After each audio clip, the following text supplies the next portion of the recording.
Chapter 710. A glimpse of true love upon hearing the long-awaited title of master and gazing at the familiar figure of Sun Wukong. Tang Yu felt a surge of excitement that caused him to tremble slightly. He opened his mouth, and after a moment's pause, managed to utter, "It is wonderful that you are back." His hand gently caressed Sun Wukong's head. Regarding his three disciples, he had initially harbored feelings of reluctance and even considered not accepting them, all in pursuit of accruing fortune. However, as time passed, these three disciples occupied a significant place in his heart.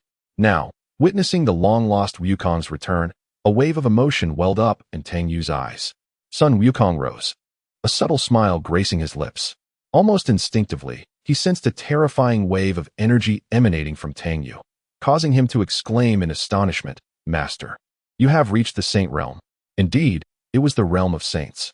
Yet, the aura surrounding Tang Yu was more formidable than any saint he had encountered. Despite Tang Yu's efforts to suppress his energy, Wukong could still perceive the immense, tumultuous power surging within him, akin to an ocean. This power was unmatched. Having just merged the four seasons, Wukong already felt the apocalyptic force within him. Yet at that moment, Tang Yu's restrained aura instilled a profound sense of dread. Tang Yu appeared momentarily taken aback, then casually placed his hand behind his back and remarked nonchalantly, "Oh, it's merely stepping into the saint realm. It's nothing of great significance." The onlookers stared at him in disbelief, their lips twitching at the absurdity of his words. Sun Wukong inhaled sharply. When Tang Yu had broken through, he had lost consciousness, embracing Zixia tightly, prepared to face death. Now, witnessing his master, who had ascended to the saint realm, speak so lightly of it, Wukong felt a wave of dizziness wash over him. In the three realms henceforth, no one and nothing would ever cause you distress.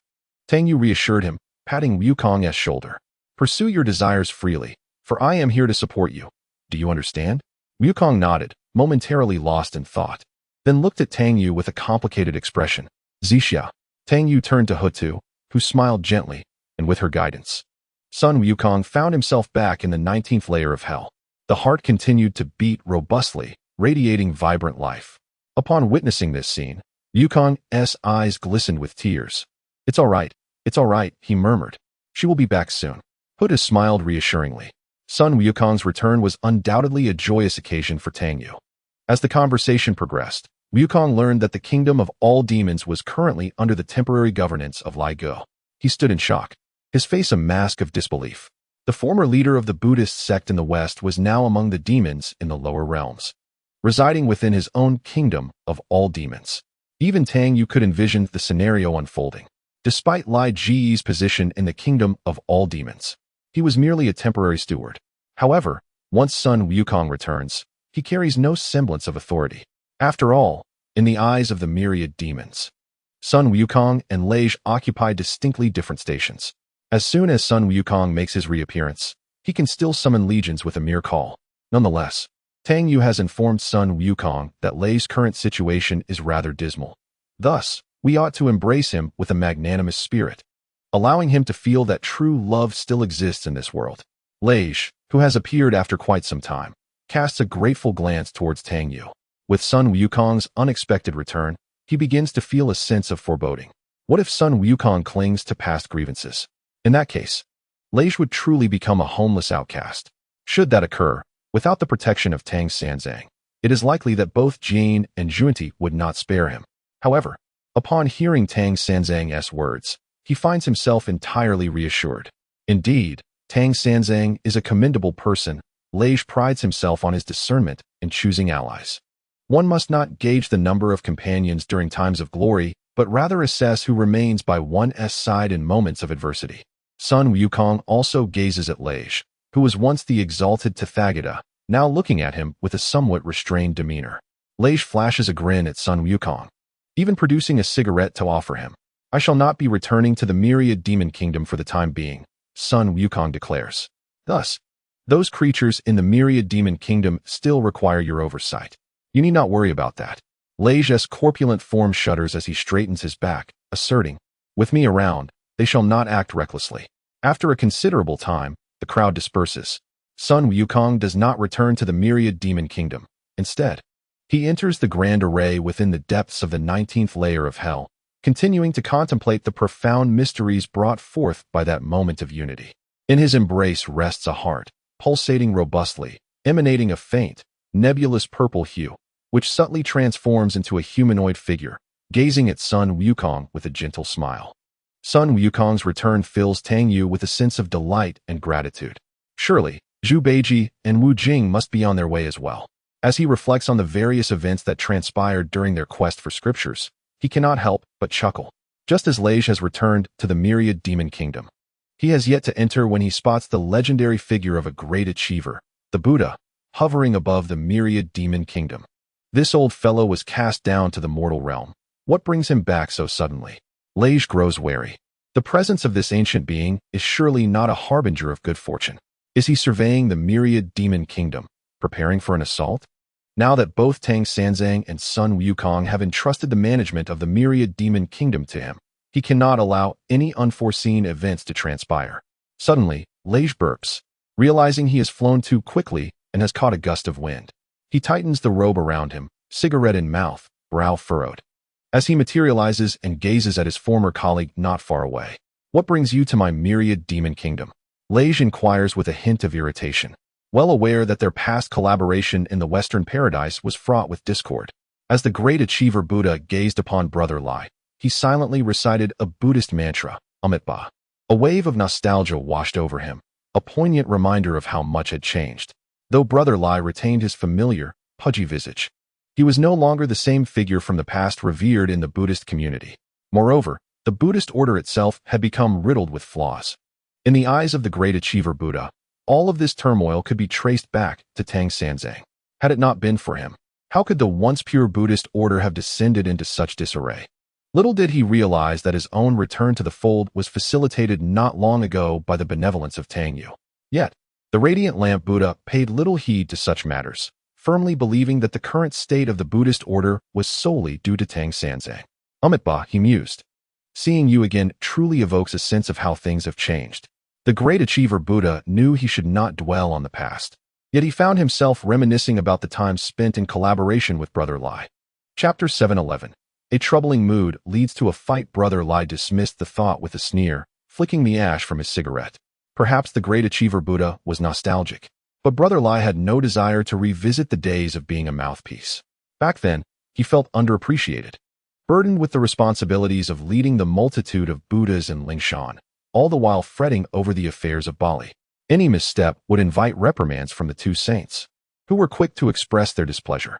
In the presence of the Buddhas, he received little recognition, and behind the scenes, the saints were equally unkind. Had they shown him even a modicum of understanding for his arduous efforts, he might not have found himself in such a predicament.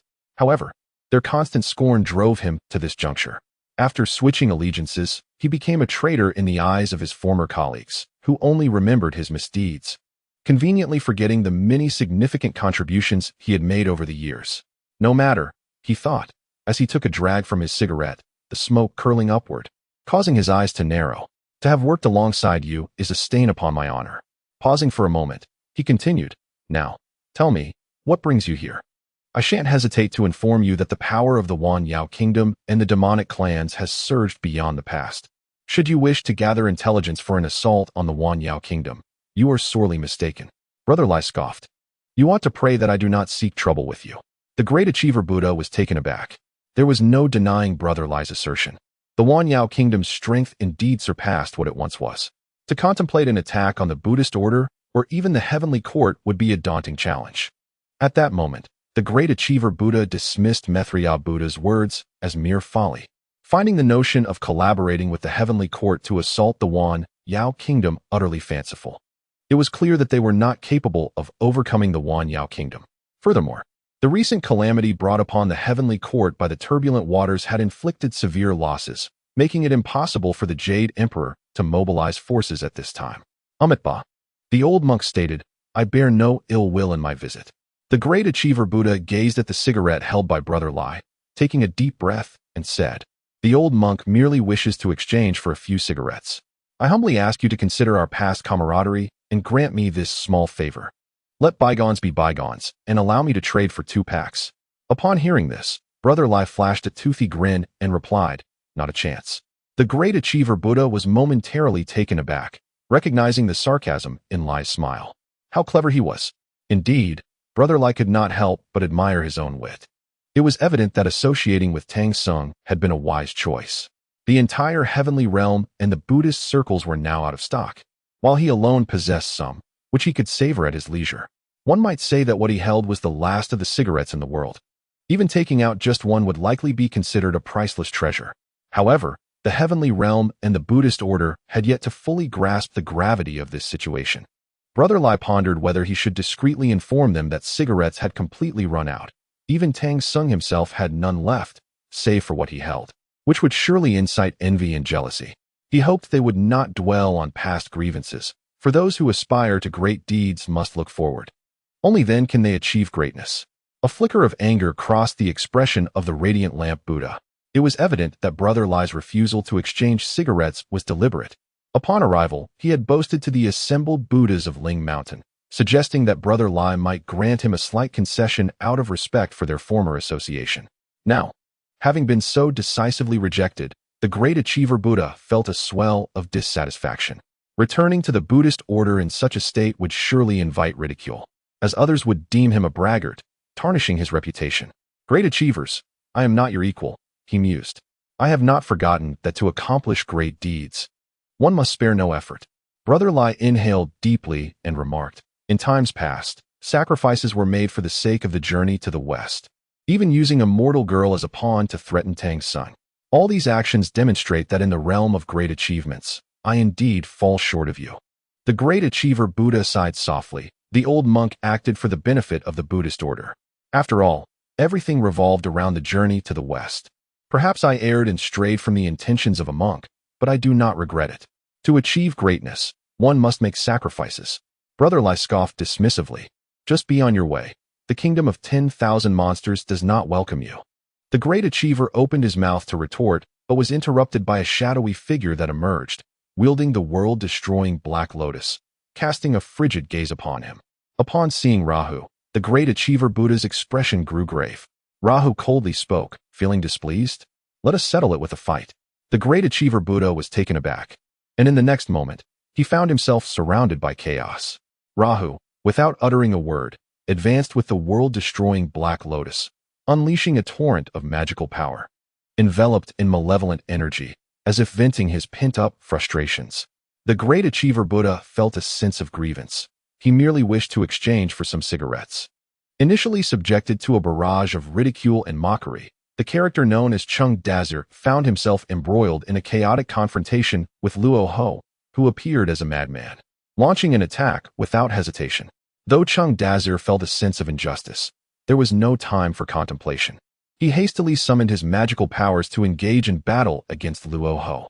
Nearby, Lai Gu sat leisurely on a small wooden stool, crossing his legs and observing the spectacle with a flicker of amusement. With a thunderous crash, Chung Dazir was sent hurtling backward for several miles, and without the slightest hesitation, he turned to flee. It was his ability to endure and retreat that defined him. Recognizing the dire situation, he fled at once. After the skirmish, Luo Ho's icy demeanor softened slightly as he exited the realm of chaos, driven merely by a foul mood and a desire to brawl. It could be said that Chung Dazir unwittingly fell into the line of fire. Within the realm of Guishu, at the shores of the River of Forgetfulness, Hong Jun withdrew his powers, and the nebulous black mist became increasingly tangible. Once you fully unravel my seal, I shall dispel the malevolent energy within you and elevate you further, the ominous mist intoned. Despite its indistinct form, Hong Jun could sense its gaze upon him.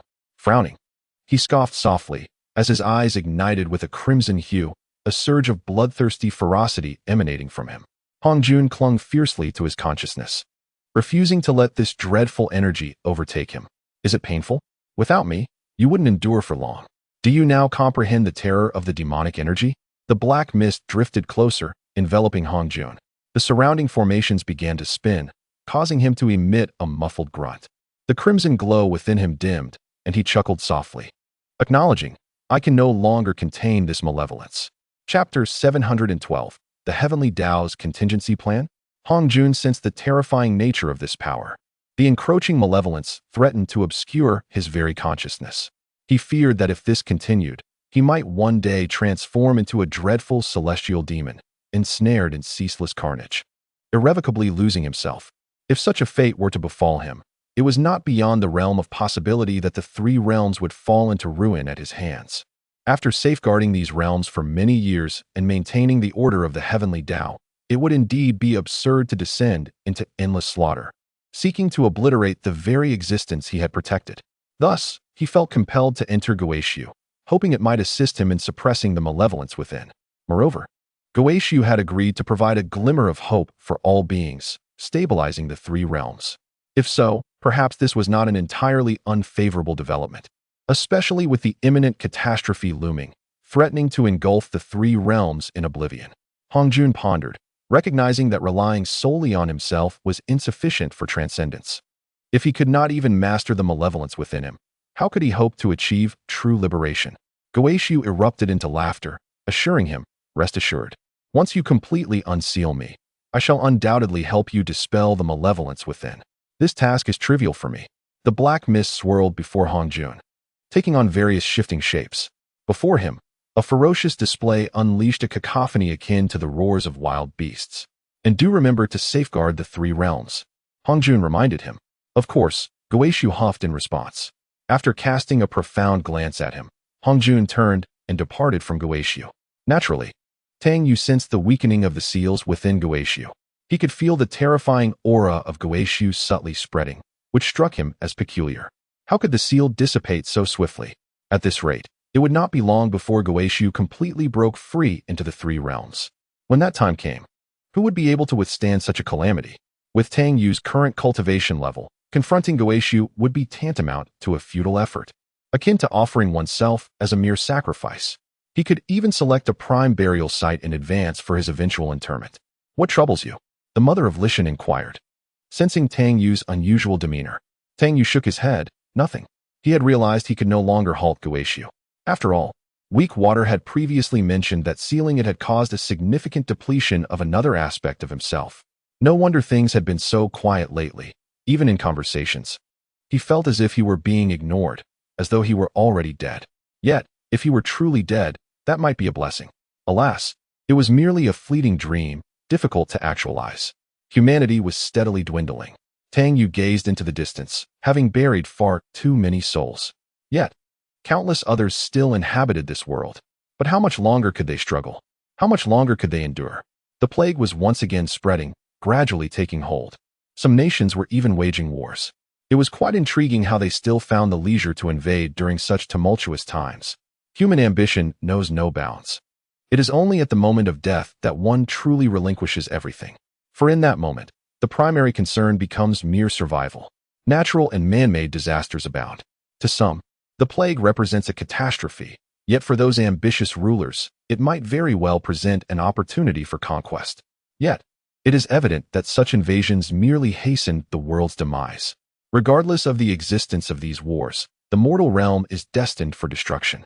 Plagues, wars, droughts, floods, locust infestations. The mother of Lishan remarked, "How many will remain in this world soon? Even deities and Buddhas shall perish. What hope is there for mortals?"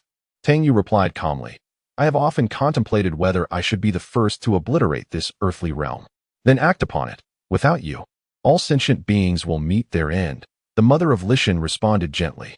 Tang Yu shook his head. "It is not so simple."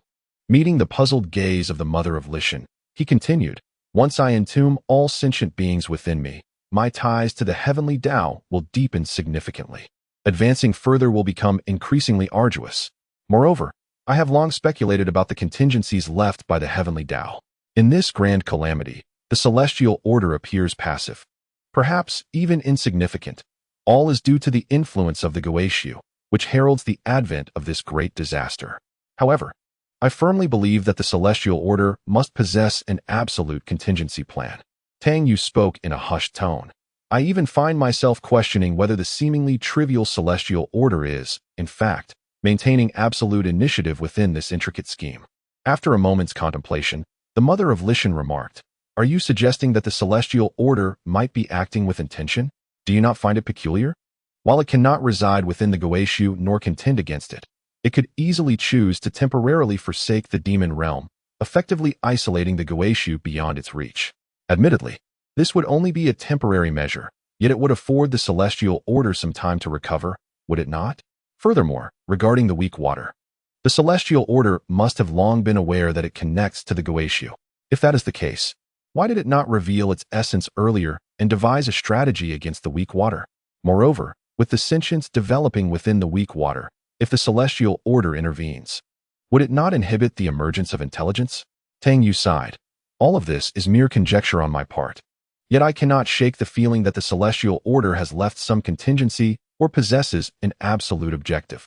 However, as the Goetia prepares to irrevocably enter the three realms, and sentient beings gradually face annihilation, why do we not witness any action from the celestial order? It is not that it is inactive. It is gradually consuming and obliterating the three realms. Yet, the pace seems alarmingly swift, catching one off guard. Tang Yu furrowed his brow slightly. Could it be that the celestial order seeks to deliberately obscure its presence, allowing the Goetia to infiltrate the myriad heavens, aiming for a contest with the great Tao? The mother of Lishan smiled faintly, shaking her head gently. These matters elude my understanding. She then gazed at Tang Yu and inquired, "But you have already buried far too many, have you not?" "Indeed," he replied. "I have interred countless souls. What difference does it make if I lay to rest a few more?" "You are correct." Tang Yu cast a sidelong glance at the mother of Lishan. "Should there come a day when I truly sense that this mundane world, the entirety of the three realms, can no longer endure, I would bury everything." That glance did not escape the notice of the mother of Lishan, who frowned slightly. "Even including me? Only in such a manner can you survive," Tang Yu replied with a grin. The mother of Lishan regarded him, her beautiful eyes laced with concern as she asked, "And what about you?" Tang Yu replied solemnly, "I shall not perish." Chapter 713, Assault on the 10,000 Demon Kingdom? The mother of Lishan remained silent, merely observing Tang Yu. "Even if I do not take the final step, another self within me shall ensure my survival. As you must know," Tang Yu feigned nonchalance. In truth, his greatest apprehension lay with that other self within him. To Tang Yu, it was far more terrifying than the Goetia or the celestial order. The mother of Lishan forced a smile, remaining silent. "Do you truly believe you will not die? Then where will you ultimately reside? In the endless expanse of time, drifting alone within this shattered cosmic realm? And after the eons have passed, will the celestial order's revival grant you liberation from solitude? Bereft of light, there is nothing. Only one stands amidst the river of time, eternal and unyielding, standing at the precipice of time, gazing upon the reformation of heaven and earth, witnessing the rebirth of cycles. Such solitude is, at least in the eyes of the ancient matriarch of Lishan, unbearable. Merely contemplating such a scene sends a shiver down one's spine. An inexplicable heaviness enveloped Tang Yu's heart. "I shall venture forth." With that, his figure vanished from sight. She sensed the weight upon Tang Yu's spirit, for it seemed as though the very realms were pressing upon his heart, though he appeared indifferent and cold, often uttering that the fate of the three realms held no significance for him. Beneath that facade lay an undying fervor, imbued with the complexities of human emotions. In the mundane world, he heard the clamor of clashing steel and the mournful echoes of battle. He witnessed the sorrow of those wrapped in the shrouds of war. Amidst the spread of pestilence, he perceived the helpless agony of the myriad beings. Closing his eyes, Tang Yu felt the imprint of existence upon the celestial phenomena. Those who perished in conflict, those who struggled against the scourge of disease, were submerged within the mortal realm, resting in the deepest recesses of the heavens.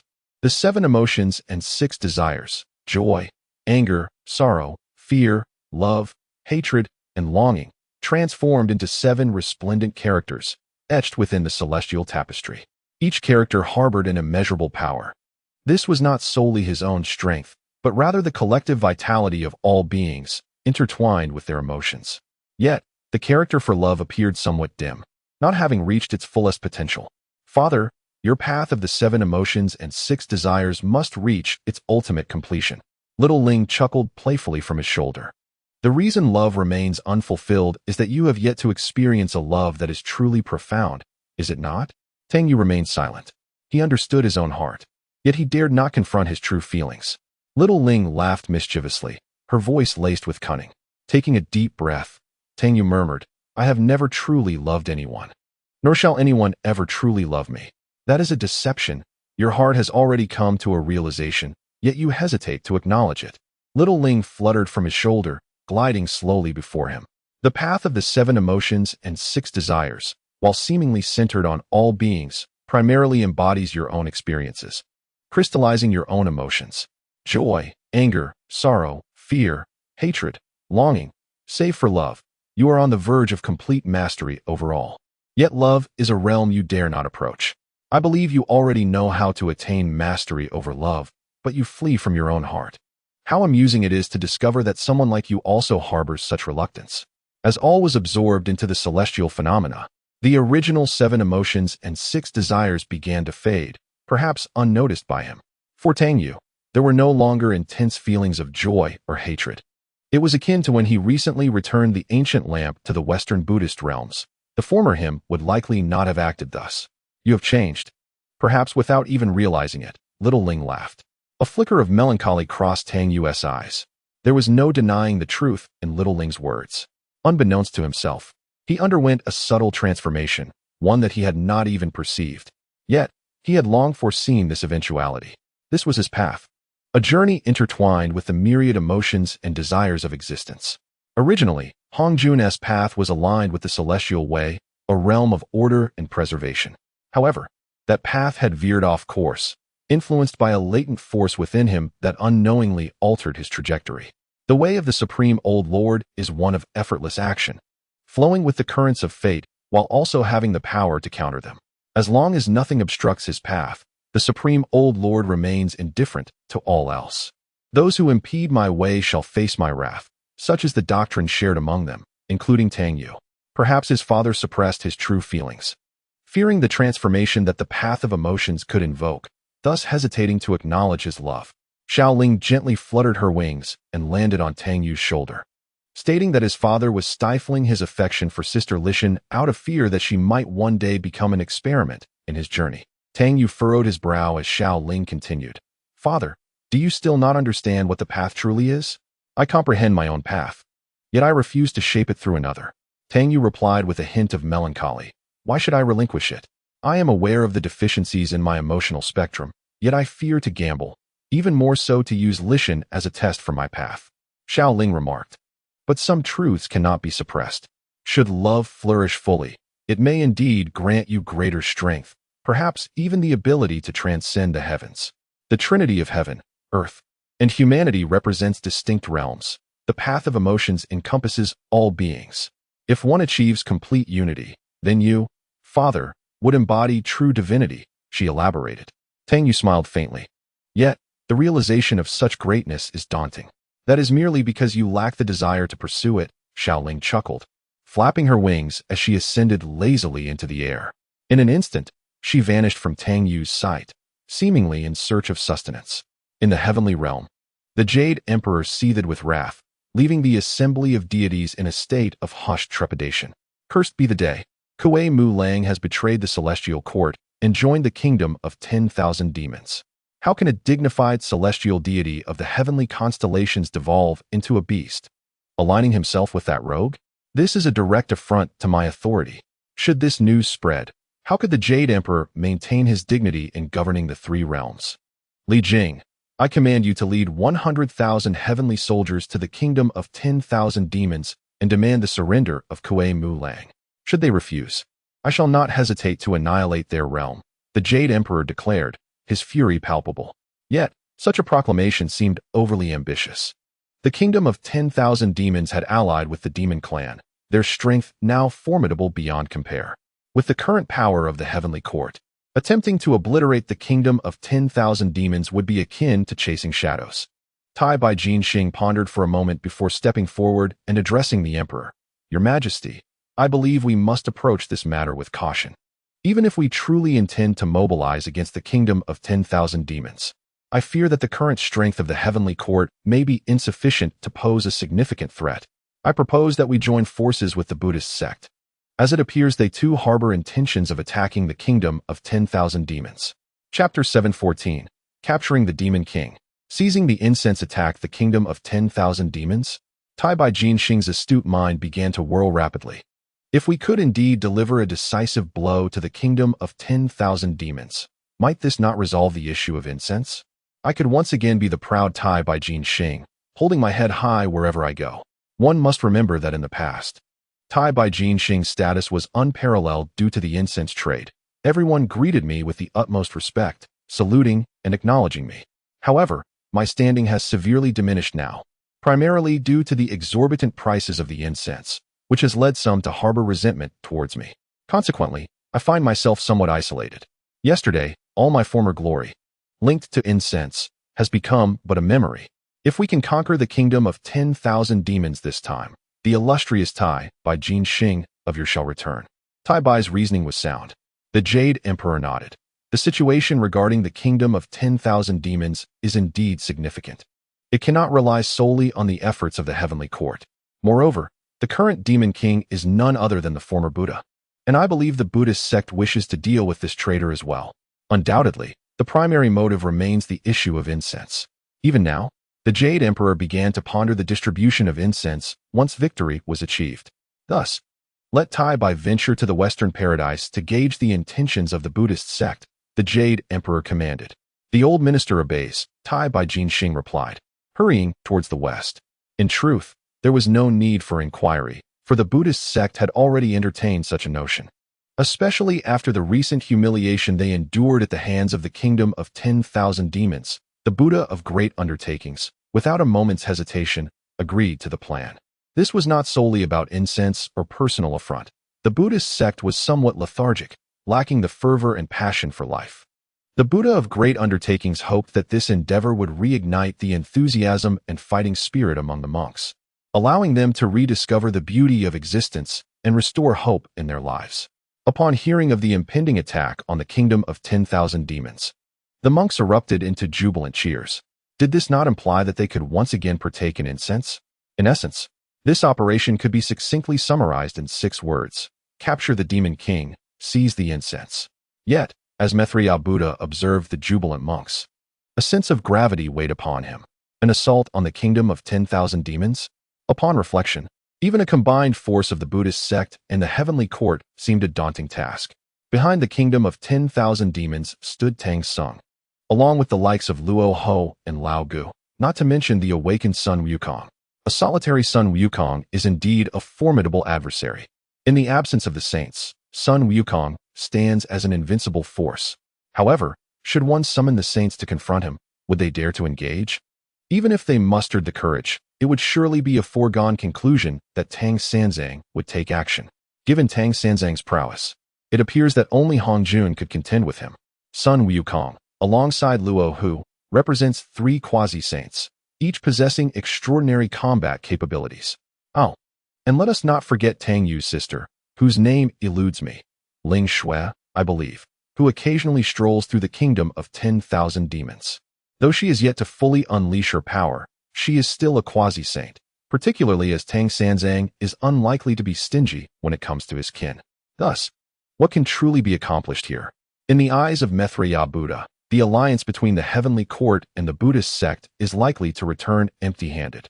Observing the jubilant assembly of monks, he couldn't help but feel a long-lost sense of enthusiasm. Yet, Maitreya Buddha found himself at a loss for words. Moreover, upon the return of the great achiever Buddha, Maitreya felt a twinge of despondency, disinterested in managing the affairs of the Buddhist community. Reflecting on the past, Maitreya once brimmed with ambition, eager to lead the Buddhist sect towards monumental achievements. Now, he realizes he may have been rather naive. As the entire Spirit Mountain buzzed with fervor, everyone clenched their fists and waved their arms in an excited fervor. The great achiever Buddha felt that he was on the cusp of accomplishing something grand. He convened with the assembly of monks to devise a strategy for the complete eradication of the kingdom of 10,000 demons and its myriad of creatures. If they could indeed succeed in this endeavor, it would be a tremendous meritorious act. Shortly thereafter, he planned to visit the Purple Cloud Palace to inform the 2 saints, hoping they would intervene if necessary to apprehend the traitors within the Buddhist sect and, most importantly, annihilate the kingdom of 10,000 demons. The great achiever Buddha proclaimed with a smile. Maitreya Buddha glanced at him, bemused. Was the great achiever Buddha still reveling in mirth? It would not be long before tears would follow. Seeking the saints? Little did he know that both saints were already intimidated by Tang Sanzang. The issue is not whether they would take action, but rather that they silently prayed for Tang Sanzang not to turn his attention towards them. The great achiever Buddha hastily made his way to the purple cloud palace, determined to achieve greatness through this undertaking. In the heavenly court, word spread that preparations were underway to assault the kingdom of 10,000 demons. Some individuals began to ponder quietly. Was the Jade Emperor out of his mind to launch an attack on the kingdom of 10,000 demons at this juncture? However, as the leader, whatever he decreed, his subordinates would undoubtedly comply. Yet, there was a palpable lack of confidence among them regarding the impending assault. When news broke of Komu Wolf's defection to the kingdom of 10,000 demons, the Jade Emperor was nearly apoplectic with rage. Acting impulsively, he failed to consider the repercussions. Now that the order had been issued, the entire heavenly court, along with the Western Buddhist sect, was aware of the impending attack on the kingdom of 10,000 demons. Thus, there could be no turning back. However, as the Jade Emperor regained his composure, a sense of regret began to seep in. Attacking the kingdom of 10,000 demons? There was no chance of victory, especially now that Sun Wukong has awakened. To say nothing else, that monkey alone, if he were to act, could turn the heavenly court and even the Buddhist realm upside down. What should be done? Is it impulsiveness? The Jade Emperor rubbed his temples and said, "Come, summon the great white star to see me." Moments later, the great white star arrived, bowing respectfully. "Your Majesty." In this moment of deep concern, the Jade Emperor yearned for a smoke, but merely contemplated it. Sitting in his chair, he casually picked a fresh fruit from the platter and took a couple of bites before inquiring, "Great White, do you have any insights regarding the alliance of the heavenly court and the Buddhist realm against the kingdom of 10,000 demons? What are the odds of success?" Do you still not know the odds? Although the great white star also harbored ambitions to conquer the kingdom of 10,000 demons, he merely wished to entertain the thought. Stealing a glance at the Jade Emperor, he appeared hesitant to speak. "Speak freely. I shall not hold it against you," the Emperor urged. The Jade Emperor spat dismissively, ejecting a fruit pit from his mouth, then lifted a cup of exquisite jelly-like nectar and took a sip, his brow furrowing slightly as he savored the sweetness. Chapter 7:15. Preparations to attack the kingdom of 10,000 demons. Though the Jade Emperor allowed the great white star to speak without reservation, the latter dared not convey anything too disheartening. After a moment of contemplation, the great white star slowly began, "Your Majesty, while the kingdom of 10,000 demons suffered significant losses in the last great battle, the recent incursion of the demon race has only bolstered their strength. In contrast, our heavenly court continues to endure severe blows. Not long ago, the calamity of the weak water further exacerbated our plight, while the kingdom of 10,000 demons has suffered no such setbacks. Sun Wukong has awakened, though he has yet to return to the kingdom. He will undoubtedly come back when they are in peril." Stealing another glance at the Jade Emperor, he noted the growing displeasure on the Emperor's face. Including Sun Wukong, there are 3 quasi-saints, all formidable warriors. The great white star continued, "Of course, if your Majesty were to ally with the ancient Buddha of lanterns, Maitreya, and others, you could indeed counter their trio." This was an implicit flattery. Yet, the Jade Emperor was well aware that this was merely a flattering remark. Not to mention the likes of the ancient demon Rahu. Even with the combined forces of the ancient Buddha of lanterns and Maitreya, the Jade Emperor believed they would still struggle against Sun Wukong. Perhaps the upper echelons of power were not significantly weaker, while the mid-tier strength likely favored the Buddhist realm and the heavenly court. As for the lower tier, the sheer number of the kingdom of 10,000 demons was their advantage. At this point, the great white star paused. "Thus, in my humble opinion, should the heavenly court and the Buddhist realm join forces against the kingdom of 10,000 demons, even with the involvement of saints, the odds would be 50-50.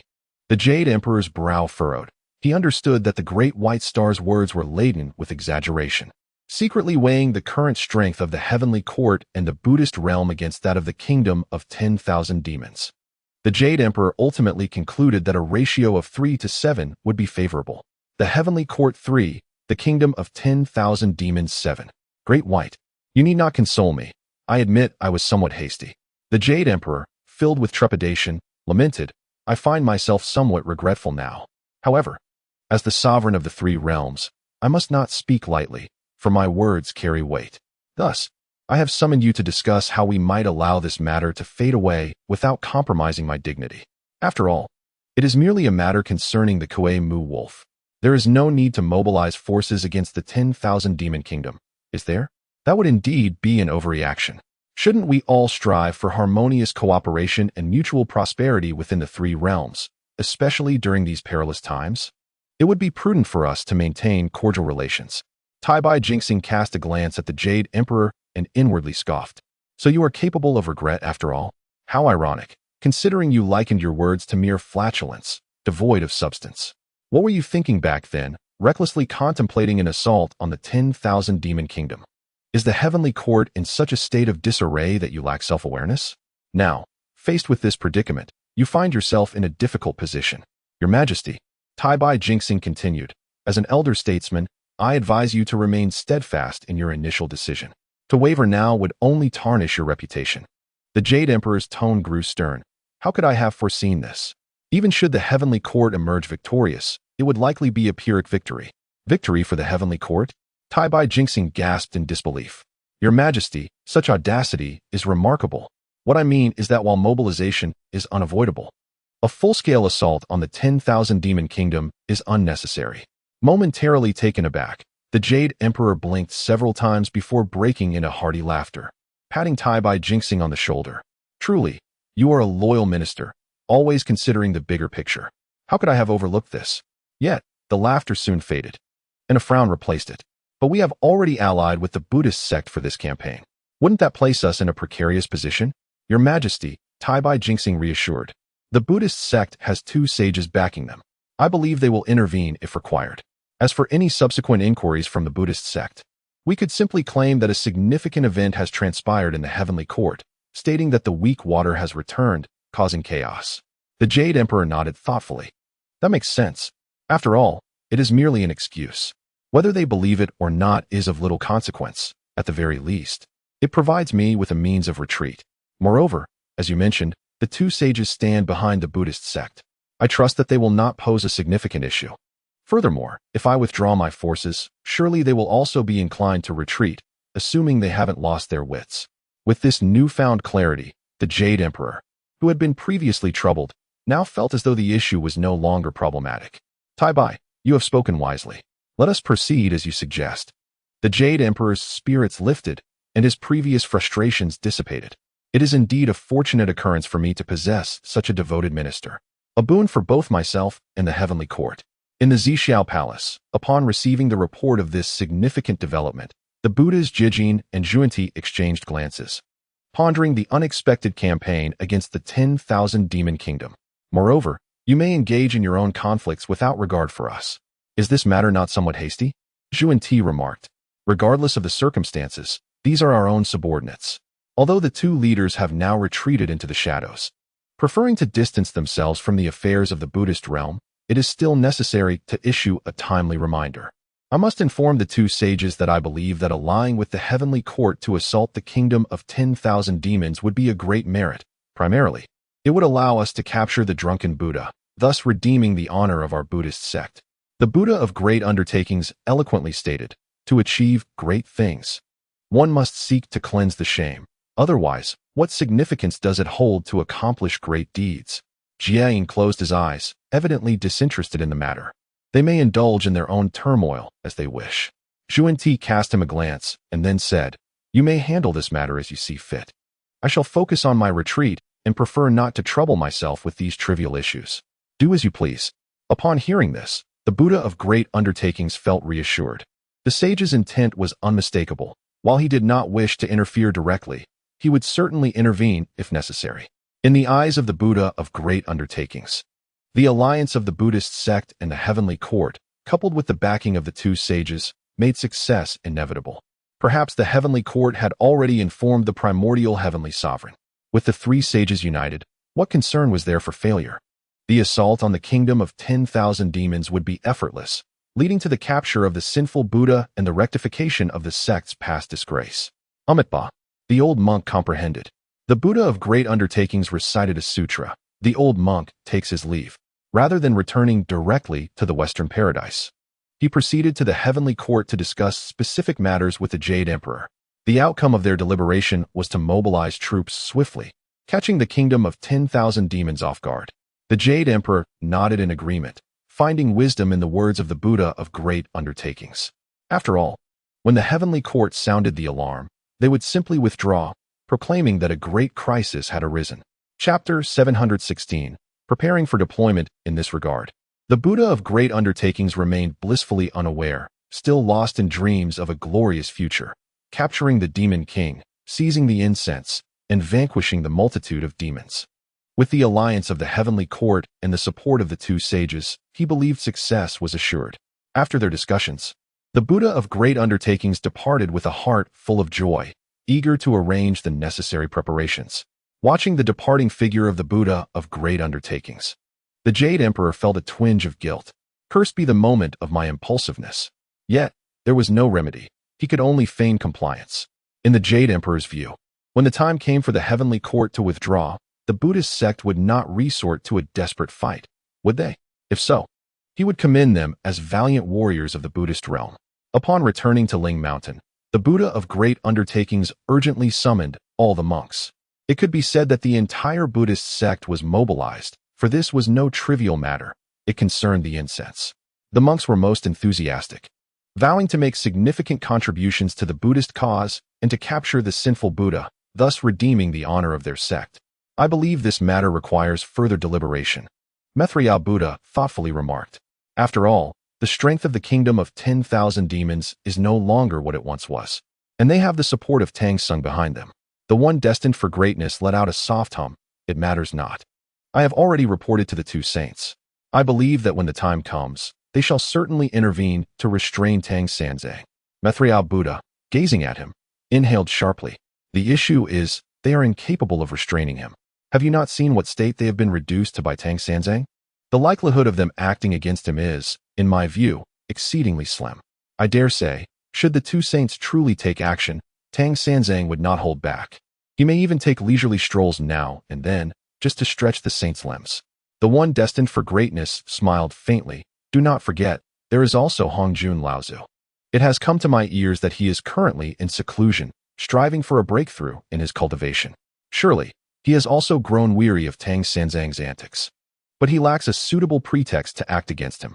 Our military expedition may provide him the opportunity to prepare for dealing with Tang Sanzang, which would be a significant merit. As Maitreya Buddha seemed poised to speak again, the one destined for greatness raised a hand, interrupting him.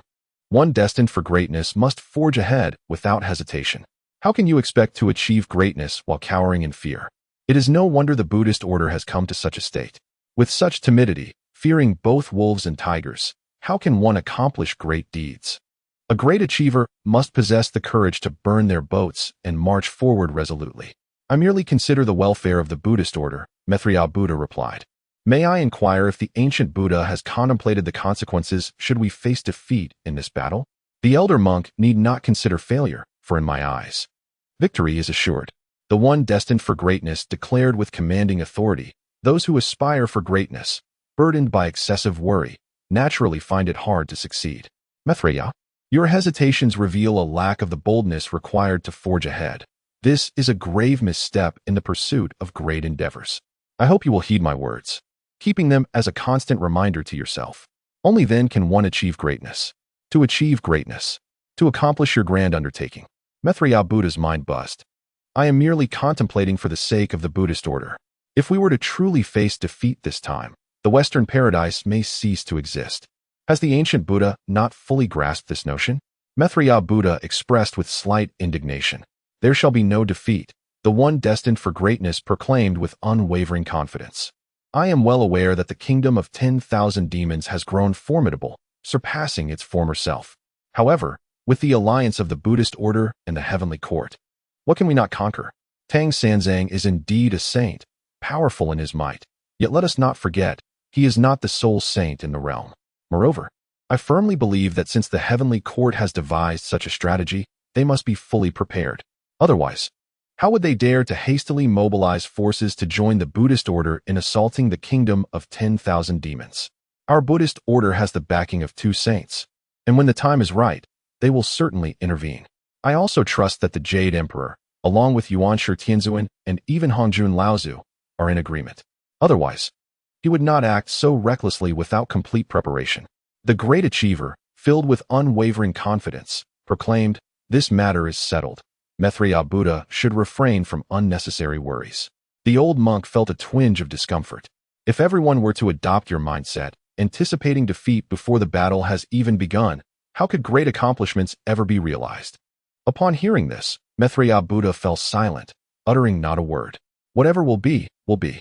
Even if the Buddhist realm were to suffer defeat, it would not concern him in the slightest, for he had offered his counsel.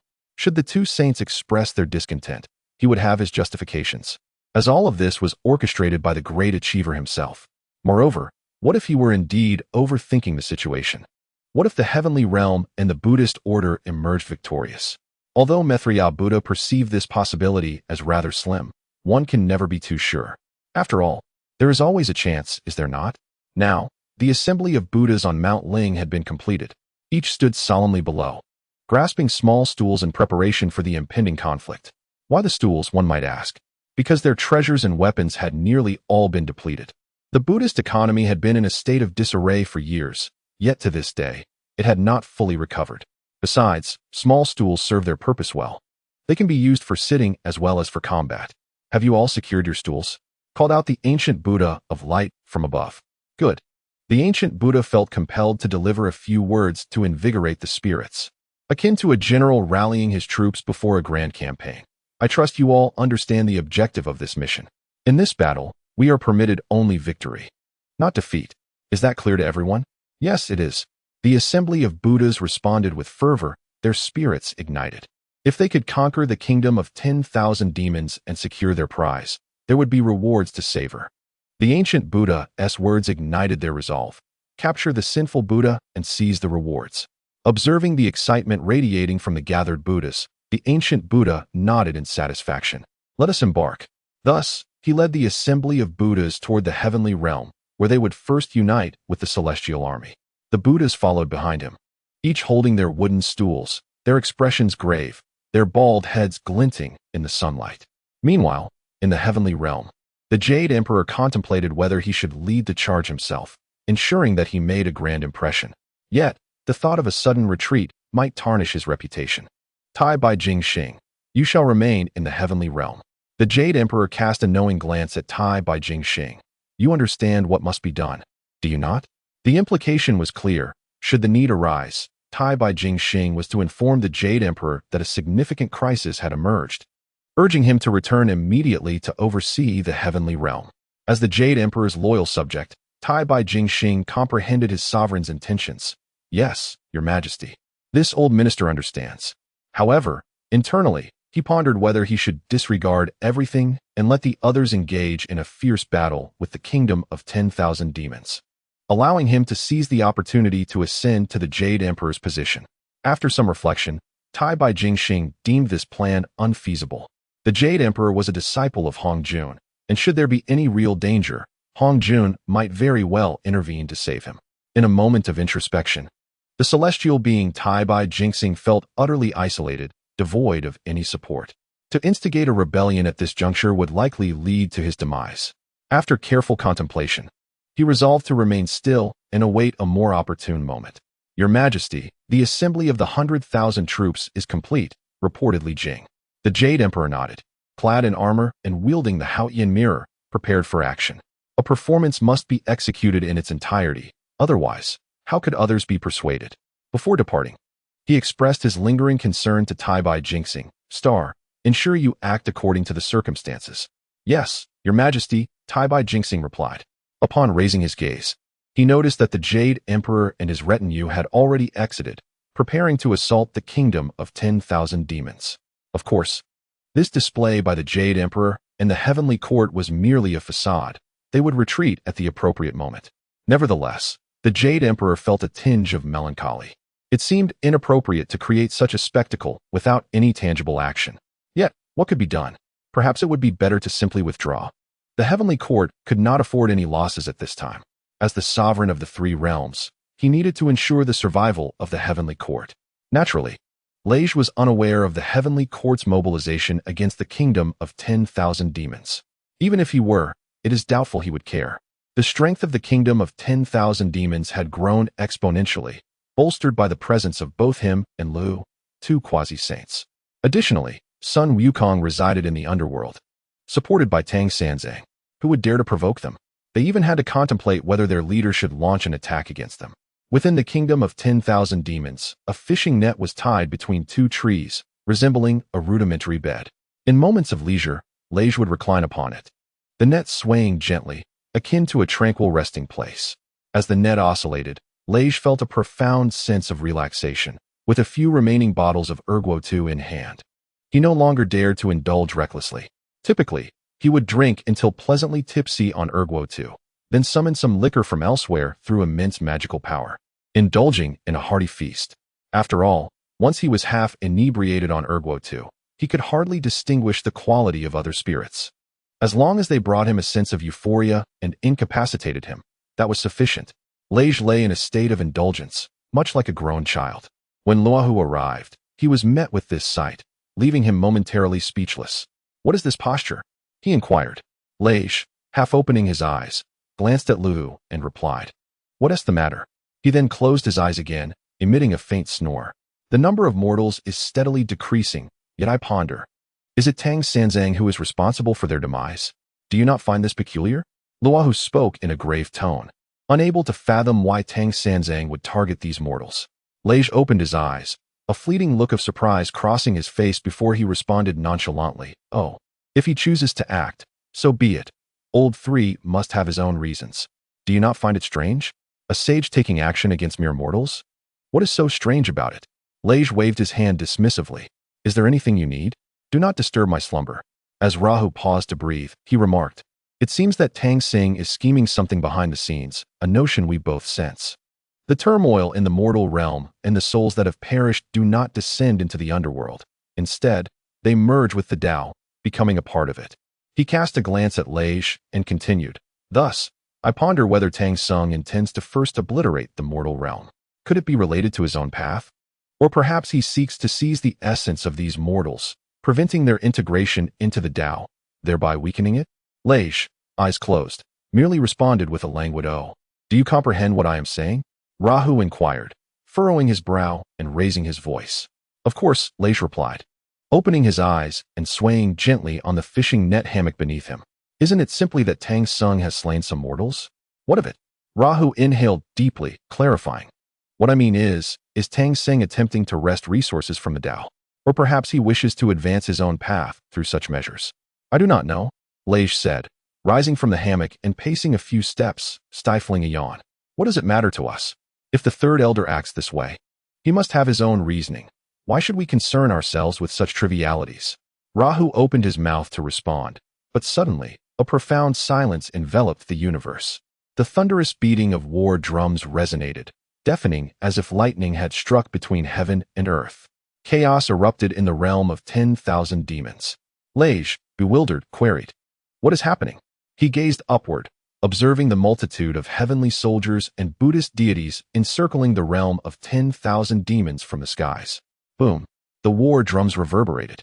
The figure of Li Jing emerged first, still maintaining his habitual posture of holding something aloft, even in the absence of any object. The long-standing habit compelled him to gesture as if supporting something. To Li Jing, failing to do so seemed to undermine his regal presence. Soon after, the Jade Emperor, clad in armor and bearing a solemn expression, appeared high above. "What on earth is transpiring?" Rahu grumbled. "Can you not see? The heavenly court and the Buddhist sect have mobilized to attack us." Rahu then burst into laughter, exclaiming, "A battle is upon us." In a frenzy, he rushed aside, his voice brimming with excitement. "Where are the demons?" At his commanding shout, the demon army assembled in an instant, each warrior brandishing their weapons, ready for combat. Lage glanced at the heavenly soldiers and Buddhist figures above, muttering, "Truly audacious. Who grants you the courage to flaunt yourselves in my realm?" He seized a nearby bewildered little demon, instructing, "Inform the others. A battle has begun. Gather them." As he issued his orders, Raha's demon army had already formed. Locking eyes with the celestial beings, the world-extinguishing black lotus in their hands emanating a faint, ominous aura. The Jade Emperor's heart raced. Would this fool charge into battle immediately? "Kue Mu Lang, do not delay in presenting yourself for judgment," the Jade Emperor proclaimed, his voice echoing through the skies of the realm of 10,000 demons. Surrender the incense. The Buddha added, commanding with gravitas. Behind him stood a group of monks, each wielding small wooden stools, ready to swing them at any moment of disagreement. Chapter 718. A direct confrontation. The celestial soldiers surrounded the kingdom of 10,000 demons, poised for action. However, in stark contrast to their preparations for battle, the inhabitants of the kingdom of 10,000 demons appeared rather lax. Whether they were demons or denizens of the kingdom, many seemed utterly indifferent, with some even yawning openly. Was this not a blatant display of disdain? The heavenly court and the Buddhist sect, the most formidable forces in the three realms, had joined forces. Yet they were being disregarded? A cold smile crept across Luo Ho's lips as the black lotus of annihilation in his hand subtly emanated dark demonic energy, prompting the demons to adopt a more serious demeanor. The Jade Emperor's heart raced, sensing that matters had taken an unexpected turn. Initially intending to simply issue a few commands and depart, he now realized the situation had escalated considerably. The myriad demons of the kingdom were already assembled, brandishing their weapons and shouting in unison. It was more accurate to say that, at this moment, the kingdom of 10,000 demons and the demons had encircled the heavenly court and the Buddhist sect. The Jade Emperor furrowed his brow, his heart pounding, increasingly feeling that his plans were going awry. Particularly with Luo Ho's demeanor, it seemed he was on the verge of taking action. Should he truly engage, it would become exceedingly difficult to retreat. Thus, the Jade Emperor fell into deep contemplation, remaining silent. Boom. The arrival of Brother Lai was nothing short of extraordinary. A fishing net hammock, along with 2 trees, soared into the air, and upon this hammock lay Brother Lai. At that moment, he reclined casually, a hint of lingering fatigue in his expression as he yawned and surveyed the celestial soldiers and familiar faces from the Buddhist sect, asking nonchalantly, "What brings you here?" The monk Chengde stepped forward. "You sinful one, still unrepentant, colluding with the demons of the kingdom of 10,000 demons. Do you not understand your transgressions? If you surrender your cigarettes, I shall intercede with the 2 saints on your behalf, granting you leniency and sparing your life." Chengde and his companion scoffed. "What I have said is already an act of great mercy. Do not be ungrateful." Brother Lai frowned, took a sip from a half-finished bottle of erguo, and remarked, "Are you all simply well-fed and idle? What is the point of this pointless chatter?" Luo Ho's expression turned icy. "Kill." Instantly, the demons charged towards the celestial soldiers and disciples of the Buddhist sect. The Jade Emperor was utterly taken aback. He had merely intended to assert his authority and call for Kuei Mu Lang to surrender and confess. Of course, whether he confessed was of little consequence. It was essential for the Jade Emperor to make his presence known. Kuei Mu Lang had brazenly betrayed the heavenly court, and where would that leave the emperor's dignity? After all, he was a sovereign of the 3 realms. Yet, he only needed to make a few statements before departing. This way, he could preserve his dignity without resorting to violence. However, Rahu, addressing the beings of the demon clan, launched an immediate assault, thereby shattering the Jade Emperor's plans entirely. The world destruction Black Lotus soared from Rahu's grasp, expanding midair and beginning to rotate languidly. Dark, ink-like beams of light erupted forth, shooting towards the celestial soldiers of the Buddhist realm. In an instant, several heavenly warriors were obliterated, their cries stifled before they could even escape their lips. "Kill!" bellowed the Buddha of great undertakings. Behind him, a multitude of Buddhas brandished small stools, their momentum akin to a raging torrent. "Capture the demon king, seize the incense, and slay." Chaos erupted among the myriad demons, the heavenly court, and the Buddhist sect. Lai Gu, clutching a bottle of erguo, meticulously secured the cap before plunging into the battlefield. Bearing the aspirations of the 3rd brother and Sun Wukong, he was resolute in safeguarding the kingdom of 10,000 demons, refusing to allow others to wreak havoc at will. Lai Gu had wholly embraced his identity as a denizen of the kingdom of 10,000 demons. After all, during his most arduous moments, it was the 3rd brother who took him in, granting him a place among them, and elevating him to a status of leadership. This fostered a deep sense of gratitude within Lai Gu towards the 3rd brother. Under the 3rd brother's guidance, he was free to indulge in smoke and drink, with no interference in his affairs or the matters of the kingdom of 10,000 demons. In stark contrast to his previous days of humiliation in the Buddhist realm, this was a world apart. Thus, Lai Ji's gratitude towards the 3rd brother was heartfelt, even with the recent revival of Sun Wukong, who still advocated for him. This warmth was something Lai Gu had never experienced during his time among the Buddhists. Consequently, he exerted himself with exceptional vigor. His mana spread forth. In the Buddhist realm he commanded ensnared a significant number of celestial soldiers, causing them to falter in terror. In that moment, Lai Gu confronted the Buddha of great undertakings. In the past, you would nitpick at every affair within the Buddhist realm, entirely oblivious to your own fallacies, revolving solely around your own ego, even pawning the great Thunder Sound Temple to the heavenly court. To fulfill the calamity of the journey to the west, you disregarded the lives of mortals, using them as mere pawns in your schemes to orchestrate the calamity's fruition. His tone dripped with disdain, yet his strikes were merciless. You dare to adorn yourself with the title of a great achiever, yet from my perspective, such a person is incapable of true greatness, having long descended into a narrow-minded, selfish path without awareness. The phrase great achiever had always been a source of pride for the Buddha of great undertakings. But hearing it uttered by Lai Gu now felt like a mocking jest.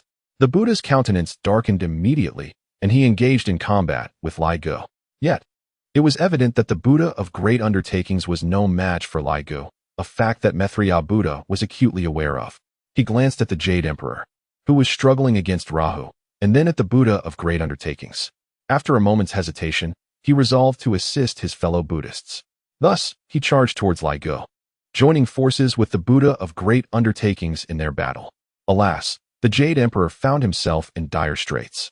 This is not how it is meant to unfold. Must you attack so recklessly? Can you not grant me a moment to speak? Rahu, heed my words. Before he could finish, the Jade Emperor's expression shifted, and he retreated swiftly. At this moment, the world destruction Black Lotus appeared to merge completely with Rahu, enveloping him and transforming into the figure of Rahu himself. His expression remained serene, uttering not a word. With a slow, deliberate motion, he unleashed a punch that manifested into a multitude of black lotuses, cascading toward the Jade Emperor. Instantly, the Jade Emperor felt as though he had transcended into an entirely different realm.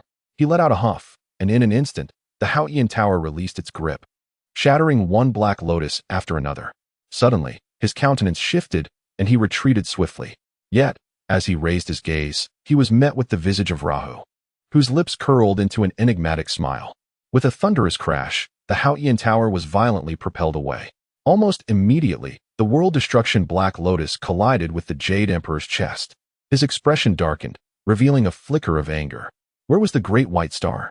Had he perished? If he were to appear now, seizing this opportunity would allow me to retreat. Otherwise, it would be exceedingly difficult to withdraw later. Chapter 719. Touching the Supreme Consciousness. Within his heart, the Jade Emperor silently cursed the great white star while desperately defending himself. Rahu's momentum was overwhelming, his movements expansive and fierce. As the world destruction Black Lotus became one with him, forcing the Jade Emperor to retreat step by step. Meanwhile, Brother Gu stood resolute, engaging in a fierce conflict with the Buddha and Maitreya Buddha. Though they faced slight adversity, they could not overpower Brother Gu, who was more than capable of self-preservation. Below, the forces of the demon clan and the myriad demons clashed violently with the celestial beings of the heavenly court. Chaos erupted, accompanied by a cacophony of wails. As the heavenly soldiers continued to fall, the Jade Emperor grimaced. These were his own celestial subjects, and the heavenly court was already sparse in numbers. If this continued, it could very well lead to their demise. However, now entangled in battle, retreat was utterly impossible. The Jade Emperor felt an overwhelming sense of regret, deeming his actions rash. Had he known that Rahu would strike so fiercely, he should have withdrawn at the first sign of trouble, allowing the Buddhist faction to contend with their own affairs. As for the happenings within the myriad demons' kingdom, Tang Yu effortlessly sensed everything, including the state of their battle, all vividly present within his consciousness. He couldn't help but shake his head and smile wryly. What a time to be embroiled in such trivial conflicts, oblivious to the impending cataclysm. Brother Gu and his companions had gained the upper hand, and with Hong Jun and the others refraining from intervening, Tang Yu too chose to remain passive. Perhaps this was an unspoken understanding among them. Similarly, should he take action, Hong Jun and the others would undoubtedly follow suit. Tang Yu had already sensed the familiar aura of Hong Jun, who was attentively observing the scene. He glanced skyward, a hint of disdain gracing his lips, followed by a raised middle finger. Hong Jun would surely intervene, for the Jade Emperor and the Buddhist faction could not endure for long. No matter what, Hongjun would ensure the preservation of the Jade Emperor. As for the others, their fates remained uncertain. Tang Yu gazed intently at the battle, though separated by thousands of miles. It felt as though it unfolded right before his eyes. A struggle of blood and fire, teetering on the precarious line between slaughter and death. The annihilation and struggle of life, the ephemeral and the eternal, the magnificent and the grotesque, hope and despair, intertwine in a paradoxical yet harmonious manner upon the battlefield. Once vibrant flesh and blood, weathered bones, anguished cries, and spirited moments, all that was, and all that shall be, will ultimately undergo an infinite cycle of rebirth. Without a beginning, how can one fathom the ceaseless transformations of existence? Life is but the other side of death. This shore is indeed the other shore. In the alternation of life and death, without life, how can there be death? The undulating waves of existence are both commonplace and grand. In the current spectacle of blood-soaked celestial and demonic warriors, the cycle of life and death persists, intertwining in an eternal dance. Though intertwined with the essence of the celestial way, the resurrection of others from this essence gives rise to diverse forms of life. Such lives are not them, yet they are also part of them.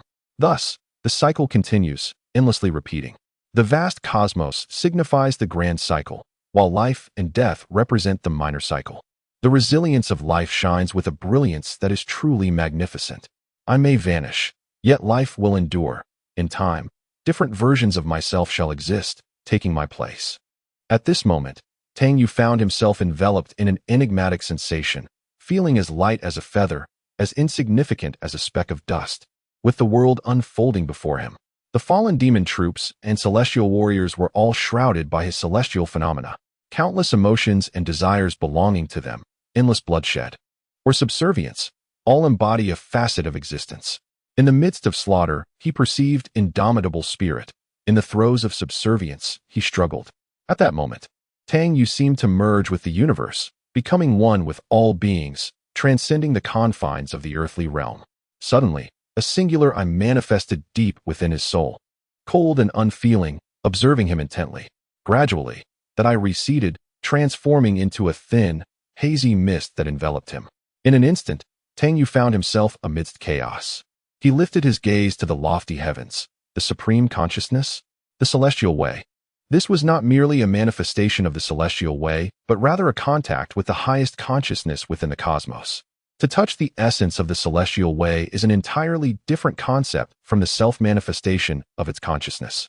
A chill coursed through Tang Yu, leaving him icy, as if plunged into an ice chamber. Faced with the consciousness of the celestial way, resistance seemed futile, despite his current dominance over the three realms. In the presence of this consciousness, he felt as diminutive as an ant. Under the celestial way, all are but ants. Unless he takes that final step, he remains powerless against the celestial way. The surrounding space seemed to solidify at that moment, imprisoning him within its confines. With a long howl, Tang Yu summoned the laws of space, condensing his entire power into a cataclysmic punch infused with boundless force, striking forth. But alas, a frown crossed his brow, and with a soft murmur, his figure flew uncontrollably into the distance, like a kite severed from its string, his body fracturing under the strain. The supreme consciousness of the celestial way coalesced once more. Tang Yu understood that it sought to engulf him. At this moment, a flicker of despair surged within Tang Yu. He could not take that final step, utterly unable to contend with the supreme consciousness of the cosmos. Especially now, as he was grievously wounded. He could only watch helplessly as this overwhelming force descended upon him. His eyes widened in disbelief. Curiously, his heart was devoid of any tumult, tranquil to the utmost degree. The surrounding space fractured inch by inch, materializing into an indomitable cage that imprisoned him within its confines. The supreme consciousness of the universe gradually manifested above him, pressing down slowly, seemingly intent on devouring him entirely in that very instant. A humming resonated within him, his internal essence quivering, as if in excitement. It felt as though it had rediscovered a long-lost sense of familiarity, akin to a child yearning to embrace their mother. Tang Yu found himself locked in by this essence, immobile, as if destined for complete annihilation. Strangely, as the essence trembled within him, it appeared to resonate with the celestial order. Whether it was merely an illusion, he could not tell, but he felt as if the primal forces of the universe had momentarily paused. Then, the supreme consciousness, like a ferocious primordial beast, engulfed him entirely. Tang Yu's entire being quaked with power as he struggled to break free. Yet, the surrounding space was as tangible as reality itself, resembling an unbreakable prison that thoroughly confined him. Hong Jun appeared not far away, observing Tang Yu with a flicker of contemplation in his eyes, lost in thought. Suddenly, the barriers around them trembled slightly, and fissures began to appear. Tang Yu's complexion paled as he seized the opportunity to escape through the cracks. Just then, Hong Jun struck. His palm aimed directly at Tang Yu. Although Tang Yu's mind raced with possibilities, he knew he could withstand this blow from Hong Jun. However, it was clear he would struggle to escape the suffocating grip of the cosmic consciousness. Resolving himself, Tang Yu endured Hong Jun's strike, freeing himself from the oppressive awareness. His flesh bore some cracks, and he glared at Hong Jun with fury, calling him despicable. In this 720th chapter, The 5 Declines of Heaven and Man, it was evident that his formidable physique had saved him. Otherwise, he would have surely been shattered beneath Hong Jun's attack. A flicker of astonishment crossed Hong Jun's eyes. He had not anticipated that Tang Sanzong would withstand his ferocious blow with such resilience. Yet, he was more astonished by Tang Sanzang's robust constitution. Although his flesh bore some fissures, it was steadily mending. Such a physique instilled a profound sense of fear, demonstrating unparalleled strength. Boom! The supreme consciousness vanished in that moment. Initially, it was Tang Yu who had dared to touch it, but subsequently, it had revealed itself, seeking to consume him. Tang Yu could not help but feel a sense of fortune after narrowly escaping catastrophe. Had he been even slightly careless, he would have been devoured by the cosmic consciousness. Hong Jun's sudden intervention was unmistakably an attempt to thrust him into the grasp of this awareness. Yet, he had not anticipated that Tang Yu would endure his strike with such fortitude. Under this strike, Tang Yu sensed that he had become significantly more formidable than in the past. He was progressing, and so too was Hong Jun, rising with the tide. Hong Jun gazed intently at Tang Yu, remarking on the terrifying strength of his physical form. His cracked body was slowly healing, but Tang Yu's expression was dark and somewhat frightening. Without uttering a word, he charged toward Hong Jun. With a thunderous impact, both unleashed their full magical power, creating a pitch-black void in the midst of chaos. The surrounding space began to collapse around them, centered on their confrontation. Just as Tang Yu was about to strike again, he suddenly lifted his gaze to the heavens, and Hong Jun did likewise. The sky slowly cracked open, accompanied by flashes of lightning and the manifestation of celestial fire. As dark rain began to fall, transforming into a viscous substance resembling black mud that descended towards the 3 realms. The 5 Declines of Heaven and Man. Hong Jun articulated slowly. He waved his hand, attempting to seal the rift in the sky, but the dark rain continued to pour relentlessly. This substance, akin to mud, began to spread into the 3 realms. Our powers are too formidable. Should we continue to battle, it will further weaken the heavenly Tao. Hastening the arrival of the great calamity of chaos, Hong Jun stated gravely, "The 5 Declines of Heaven and Man have already manifested." He turned to Tang Yu. "Surely, you do not wish to destroy the 3 realms so prematurely?" Tang Yu understood Hong Jun's words all too well. The overwhelming strength of both parties could indeed impact the already frail heavenly Tao, potentially leading to the earlier onset of chaos. With a slight snort, Tang Yu scrutinized Hong Jun. "Congratulations, you have grown even stronger." Following their clash, Tang Yu felt the terrifying force that instilled a sense of dread within him. "Are you not the same?" Hong Jun replied calmly. "Yet, I wonder which of us will ultimately take that final step." After a pause, he continued, "But I believe it shall be me. Coincidentally, I think it will be me as well." Tang Yu shrugged. "Do you truly believe that harnessing this external power will enable you to take the final step? I concede that you are indeed strong now. But do not forget that you remain inexorably tied to the heavenly Tao."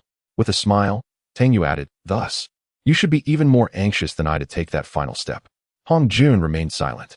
In the lower realms, in the kingdom of 10,000 demons, the Jade Emperor was filled with regret, his heart heavy with remorse.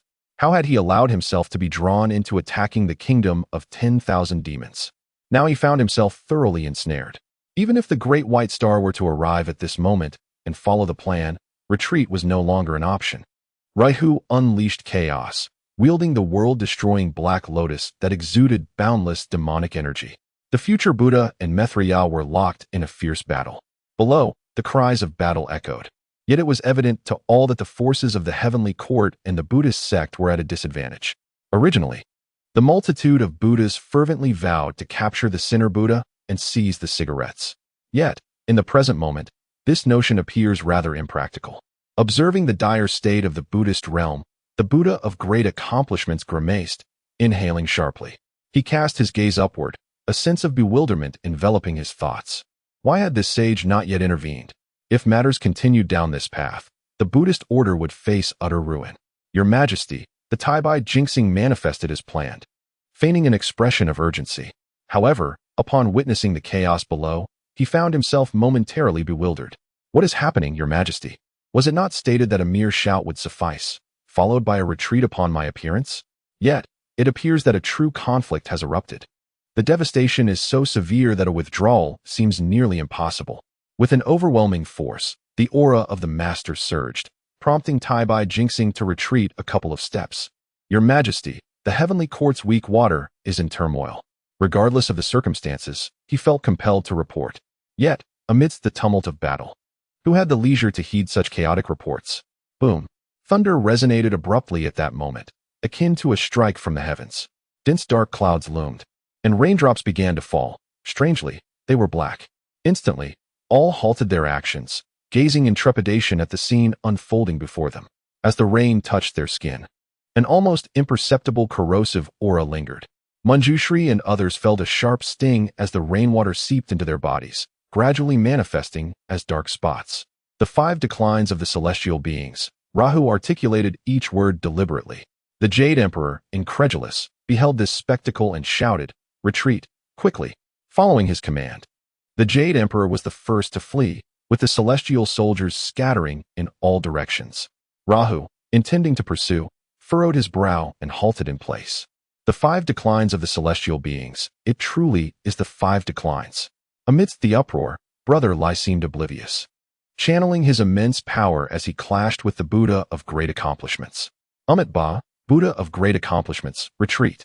The Buddha of great accomplishments intoned a sutra, turning to flee, with Maitreya closely following. While these 2 quasi-saints managed to escape, the disciples of the Buddha were not so fortunate. Brother Lai exhibited an air of righteous indignation, showing no mercy towards former colleagues. Lingji Bodhisattva fell to his knees, pleading, "Spare us. We implore the Buddha to see the truth. Today's actions were born of necessity, leading us to commit such foolishness. We beseech the Buddha's compassion to grant us our lives." With a mere wave of his hand, Brother Lai imprisoned the multitude of Buddhas in place. Gazing at these familiar colleagues, a smile broke upon his face. The Buddhist order was now in shambles, with all power resting in his grasp. Brother Lai laughed heartily. "Let the followers of the Buddha bring treasures to redeem you." Pointing to the silver-haired Zhanji, he declared, "You shall return to Mount Ling to inform the Buddha of great accomplishments, so they may come bearing treasures to ransom you." Chapter 721. The monks of the Buddhist sect have been captured. Lai Gu intended to use these bald-headed monks to threaten the Western paradise of Buddhism, in exchange for some treasured artifacts to enrich his own fortune. Contemplating this, he could not help but admire his own cleverness. He raised his gaze towards the heavens, where the inky rain continued to pour incessantly. Even with his quasi-saint cultivation, he felt a slight sting against his skin. Unlike some others, who found the rain transforming into dark spots upon contact, Lai Gu was merely aware of a mild discomfort. The demon army was in disarray, scattering in all directions to evade the black rain. This rain, upon landing, coalesced into dark stains that even those of the great Luo golden immortal cultivation could not completely eradicate. Even if one managed to temporarily wipe it away, it would soon reappear. This chaos heightened the anxiety among the people, leading to a palpable sense of dread. The air was filled with lamentations, as the corrosive black rain tormented them to the brink of despair. What could the unarmed do in the face of such calamity, but watch helplessly as they were consumed and obliterated? Thunder rumbled ominously, echoing in the ears of the multitude. Lightning struck with agility, tearing through the dark clouds, flickering in the night like wisps of ghostly flames. Beings cried out in agony, beseeching the divine for mercy and salvation. Yet, little did they know, the deities themselves were struggling for survival. At that moment, the gods of the heavenly court were equally fraught with anxiety. behind the relentless laws of fate. The gods had fallen from their pedestals, their desires and fears akin to those of mortals. The Jade Emperor's expression darkened to an extreme, as this campaign against the myriad demon kingdom had inflicted significant losses upon the heavenly court once more. The black rain now spread through the celestial realm, leaving ominous stains upon the bodies of the gods, which continued to expand upon their skin. "Your Majesty, what is happening?" Tai Bai Jinxing inquired anxiously, glancing at the dark spots on his arm. The Jade Emperor remained silent, lifting his gaze to the sky. It had been many years since the heavenly court had experienced rain, let alone such a terrifying downpour. A great calamity was imminent. Observing the dark stains on his fellow deities, the Jade Emperor's countenance grew grave. Was this the phenomenon of the 5 declines of heaven? I am uncertain of the cause. I shall consult the sages shortly. They will surely possess a solution. Do not be alarmed, the Jade Emperor reassured. Upon hearing this, the previously restless gods fell silent, comforted by the belief that the sages would provide a remedy for their affliction. With this thought, their anxiety lessened considerably. Subsequently, the Jade Emperor inquired about the losses sustained by the heavenly court, though he appeared somewhat distracted by the reports from below. This unforeseen calamity had compounded the troubles of the heavenly court. What had initially been a mere display of authority had devolved into chaos, thanks to the reckless actions of Luo Ho, disrupting their well-laid plans. The rain continued to fall, not just within the heavenly court, but throughout the realms. After a considerable time, the Jade Emperor made his way to the Purple Cloud Palace, for the situation had escalated beyond his control, prompting him to seek assistance from the venerable Hongjun. Within the palace, the figures of Jane and Zhuanti observed the ominous black rain with grave expressions. Fully aware that a great catastrophe was imminent, Jane sighed, expressing uncertainty about their ability to evade the impending doom. If only our master could take that final step, there might be a chance for our survival. Zhuanti glanced towards the secluded retreat of Hongjun, lamenting his absence from the Purple Cloud Palace. Jane nodded in agreement, his voice tinged with sorrow. You speak the truth, yet time is of the essence. Can our master truly make that final move within such a limited time frame? Zhuanti replied with conviction. I have faith that our master can indeed accomplish it. Pausing for a moment, he continued, at this juncture, our master is our sole hope. Without his intervention, we shall be irrevocably consumed by this calamity. Suddenly, 2 disheveled figures emerged, none other than the Buddha of Great Undertakings and Maitreya Buddha.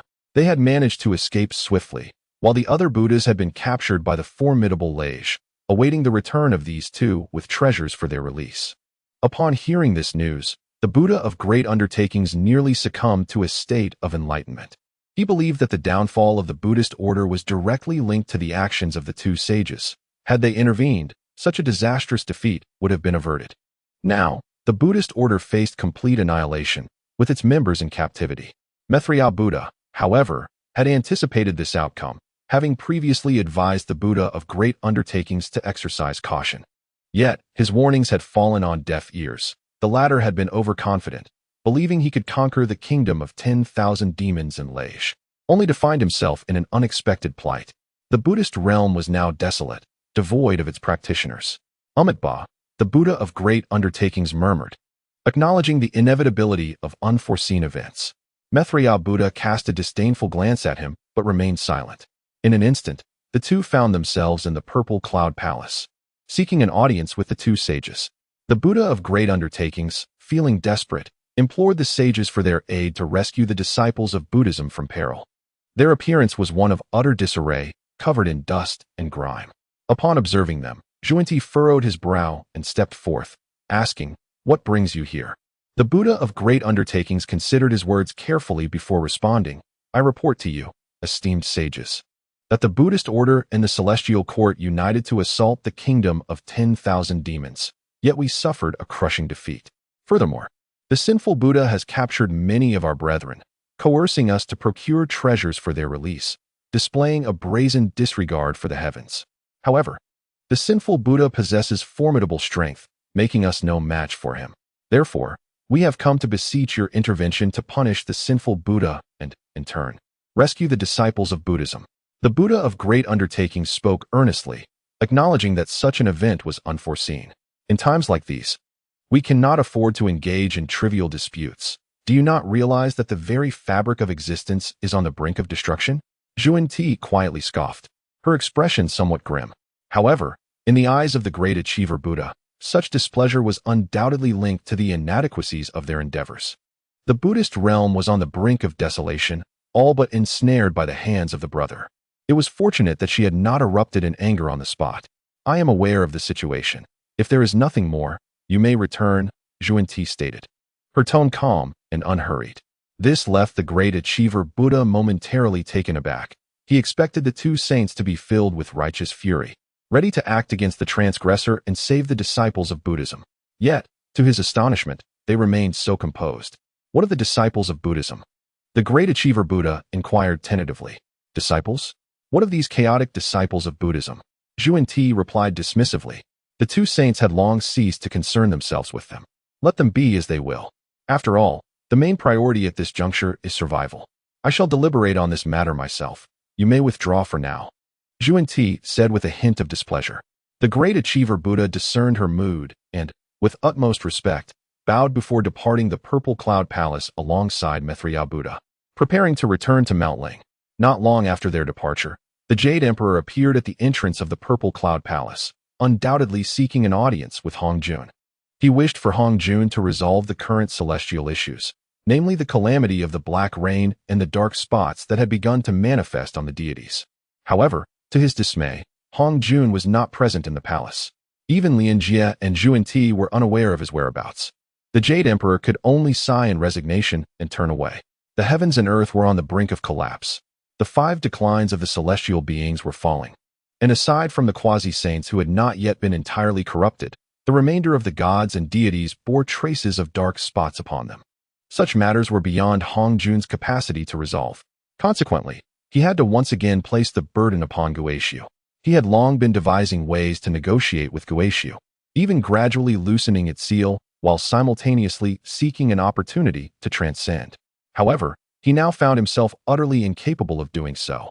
The malevolence within him was becoming increasingly uncontrollable. The heavens and earth were steadily approaching ruin. Hong Jun sensed the futility of his situation and resolved to delve deeper into Guishu. If Guishu could indeed turn the tide, then Hong Jun would not hesitate to allow it to fully enter the world.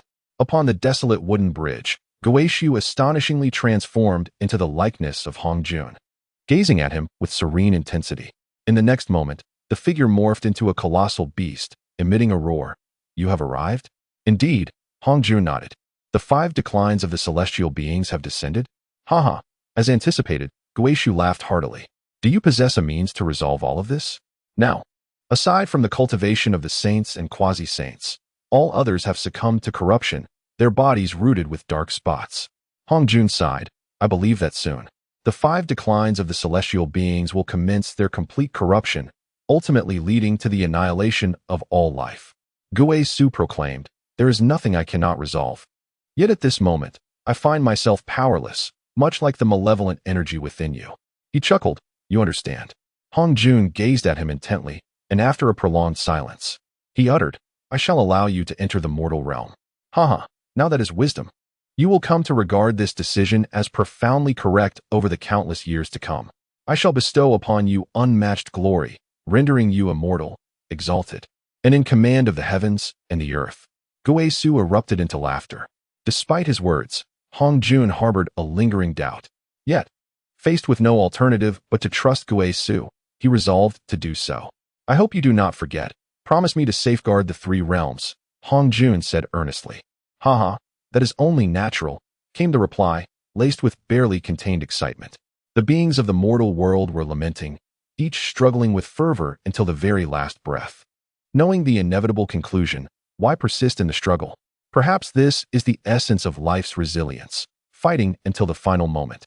Tang Yu suddenly recalled that in his past life, some individuals diagnosed with cancer expressed various sentiments. If it were me, I would choose to end my life, sparing my family the burden. Death would be far easier than this. In retrospect, those remarks seemed absurd. How could one, untested until the very end, claim to possess the resolve to make such a decision? Life's singular difficulty culminates in death. Yet, death itself is the simplest of all outcomes. Perhaps now, one might boldly declare a fearlessness towards death, but when the final moment arrives, the majority, 90%, would wrestle and struggle, clinging to existence day by day. Suspended in midair, Tang Yu remained motionless. He listened to the collective wails of the suffering souls, ordinary individuals drenched in the unending black rain. Yet, the flickering light of their indomitable spirits shone defiantly. He lifted his gaze towards the darkened skies, a sudden, mischievous chuckle escaping his lips. Do you wish to bury the world? Then I shall first entomb all that exists. His laughter resonated, echoing silently with his unwavering spirit. A thunderous bolt struck nearby, as if silently responding to his defiance. With a resounding cry, "Ah!" Tang Yu's voice reverberated, sending shockwaves through the air. At that moment, the torrential black rain seemed to freeze, suspended in the atmosphere. The surrounding space solidified, time itself halted. Everyone remained in their positions, utterly motionless. Tang Yu laughed heartily. With a mere thought, he enveloped all within his consciousness. The beings of the mortal realm now lay within his grasp. He closed his eyes, absorbing the sorrow of the masses. The myriad emotions coalesced into several golden characters, embodying the profound essence of the ultimate truth, soaring from the heavens. Yet, the character for love appeared exceedingly frail, a stark contrast to the other six. The grand characters expanded, imprinting themselves upon the world. Ultimately, with a flick of his consciousness, the gods shattered and crumbled. Tang Yu abruptly opened his eyes, surveying the desolate landscape, now gradually eroded by the black rain. The beings of the world had completely vanished, reduced to nothingness. In the last remaining daughter's kingdom, a protective barrier, conjured by his powers, still enveloped the realm long after his departure. Beyond this sanctuary, everything else lay entombed within him. The daughter's kingdom represented the last vestige of life amidst the mortal realm. Thunder roared, a cacophony that reverberated through the air, sending shivers down one's spine, an unmistakable manifestation of the might of nature. Tang Yu felt a wave of dizziness wash over him, as countless indistinct figures flickered to life in the depths of his consciousness. He uttered peculiar sounds, each laden with a distinct emotional hue. I am dying. It hurts so much. I long for a meat bun. What is happening? I want to go home. I want to go home. Ahua. I shall soon return to wed you. Who has stolen my pork head? His voice, infused with a kaleidoscope of emotions, resentment, dread, yearning, and regret, oozed forth, each sentiment intertwining with the other. The tormenting surge of his desires once more turned against him, a familiar yet intensified backlash. Clutching his bag tightly, he fought to maintain a sliver of clarity. Should he lose that fragile clarity, he would be completely consumed by his desires. His self-awareness, along with all his emotions, would be fragmented and merged into the collective desires of all sentient beings, rendering him utterly dissipated. He comprehended the inherent flaw in his emotional path. Love, elusive and difficult to perfect, prevented him from achieving equilibrium. Chapter 723. The destruction of the mortal realm. The shimmering characters trembled incessantly, as if on the brink of shattering. Tang Yu's expression twisted in agony, his mind aflame with flickering images and resonating voices. Most of these echoes were tinged with regret. If only I could live another day to apologize to her. Father, I never held it against you. I wish to embrace her one last time. To sacrifice myself for my country, ultimately failing you. Countless voices poured from Tang Yu's lips, his face contorted with a myriad of emotions, predominantly steeped in regret. It is in the face of death that such regrets manifest. Pain may heal, and thus all things may pass, yet regret takes root in the hearts of many, accompanying them throughout their lives until the very end. Even in the twilight of existence, one can feel the weight of regrets trailing behind them, yet there is no way to amend them. Tang Yu cradled his head, desperately resisting the flood of images and sounds. A profound sigh escaped him, as a pair of eyes filled his mind, calmly observing him. In that moment, Tang Yu felt akin to a drowning soul, catching sight of a final lifeline. Hurry, hurry. Save me. If I become utterly lost in the tumult of emotions, you too shall meet your demise. Upon seeing him, Tang Yu felt a flicker of reassurance. He understood that the other self within him would not permit his death. The perils inherent in your emotions are a truth you comprehend far better than I. What is it that you lack? Those calm eyes gazed at him. If a solution is not sought promptly, you shall inevitably face a complete backlash, leading to your obliteration.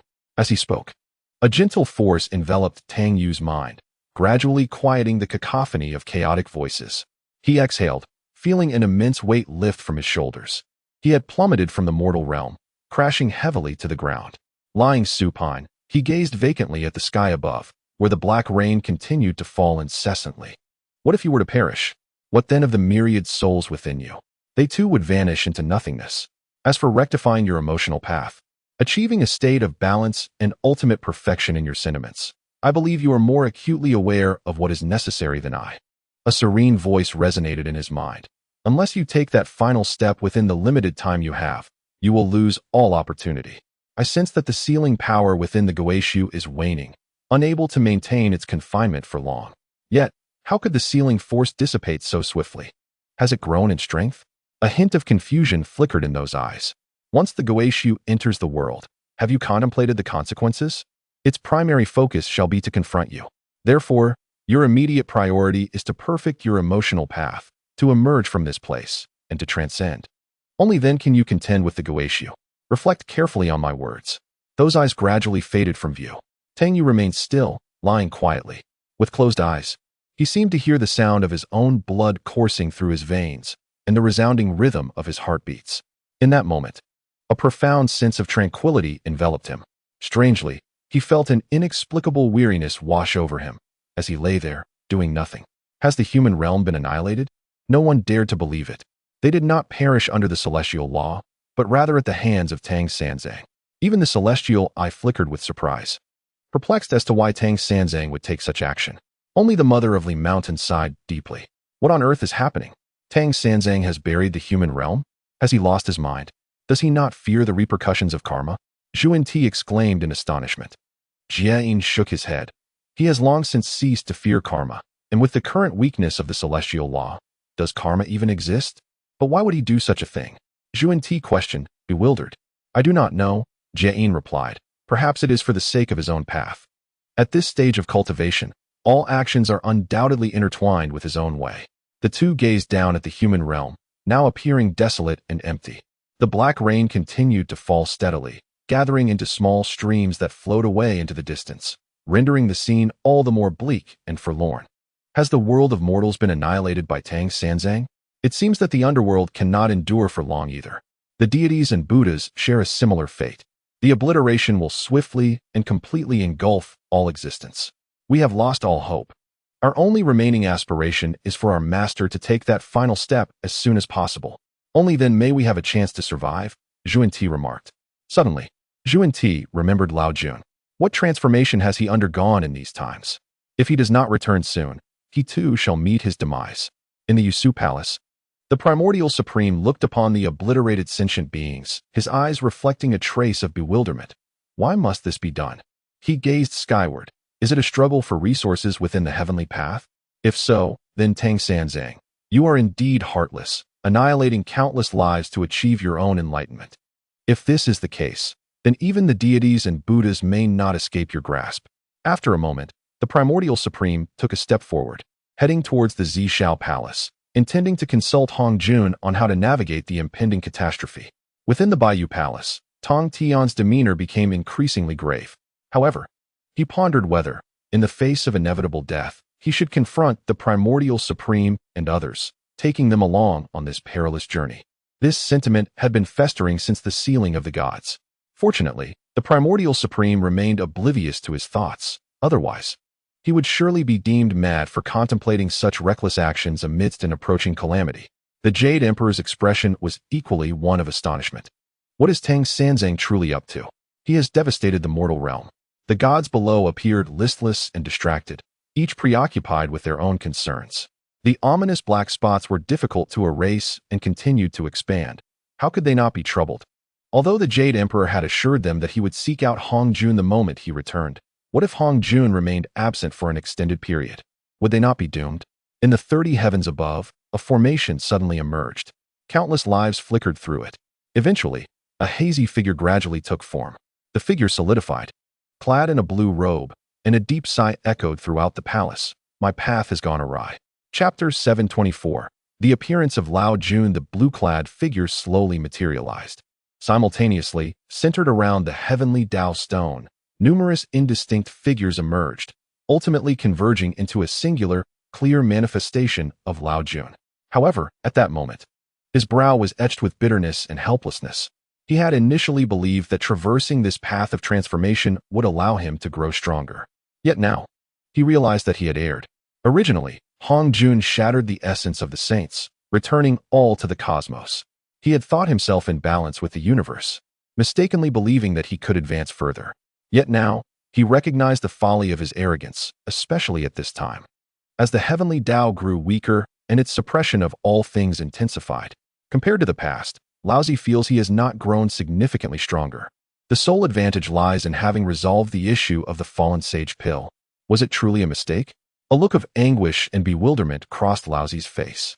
After meticulously preparing for such a long time on the path of transformation, he found himself confronted with such a resolution.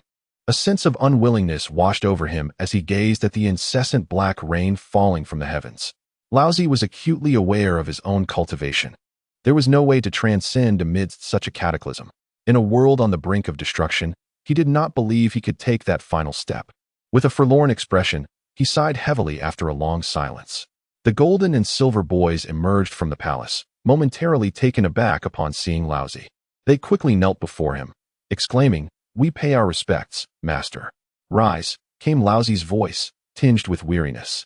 The two boys exchanged glances, remaining silent, then stood up respectfully behind Laozi, their eyes fixed on the falling black rain. Perhaps Laozi's heart was even more desolate than this relentless downpour. Ultimately, he was still mistaken. After uttering this thought, he retreated into the inner hall. In the heavenly court, the Jade Emperor observed the ongoing black rain with a grave expression. Aside from those of quasi-saintly cultivation, everyone bore dark splotches upon their bodies, which continued to spread and grow slowly. The mortal realm had been obliterated by Tang Sanzang, leaving the heavenly court to struggle for only a little while longer before succumbing to this great calamity. This black rain, descending from the heavenly Tao, was insurmountable. Perhaps Hongjun would have a solution, yet he was nowhere to be found, lost to the day's distractions. The Jade Emperor silently cursed within. Despite having soothed the deity's anxieties, the sudden appearance of dark splotches on their bodies still left them in a state of trepidation. Some even prepared for the inevitable, contemplating their legacies. However, upon seeing their friends and family in the same plight, they realized there was little point in such preparations. It seemed more prudent to focus on their own fates instead. Consequently, some began to erect monuments to themselves. They understood that failure could lead to the dissolution of their souls, but at the very least, it provided a semblance of a formality, a means to cope with their impending demise. It could serve as a remembrance for any future generations, if such existed. Observing the distracted and troubled faces of his ministers below, the Jade Emperor furrowed his brow. "I have already stated that once our ancestor returns, your issues will be resolved. Why do you all still wear such sorrowful expressions?" "Yes, your majesty," the deities replied absent-mindedly. Seeing their demeanor, the Jade Emperor opened his mouth to express his frustration, but ultimately swallowed his words. In the realm of the heavenly court's weak waters, no one noticed that the waters were gradually diminishing at a slow pace. Within the Milky Way's weak waters, tranquility lingered. The shadow of the weak water emerged hazily within, as if her form had transformed into a fluid existence. The tumultuous weak water surged around her, incessantly washing over her body. A delicate mist, both present and elusive, spiraled from her form. The essence of the weak water she absorbed fortified her corporeal being, yet the superfluous remnants were transformed into mist, expelled from her body in this manner. Surrounding celestial soldiers gazed at the dark stains upon their skin, incessantly rubbing at them, seemingly attempting to eradicate these dreadful blemishes through sheer friction. However, such an endeavor was utterly futile.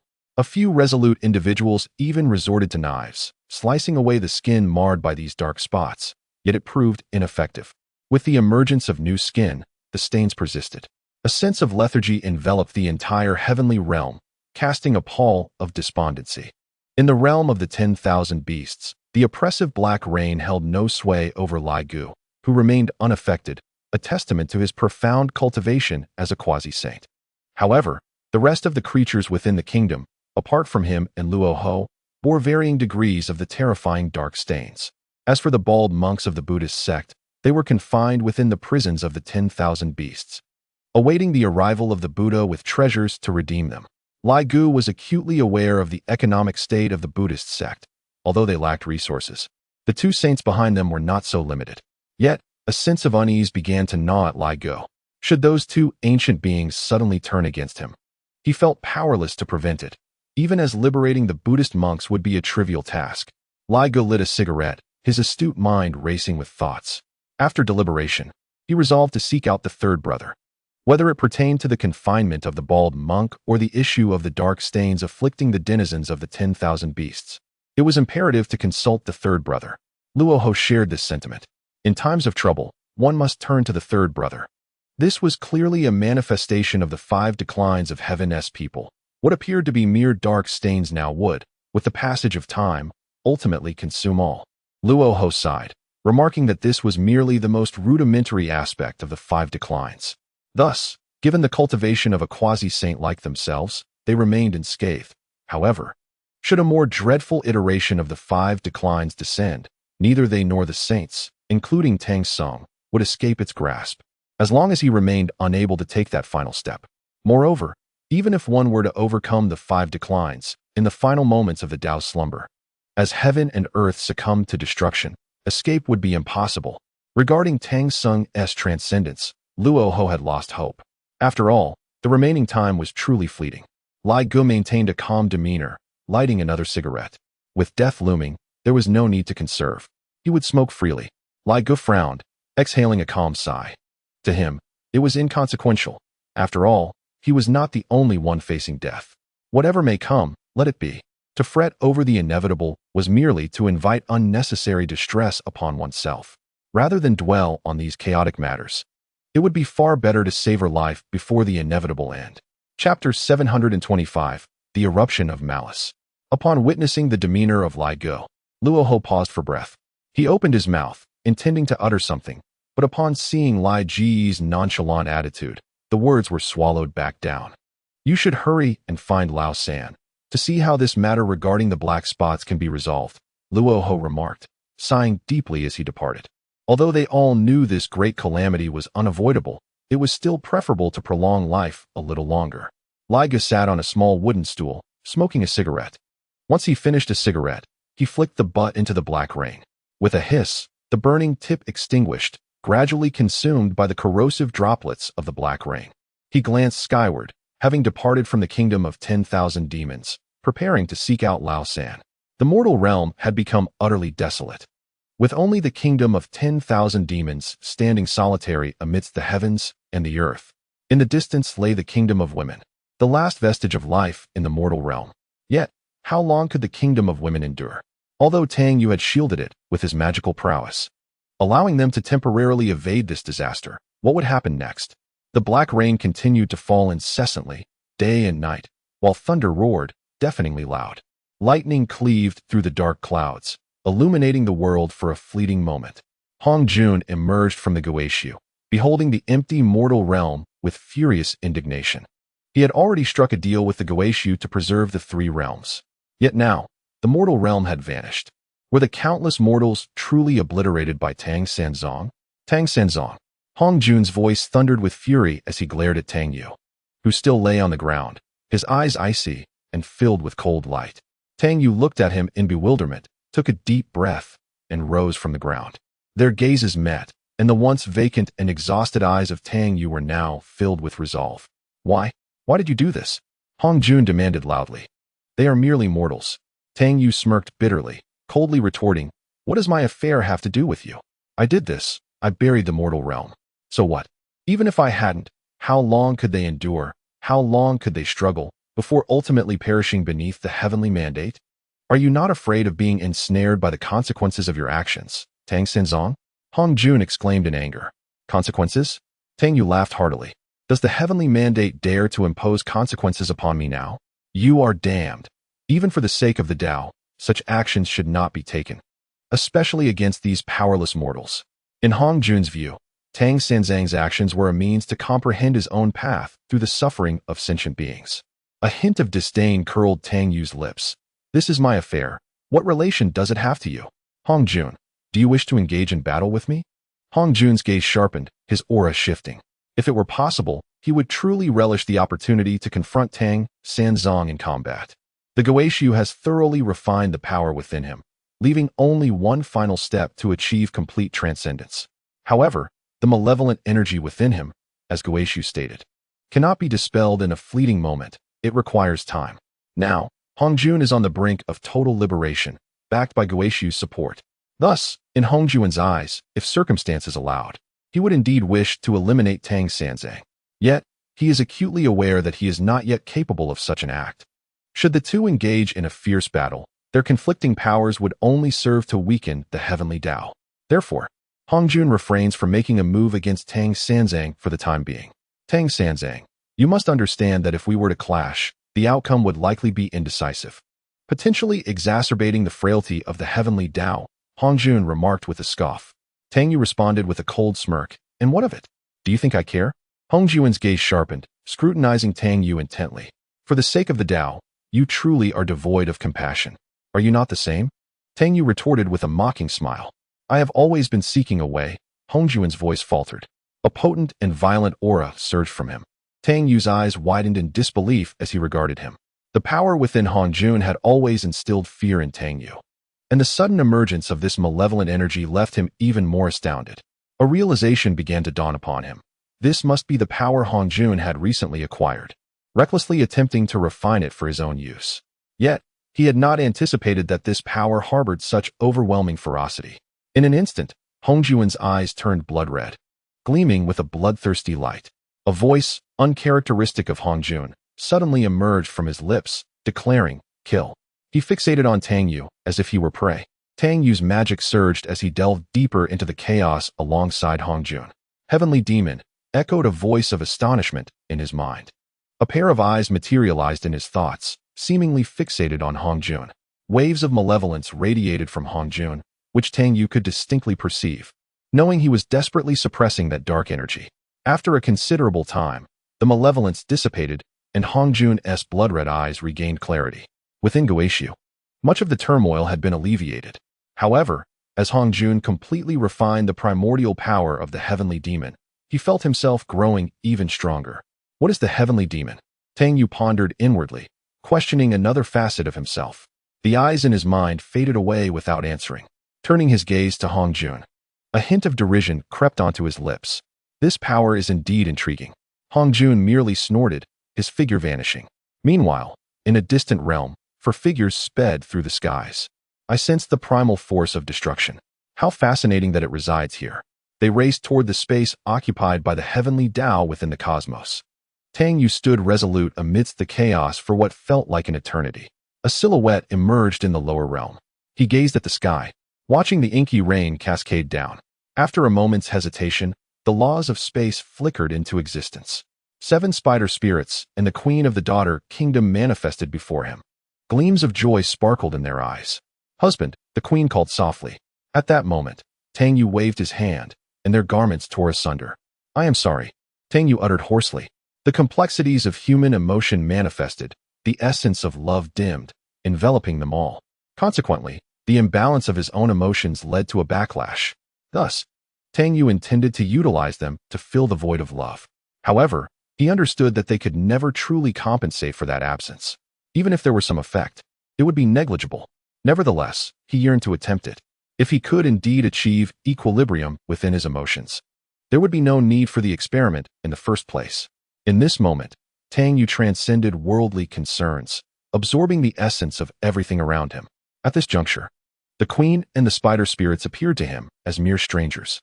The emotions he experienced transformed into 7 vivid imprints inscribed upon the celestial canvas. Yet, the essence of love remained feebly flickering. However, it gradually began to swell. Ordinarily, Tang Yu would have first drawn upon his own love as a foundation. Instead, he now sought to absorb the affections of the women towards him to bolster the dim glow of love within his own emotional spectrum. He hoped to achieve a balance in his emotional journey. Joy, anger, sorrow, fear, love, hatred, desire. The 7 grand characters radiated a brilliant light, exuding an overwhelming aura of power. Joy. The vibrant red character of joy materialized before him, with dragon and phoenix candles flickering, their wax tears cascading. The crimson joy curtain descended, resembling the last tranquility amidst a tumultuous world. The queen of the daughter kingdom, adorned in a phoenix veil, blushed with shyness, her eyes shimmering with myriad emotions. Each smile and frown she exhibited painted the very essence of her innermost desires, which Tang Yu meticulously outlined with joy. Yet, he remained as tranquil as still water, his countenance serene as he absorbed it all. Anger. The expressions of the 7 spider spirits suddenly contorted into terrifying visages. Their powers surged forth, converging upon Tang Yu. Unfazed, Tang Yu sat cross-legged within the celestial realm, utterly impervious to their magical onslaught. His physical form was indomitable. Even the might of a sage could not dismantle it. Within the celestial sphere, the character for anger grew larger, enveloping the 7 spider spirits, who ultimately found their calm. Sorrow. The countenances of the women were suffused with grief, their gazes hollow and desolate, akin to a barren grave devoid of life, steeped in desolation. Meanwhile, Tang Yu, though he felt the pervasive aura of sorrow surrounding him, remained unmoved, his expression impassive. He existed in a state of transcendence, absorbing the essence of sorrow. This was his sorrow, but not the sorrow of his present self. It was the sorrow of the former Tang Yu. He beheld the moment of his abandonment, witnessing his futile struggles, bowing and scraping before the world. All that has transpired has unconsciously coalesced within his heart, transforming into a profound sorrow concealed in the deepest recesses of his being. In this moment, he experiences the entirety of his emotions with a sense of detachment, as if an outsider observing his own desires and fears. Fear. As the essence of fear unfolds, the 7 spider spirits and the queen of the daughter kingdom tremble in trepidation. This is the hidden dread that resides deep within their souls. The spiders, since their inception, have struggled time and again, escaping death on numerous occasions. Yet, the specter of fear continues to lurk within them. The queen, who has lived a life of luxury and abundance, has her own fears nestled within her heart. This encapsulates the deepest yearnings and fears of humanity. Perhaps even she is unaware of them, but occasionally, fleeting moments bring forth memories of those shadows. Malice. Desire. Ultimately, love emerges, the most elusive and yet vital component of his being. At this moment, Tang Yu's expression is serene, his eyes closed, as 7 grand characters swirl around him. Each character gleams with a radiant brilliance, exuding an awe-inspiring celestial authority. Buzz. As the character for love blossoms, it envelopes several women. The queen and the spider spirits gaze at Tang Yu with eyes as gentle as flowing water, captivated by his presence. Suddenly, a collective scream escapes from the women. Simultaneously, Tang Yu's eyes widen in shock. The 7 characters surrounding him now resonate with a hum, their blinding light fading away. The characters dim, cracking slightly, revealing the blurred faces of many souls, each embodying the myriad emotions and desires of existence. Tang Yu lets out a soft grunt, his complexion paling, a drop of blood trickling from the corner of his mouth. He has failed. He sought to amplify his love through these women, aiming to achieve a balance of emotions and desires. However, he ultimately faltered. Having prepared himself psychologically, Tang Yu understood that love must be rooted in his own feelings. He needed to cultivate his love for them and then draw strength from their affections to bolster his own. Yet, he foolishly attempted to enhance his love directly through the queen and the others, treating them as mere subjects for his experimentation. This realization brought a sardonic smile to his lips. Previously, the likes of Laozi sought to explore the Tao through him, hoping that he, as an anomaly, could yield some insights. At that time, he was filled with disdain, viewing them as cold-hearted beings who regarded him as a mere pawn in their quest for understanding. Now, he has become even more ruthless. He has directly utilized the affections of these women as subjects of his experiments. He has surpassed even the likes of Laozi in his severity. Ultimately, he has transformed into the very kind of person he once despised. The queen and her companions have long succumbed to unconsciousness, their exquisite forms laid bare, captivating in their beauty. Yet, Tang Yu knows that they are no longer the same. In that final moment of love's failure, not only has he suffered a backlash, but they have too. Their desires and emotions have shattered within the confines of his own, leading to their consumption. As he gazed at them, Tang Yu's lips twitched slightly, and after a prolonged silence, a voice laden with bitterness escaped his lips. "I am sorry." He closed his eyes, his magical energy surging. In an instant, several bodies were reduced to dust. Tang Yu interred them within himself. When the great calamity concludes, he would extricate them, and at that moment, their emotions and desires would be restored in their entirety. Observing the countless slumbering souls within him, Tang Yu sighed. As the celestial phenomena dissipated, his figure emerged. Yet, his complexion remained somewhat pallid at that moment. The backlash of emotions felt as if myriad beings were howling in his mind, nearly causing him to splinter his own emotions. Fortunately, he maintained clarity until the last moment. Though even so, he endured significant backlash, sustaining considerable injuries to his very essence. Had he failed? Knowing this, did he still choose to experiment with them? Was it a mark of his heartlessness or a testament to his deep affection? A voice resonated in his mind. Perhaps you are heartless towards them, but for her. You are rather tender-hearted. Despite being fully aware of the outcome, he remained unwilling to let go, and now, he should have come to believe. Only she could perfect your love, thereby achieving equilibrium within your emotions. A trace of melancholy flickered in Tang Yu's eyes. He did not wish to use her for experimentation. Thus, he resorted to these few women. The voice in his mind spoke leisurely. You are quite selfish. You exhibit remarkable callousness towards these women.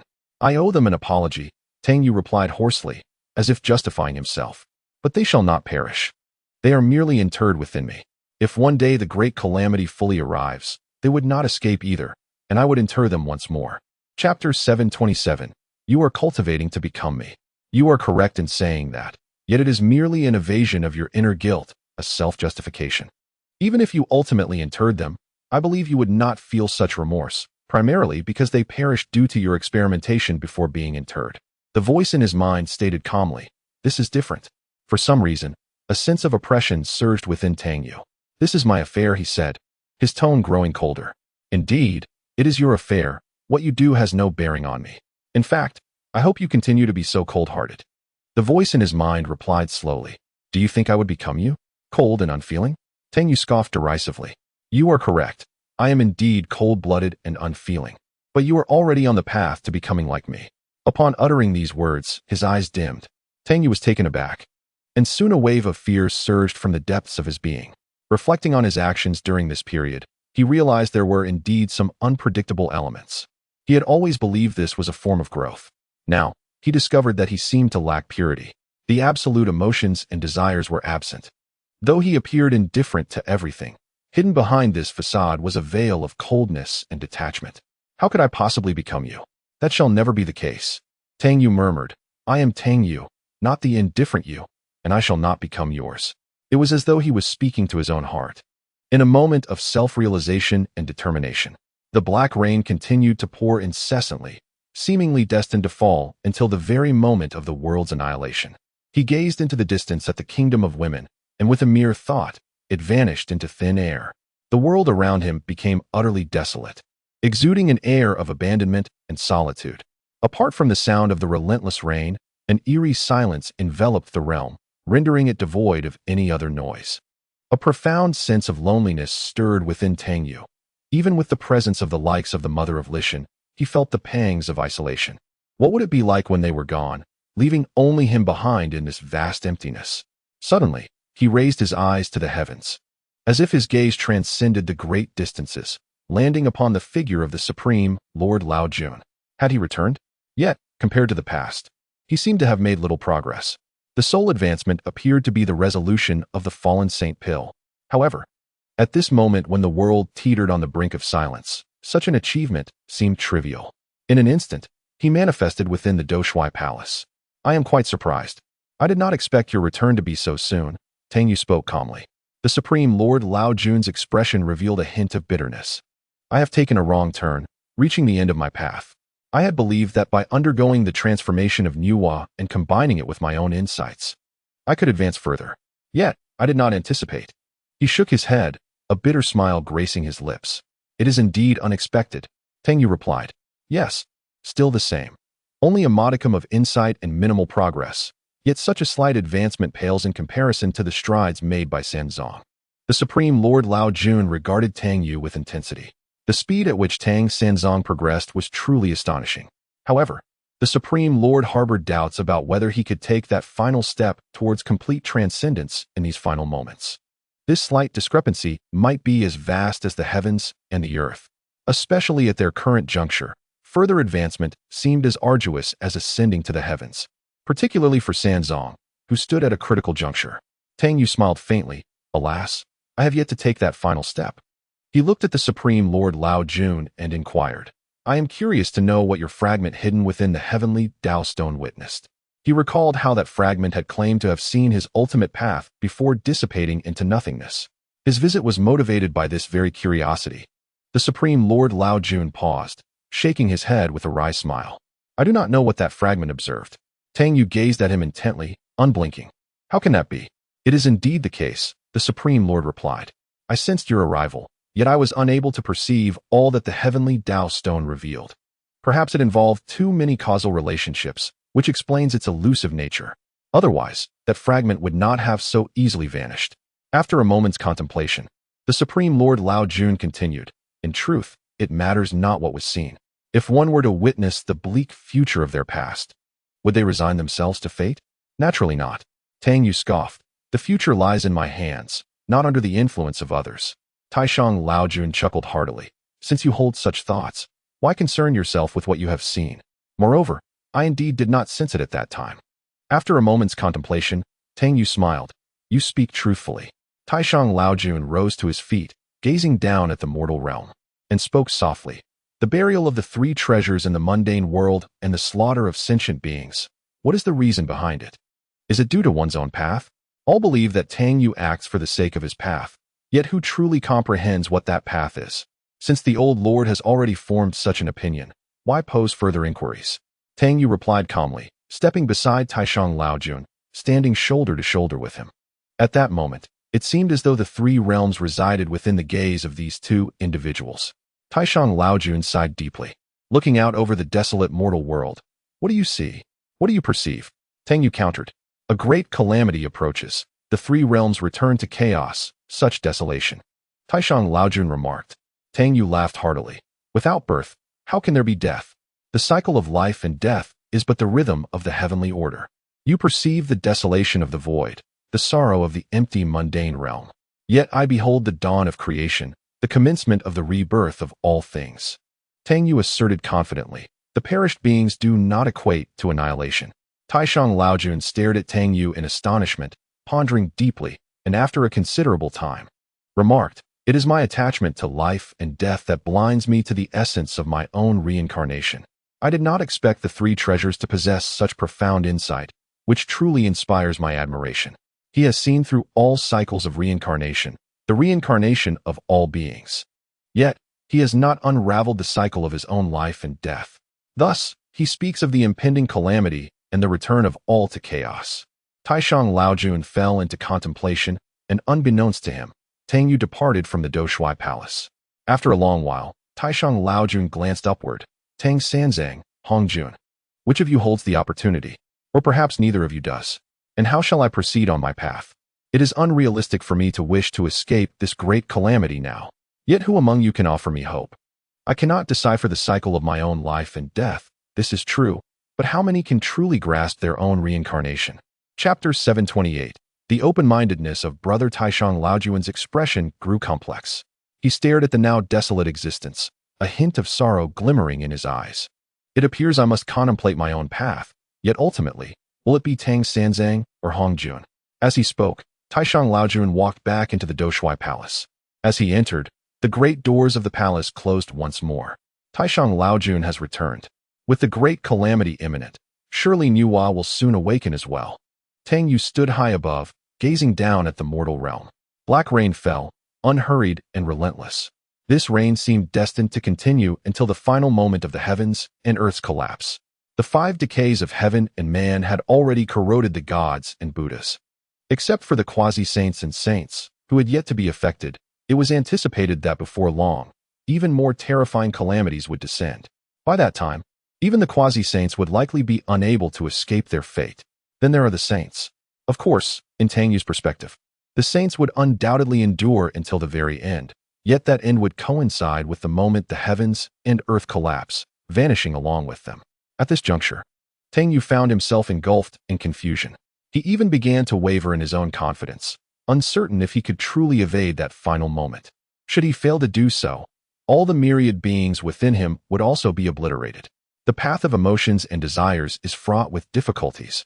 And must it truly be explored through her? Tang Yu remained in a state of hesitation. Regarding the mother of Mount Li, He was acutely aware of his own feelings, love. If he was initially somewhat perplexed, at this moment he had come to a firm understanding of his heart. Otherwise, how could he have chosen to test the path using the queens of the daughter kingdom, instinctively neglecting the mother of Mountly?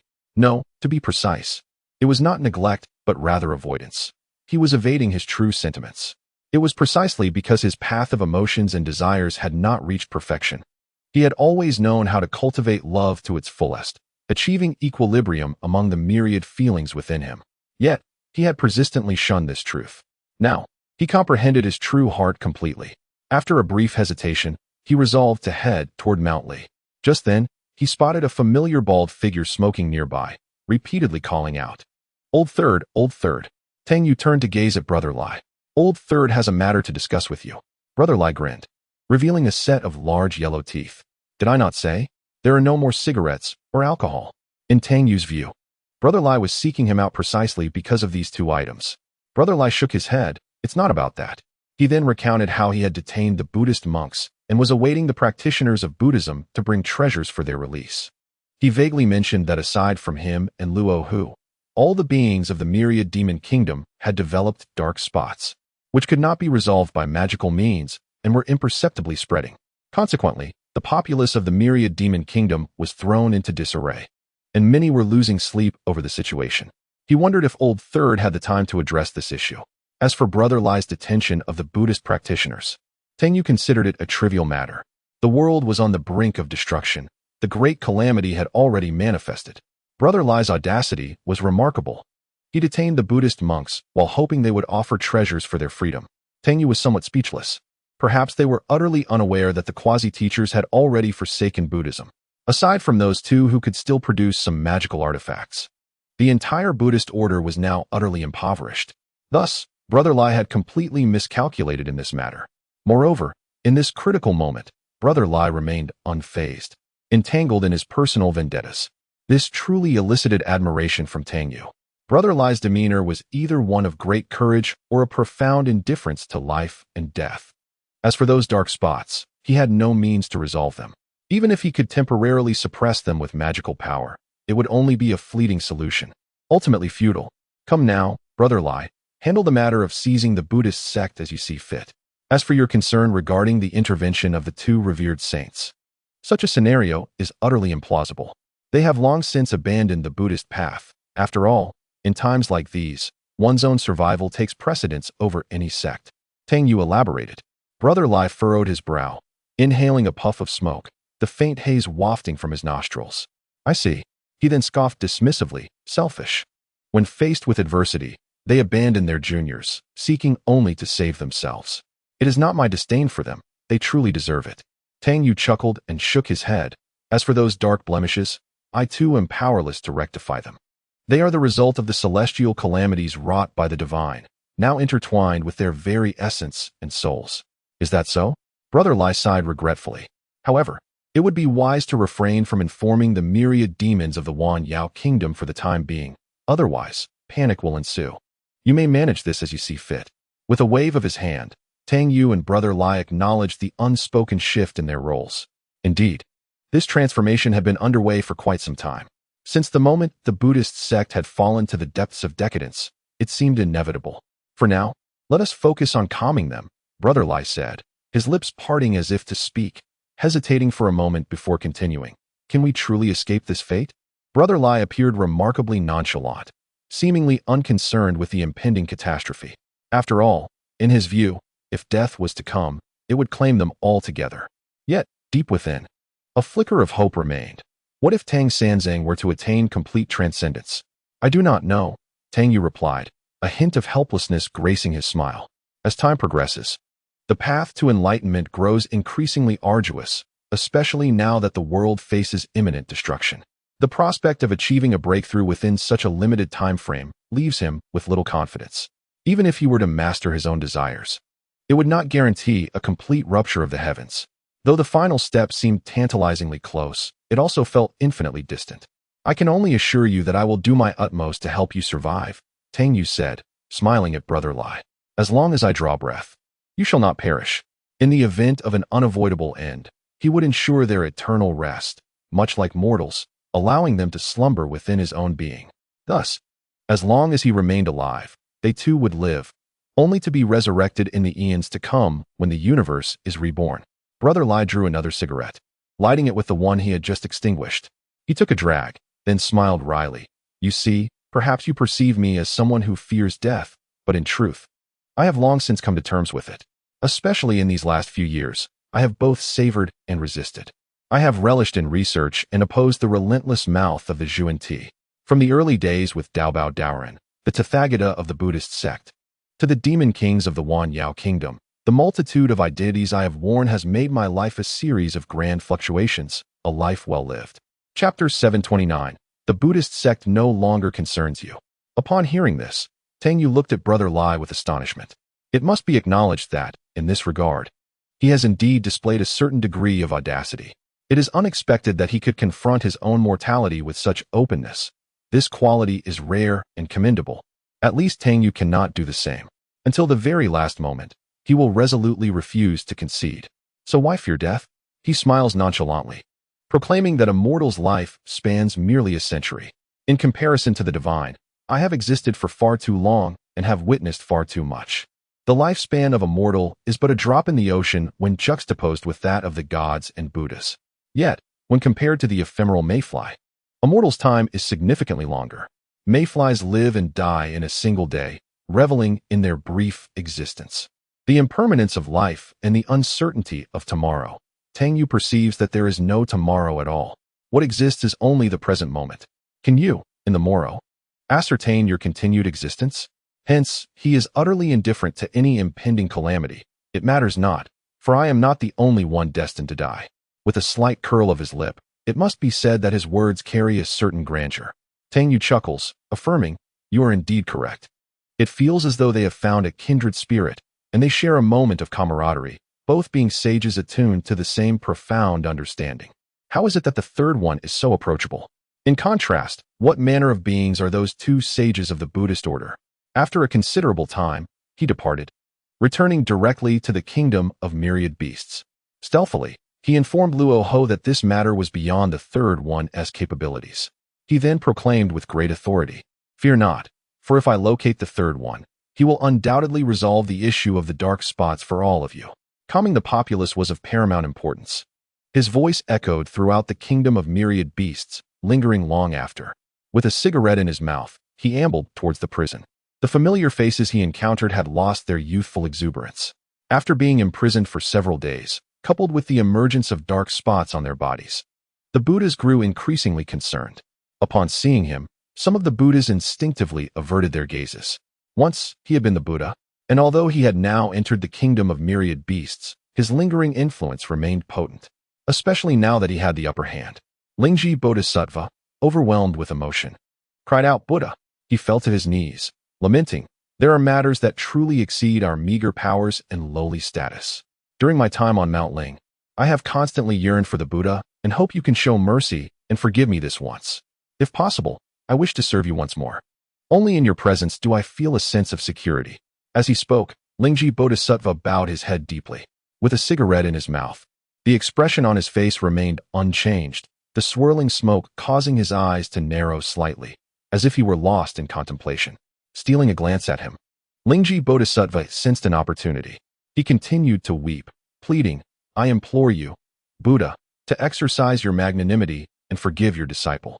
The familiar scent of smoke filled the air, causing Lingji Bodhisattva to swallow hard, inhaling deeply. It had been so long since he had encountered such a familiar aroma, evoking a deep sense of nostalgia.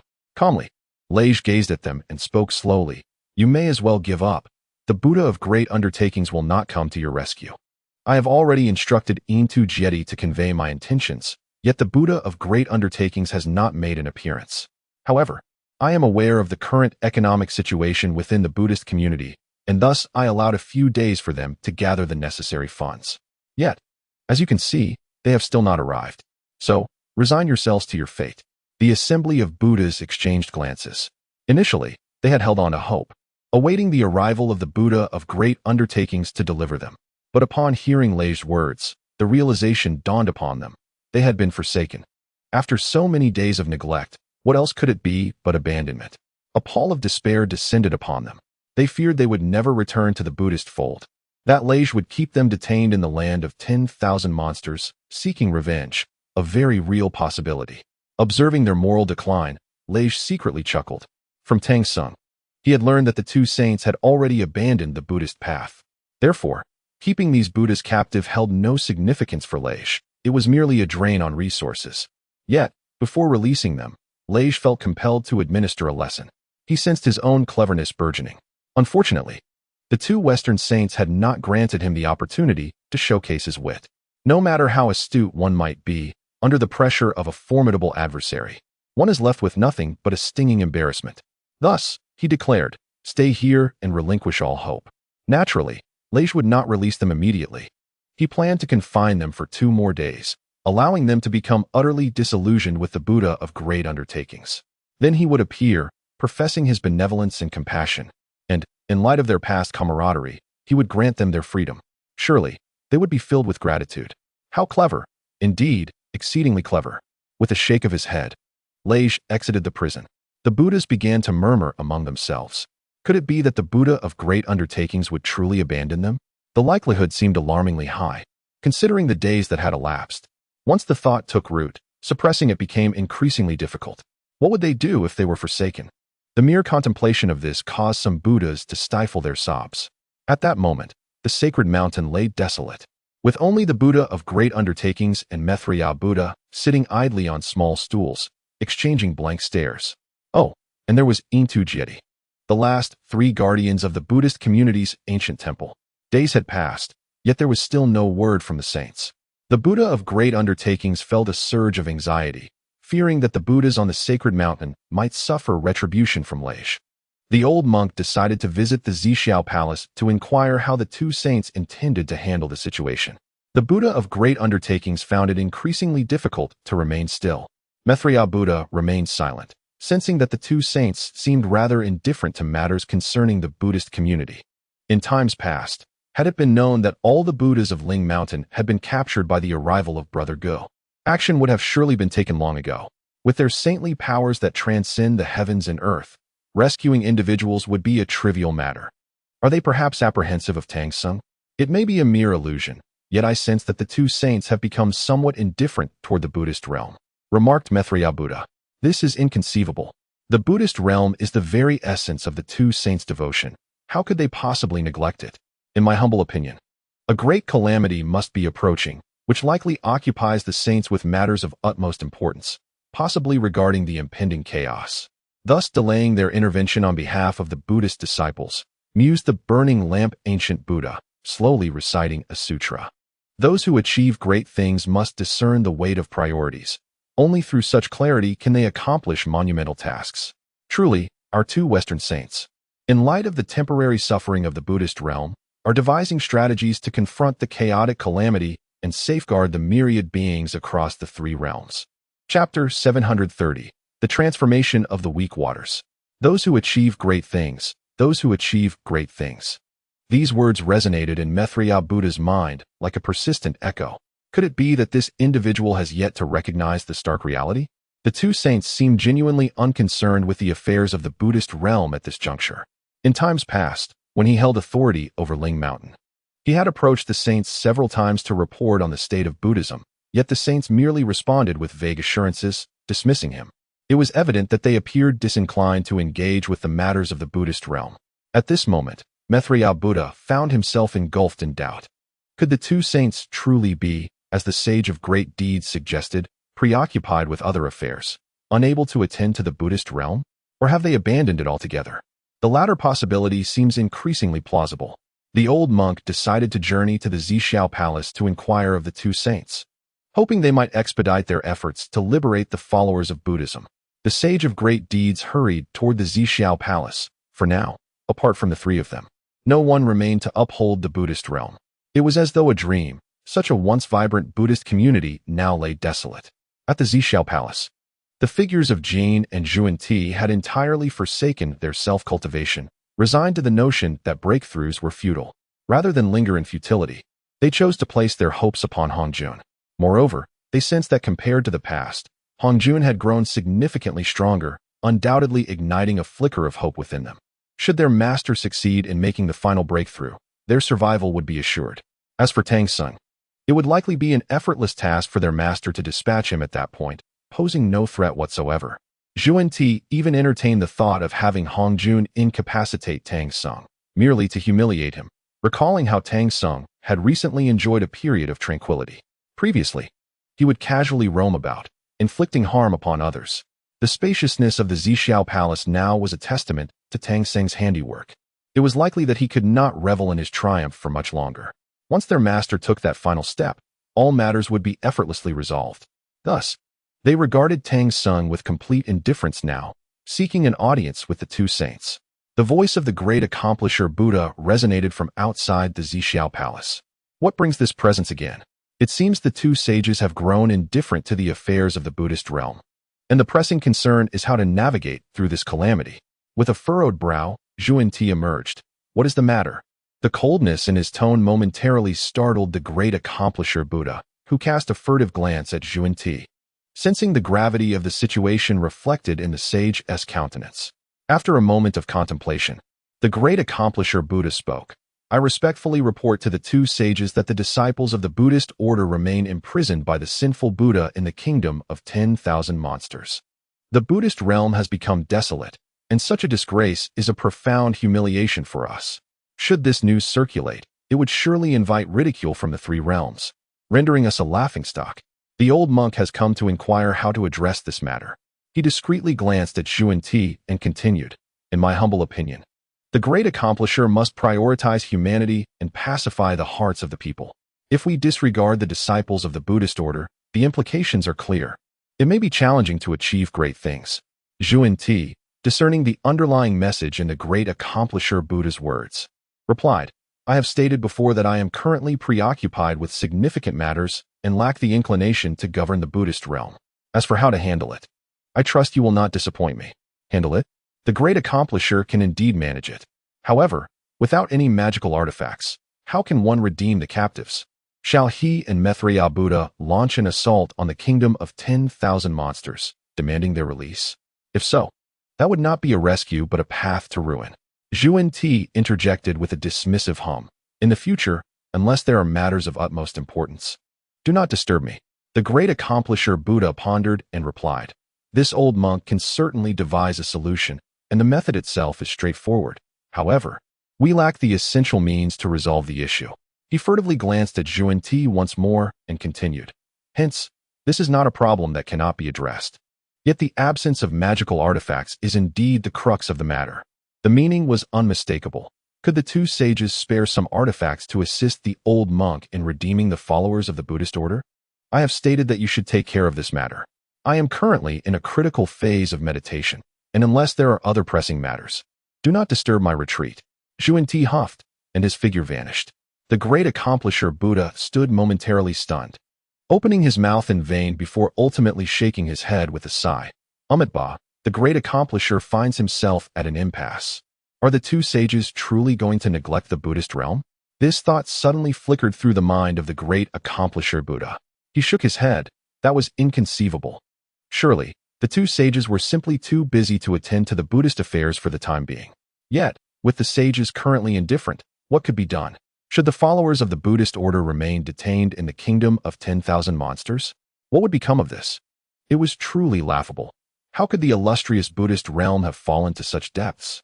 The great accomplisher Buddha gazed at the closed doors of the Zixiao Palace, opened his mouth, but ultimately dared not call upon the two sages. He had already discerned that Zhuan Ti's expression was not particularly pleasant. If summoned once more at this juncture, one may unwittingly tread the same path as before, facing the consequences of a sharp rebuke. It is essential to recall that in the past, such rebukes were frequent and often delivered with little provocation. This is a history steeped in blood. A person of great ambition does not wish to follow in such footsteps. Previously, I believed that this individual lacked resilience. However, upon reflection, their endurance thus far is indeed a testament to their strength. With a weary sigh, the aspirant of greatness turned away from this place. The sage is currently occupied, and without a definitive means to achieve their goals, the aspirant finds themselves at an impasse. In the heavenly realm, at the banks of the river of weak water, The waters are gradually diminishing, seemingly absorbed by the very essence of weakness. The water reclines within the river, eyes shut, a subtle smile gracing its lips. Suddenly, it opens its eyes, shrouded in swirling darkness. With a muffled sound, a flicker of pain crosses its visage, and in an instant, its form erupts, transforming into a droplet that once again embodies the essence of weak water. This cycle of explosion and reformation continues, revealing that with each iteration, its strength amplifies. At the deepest recesses of the river of weak water, a strand of black mist intertwines, linking the depths of the river to the essence of weak water, channeling an inexhaustible flow of power into its being. As this force becomes overwhelming, the form erupts once more, only to reconstitute, growing ever stronger and capable of bearing greater burdens. Chapter 731. The descent of celestial fire. The essence of weak water repeatedly bursts forth, reconstituting and growing stronger, absorbing the relentless influx of power. Within the realm of the void, the enigmatic black mist has been fully unsealed by Hongjun. Yet, it remains concealed within the murky waters of the river of forgetfulness. As if engaged in some clandestine endeavor, it is evident that the inky mist is gradually dissipating, even as its power wanes, seemingly undergoing a transformation. Buzzing, the murky waters tremble violently, sending forth terrifying waves as darkness spreads around. Within the void, infinite space and time merge into the turbulent river. In the heavenly realm, anxiety reigns, and the deities are listless. The incessant black rain and their own issues with the black mist have left them in a state of concern. Although the Jade Emperor has stated that once Hongjun returns, solutions to their afflictions will surely follow, the uncertainty weighs heavily upon them. With the mortal realm utterly annihilated by Tang Sanzang, the Jade Emperor sighed, acknowledging Tang Sanzang's ruthless methods, lamenting the obliteration of the earthly realm. The deities remained silent, none daring to speak. In days of yore, the morning star would have been the first to respond, yet now, the elderly figure stands with mouth agape, eyes vacant, resembling a marionette devoid of its spirit, oblivious to the Jade Emperor's words. Observing the disgraceful demeanor of the deities below, the Jade Emperor furrowed his brow. His countenance filled with fury and slammed his palm upon the table. Did you not hear my words? Behold your current state. Did I not declare that once the venerable Hongjun returns, I would implore him to resolve your issues? At this moment, the gods regained their senses and hastily offered their apologies, pleading for the emperor's forgiveness. The Jade Emperor waved his hand dismissively. Enough. In such a tense time, I understand your concerns for your own safety. It is indeed inevitable. However, rest assured, I have faith that the venerable ancestor will possess the means to resolve everything. For now, the pressing matter is for all of you to unite in managing the realms. He paused, reflecting on the current state of affairs. Alas, where are the three realms now? The mortal realm has been annihilated by Tang Song, and the underworld, after Hutu refined the 6 paths of reincarnation, seems to have lost its capacity to intervene. Thus, as the sovereign of the three realms, I find myself reduced to merely overseeing the celestial court. Indeed, your majesty, your words are wise. Bai Zhe, the morning star, quickly interjected, it is truly our folly to be overly anxious. I believe that once the venerable ancestor intervenes, we shall be safe and sound. Yet, despite his words, Bai Zhe harbored doubts. Could Hongjun truly prevail? While it was evident that he had grown stronger, Tang Xing was not to be underestimated either. Bai Zhe's small eyes darted thoughtfully, as if pondering something profound. Such wisdom in your discourse, Bai Zhe. What further concerns could any of you possess? The Jade Emperor reassured the assembly. Look at your despondent expressions, devoid of any enthusiasm or vigor. If this lethargy persists, chaos shall surely ensue within the three realms. Yes, your majesty, the gods responded in unison, their voices still lacking in strength. With the return of the Grand Supreme Elder, I shall seek an audience with him shortly to ascertain whether he is able to assist you. If he can lend his hand, he shall undoubtedly resolve your predicaments, the Jade Emperor declared. At this declaration, a wave of restlessness rippled through the assembly. Although not Hongjun, the intervention of the Grand Supreme Elder would surely suffice. Thank you, your majesty. The gods collectively bowed in gratitude. With a smile, the Jade Emperor then asked earnestly, how do you perceive the current state of the three realms? The gods exchanged glances, none daring to speak, as they turned their attention to Bai Zhe, clearly indicating their desire for him to voice his thoughts.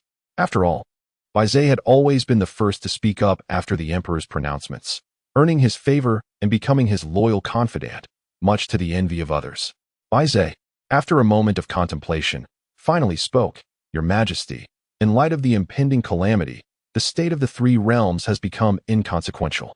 What truly matters now is how we shall endure this tribulation." Thus, the venerable minister opined that the current state of the three realms should be momentarily set aside. Only through the united efforts of the deities can they escape this calamity, allowing for future discussions. Stealing a furtive glance at the Jade Emperor, the illustrious Tai Bai Jinxing continued.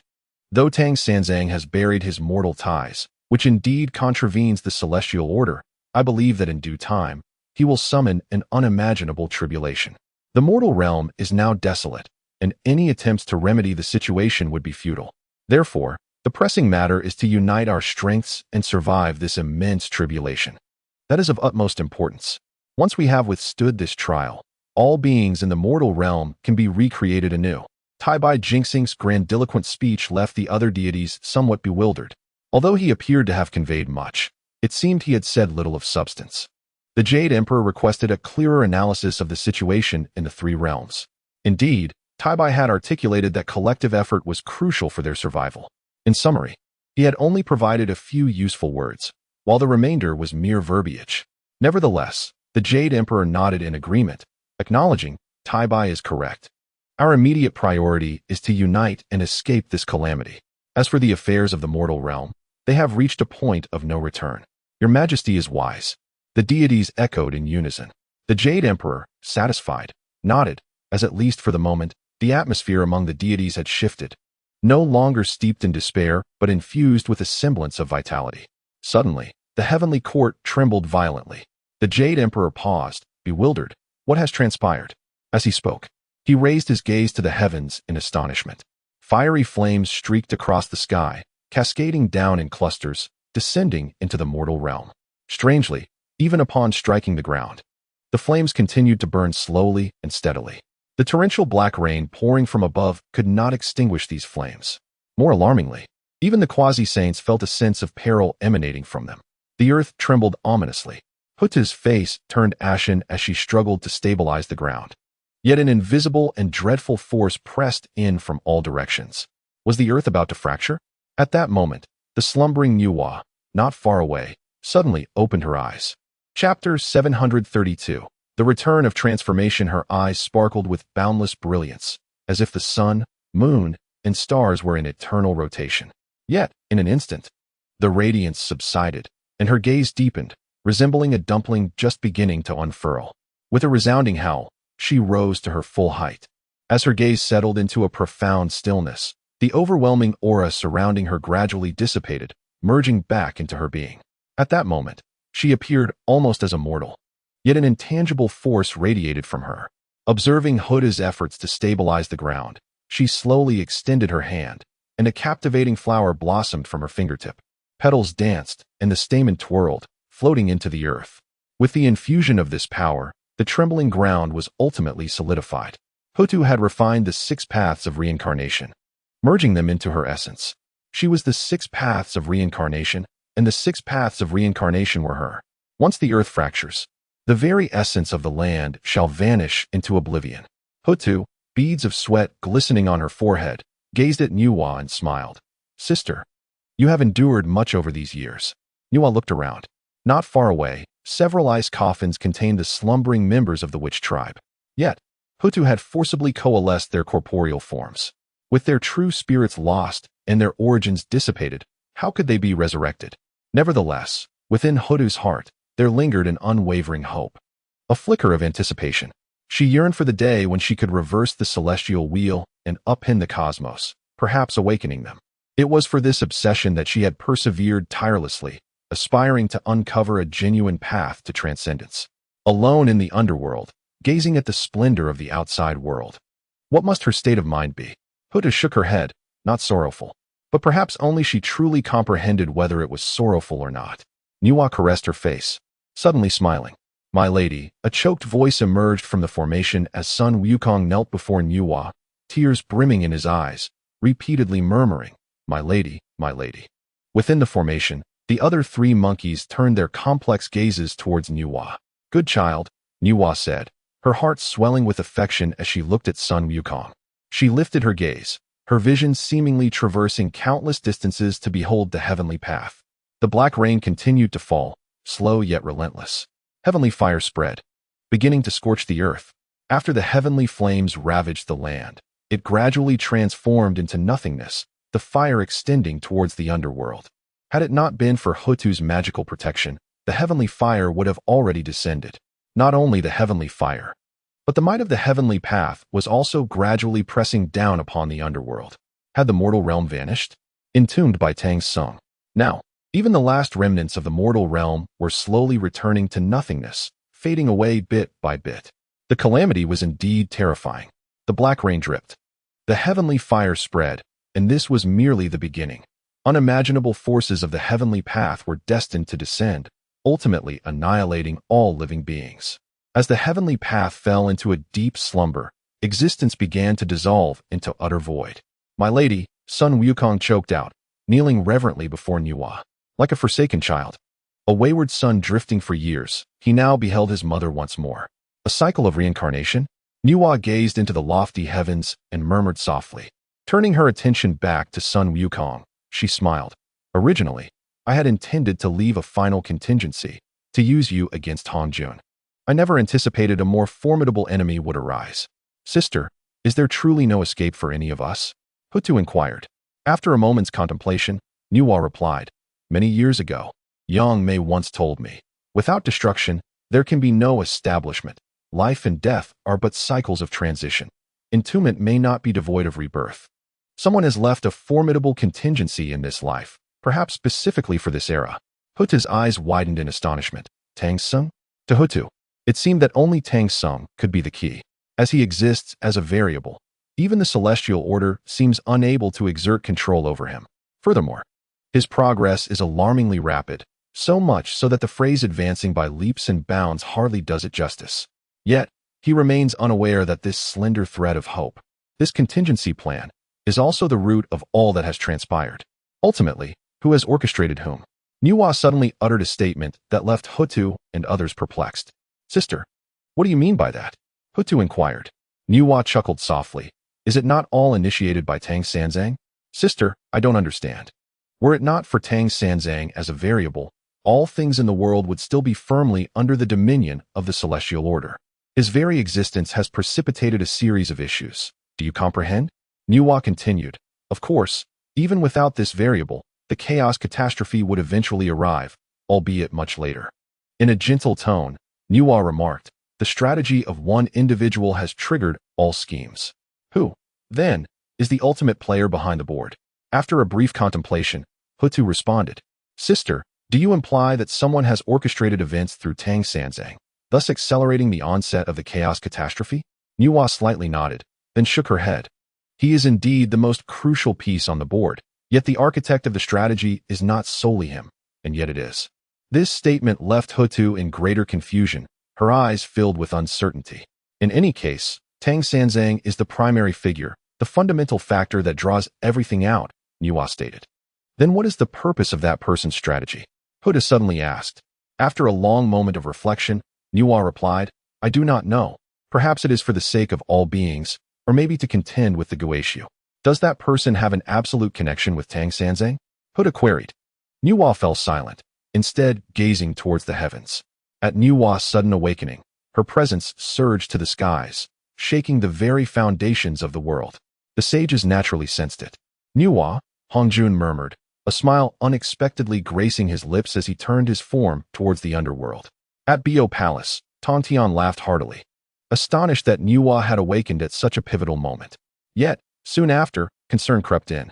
Her awakening at this juncture may not bode well, especially since the heavens and earth are on the brink of destruction. After a moment's hesitation, Tontian also made his way to the underworld. Nuwa's gaze seemed to pierce through endless distances, resting upon that once unattainable figure from the past. In the blink of an eye, he appeared nearby, intently observing Nuwa. Hongjun scrutinized her for a moment before lightly laughing. "Congratulations on reaching the realm I once occupied. You surpassed them all. I had originally thought Taishan could evolve further." yet I did not expect him to show little advancement. Chapter 733. The Gathering of All Saints in the Underworld. This remark was coincidentally overheard by Taishang Laojun, whose expression momentarily reflected a hint of embarrassment. He then lightly laughed, nodding at Nuwa and offering a slight bow to Hongjun. I pay my respects, master.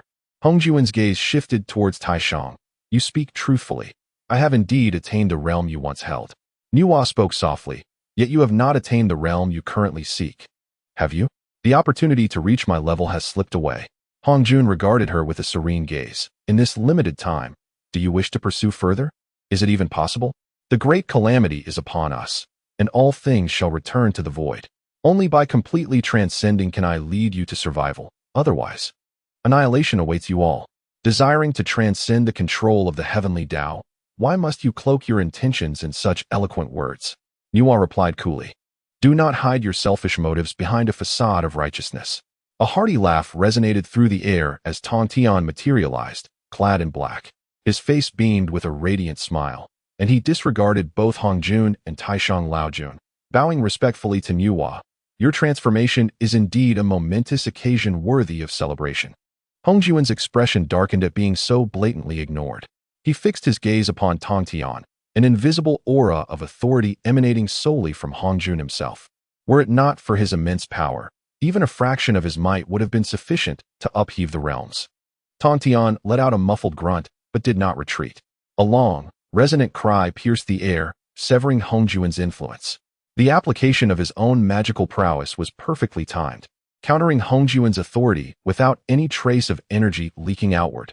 This exchange was confined to Hongjun alone, and as his influence waned, so too did the vigor of that piercing cry, which had effectively nullified Hongjun's power. All the saints raised their eyes towards the heavens. Tang Yu appeared before them with a smile, first bowing to Nuwa. Tang Sanzang pays his respects to Lady Nuwa. Lady Nuwa? Another voice chimed in. As Yuan Shi Tianzun materialized, as a member of the human race, she is indeed the mother of humanity and rightly deserves the title of Lady Nuwa. But Sanzang, are you truly of the human race? Having undergone 10 cycles of reincarnation as a human, how could I not be one? Tang Yu retorted, casting a mocking glance at Yuan Shi Tianzun. It seems some consider themselves above others, looking down upon both humanity and the demon race. With a raised eyebrow, Tang Yu conveyed his provocation. Yuan Shi Tianzun's expression faltered as he exchanged a glance with Hongjun before lapsing into silence. At this moment in the underworld, all the saints of the world had converged here, except for the two from the west.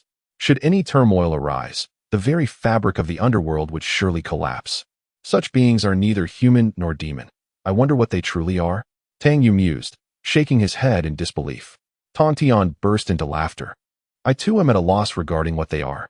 Observing their banter, Yuan Shi Tianzun's expression turned icy.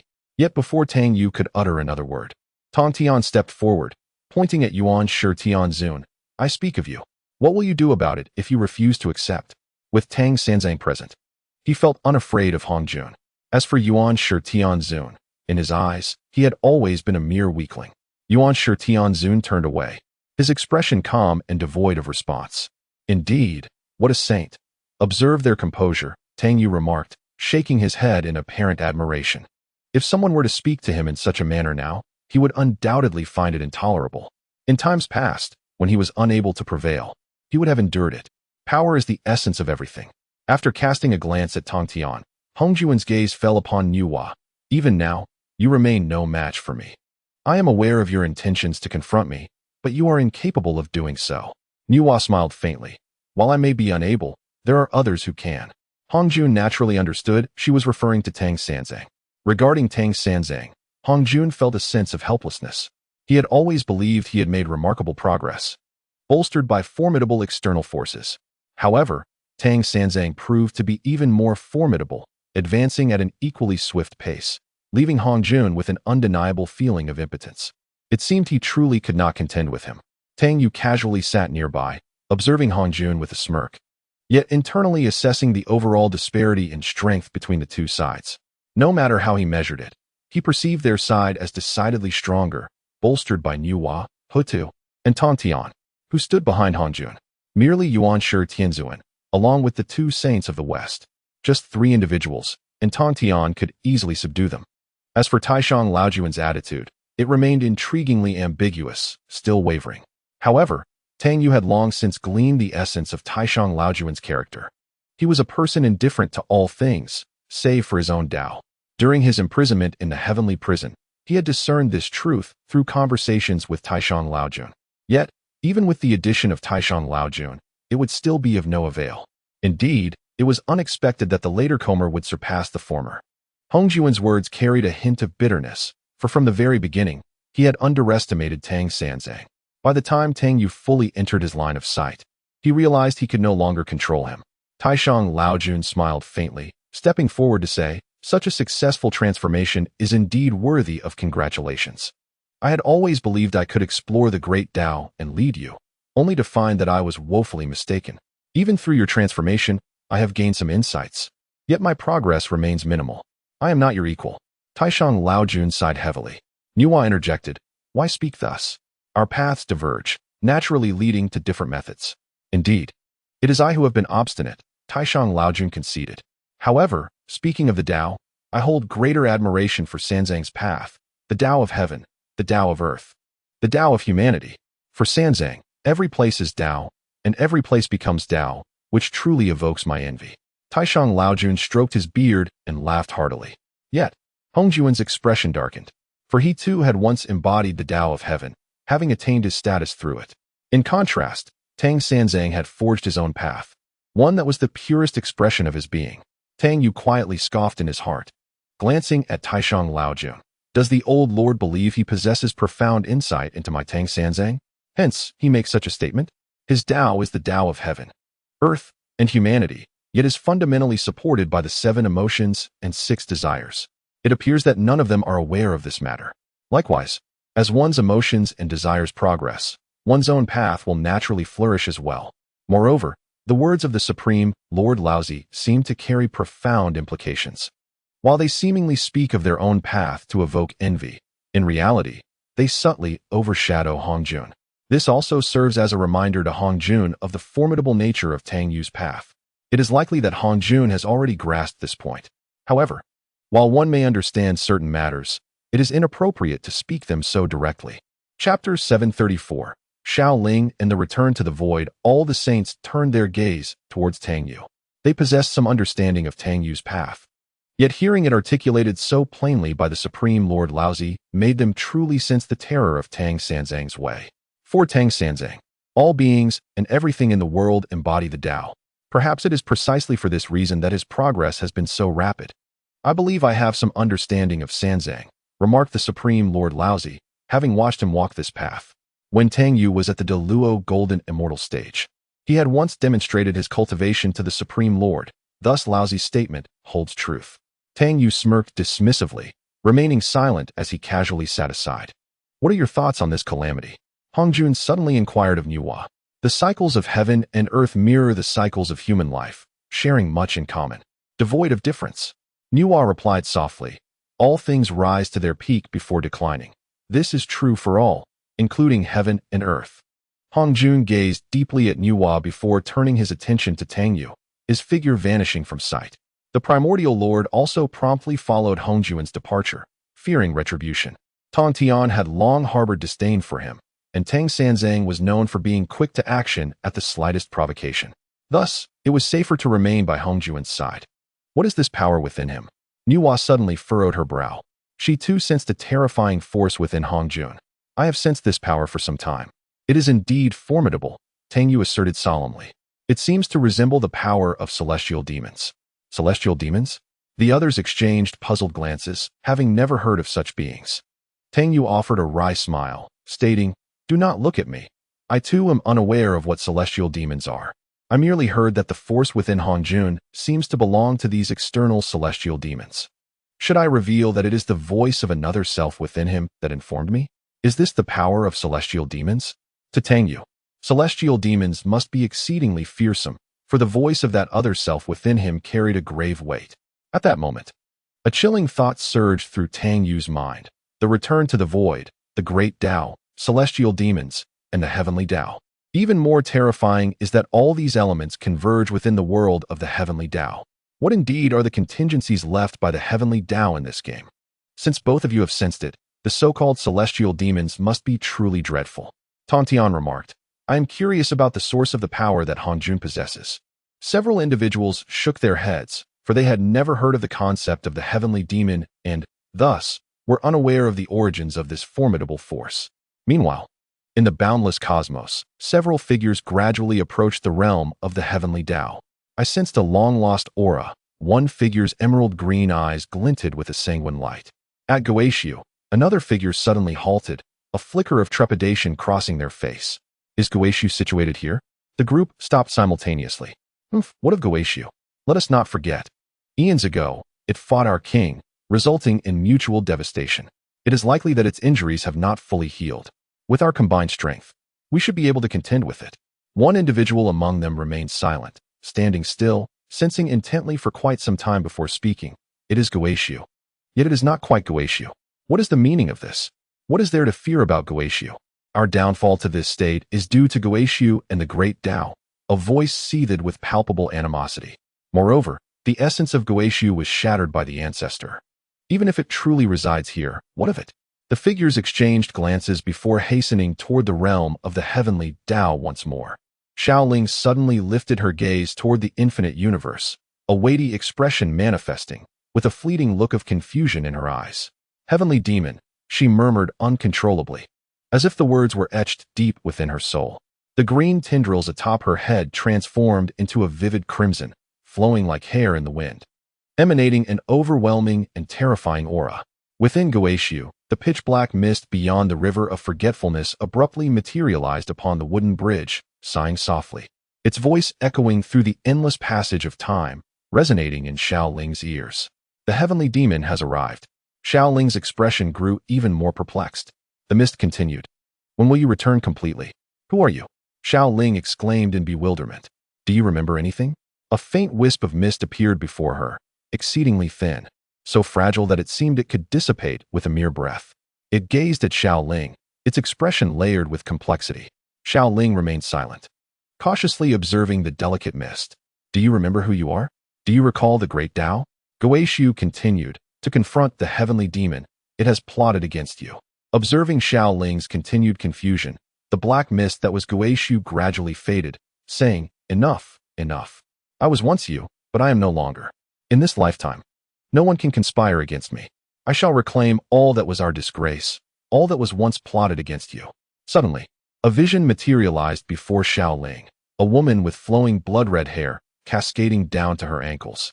She engaged in a fierce battle against a terrifying monster. Her long hair, as red and alluring as blood, danced around her, transforming into countless tendrils that entwined themselves around the dreadful creature. Ultimately, the tendrils broke apart. Blood rained from her as her body shattered in that moment, her gaze vacant as she looked towards a certain direction, murmuring, Is this truly your scheme? In the end, she vanished completely. Xiaoling, witnessing this scene, was suddenly overwhelmed with tears. Haha! Goetiu laughed heartily and then faded away entirely. The image subsequently disappeared as well. After a considerable time, Xiaoling regained her senses and, sensing Tang Yu's presence, made her way towards him. Upon seeing the suddenly appearing Xiaoling, Tang Yu gently patted her head. All that existed in the mortal realm had been obliterated. It was uncertain where she would find her next meal. Her little belly was rumbling. With a yawn, Xiaoling nestled on Tang Yu's shoulder and fell directly into slumber. With her constant feeding, Xiaoling began to grow increasingly formidable.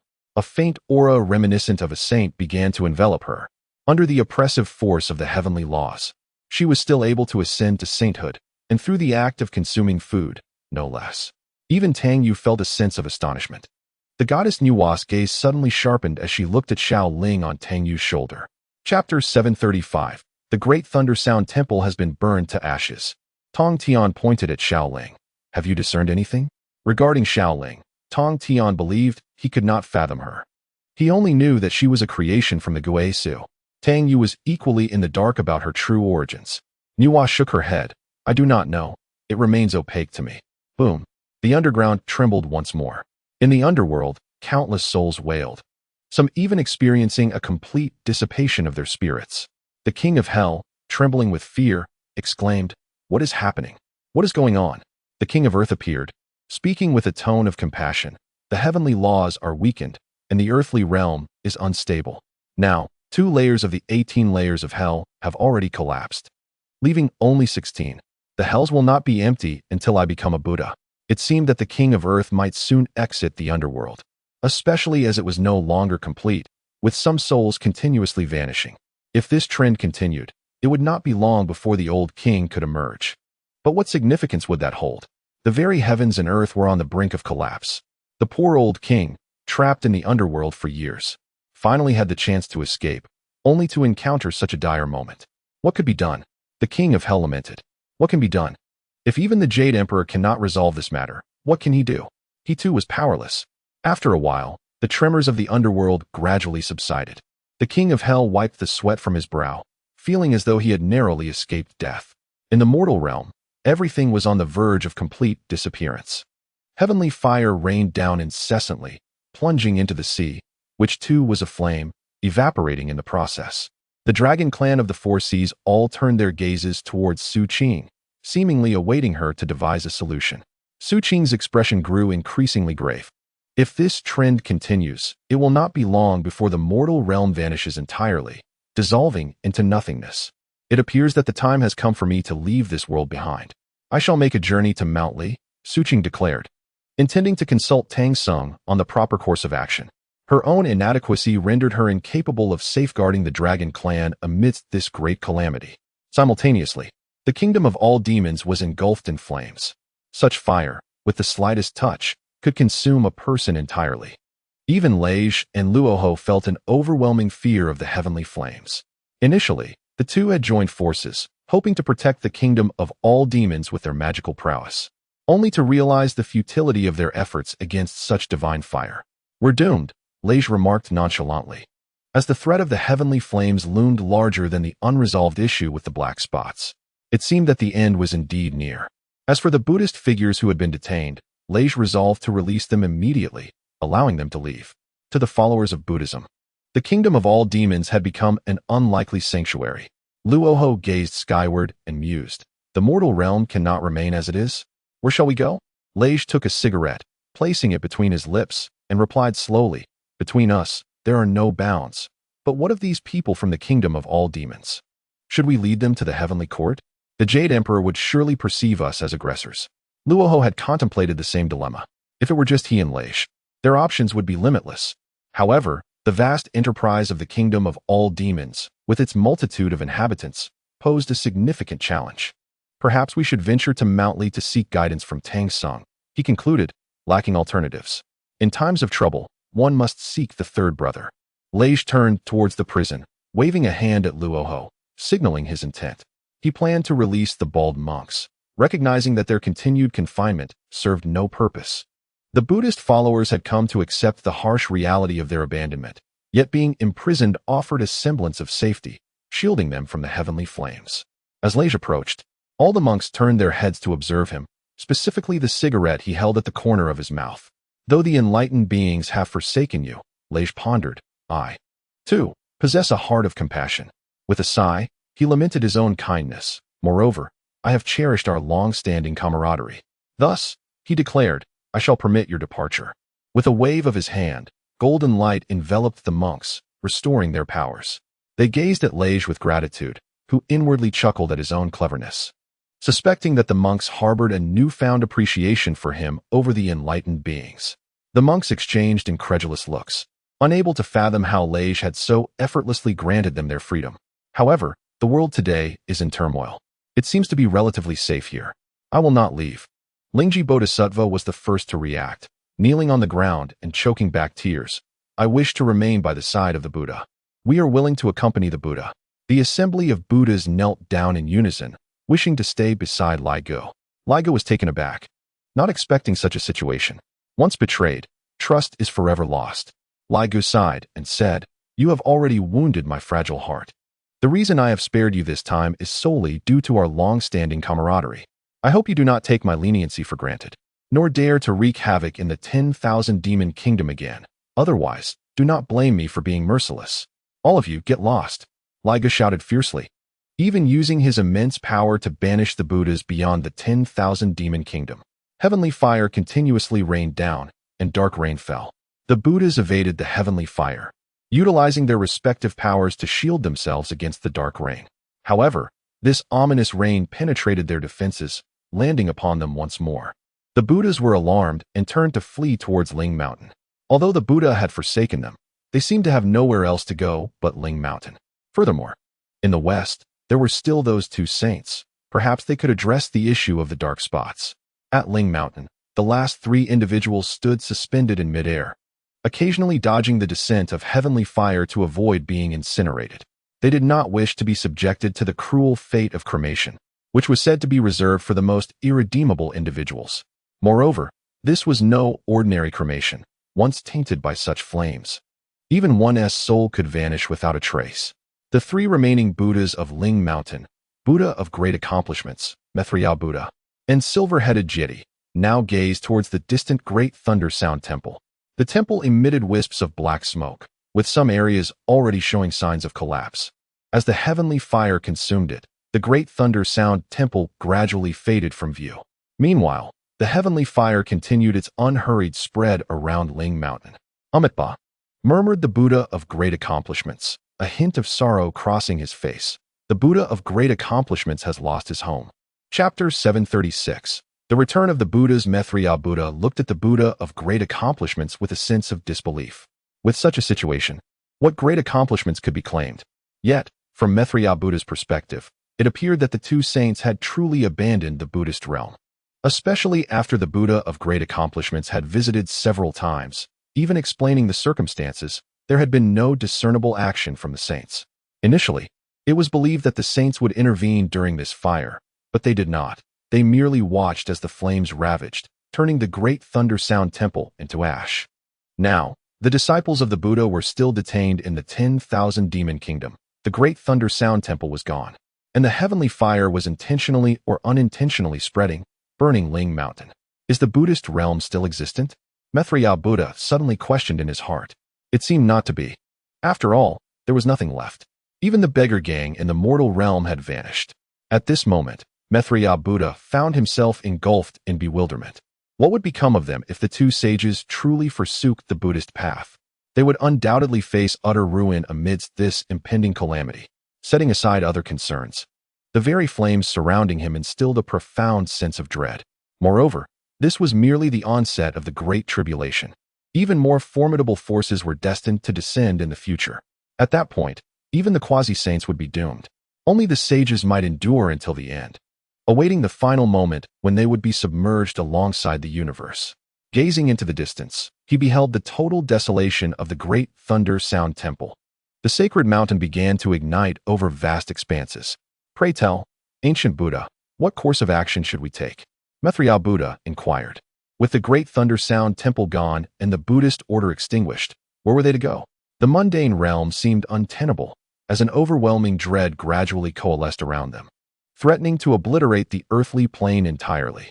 Furthermore, even absent such oppressive forces, they could scarcely endure the inferno's relentless assault.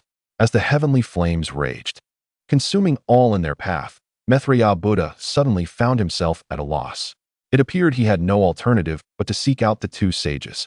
Yet during his last visit, the sages had expressed their displeasure and instructed him not to disturb their meditation. However, it seemed increasingly imperative to approach them now. Observing the vanished Great Thunder Sound Temple, Maitreya Buddha remarked, I must seek the two sages, hoping they might provide guidance on how we, the Buddhist order, should proceed. But how could they proceed at all? The Buddhist order barely existed anymore. Disciples were detained in the kingdom of 10,000 demons and the headquarters. The Great Thunder Sound Temple had been obliterated. It could be said that the Buddhist order had been rendered entirely nominal. Maitreya Buddha privately scorned the situation. So be it, he declared. I find myself devoid of options in these dire circumstances. As he spoke, he deftly evaded the descending heavenly flames, yet some ignited his robe. With a swift motion, he discarded the burning garment, leaving only a pair of red shorts adorning him as he hovered in the air. He hastily conjured a new robe to wear. Meanwhile, the silver-headed Jiti was also nimbly dodging the flames.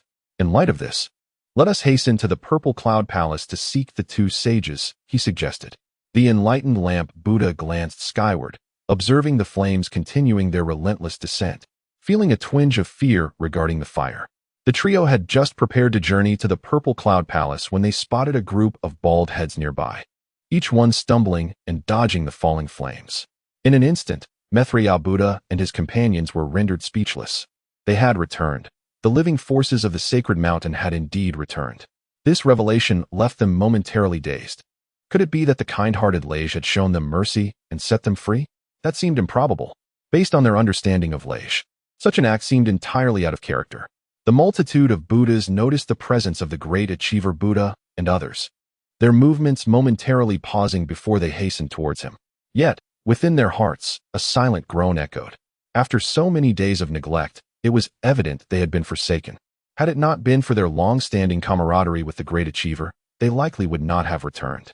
During their absence, they had spoken ill of him, but now, with his departure, they found themselves reminiscing about the days spent under his guidance. No, it was not merely his departure, it was their abandonment of him that stung. As this realization dawned, regret began to seep into the hearts of the Buddhas. Had they known, they would have allied themselves with the great achiever. Now, wishing to return, they found he had moved on. Lingji Bodhisattva clenched his fist tightly, concealing a cigarette, but within his palm, an arduous find that he could not afford to be discovered. He resolved to seek a discreet place to indulge in a smoke. Unmatched, who could have anticipated such a return? How splendid indeed. The great achiever Buddha was overjoyed. What did he mean by an unexpected return? Did he not wish for their return? The Buddhas grew increasingly discontented within. But how had they returned? The great achiever Buddha inquired, puzzled. We flew back, Manjushri Bodhisattva replied, a hint of irritation in his voice. The great achiever Buddha was taken aback, scrutinizing Manjushri closely. Even employing his powers, suspecting that this individual before him might be an impostor, audaciously speaking to him in such a manner. Unmatched, the great achiever Buddha, being magnanimous, refrained from stooping to their level.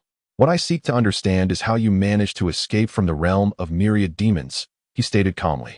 The previous Buddha, with a compassionate heart, released us, allowing us to return to the embrace of the Buddhist community, Lingji Bodhisattva explained. If it were up to him, he would not have returned.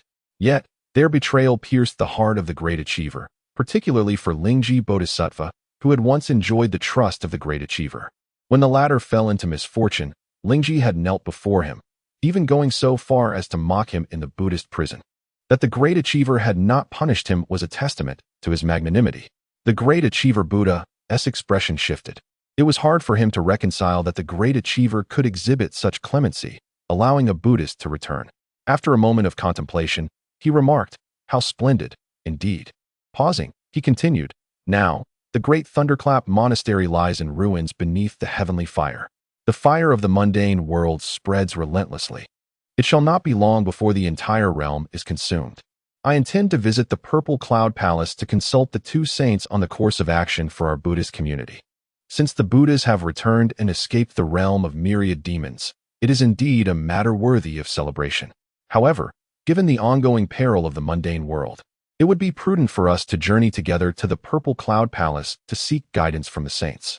At the very least, arrangements could be made for the Buddhas to find temporary refuge in the heavenly realm, which should not pose a problem. In the present day, the mortal realm can no longer be endured. Remaining any longer risks being reduced to ashes by the celestial flames. Chapter 737. The beginning of the devouring of the saints' essence, a multitude of Buddhas made their way to the Purple Cloud Palace, a grand procession. Fortunately, none carried small wooden stools. Otherwise, one might suspect that the Buddhist order was preparing to assault the heavenly court. The heavenly court, upon hearing reports from below, found the Jade Emperor somewhat perplexed. What could these bald monks possibly be planning? However, as the esteemed Buddhas ascended past the heavenly court towards the higher heavens, the Jade Emperor began to grasp their intentions. They were seeking refuge from two saints, sensing that their end was nigh. Seated upon his dragon throne, he surveyed the deities below, who appeared lifeless and dispirited. He had intended to visit the Dwashui Palace to consult the Supreme Old One, but to his dismay, the Supreme Old One was absent as well. The Jade Emperor nearly erupted in frustration. When they sought his counsel, he had always praised their efforts, yet now, in the face of calamity, none could be found. With a weary wave of his hand, he dismissed the deities, signaling them to depart. With the mortal realm in disarray, the three realms seemed inconsequential. Even the morning assembly lacked substantial content, serving merely as a formality to gauge the deities' conditions before sending them away. As the deities retreated, the Jade Emperor sat in solitude on his throne, biting into a peach from the fruit platter.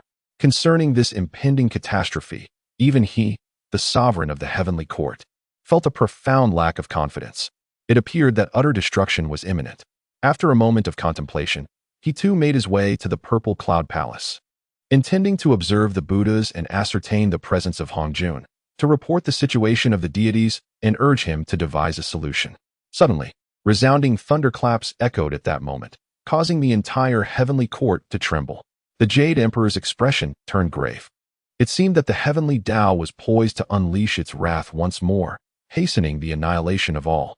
Dark rain caused blemishes to appear upon the bodies of the deities, while the celestial flames instilled fear even in the quasi-saints, who dared not act recklessly. What horrors might ensue should the might of heaven descend further? Outside the purple cloud palace, a scene of great commotion unfolded. All the Buddhas, each according to their status, stood in orderly lines. The Buddha of Great Accomplishment and Maitreya Buddha took their positions at the forefront, seeking an audience with the two saints. The Buddha of Great Accomplishment offered a slight bow. Inside the purple cloud palace, Jane and Puti were taken aback to see all the disciples of the Buddhist order gathered outside. The sight of the great bald heads glimmering under the lightning was almost blinding. With the mortal realm besieged by relentless celestial flames and the great thunder sound temple reduced to ashes, there was little refuge left. Surely, they had come for this reason. Junior brother, you should handle this matter, Jane suggested as they entered the purple cloud palace. Suddenly, the heavens and earth erupted, the thunder resonating, shaking the three realms. In an instant, the heavens above split open, unleashing a terrifying and inexplicable force that seeped forth from the fissure. Brilliant beams of light shot out, illuminating the surroundings. Both Guanyin and Jane stood frozen in place, utterly still. The primordial essence of the saints quivered violently, as if on the verge of shattering, suggesting that something was gradually being extracted from within. Simultaneously, Yuanshi Tianzuan, Tong Tian, Taishang Laojun, and others felt as though they were being inexorably locked onto by the celestial path. Weighed down by this overwhelming power, beneath its influence, they sensed their own insignificance. Tang Yu was about to return to Lishan, intending to transport it to the heavenly court, which, for the time being, remained unscathed. As for the myriad monsters and demons of the 10,000 demon kingdom, if there was no other recourse, they would be utterly annihilated. After all, he had already laid waste to the mortal realm. An additional few would make no difference. At that moment, a chilling sensation surged within him. The essence of the celestial path trembled violently. A dazzling light from the heavens enveloped him. Tang Yu looked upward, seemingly catching a glimpse of that supreme consciousness. Has it begun? Do you think you can nourish yourself with the essence of the saints? With a long howl, Tang Yu shattered the shackles of the celestial path. Beams of light cascaded down from various directions, weaving together like an immense net, with Tang Yu ensnared within it. However, to him, the net appeared somewhat diminutive. Even the grandest net could not ensnare a koan. Now, no net in the universe could confine him. Tang Yu thrust out his palm, and countless indistinct handprints materialized from all directions, grasping the vast net formed by the power of the celestial path. In an instant, it vanished without a trace from his grasp. The flickering lights retreated from midair, as if the celestial path understood that it could no longer contend with Tang Yu. Hutu and Nuwa sensed this force as well, which seemed intent on devouring their saintly essence. Is the celestial path merging with the primordial purple energy? It seeks to consume our essence, Nuwa stated solemnly. The celestial path, in its weakened state, aims to strengthen itself. Without the primordial purple energy, one cannot attain the saintly position. Yet, this energy is the very foundation that the celestial path holds over us. With it, we can no longer break through to sainthood, nor escape this realm, Nuwa continued. Likewise, it is a preparation made by the celestial path for itself, concealing the primordial purple energy within our bodies. Although we have indeed achieved the saintly status through this energy, we are bound by it. Years ago, Nuwa uncovered this secret. While the primordial purple energy granted us power, it simultaneously imposed limitations. As Hutu's figure vanished, the 6 paths of reincarnation emerged, contending with the surrounding beams of light. The 6 paths transformed into 6 enormous discs. and Hutu's essence took the form of 6 figures, emerging from each cycle. Ultimately, these 6 figures coalesced into one, forcefully shattering the overwhelming power. Nuwa was remarkably direct, delivering a powerful punch that distorted the surrounding beams of light before dissipating them into nothingness. She had already undergone a profound transformation. The primordial purple energy within her, which had accompanied the remnants of her divine essence after the last confrontation, had vanished utterly. Thus, the celestial path could no longer devour her divine essence. As for Hutu, she had completely refined the 6 paths of reincarnation, thereby gaining absolute dominion over the earthly realm. The mere act of consuming power could not affect her in the slightest. If I had not refined the 6 paths of reincarnation, I would have likely succumbed to this overwhelming force. Hutu's expression grew grave. With a roar, the formation trembled. Sun Wukong suddenly howled to the heavens, his aura unstable. At that moment, the other 3 monkeys opened their eyes simultaneously, transforming into 3 beams of light that fused into Sun Wukong's being. In an instant, a colossal ape stood tall and defiant, brimming with combat spirit. Its eyes glowed crimson, and a resounding roar echoed throughout the cosmos. Chapter 738. The fall from the realm of saints. Initially, a peculiar force enveloped him. Yet at this moment, he shattered it with sheer will. Sun Wukong, born from the colorful stones of the heavens, held an undeniable connection to the celestial path. However, the unity of the 4 monkeys manifested a power akin to that of the saints, not reliant on the primordial purple energy for their ascendance. Therefore, the celestial path's attempts to bind him or consume his divine essence were mere folly, for Sun Wukong, in his singular form, was not a saint. The 4 monkeys separated once more and settled within the formation. Witnessing this scene, Nuwa sighed. If you and I can evade, what of them? How can the 3 pure ones and the 2 saints of the West escape the celestial path's consumption? They harbor primordial purple energy within them, which the celestial path could effortlessly extract, leading to their ultimate fall from the realm of saints. Is this the true might of the celestial path against the saints? Hutu murmured. It seems that those who were created from the primordial purple energy ultimately serve the celestial path itself. Nuwa nodded slightly. Indeed, while they have attained the status of saints through this power, they are equally constrained in their future paths. At the moment when the cosmos faces annihilation, the celestial path will consume the primordial purple energy within them to strengthen itself. In essence, they remain perpetually bound by the celestial path, only to end up as mere garments for it, ultimately returning the primordial purple energy to the celestial path. Is there truly no escape? Hutu inquired. What of Tang Sanzang? He is certainly capable of evading all of this. He has forged his own path, which is the most formidable aspect, akin to what Taishang Laojun articulated. The path he walks is one he has created himself. In contrast, Hongjun previously relied on the power of the celestial path to establish his own way. Yet Tang Sanzang is different. He has entirely carved his path independently. Nuwa remarked, this is indeed due to the confluence of time and circumstance. Otherwise, no one could traverse such a daunting path. The return to the primordial void awakens and enters the world as the celestial path weakens. Thus, Tang Sanzang seized this opportunity to forge a path unprecedented in history. The path of the heavens. Now I comprehend.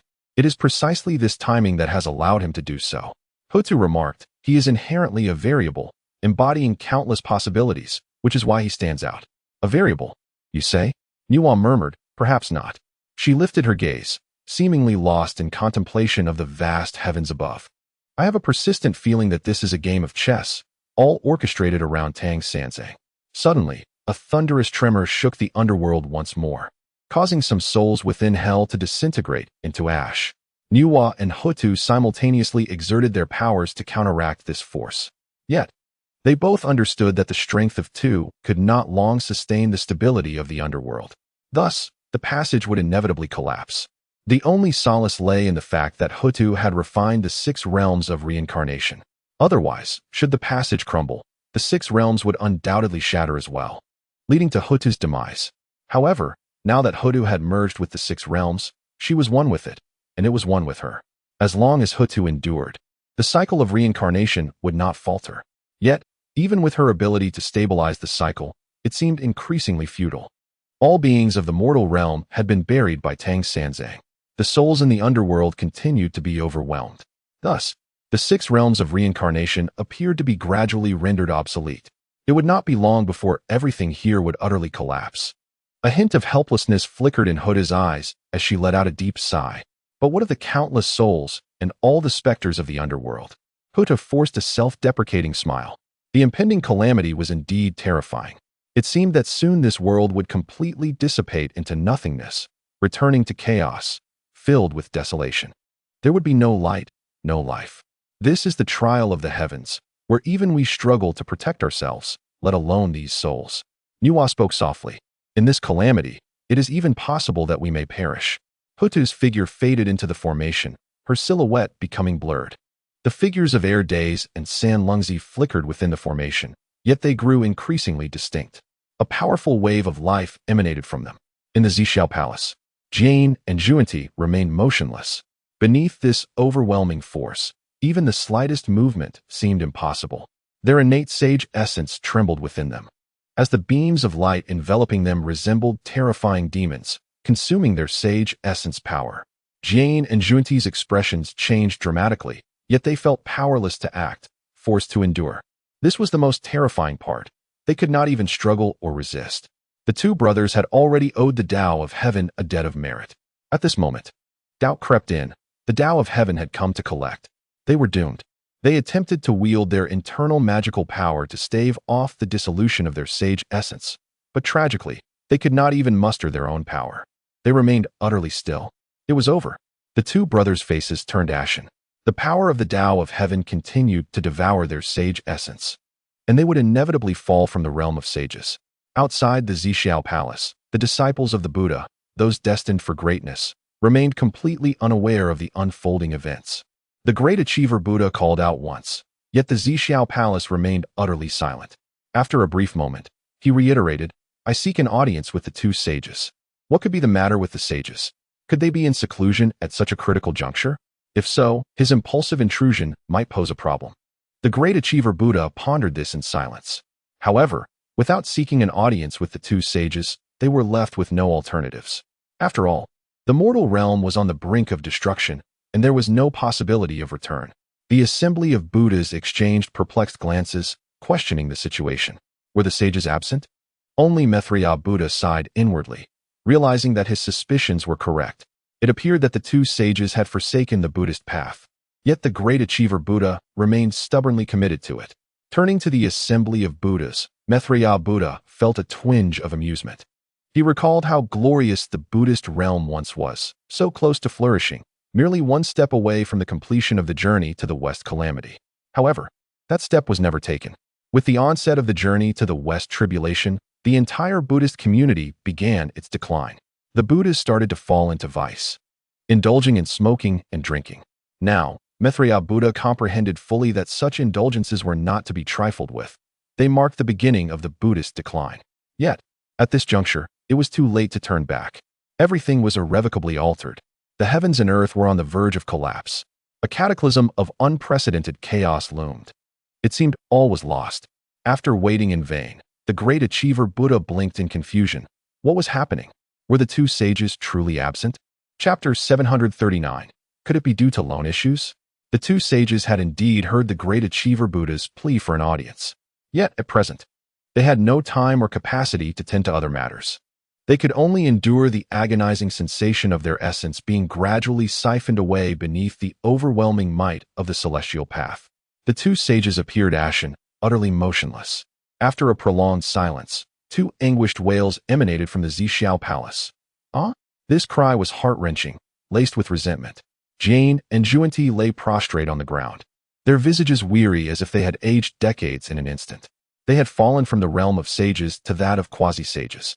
Jane's lips trembled, and after a considerable pause, he lamented, "Spending brings temporary delight, but repaying leads to despair. Had I known, I would never have taken out a loan."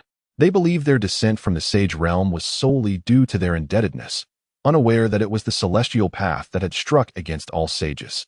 "We have been sages for so many years, it isn't a loss. Besides, with the onset of the chaotic calamity, let the fall happen," Juanti remarked, resigned. Yet soon, a sense of foreboding crept in. It was essential to remember the walls they had encountered during their time as sages. Now that they had fallen, If those individuals came seeking them, would they not be entirely at their mercy? Especially Tang Tian, who seemed now capable of handling the two of them with ease. His thoughts then turned to Laoch. Zhuan furrowed his brow and instinctively touched his face. Once, he had not held back from delivering numerous slaps to his brother Da. If he were to learn that he had fallen from grace, would Da retaliate? This possibility was not entirely out of the question. Zhuan resolved that no matter what, he could not leave the Purple Cloud Palace at this moment. He would remain here, awaiting the impending calamity. If the master could take that crucial step, they would naturally survive alongside him. Should he fail to do so, then they would meet their demise together. After a moment of contemplation, Zhuan remarked, "I wonder if the master has any means?" Jiayin rolled his eyes. This was their own folly. What could Hong Jun possibly do? The voice of the Buddha of great undertakings echoed once more. Zhuan paused, feeling already irritable. If possible, he truly wished to deliver a resounding slap to him. However, displaying such emotions was unwise. The two brothers were no longer saints. "We are in a critical period of meditation and cultivation," Jiayin responded. "Unless it is a matter of great importance, you should leave us at once." What was happening? The Buddha of great undertakings was taken aback, sensing a shift in the saint's tone. In the past, even the most mundane utterances from the saints carried an aura of authority that compelled reverence. Yet now, such an impression seemed absent. Most notably, their voices appeared to lack vitality. What had transpired? The voice sounded somewhat hollow. "Report to the two saints. The earthly fires are relentless, and we are powerless against the might of heaven and earth. The great thunder sound temple has been reduced to ashes beneath the heavenly flames, and even the spiritual mountain is left with scant remnants. The flames have spread across the mortal realm, and it appears there is no refuge for us. May I inquire how we ought to proceed, saints?" The Buddha of great undertakings conveyed the situation earnestly. "In my humble opinion, a great undertaking requires both flexibility and resilience. At present, the heavenly court remains our only bastion of safety. I believe we should form an alliance with the Jade Emperor. After all, with the impending calamity, collaboration is our only hope for survival. You may handle this matter as you see fit. Do not disturb me unless absolutely necessary," Jiayin replied, expressing his disinterest in the affairs of Buddhism. With his own survival at stake, he had little inclination to manage such trivial matters.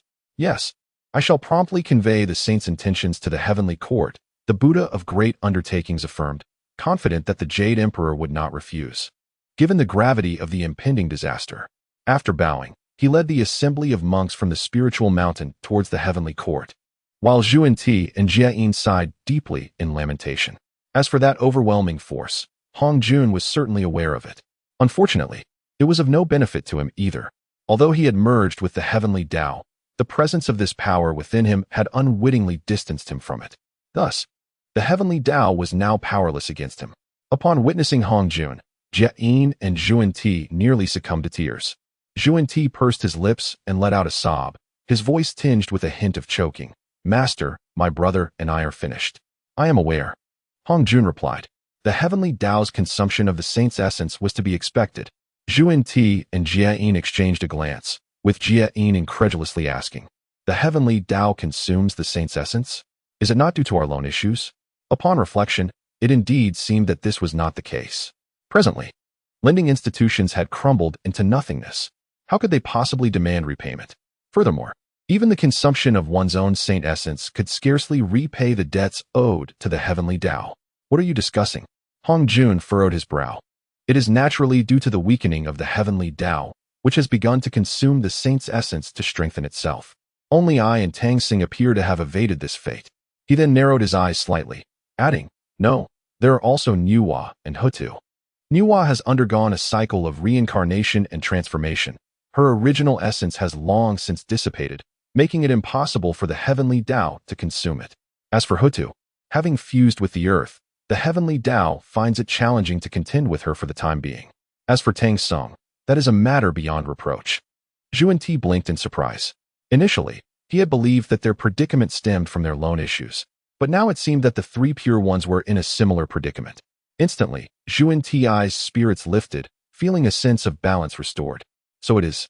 My brother and I thought it was due to the loans," he chuckled. "Is there something wrong? Having fallen from the realm of saints, one still finds humor in the situation," Jiayin murmured to himself. Regardless of whether the three pure ones had also fallen from their saintly heights, They had resolved that leaving the Zhixiao palace was out of the question. Let us not even consider others.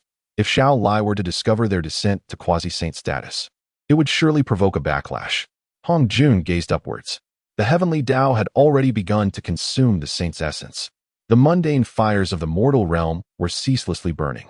Essentially, nothing remained. What of the heavenly court? How much longer could it endure?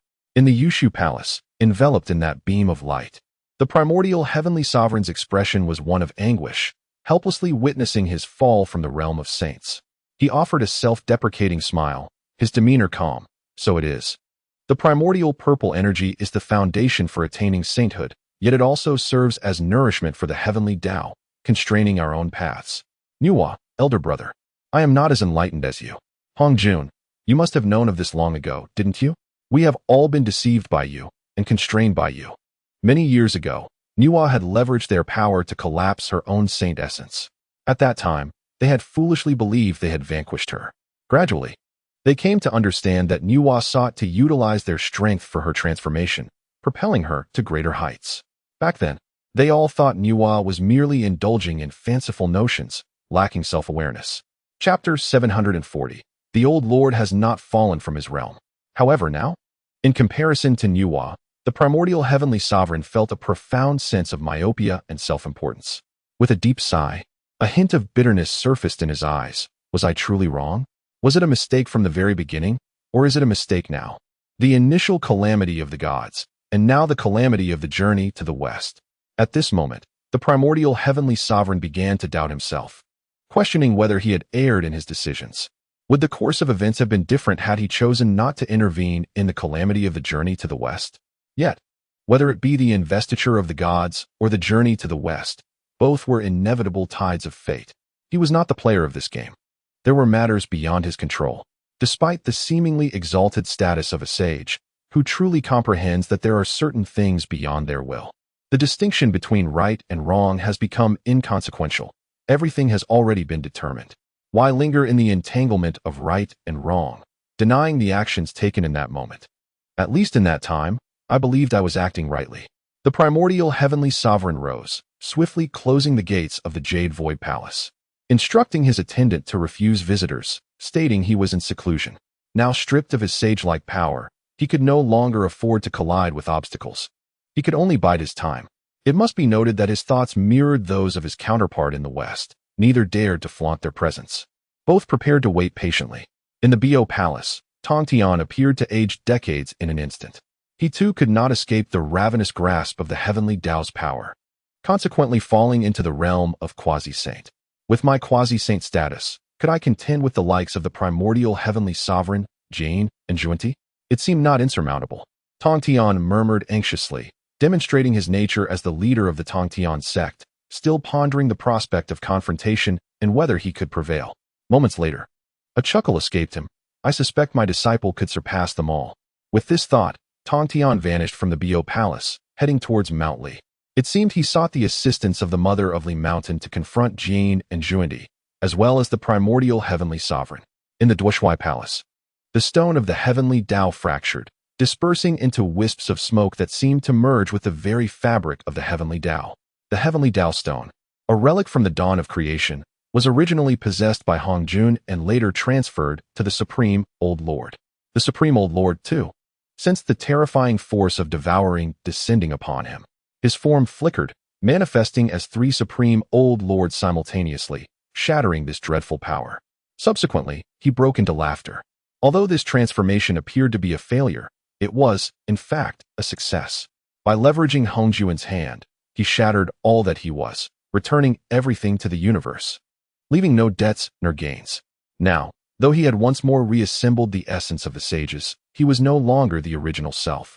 The power devoured by the heavenly Tao was primarily aimed at the primordial purple chi. Reflecting on this, the Supreme Old Lord laughed heartily, his demeanor bordering on madness. I have not fallen from the sage realm. I am still a sage. His face bore the marks of this madness as he erupted into laughter, the echoes resonating throughout the Duoshui Palace, lingering long after. Mount Li. Upon his return, Tang Yu was greeted by Suqing and Luo Hu, who awaited him. It is worth noting that the two bore some grievances, as it was Hong Jun and Luo Hu who had conspired to vanquish long ago. Tang Yu observed closely, noting that no battle had ensued. Tang Sanzang, you have returned. I wish to inquire, what should we do now? The celestial flames relentlessly surged, threatening to engulf the mortal realm entirely. We must act decisively, Areho declared. Su Qing, gazing at Tang Sanzang, was evidently also here for this matter.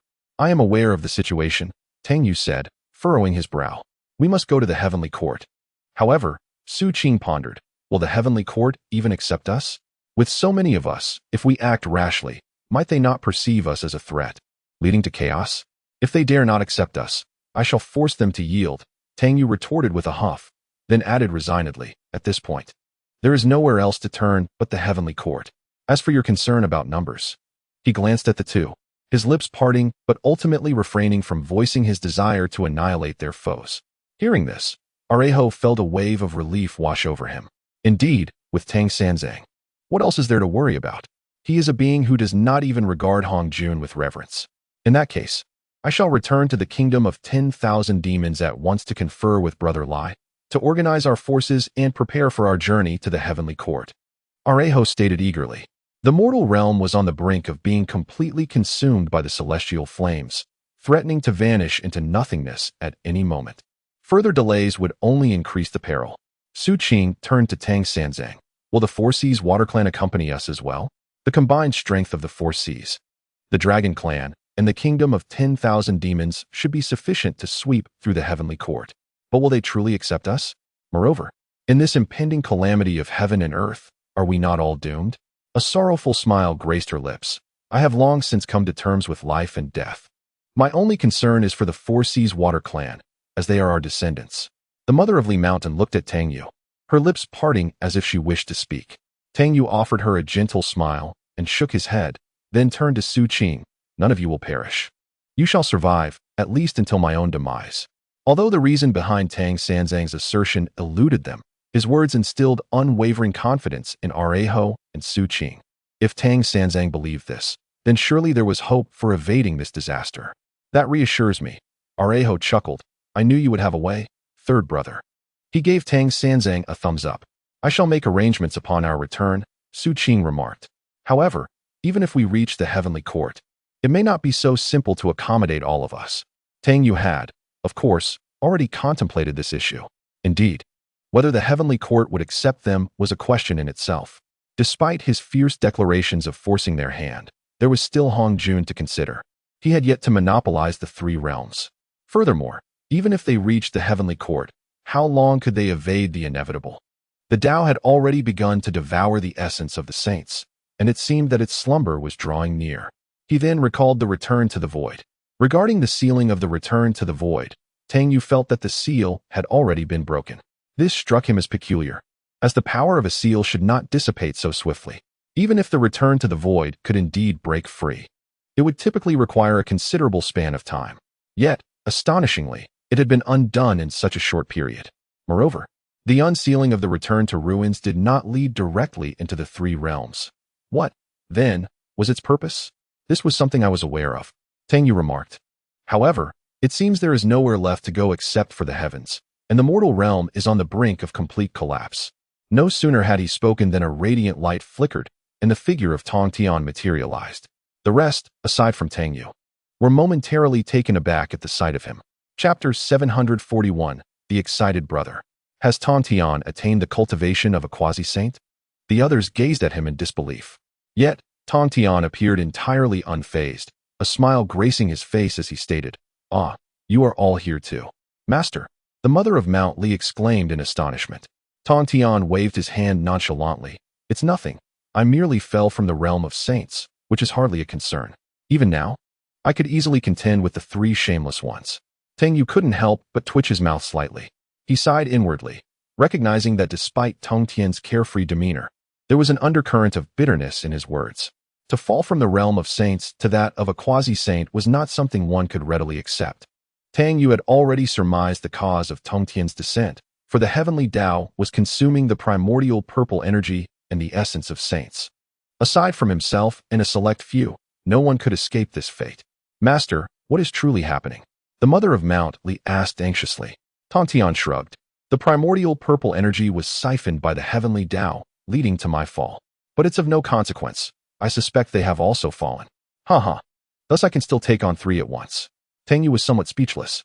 Having fallen to the status of quasi-saint, he still entertained thoughts of confronting the primordial heavenly venerable and the 2 saints of the West. If they were to learn of Tong Tian's intentions, who knew how they might react with indignation? At such a time, he was still eager for a brawl. However, my master is not in a position to act. Yet you are different. Tong Tian smiled at the mother of Mount Li, a hint of weariness passing through his eyes. I truly feel aged now.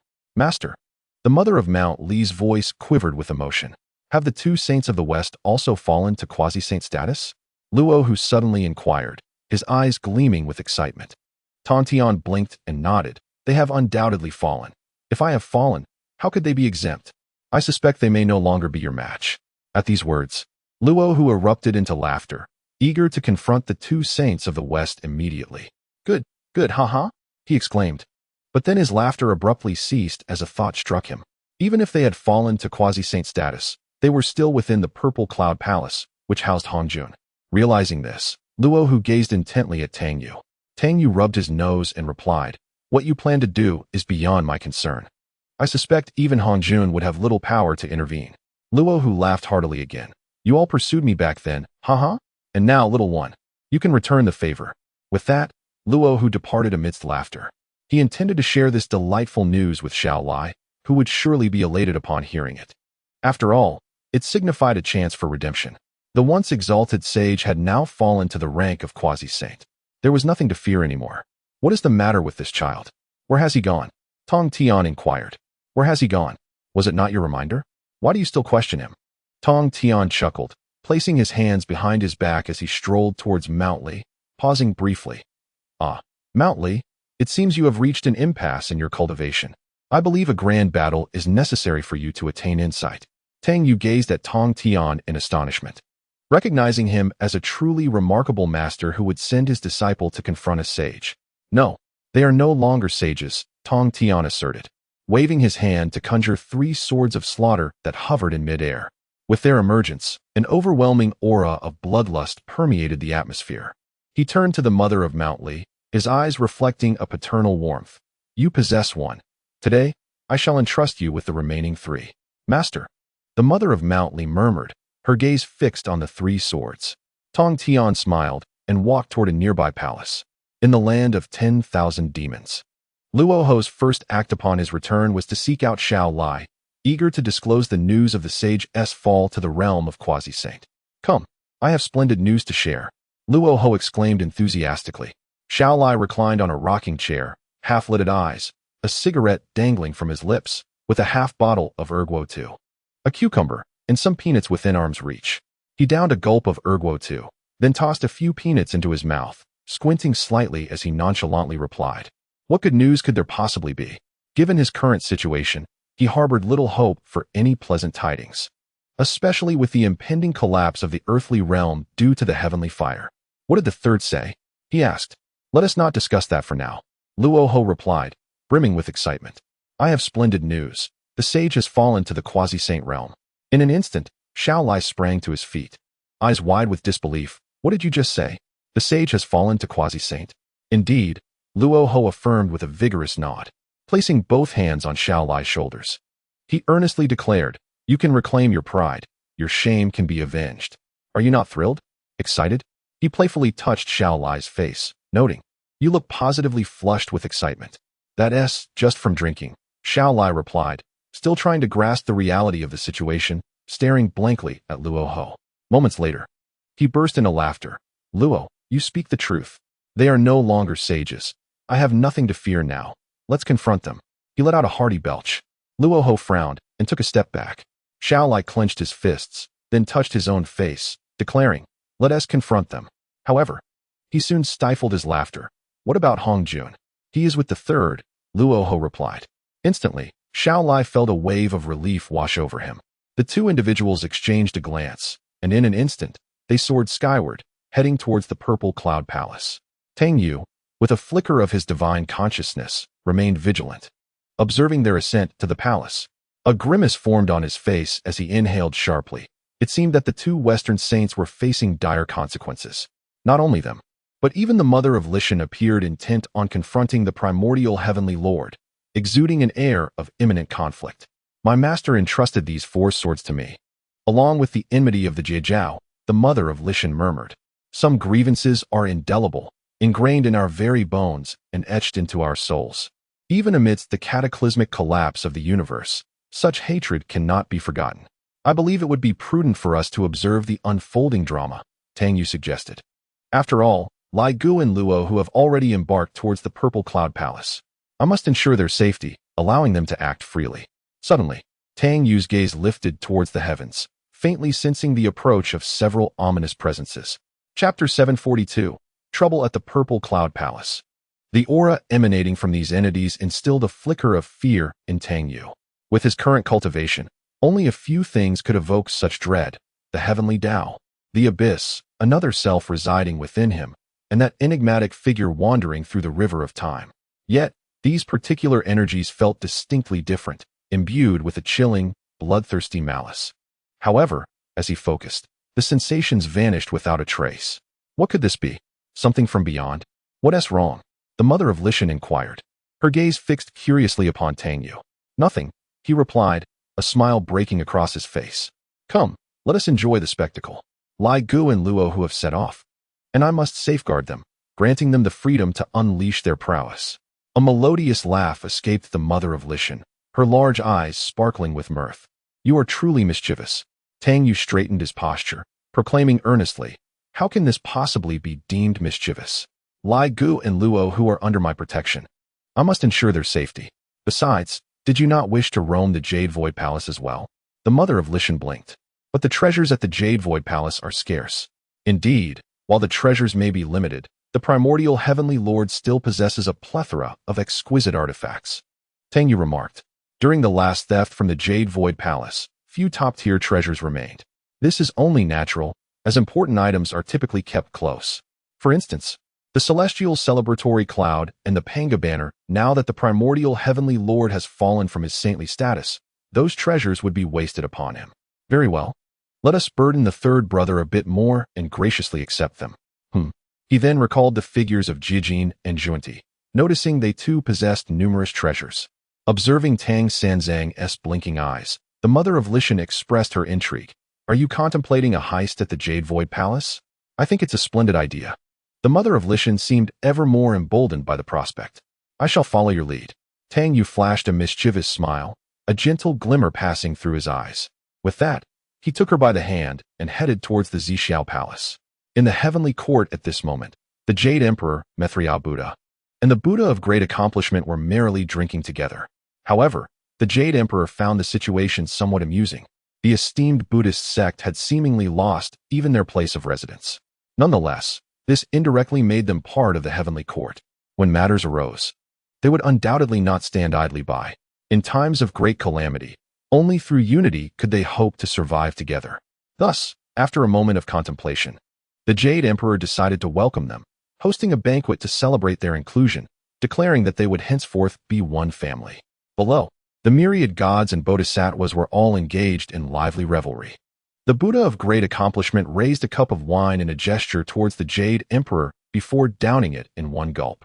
Upon finishing, he couldn't help but smack his lips, acknowledging that the wine was quite delightful, with a hint of sweetness, albeit lacking in potency. He found himself reminiscing about the taste of Erguo too, wishing for its strength. The Jade Emperor nodded with a smile, rising to invite the assembly of deities and Buddhas to join him in a toast. Suddenly, a messenger rushed in, breathless. Your Majesty, the former Buddha and the demon ancestor Rahu have entered the heavenly court, but their intentions remain unclear. Instantly, the grand hall fell into a profound silence. Amitabha, murmured the Buddha of Great Accomplishment, a smile gracing his features. With all the beings of the heavenly court and the Buddhist sect gathered here, what was there to fear? The ancient Buddha spoke wisely. The Jade Emperor felt a wave of relief wash over him. With the assembly of the heavenly court and the Buddhist sect, even if all the forces of the demon realm were to mobilize, the heavenly court would remain unafraid. The Buddha of Great Accomplishment maintained his composure. Yet the Jade Emperor furrowed his brow slightly. What did this imply? Was it a suggestion that he was not a person of great accomplishment? The Jade Emperor chuckled lightly. If that is the case, then there is no need for concern. Come, let us raise a glass in your honor. At the Zhixiao Palace, Rahu and Lage had already made their appearance. However, Lage felt a twinge of apprehension. The memories of past encounters lingered, and the shadows they cast were not easily dispelled. Before Lage could utter a word, Rahu had already advanced, delivering a powerful kick that resounded as the doors of the Zhixiao Palace flew open. Jane, Juanti, come forth to meet your demise. This was the domain of Hong Jun. Such an act was tantamount to slapping Hong Jun in the face. Lage looked at Rahu with admiration. Giving a thumbs up, Rahu, you're quite impressive. Inside the Zhixiao Palace, Hong Jun's expression turned icy. Meanwhile, Jane and Juanti felt their hearts race. Upon seeing Hong Jun, they finally felt a sense of reassurance.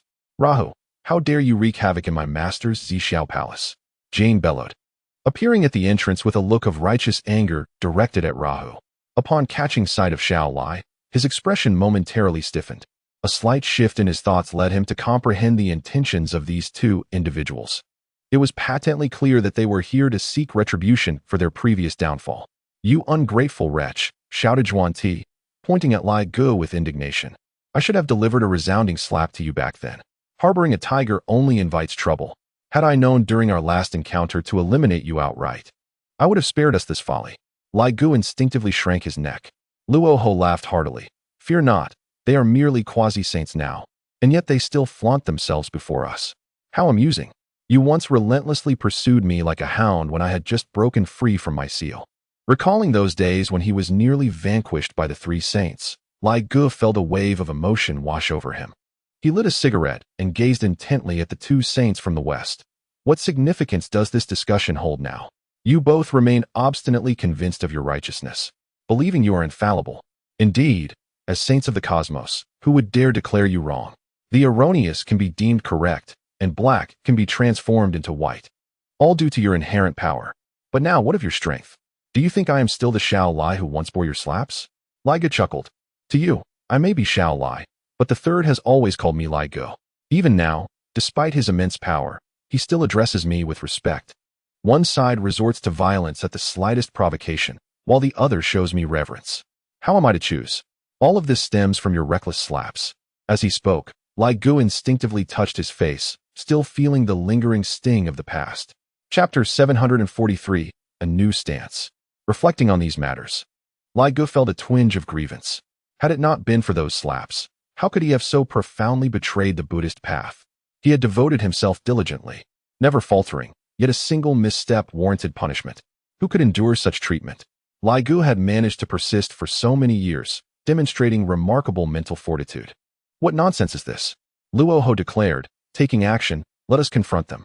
An invisible force enveloped Luo Ho, altering his demeanor. Suddenly, Hong Jun appeared before him. Upon seeing Hong Jun, a ripple of surprise flickered in Luo Ho's eyes, yet he dared not speak. A derisive laughter echoed through the Zhixiao Palace, and the formidable presence surrounding Luo Ho vanished without a trace. The third had arrived. In that instant, Luo Ho and Lai Gu exchanged glances, casting aside caution as they prepared to strike. Xuanti and Jiayin shared a knowing look. One of them swiftly plunged into the chaos. Initially, they had believed that under Hong Jun's protection, no issues would arise. However, with Tang Sanzang's arrival, the situation had escalated. Luo Ho and Lai Gu also entered the chaos, wordlessly charging toward the two former saints.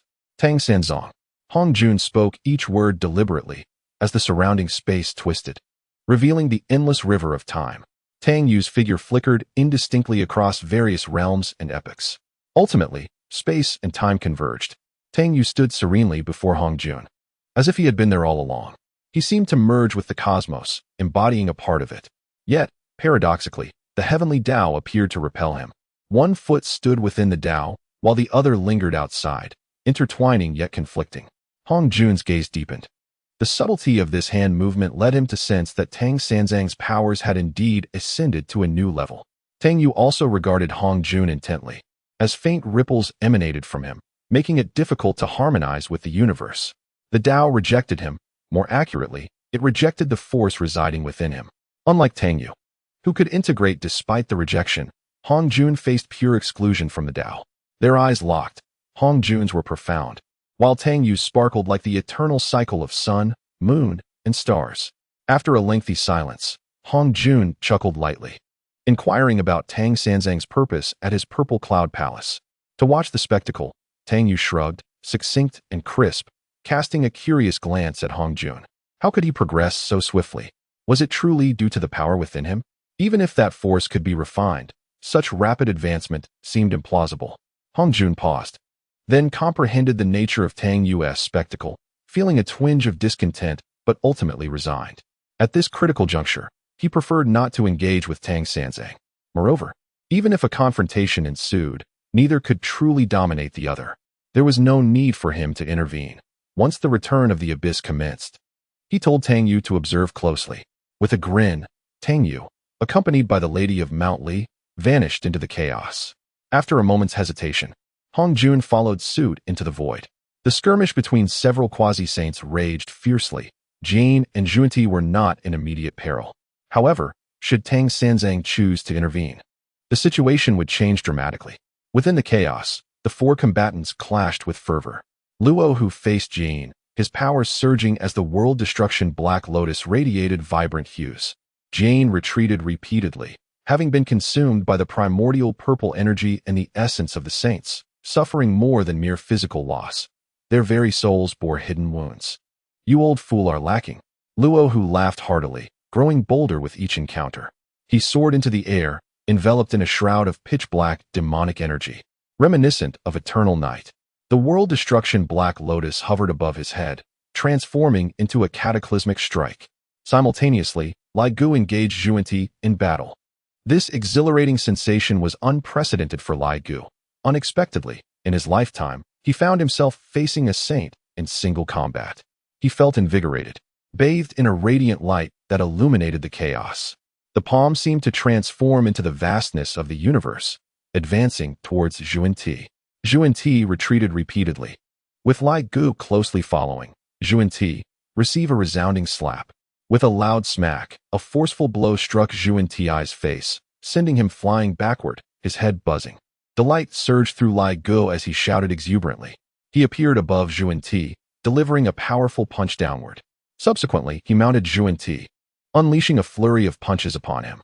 Junti, pinned beneath Lai Gu, cradled his head with both hands. In a sudden burst of strength, Junti struggled, reversing their positions and swinging his fists. Witnessing this spectacle, the mother of Li Mountain gasped in astonishment. It was akin to two ruffians brawling. Tang Yu laughed heartily, pointing and exclaiming, Lai Gu, stealing peaches, just like a monkey. Hong Jun was momentarily taken aback, perhaps influenced by Tang Yu's words. Lai Gu reached down with determination. A howl, reminiscent of a wolf's cry, erupted from Junti's mouth as his eyes widened and his face contorted in agony. Seizing the moment, Lai Gu grasped Junti's hair and forcefully threw him down. Both Lai Gu and Junti emerged bruised and battered. Once more, they charged at each other, engaging in a purely physical confrontation. Lai Gu landed a punch squarely on Junti's eye, delivering a painful blow. Do you still remember the techniques I once taught to the tiger conquering Arhat? The thunder cannon. Tang Yu laughed, continuing to offer guidance. With both hands forming a harmonious stance, Lai Gu swiftly reached for Junti's head, applying pressure while raising his firm knee to collide with Junti's forehead.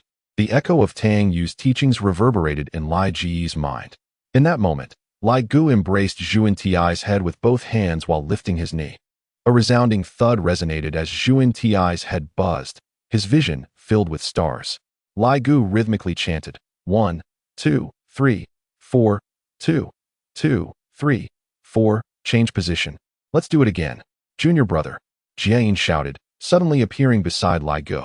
Yet, in that instant, Lai Gu swiftly retreated, delivering another resounding slap to Junti, executing the thunder cannon with precision.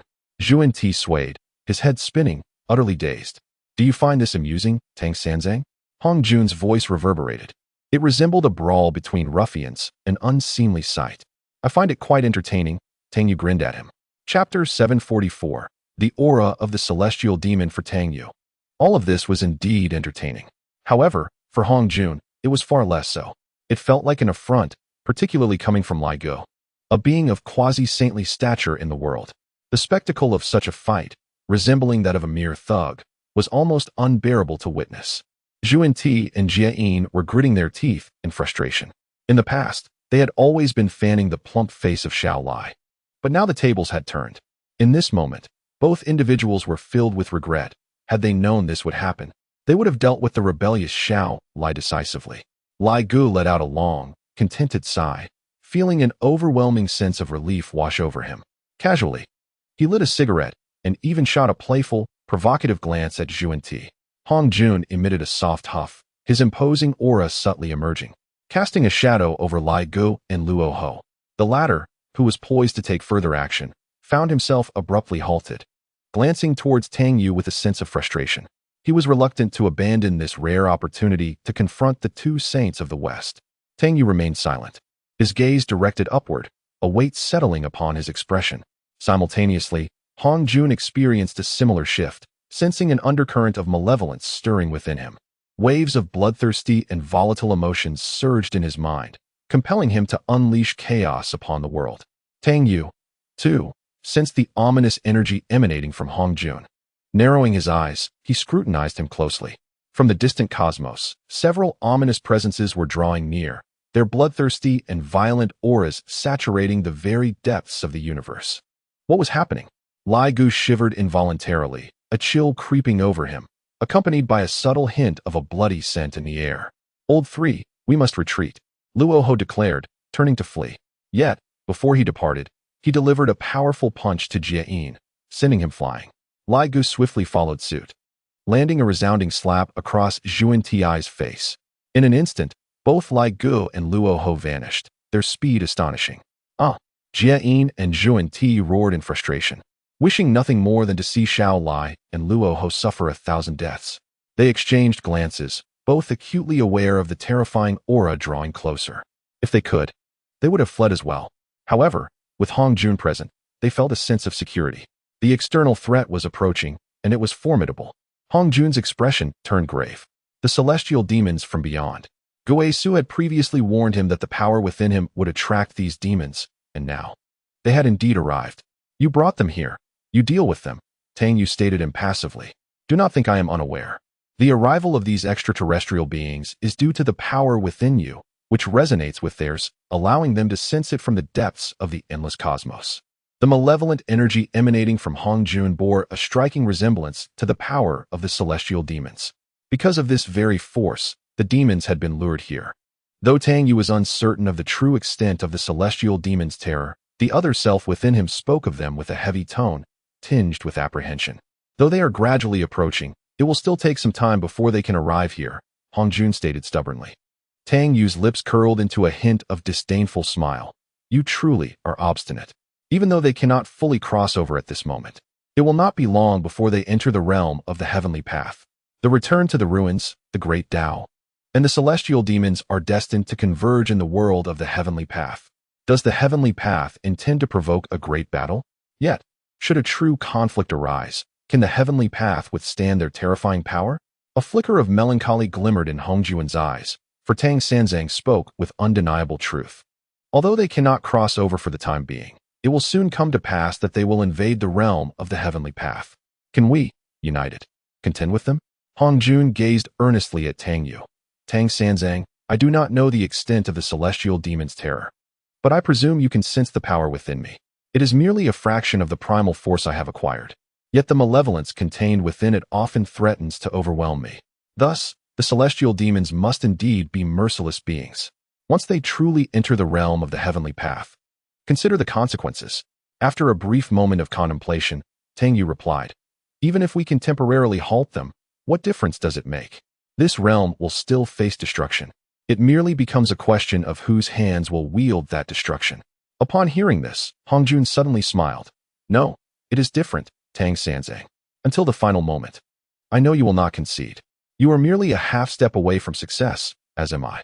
If the arrival of the celestial demons instigates turmoil within the heavenly path, hastening its demise, I believe that is not what you wish to witness, is it? Therefore, as long as we can find a way to delay the destruction of the heavenly path, we shall have a chance. Hong Jun's gaze fixed intently on Tang Yu. Thus, the only solution lies in temporarily preventing the celestial demons from entering this world. With the return to the ruins having fully awakened, The heavenly path is already in a state of frailty. Should the celestial demons surge forth now, it would only expedite the collapse of the heavenly path. To take that final step requires time. However, what we now lack is precisely that, time. Even if we can delay it just a little, it would be beneficial. Hongjun sighed. Tang Sanzang, I know we stand on opposing sides, but at the onset of such a grand calamity, I hope you can momentarily set aside our grievances and join forces against our common foe. Only in this way do we stand a chance of taking that final step. Indeed, Hongjun was correct. Should the celestial demons enter this world now, they would only hasten the already weakening heavenly path, further reducing it to a state of frailty. If the heavenly path were to fall into a deep slumber, then all things would return to the ruins. Tang Yu had yet to take that final step. He too would perish at the moment the heavenly path succumbed to its slumber. After much hesitation, Tang Yu spoke. They still have some distance to cover before reaching the realm of the heavenly path, and we cannot entirely depart from it ourselves. I am well aware of this, Hongjun replied. Once they draw closer, we shall devise a method to prevent them from entering the realm of the heavenly path. Prevent? Tang Yu shook his head with a smile. I do not believe we can truly stop them. Can you feel these powerful auras? Although perhaps slightly weaker than myself, eliminating them would certainly not be an effortless task. A fleeting shadow of melancholy crossed Hongjun's eyes. Yet it seems there is no alternative, is there? Tang Yu's lips curled into a cold smirk as he cast a glance at Hongjun. Let us speak of it when they draw closer. He then turned his gaze towards Jin and Zhuanti, the smile on his face sending shivers down their spines, prompting them to instinctively take a step back. Zhuanti trembled as he spoke. Tang Sanzang, what do you intend to do? Chapter 745. Mountly, testing my path, wishing you breakthrough. The smile upon Tang Sanzang's face filled them with dread, causing chills to run down their spines. Your sage artifacts are of no use to you, are they? You cannot wield significant power, and keeping them in your possession would be a waste. Tang Yu asserted confidently. I believe they would yield greater efficacy in my hands. Do you not agree? Upon hearing such shameless words, Jane and Zhuanti's faces transformed in color, nearly causing them to spew blood in indignation. The audacity of the act was appalling. To be robbed so brazenly. You must understand, I am acting in your best interest, for you are no longer sages. Retaining such artifacts could easily endanger your lives. Thus, for the sake of your safety, I must perform this noble deed, Tang Yu lamented with a sigh, as if mourning his own benevolence. You, Zhuanti pointed at him, his entire being trembling with fury, nearly choking on a mouthful of blood. Tang Sanzang, as great calamity approaches, instead of contemplating how to navigate through it safely, you seek to extort us for our artifacts. Do you not find this utterly despicable? Moreover, given your current cultivation, these artifacts are already useless to you. What is your true intention? Tang Yu chuckled innocently. I find the colorful second tree quite appealing and wish to play with it for a few days. You. Zhuanti's finger shook as he pointed at him, his body quivering with rage, rendering him speechless. He glanced towards Hongjun, who at that moment furrowed his brow, seemingly lost in thought. What do you truly desire? Tang Sanzang? Jane managed to speak through gritted teeth. Have we really fallen so low that you would take advantage of our plight? I am not taking advantage. This is merely kicking someone when they are down. Tang Yu corrected him with a grin. So, will you hand them over? Or shall I take matters into my own hands? Zhuanti's body trembled as he clenched his fists. This behavior resembled that of a petty thug threatening others. Tang Yu thought scornfully. Ultimately, with no choice left, they reluctantly produced 2 artifacts each, fearing that Tang Sanzang might act on his threats and strip them bare. However, as Tang Yu held the colorful second tree, his gaze remained fixed upon them, causing Jane and Zhuanti to shudder involuntarily. After a moment, Tang Yu let out a deep sigh. Hearing this, the brothers involuntarily exhaled in relief. In that case, let it be as such, Tang Yu declared. Thank you, thank you. Third brother, Zhuanti bowed deeply, exceedingly grateful that Tang Yu had refrained from stripping him of everything. As Tang Yu departed, both individuals could not help but exhale a sigh of relief, only to be followed by Zhuanti erupting into a tirade. Beast. Tang Sanzang, you wretched beast. Shameless. Kicking someone when they're down, robbing and pillaging, and you dare to call yourself a sage? You have no shame. A flicker of sorrow glimmered in Jie Yin's eyes. How had he, a dignified sage, fallen to such a state? With provocations from Xiao Lai and Luo Ho, compounded by Tang Sanzang's extortion, it was indeed a case of misfortune heaped upon misfortune. It was evident that without power, one was stripped of their rights, rendered helpless in the face of adversity. What a calamity! How had the world produced such a creature as Tang Senzong? It was truly a tragedy for all beings and a lamentation for the heavens. Tang Senzong. Jiayin gritted his teeth in frustration. Meanwhile, Hong Jun seemed oblivious to their plight, lost in contemplation. After a long pause, Hong Jun spoke softly, "Let us depart." Departed? Just like that? We have been extorted by Tang Senzong. Should you not say something? Jiayin and Zhuan Ti exchanged glances, their dissatisfaction palpable, yet they respectfully replied, "Yes."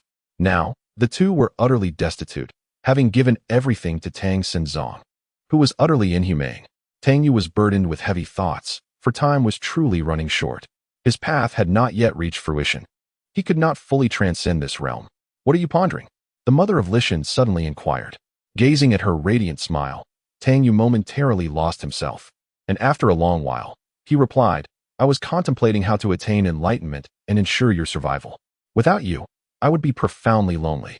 Without you, I would be profoundly lonely." The mother of Lishan's expression faltered, and she let out a peal of laughter.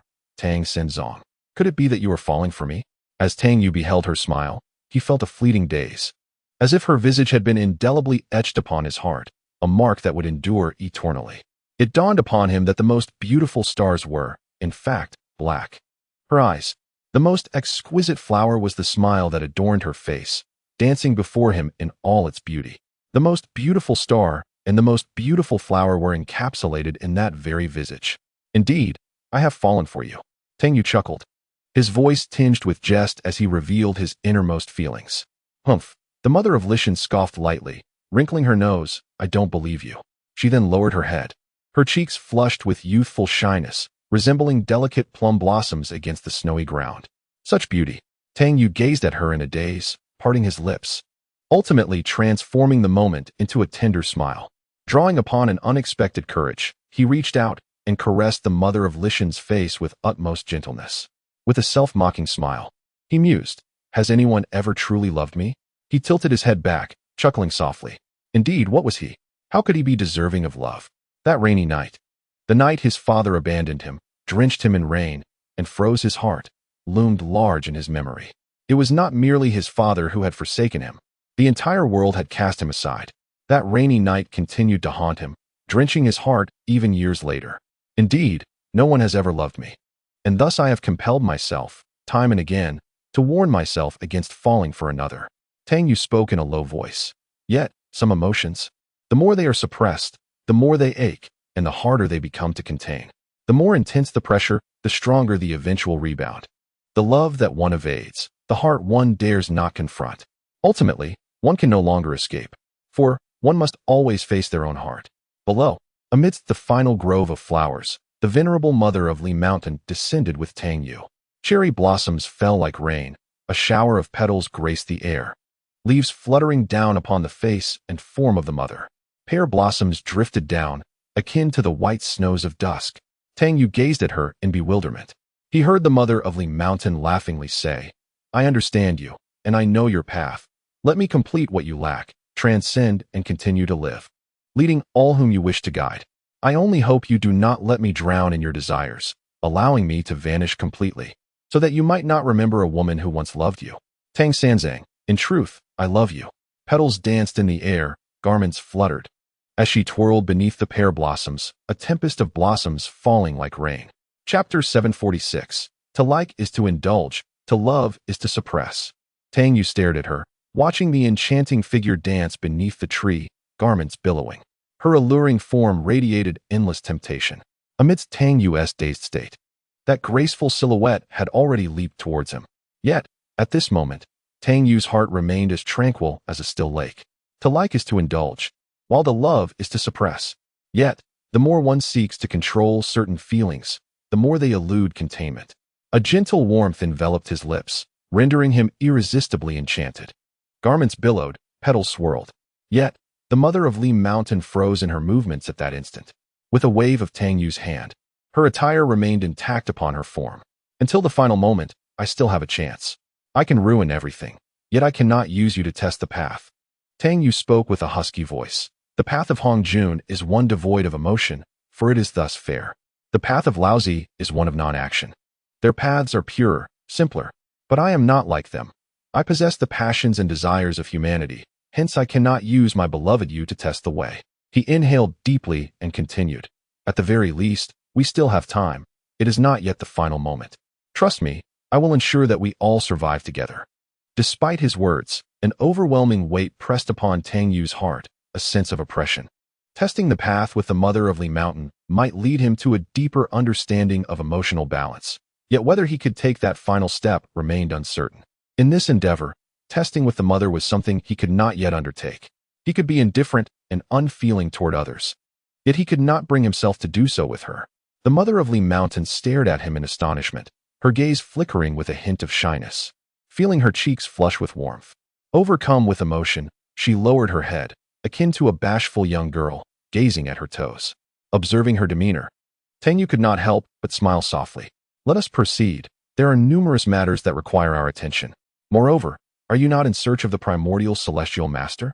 Should the myriad demon realm be relocated directly to the heavenly court? Yet, the sheer number of beings in the myriad demon realm presents a significant challenge. The task of resettling them appears far from simple. In the blink of an eye, they found themselves hovering above the myriad demon realm, where the earthly skies were engulfed in relentless flames. The myriad demon realm was no exception, with numerous areas reduced to chaotic voids.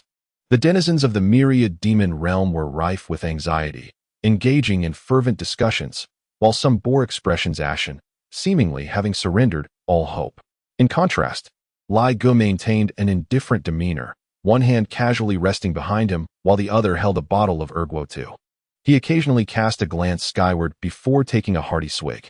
Should he indulge too much, he would simply find a safe spot to recline and drift into slumber, embodying a truly laid-back attitude.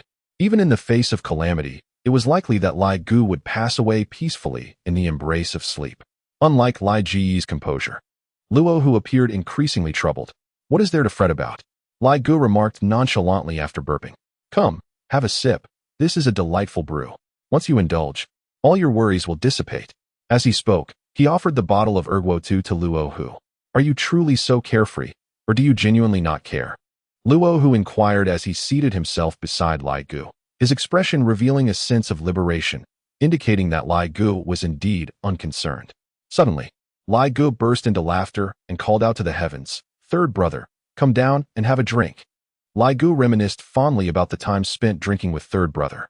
Although their drinking escapades often resulted in unexpected events during his time as the Buddha, the sentiments of those moments were undeniably joyous and carefree. Tang Yu descended with the Mother of Mount Li, casting a smile at Lai Gu. You truly embody a carefree spirit, Lai Gu. Well, come, have a sip, Lai Gu replied. Three brother, how should we address the affairs of the myriad demon realm? Luo Hu asked. Tang Yu pondered for a moment before responding. How can so many be accommodated in the heavenly court? The Buddhist sect has already relocated there. If the myriad demon realm were to follow suit, it could easily lead to chaos. It is essential to remember that the myriad demon realm lacks organization and discipline. Moreover, their deep-seated grievances with the heavenly court's Buddhist sect could provoke fatal incidents if not handled with care. A single casualty could potentially ignite widespread conflict. Upon hearing this, Luo Hu fell silent, before eventually asking, what should we do then? Do what? There is nothing to be done, Lai Gu remarked with a glance at Luo Hu. Taking another swig of erguo. What if I were to bury the myriad demon realm? Tang Yu suddenly declared with startling intensity. Both Luo Hu and Lai Gu were momentarily taken aback. How long could they endure in the heavenly court? Tang Yu continued, do you sense it? The oppressive force of the heavenly Tao surrounding us. This earthly realm cannot persist much longer. Once it is wholly submerged, the next to follow will be the underworld and the heavenly court, ultimately leading to the complete nullification of the three realms. Bury them? Luo Hu gazed at Tang Yu in disbelief. Why would you consider such a thing? Is this how you seek to elevate your path? You understand nothing. Before Tang Yu could speak, the Mother of Lishan struck Raoho on the head with a swift motion. This blow rendered Raoho momentarily stunned. Buried within him, his spirit lay dormant. As long as he remained alive, all sentient beings existed within him. In the endless passage of time, he could once again reflect these beings. And thus, this was his path, the way of heaven. Did you think he buried the mortal realm for his own sake? The Mother of Lishan's words carried a hint of sarcasm. It was then that Lage and Raoho began to comprehend the true essence of Tang Sanzang's path, as well as the purpose of burying the mortal realm. In simple terms, it was to allow them to momentarily slumber within him, only to emerge after the passage of eons, when the world was stable once more. Lage raised his thumb in admiration. "Old three, you are something else." He chuckled. "I knew you were not motivated by self-interest. This alone makes you far superior to the likes of Hongjun and the Jade Emperor. They all seek to save sentient beings. But alas, they are merely serving their own egos, particularly that shameless Hongjun." Having indulged a bit too much, Lage felt emboldened, especially with old three present. Otherwise, would he dare to speak ill of Hongjun? Not even with all the courage in the world. However, Raoho's thoughts ventured deeper. He turned to Tang Yu and inquired, "You don't intend to bury us all, do you?" Tang Yu remained silent. The implication was clear. Should all else fail, he would entomb them within himself. Raoho sighed deeply. "Third brother, no matter your intentions, I stand by you. Even if it comes to battle, direct me against whoever you wish, even those semi-saints. It matters not." Chapter 747. The weight of pressure causes hair loss. This child has become addicted to fighting. Not long ago, Raoho and Lage had unleashed their fury upon Zhuan Ti and Jiayin, feeling an exhilarating rush that penetrated to their very cores. Lage's eyes sparkled with a hint of nostalgia, recalling the moment his pudgy hand had made intimate contact with Zhuan Ti's cheek, a moment that evoked such fond memories. If the myriad creatures of the demon kingdom truly had nowhere to settle, burying them might not be a bad idea, Raoho suggested, glancing around the demon kingdom. The atmosphere among the myriad demons was rather lethargic. This was, in fact, understandable, for everyone knew a great calamity was approaching, one from which they could not escape. It was akin to awaiting death. Consequently, unrest had begun to stir within the demon kingdom. As the final moment drew near, grievances were voiced and vengeance sought, revealing the darker aspects of their hearts. There were but two possibilities. First, one possessed an unrestrained and formidable power, allowing for reckless abandon. Second, one was aware of their impending demise, with no means of evasion.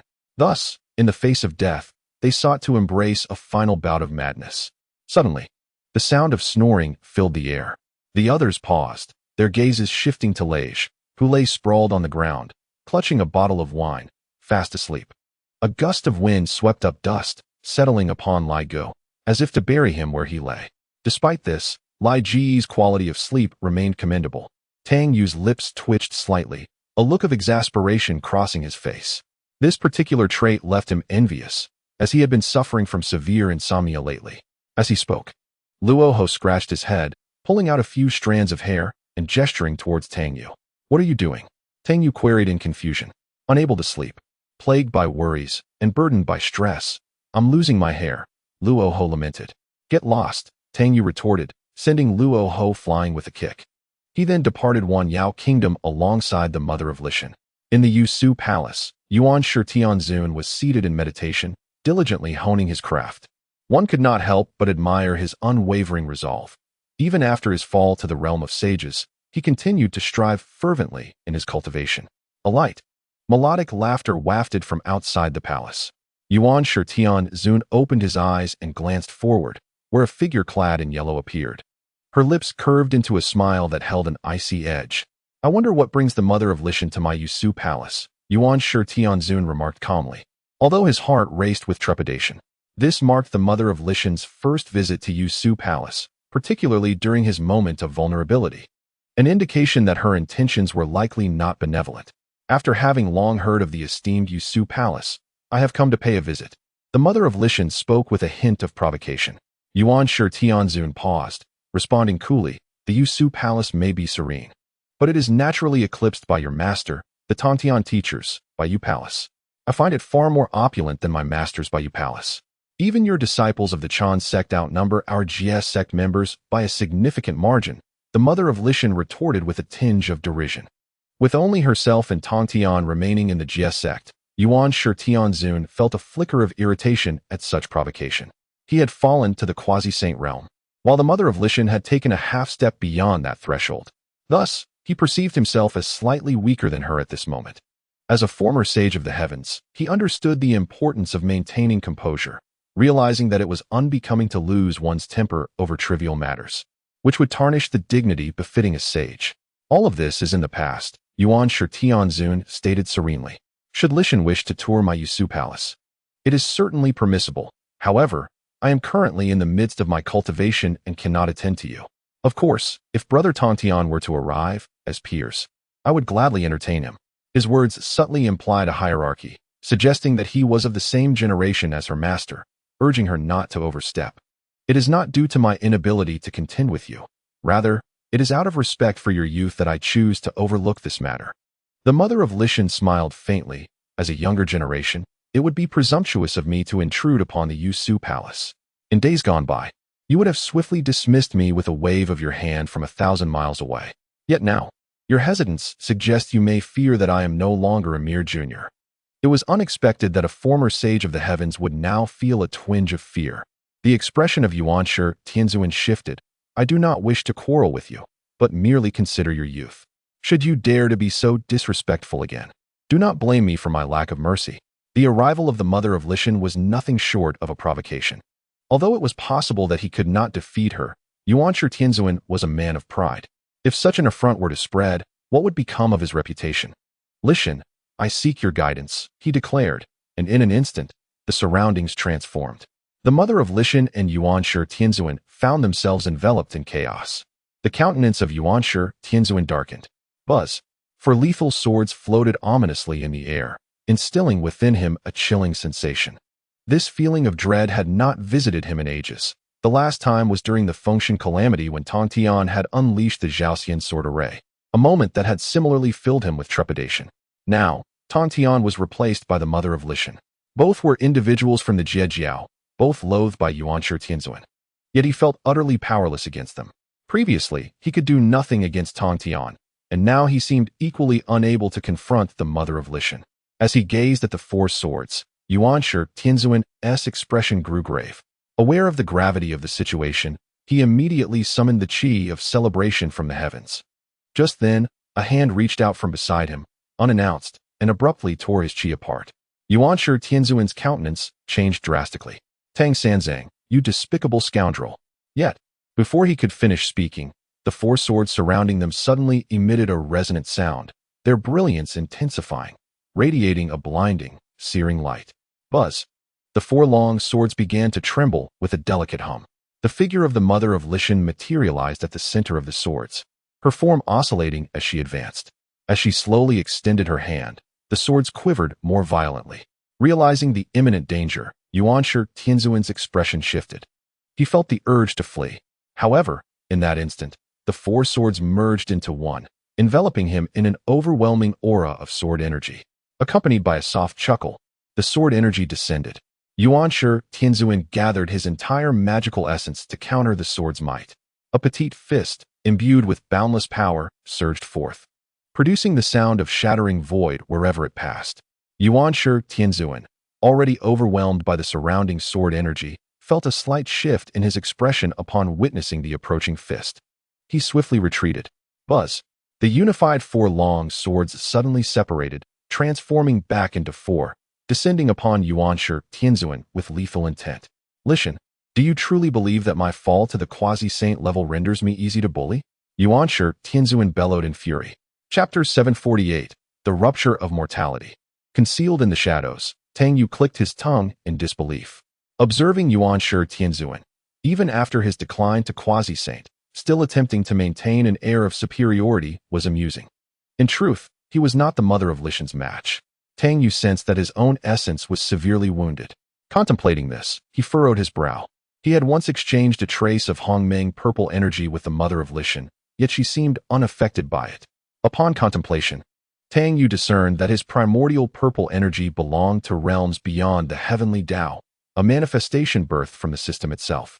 Thus, it was inherently distinct from the heavenly Tao. With this realization, Tang Yu glanced at the celestial celebration cloud in his possession. It was indeed a fine artifact, suitable for use as a protective weapon at Mount Li. However, what of the Panga banner?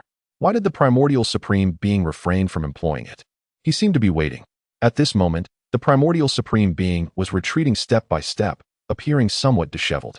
It had been years since he had found himself in such a predicament. Ever since attaining sainthood, it had always been others who had appeared so discomposed before him.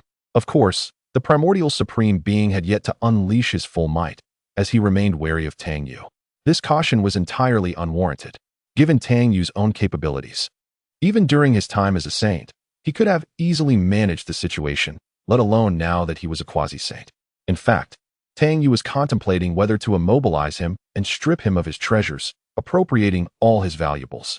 In that event, forging an unparalleled divine weapon to present to the mother of Mount Li did not seem implausible. With Tang Yu's current prowess, even a casually forged weapon, when infused with his essence, would be immensely powerful. Mother of Mount Li, the primordial supreme being bellowed, his expression rife with indignation. Do you truly believe that I fear you? I was once one of the saints of this universe. Should you push me to the brink, we shall perish together. Yes, I may have fallen from the realm of saints, and perhaps I am no longer your match, but I can still take everything you possess with me. His fury was palpable. The primordial supreme being, now desperate, found his eyes ablaze, resorting to threats against the mother of Mount Li. Yet, a hint of disdain curled at her lips as the four long swords around her radiated an ever-increasing brilliance. Boom! The primordial supreme being was sent flying. Although the mother of Mount Li could effortlessly overpower him, completely eliminating him was far from simple. Suddenly, the entire chaos quaked. Tang Yu's expression shifted in alarm. The mortal realm was on the verge of collapse. The very fabric of reality was tearing apart. Seizing the moment, the mother of Mount Li halted her assault, allowing the primordial supreme being to escape, vanishing in the blink of an eye. Without hesitation, Tang Yu grasped the hand of the mother of Mount Li. Simultaneously, two more figures of Tang Yu materialized, both racing towards the crumbling mortal realm at lightning speed. In the kingdom of all demons, a cacophony of wails erupted. At the moment of the mortal realm's shattering, the spatial compression was palpable, even causing significant strain on both La Gu and Luo Hu. The two swiftly retreated into the chaos. Third brother, bury them, Luo Hu shouted suddenly. In the next instant, Tang Yu's figure appeared in the kingdom of all demons. Celestial phenomena wove an intricate tapestry of mystic threads, silently entangling all within the kingdom of all demons and the demonic race. With a mere thought, he obliterated everything. Concurrently, the aquatic tribes across the four seas were equally astonished, staring in disbelief at the unfolding spectacle. The surrounding space gradually crumbled, ultimately transforming into a realm of chaos. Yet, their bodies were fracturing piece by piece. Su Qing let out a soft sigh, a hint of sorrow etched across her brow. As long as Tang Sanzang remains alive, you shall not perish. At this moment, the hopes of countless holy spirits converged upon Tang Sanzang. She too stepped into the chaos. Not far away, Lai Gu and Luo Ho watched this scene with bated breath. The force of the collapsing space sent tremors through their hearts. It was annihilation. The entirety of the mortal realm was utterly destroyed. In a swift motion, Lai Gu lit a cigarette, his brow slightly furrowed. The mortal realm would not be obliterated, and all beings would not be buried, for Tang Sanzang's presence endured. Luo Ho remarked, as long as he lives, all beings will persist. Su Qing smiled faintly. Indeed. But if he survives, what will become of him in the end? Upon hearing this, Luo Ho fell into a sudden silence. He would be left all alone. Yes, he would be utterly alone. Su Qing cast a glance into the boundless chaos. There was no light, no life, no mountains or rivers, nor the passage of time. Only endless darkness and chaos remained. If one were to find themselves in this infinite void, would they not feel a profound sense of solitude? Lai Gu maintained his indifferent demeanor, cigarette in mouth. It seems that only the heavenly realm remains as a destination. The mortal realm has completely shattered. There is nothing left. Reduced to chaos. Naturally, the only destination left is the heavenly realm. We should later inquire of Tang Sanzang regarding our next steps. Su Qing spoke softly, then turned her gaze to Luo Ho. In truth, I ought to harbor hatred towards you. Had it not been for you and Hong Jun, the ancestor dragon would not have perished. Luo Ho paused, then burst into laughter. If you seek vengeance for him, take my life as you wish. A glimmer of sorrow flickered in his eyes. In those days, I embraced the path of slaughter, transforming into a demon, merely to meet her once. Now that I have seen her, she has dissipated into the void, and the entire 3 realms and 6 paths can no longer trace her footsteps. An interminable existence, boundless loneliness, has long ceased to matter to me. Indeed, it was I and Hong Jun who conspired, leading to the downfall of the ancestor dragon. However, In the grand scheme, he was merely a pawn utilized by Hong Jun. We were all but instruments in his hands. Of course, I do not intend to evade my responsibility. I too bear my share of the blame. Still, I reiterate, Su Qing, if you desire my life, you may take it. A smile lingered on Luo Ho's lips. The grievances of ancient times are long forgotten by me. The only thing I cannot forget is but one person. Su Qing murmured softly. To have something unforgettable, to have memories etched in one's heart, perhaps that is enough. Luo Ho seemed to recall something, lowering his head. The mortal realm. As the space fractured, it was utterly consumed by chaos.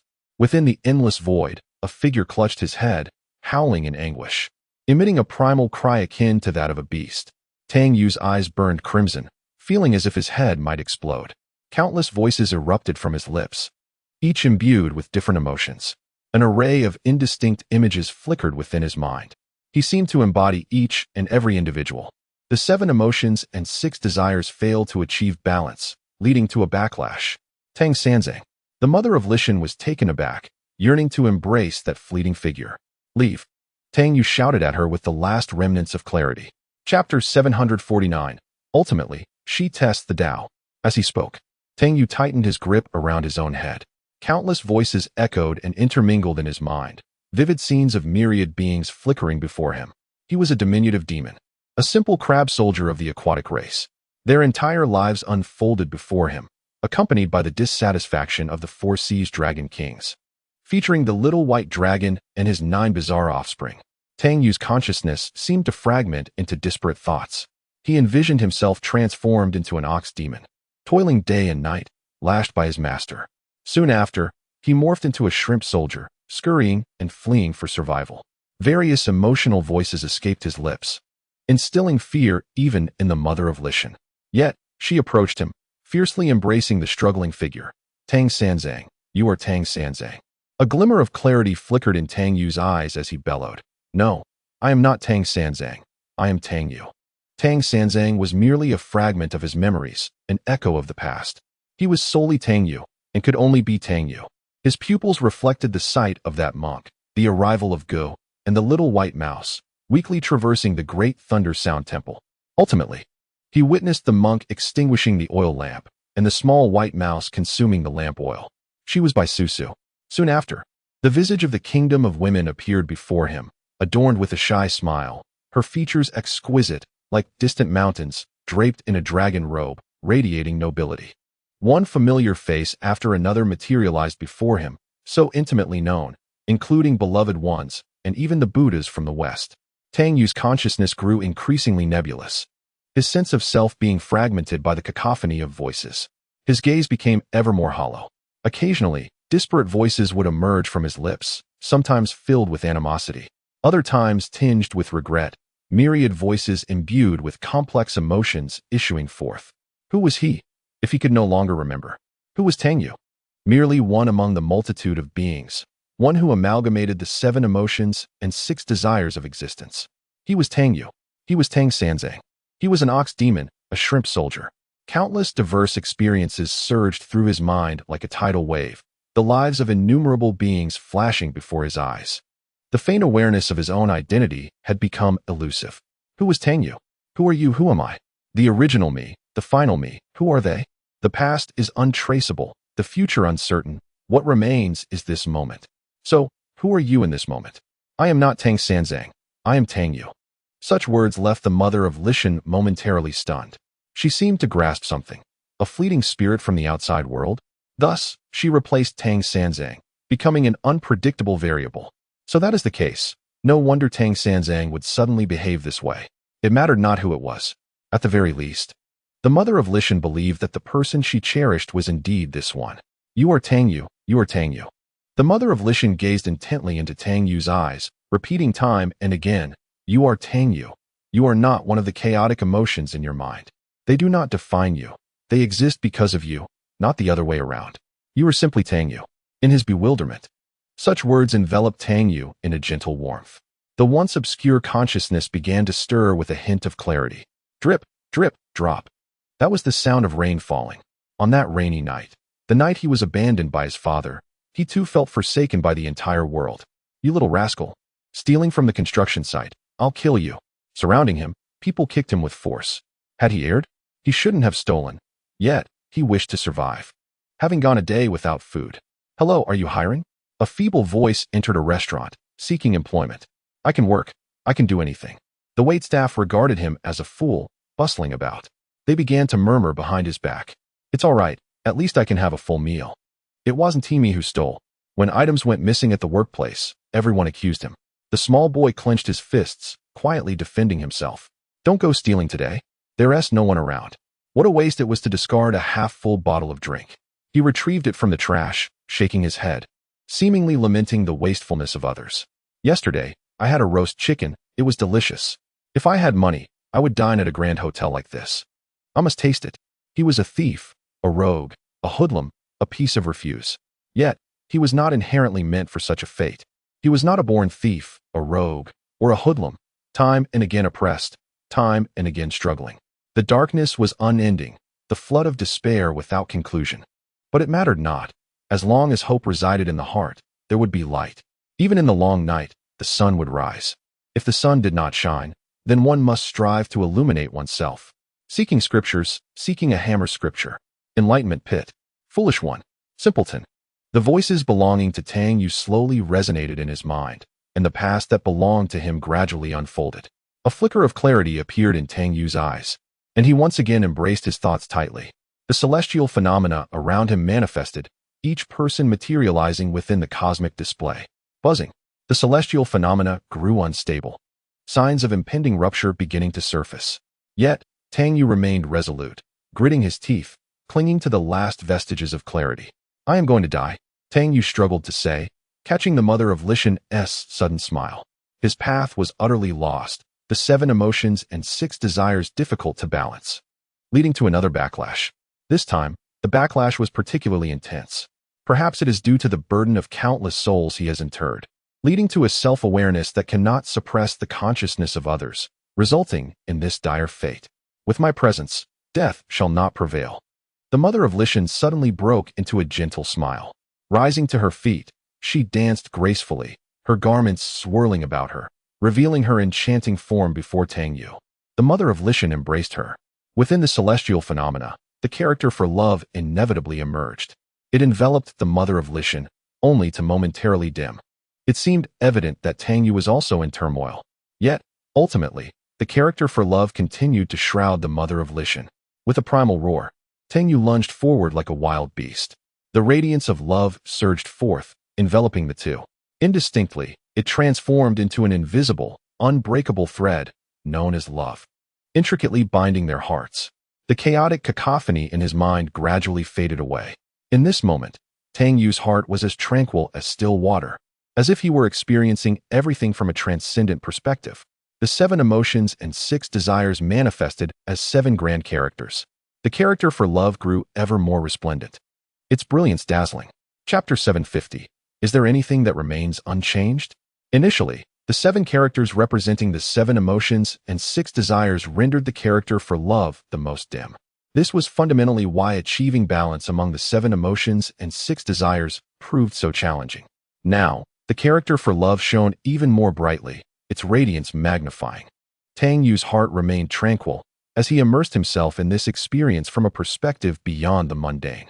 Buzz, joy, anger, sorrow, fear, love, hatred, desire. These 7 grand characters slowly unified, resembling a blazing sun, emitting radiant light.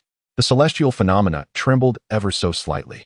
The heavens wove countless beings within, as if they had not perished, living within this cosmic expanse. Eventually, the figures of these beings faded into the celestial phenomena. The entire scene transformed into a vast, desolate expanse, boundless and infinite, akin to the primordial chaos at the dawn of creation. Tang Yu's figure, imbued with celestial majesty, manifested within the cosmic tapestry, resembling a deity gazing down upon the endless chaos.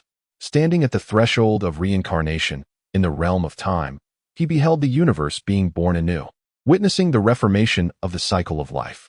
The earth materialized, morphing into 6 colossal wheels, the 6 paths of reincarnation. In that moment, he immersed himself within the 6 paths to grasp the essence of reincarnation, yet paradoxically, it also allowed him to comprehend its inherent power. This was his own cycle of rebirth, a cycle he had crafted. Figures emerged, embodying boundless faith, rising from the depths of his soul. One by one, they appeared in a blurred fashion, then coalesced into a radiant light, ultimately forming a silhouette, Tang Yu's own form. The earth, representing the 6 paths of reincarnation, expanded instantaneously, drawing him in as the power of faith condensed around him. Boom! A thunderous roar echoed in Tang Yu's ears. He could no longer discern whether the reverberation stemmed from the cosmic tumult of his own making or from the voice of the external celestial order. Both the celestial phenomena and the earth trembled simultaneously, gradually overlapping at a slow pace. Ultimately, with the complete fusion of the celestial and the earthly, a new reality was born. Tang Yu opened his eyes in an instant, and within his gaze danced a myriad of stars. Yet, it was but a fleeting moment before they faded into the depths of his eyes, which were profoundly deep, almost terrifying, resembling an endless chaos. Flickers of light manifested once more in his sight, embodying the myriad emotions and desires of humanity.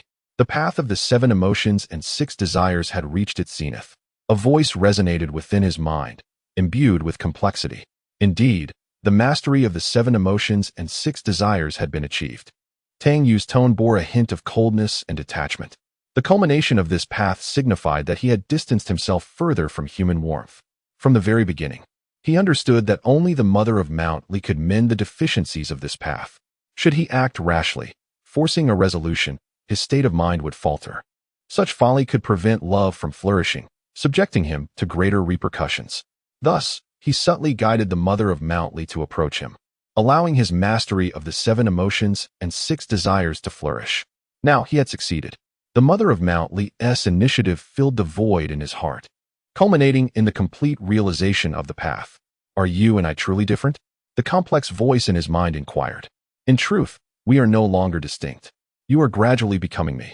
A ripple of emotion stirred in Tang Yu's eyes, yet he remained silent, closing his eyes once more to fully embrace the transformation brought forth by his mastery of the 7 emotions and 6 desires. As this mastery reached its pinnacle, the very fabric of reality, the heavens, the earth, and the forms of humanity, underwent a profound transformation. Simultaneously, his cultivation advanced a step further. However, that final step remained elusive, shrouded in a haze that could not be entirely dissipated. Even the woman you cherish has become a tool for your ambitions. What is it that you cannot accomplish? The voice intoned again. Congratulations, Tang Yu, on mastering the 7 emotions and 6 desires. I once foretold that you would gradually transform into me. Tang Yu's lips twitched involuntarily as he slowly opened his eyes, letting out a deep sigh that carried a hint of sorrow. The voice continued. Look at your present self. Aside from the name Tang Yu, what remains of your former essence? You have begun to resort to unscrupulous means for the sake of the Tao.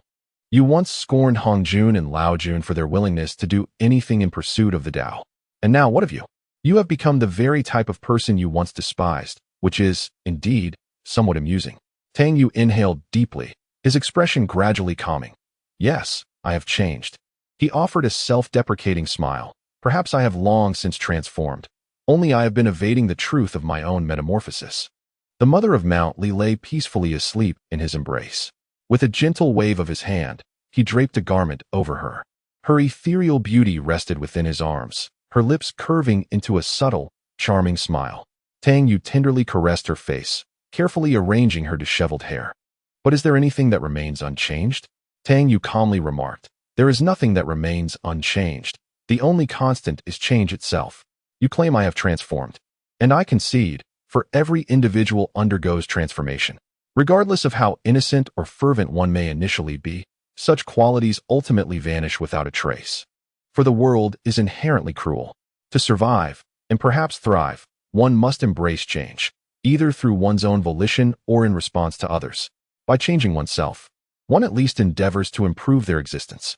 Conversely, altering oneself due to external influences often arises from the scars of experience, a choice made unknowingly. Would you not agree?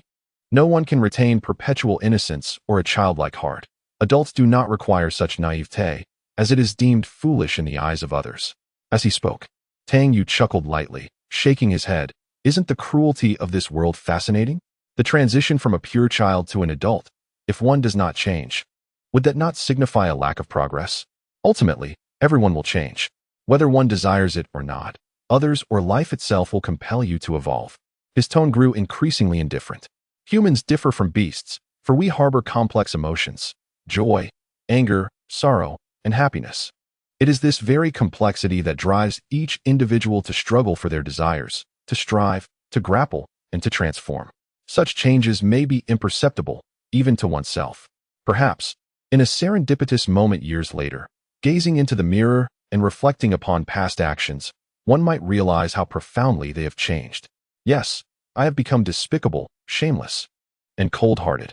I have exploited Lishan, and I can scarcely regard myself with esteem. Yet, I possess no regrets. Chapter 751. Stagnation in the Path of Enlightenment. Tang Yu's voice grew resolute, as if affirming to his own heart, I do not regret. In his mind, a pair of eyes emerged, gazing at him with a complex expression. After a long silence, he seemed to hear a sigh. If it were possible, I wish you were still the old Tang Yu. In response, Tang Yu burst into laughter. Can a merciless path possess compassion? Huh. Besides, is my transformation not precisely what you desire? Our souls are intertwined. I have experienced everything within your life. The voice continued, in truth, you need not harbor such animosity towards me, for you are me, and I am you. You are me, yet I shall never be you. You are gradually becoming more like me. The eyes sparkled with a glimmer of brilliance. It will not be long before we meet in full. With that, the eyes faded into oblivion. Tang Yu scoffed quietly, closing his eyes to contemplate the profound experiences brought forth by the mastery of human emotions. He was but a breath away from the final step, yet this mere breath might elude him for all eternity. Tang Yu understood his path all too well.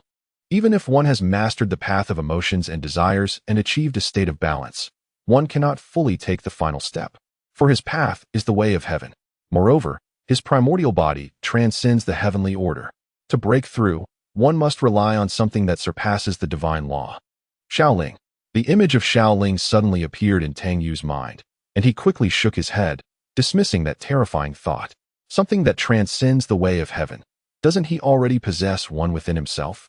If he could merge with the other version of himself, then he would surely transcend. Yet, this notion seemed to be the ramblings of a dreamer. There is also the return to the void, which exists beyond the heavenly law. Suddenly, Tang Yu thought of the heavenly demon. If he could consume the essence of the heavenly demon, the ancient matriarch of Lishan slowly opened her eyes, which were as innocent as a child's. However, she immediately covered her head, her brow furrowed in pain. Tang Yu sought to mend the love that was lost through her trials. Yet, the path of emotions and desires stirred the turmoil of her own feelings, leaving her in a state of disarray. Tang Yu's eyes suddenly sparkled with brilliance, reflecting directly into the depths of the matriarch's gaze. Her expression shifted from agony to a gradual calm. Through the path of emotions and desires, he restored her to normalcy. Not long ago, he could have employed the same method to return the queen of the daughter kingdom and the spider spirits to their rightful state. However, they were simply too weak. Thus, he had no choice but to lay them to rest. A hint of shyness appeared on the matriarch's face, followed by a radiant smile as she gazed at Tang Yu, her lips curling upwards. How do you feel? Is it comfortable? Hearing this, Tang Yu's eyes widened in astonishment, clearly taken aback by her words. It was evident that her remark struck him profoundly. The matriarch chuckled softly, covering her mouth, and then inquired, what about your path? The path of emotions and desires is complete, but taking the final step is not as simple as it seems. Tang Yu gazed into her eyes, momentarily lost in thought. It turns out that the most beautiful star in this world is black. My path is somewhat unique. As you know, breaking through is not an easy feat. Tang Yu replied softly. The matriarch nodded in understanding. She was well aware of Tang Yu's path. Nevertheless, she expressed confidence that a solution would surely present itself. Tang Yu spoke gently. The matriarch's cheeks still bore a hint of blush. Although she attempted to maintain composure, her heart raced uncontrollably, making it impossible to deny her shyness. You are right. I believe in you. There must be a way to take that final step, to tread upon an unprecedented path. In response, Tang Yu shook his head. No, someone has already walked that path. He thought of the figure that drifted through the river of time. Surely, he had transcended the heavenly order. But what was his intention in splitting himself and burying his essence within the currents of time? This thought left Tang Yu's mind in turmoil. Are you referring to that person? The matriarch asked. Tang Yu nodded. He has undoubtedly transcended, even in a state of incompleteness. The imposing aura exuded by that individual caused Tang Yu to experience a wave of trepidation. Furthermore, his mastery of his own power was executed with exquisite finesse, manifesting an ability that perfectly matched the limits imposed by the heavenly principles. After a considerable time, the two departed from that place, returning to Mount Li. Fortunately, Mount Li was protected by the magical barrier laid down by Tang Yu. However, even so, it could not withstand the relentless pressure exerted by the heavenly forces for long. Upon returning to Mount Li, they found Tang Tian instructing the young Ling Shui in her cultivation. It must be said, Tang Tian maintained a remarkably positive demeanor, seemingly indifferent to his fall from the realm of saints. As a disciple of the Jie sect, one must not fear anyone, understood? Tang Tian began to educate Ling Shui, imparting the teachings of the Jie sect. He was quite pleased with her, recognizing her extraordinary talent. Of course, her rapid ascent to the quasi-saint level was significantly influenced by Tang Sanzang. Nevertheless, this still attested to the girl's remarkable aptitude. The Jie sect now consisted solely of him, the mother of Mount Li, and Ling Shui. Yet, in Tang Tian's eyes, their sect was still vastly superior to the Buddhist and transtheistic teachings. It must be noted that Tang Tian was indeed a competitive individual. Even at such a critical juncture, he found himself comparing the strength of his sect internally. Ling Shui nodded and smiled softly. Shuer understands. Tang Tian smiled kindly, then turned his gaze to the suddenly appeared Tang Yu and the mother of Mount Li. He fixed his gaze on the latter and said softly, "Seeing this young girl reminds me of you many years ago, when you were equally innocent." The mother of Mount Li was taken aback. Surely this wasn't the end. Tang Tian murmured, "Why am I beginning to reminisce about the past? Master, what are you talking about?" The mother of Mount Li replied, somewhat displeased. Tang Tian laughed heartily. "It's nothing, nothing at all, just rambling." He then scrutinized Tang Yu closely. "Why do I feel that you seem even stronger now?" Upon hearing this, the mother of Mount Li's fair cheeks flushed with a rosy hue, exuding a charming shyness. Tang Yu awkwardly touched his nose. "Is that so? Perhaps my magical power has indeed improved somewhat, but my Tao realm remains stagnant. Sigh, I even question whether I can take that final step." Such thoughts of self-doubt were utterly unacceptable, Tang Tian stated with gravity. "Once you begin to doubt yourself, you undermine your own confidence. Is this the mindset you wish to cultivate?" "Indeed," Tang Yu responded. "Since I have chosen this path, I shall resolutely continue forward." He then bowed respectfully to Tang Tian. Chapter 752. What is destiny? To doubt oneself in all one does, even to question one's own capabilities, is a grave misstep. When one begins to question their own faith, how can they hope to succeed? This is especially true in their pursuit of cultivation. To doubt one's own heart and path is perilous. If one lacks confidence in themselves, how can they hope to break through? During this period, Tang Yu found himself grappling with self-doubt, even losing faith in the future. The words of Tang Tian resonated with profound clarity, awakening Tang Yu to an epiphany. If one cannot harbor confidence in oneself and chooses to reject one's own potential, how could one ever achieve success? It is essential to understand that, at times, unwavering determination is required to forge ahead, rather than succumbing to self-doubt or lamenting past actions. Should one succumb to guilt and remorse for their missteps, they are unlikely to attain any meaningful accomplishments. Tang Tian remarked that it is unnecessary to view one's past self through the lens of the present. To dwell on minor transgressions breeds stagnation. As one becomes ensnared in a cycle of self-reproach and guilt, each error leads to further denial of oneself, forgetting that these were simply the choices made at the time. Sometimes, choices are made in a state of uncertainty, and no one can predict the ultimate outcome. It remains an enigma.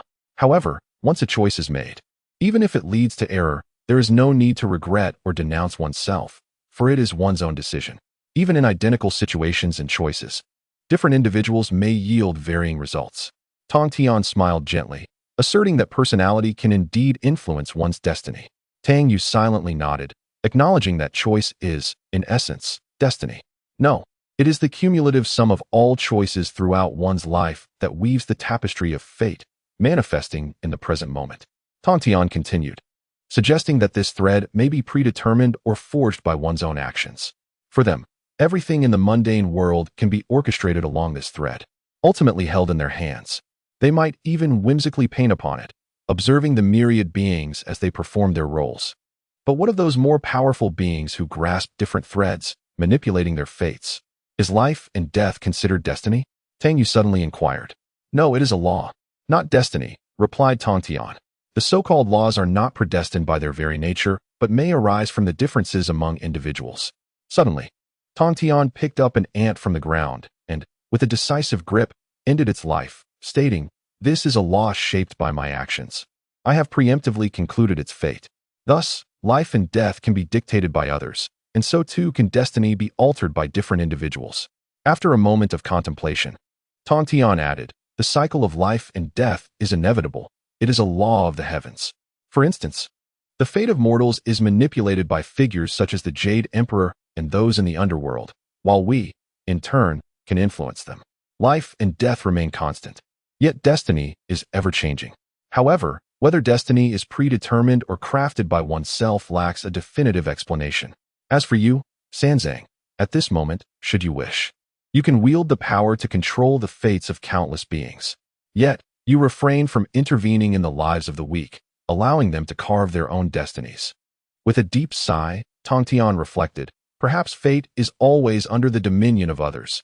It merely depends on whether they wish to wield that power.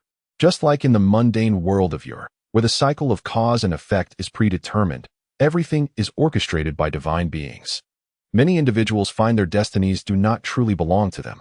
Tang Tian continued, "Bound by the love of their parents, they strive for their children and toil for their families. This is a self-imposed fate, an invisible shackle primarily forged by affection."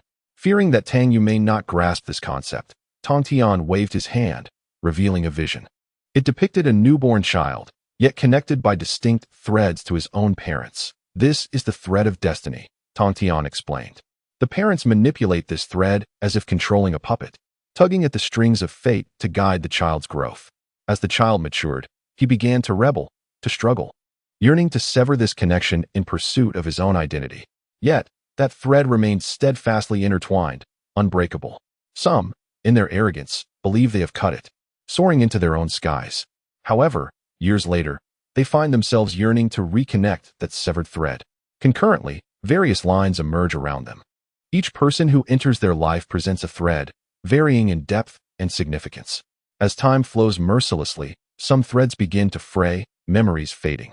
Yet, with the arrival of new individuals, fresh strands of fate intertwine once more.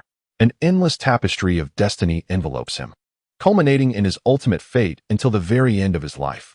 Countless threads of fate weave together, leaving indelible marks from all the souls encountered along the way. Tang Yu murmured, "Destiny is not merely oneself. It is shaped by all those around us. Each person and event contributes to what we become, dictated by the choices we make that lead us to encounter different individuals and experiences. Perhaps life and death are predestined, yet fate is ever-changing." Tang Tian nodded gently, a smile gracing his lips. "As for you, Sanzang, your transformation is a result of fate, rendering you this variable that has brought you to your current state." Tang Yu paused for a moment, reflecting, "Destiny can indeed be altered. Just as you and I have changed our fates, we have the opportunity to redefine life and death. However, for me, my fate seems preordained, meticulously arranged due to the system that facilitated my crossing over. Ultimately, it has become a profound essence hidden deep within my soul. One could argue that my journey to this day is entirely attributable to the system, as I strive to escape the fate that binds me to this chaotic catastrophe. Indeed, the potential for change exists, yet the odds are slim." Tang Tian remarked, "Consider the beggars in the world. What is it that they truly seek? A full meal is a prerequisite for individuals to entertain thoughts of altering their fate. Otherwise, they remain perpetually engaged in the struggle for survival. To change one's destiny, one must first secure one's own existence.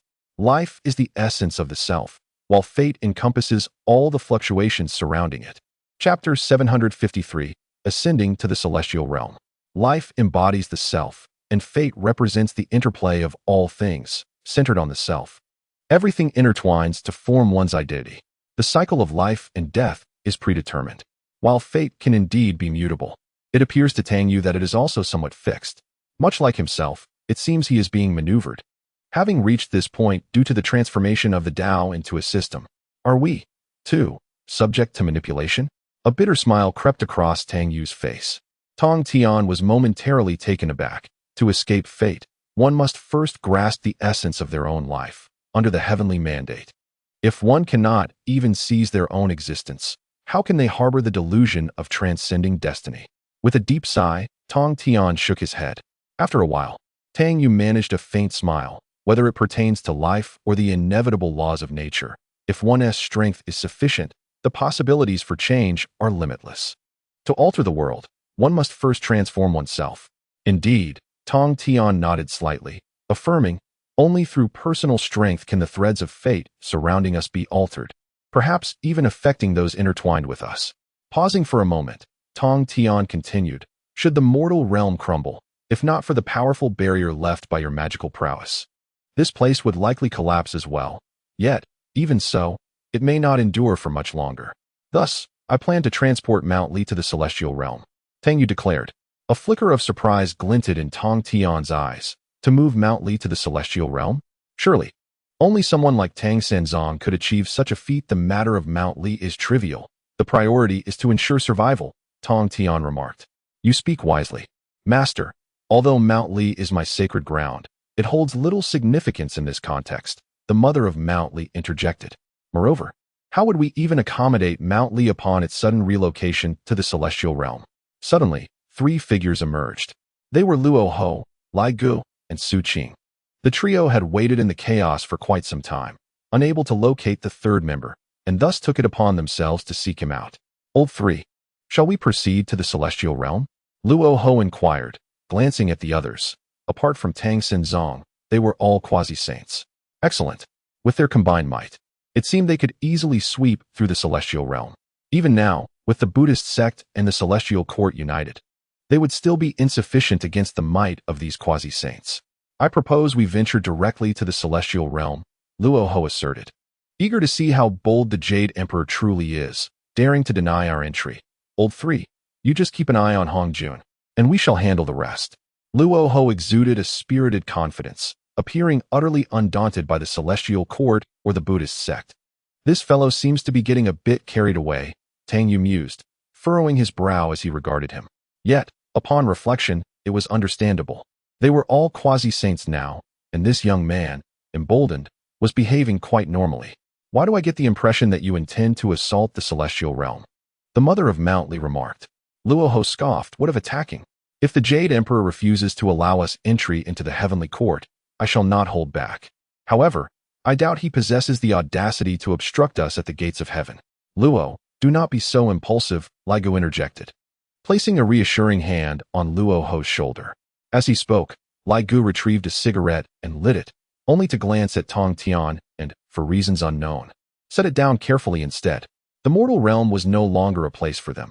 The heavenly court was their final refuge. Surely, they couldn't drag these souls down to the underworld, could they?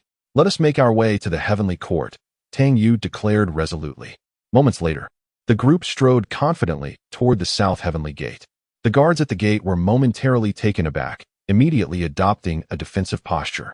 Despite the unease among the celestial soldiers due to the issue of the dark stains on their bodies, they still maintained their professional demeanor. As they observed Tang Sanzang and his companions, a palpable tension filled the air. Inform the Jade Emperor that we seek to establish our presence in the heavenly court. No, it is old three who requires an audience. Hurry and summon him to greet us, Luo Ho proclaimed, waving his hand nonchalantly, his posture grandiose and head held high, exuding an air of arrogance. He even subtly cast a spell, conjuring a gentle breeze that tousled his hair. Tang Yu shot him a fierce glare and delivered a swift kick, exclaiming, "Get out of the way." If one were unaware, Luo Ho's imposing demeanor might suggest an impending assault on the heavenly court, brazenly demanding the Jade Emperor's presence. This young man was indeed quite full of himself. Tang Yu had already devised a plan for how to accommodate their small group. He thought of the river of weak water. Suddenly, the thought struck him, now that the Goeishu had fully awakened, why not establish a foothold in the three realms? And then there was weak water. He wondered how the simpleton would react upon seeing the transformation of weak water. Weak water was a manifestation of the essence of Goeishu. If he could eliminate Goeishu, he would have the means to extract her essence and restore her to her former state. However, Vanquishing Goetia was indeed a fanciful notion. As for the arrival of the few individuals, the Jade Emperor sensed their presence and was momentarily taken aback, his expression betraying surprise. The assembly of deities and monks below also stood in stunned silence, for these few were more than capable of sweeping through the heavenly court. The great achiever Buddha pondered briefly, murmuring a chant, Amitabha. He opined, "From my perspective, they likely seek to temporarily establish themselves in the heavenly court, especially given the complete collapse of the mortal realm. If their intention is merely to find refuge, I see no harm in it. A true leader must possess the capacity for tolerance. Even in the presence of those who have sinned, the old monk would gladly embrace them with compassion. In truth, it stemmed from an inability to confront them. Is this heavenly court mine or yours? You still wish to accept them?" The Jade Emperor was aware of their group and understood that it was best to avoid unnecessary conflict. However, if he were to accept them so directly, would it not imply that he feared them? Enough, he conceded. The great achiever Buddha's words held merit. I possess the capacity for acceptance, and as long as they refrain from causing disturbances, welcoming them is indeed a possibility. The ancient Buddha spoke wisely. The Jade Emperor nodded subtly, expressing his willingness to graciously accept them as long as they did not cause any disturbances in his heavenly court. After all, during such a critical juncture, personal grievances ought to be set aside, and everyone should unite in overcoming adversity. Amitabha Buddha remarked, "The Jade Emperor truly deserves his title as a great leader." Thinking along the same lines as I do, was this a compliment directed at me, or at himself?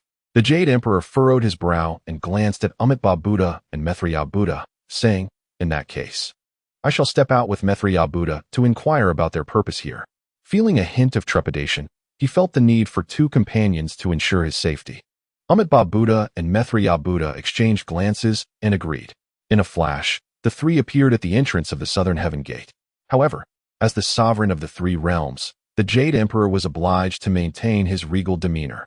He slightly tilted his head back and remained silent. In previous instances, if the Star of Destiny had been present, he would have recognized this gesture as his cue to speak. Chapter 754. The Unity of Weak Water and the Abyss. The Jade Emperor stood with his hands clasped behind his back, slightly raising his chin, yet remained silent.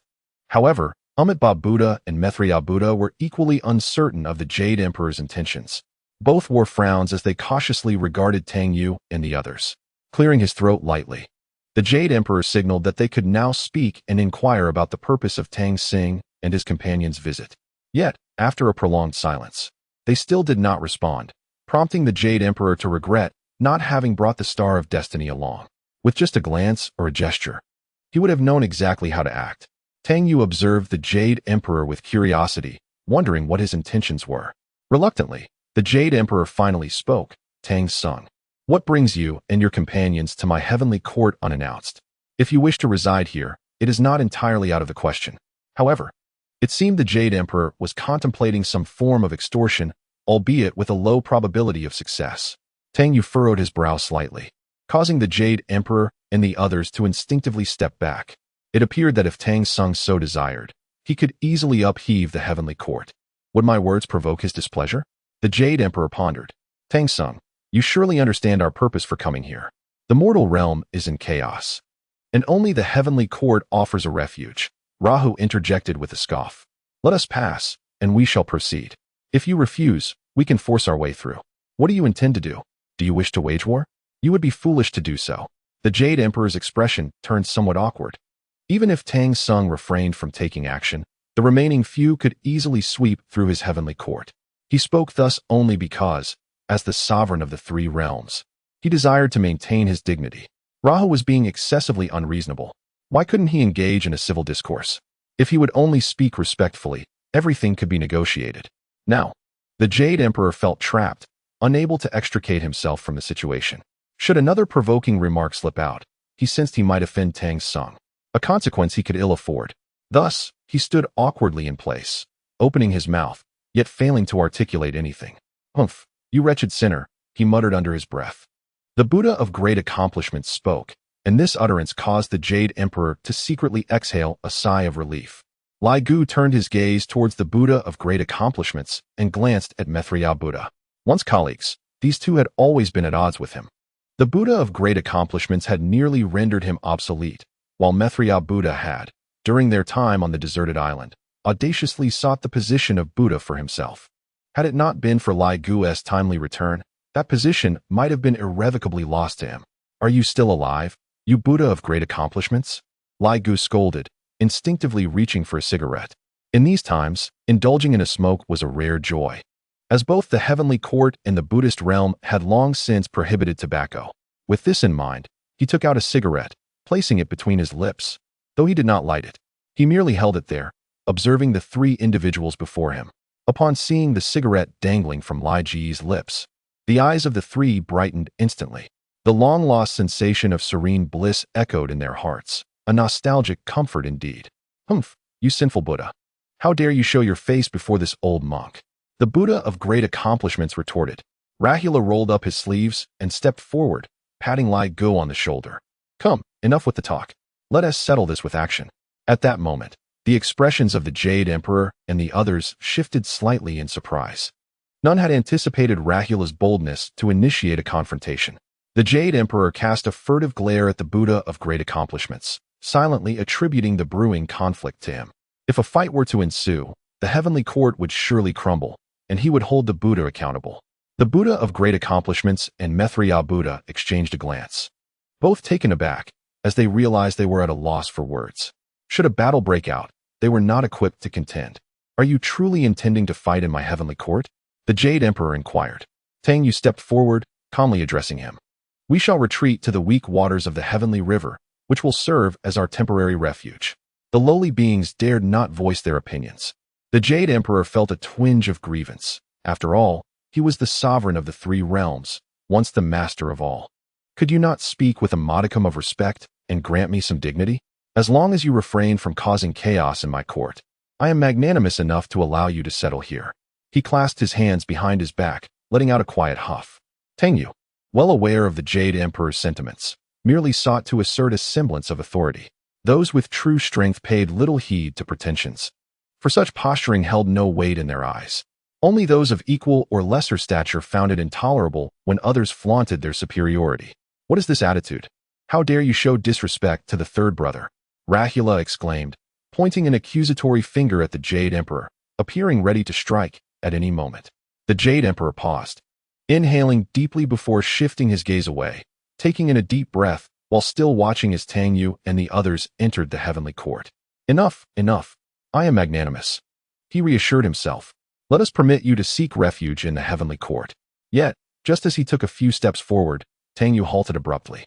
He suddenly raised his head, gazing into the distant sky. The aura of the celestial demon is gradually approaching. Meanwhile, within the Zixiao Palace, a formidable presence erupted from Hongjun, who gazed into the distance before shifting his focus to the face of Tang Yu. "What is it?" inquired the Lady of Lishan softly. "The celestial demon," Tang Yu replied. "I must go and confront it." Although his tone seemed somewhat detached when speaking to Hongjun, he could not idly stand by as the celestial demon threatened to breach their realm. For if the celestial demon were to truly enter, it would only hasten the decline of the heavenly Tao, bringing forth calamity prematurely. Time was of the essence, and every moment counted. As long as he could delay until the final hour, there remained hope. With that, Tang Yu's figure vanished. As Tang Yu disappeared, the Jade Emperor furrowed his brow at a few individuals, displaying a hint of discontent. However, none paid him any heed as they strode confidently towards the river of weak waters. The river of weak waters was now gradually fading, and within its depths, a shadow began to coalesce, seemingly formed from the very essence of the river itself. Weak waters? The abyss? Within the abyss, the indistinct black mist was dissipating, while the murky waters of the river of forgetfulness had vanished completely. The figure formed from the river of weak waters was becoming increasingly corporeal. Suddenly, she opened her eyes, and the ethereal black mist swirled around her gaze, flickering momentarily before her eyes dulled into an expression of profound indifference. A slight, sinister smile graced her lips, and her eyes, devoid of any emotion, reflected a stillness that suggested even the slaughter of the three realms would not elicit the slightest tremor within her. Chapter 755. The Return of the Disciple. The eyes of weak waters were disturbingly calm. No, she was no longer weak waters. She was the abyss. The primal force of the abyss had fully integrated into her being, which explained why the abyss had broken free from its seal yet remained absent from the world. She slowly rose, her once pure white garments transformed into a deep black. Yet her face retained an unusual pallor, exuding a haunting beauty. "The celestial demon," she murmured, tilting her head slightly before suddenly laughing. "I did not expect you to arrive so swiftly." At that moment, the Lady of Lishan and others appeared not far from the river of heaven. Weak Waters turned her gaze towards them, and at that instant, the expressions of the onlookers changed dramatically. "Weak Waters?" Lage exclaimed, his voice laced with astonishment. Despite sensing no trace of magical power emanating from her, that single glance pierced through to their very souls, instilling a sense of dread within Lage. She was not Weak Waters, she was the Abyss. The Lady of Lishan became wary. After all, Weak Waters had been missing for days, and it was possible that Tang Yu had entered the Abyss, merging with it. In truth, his speculation was not far from the mark. The merging was occurring not within the Abyss, but at the river of Weak Waters.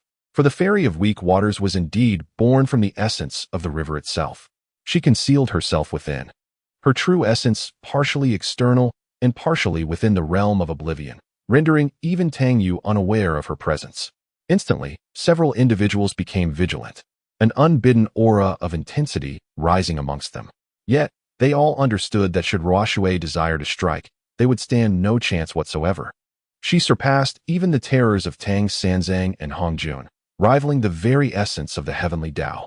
No, at this moment, she had transcended the heavenly Tao itself.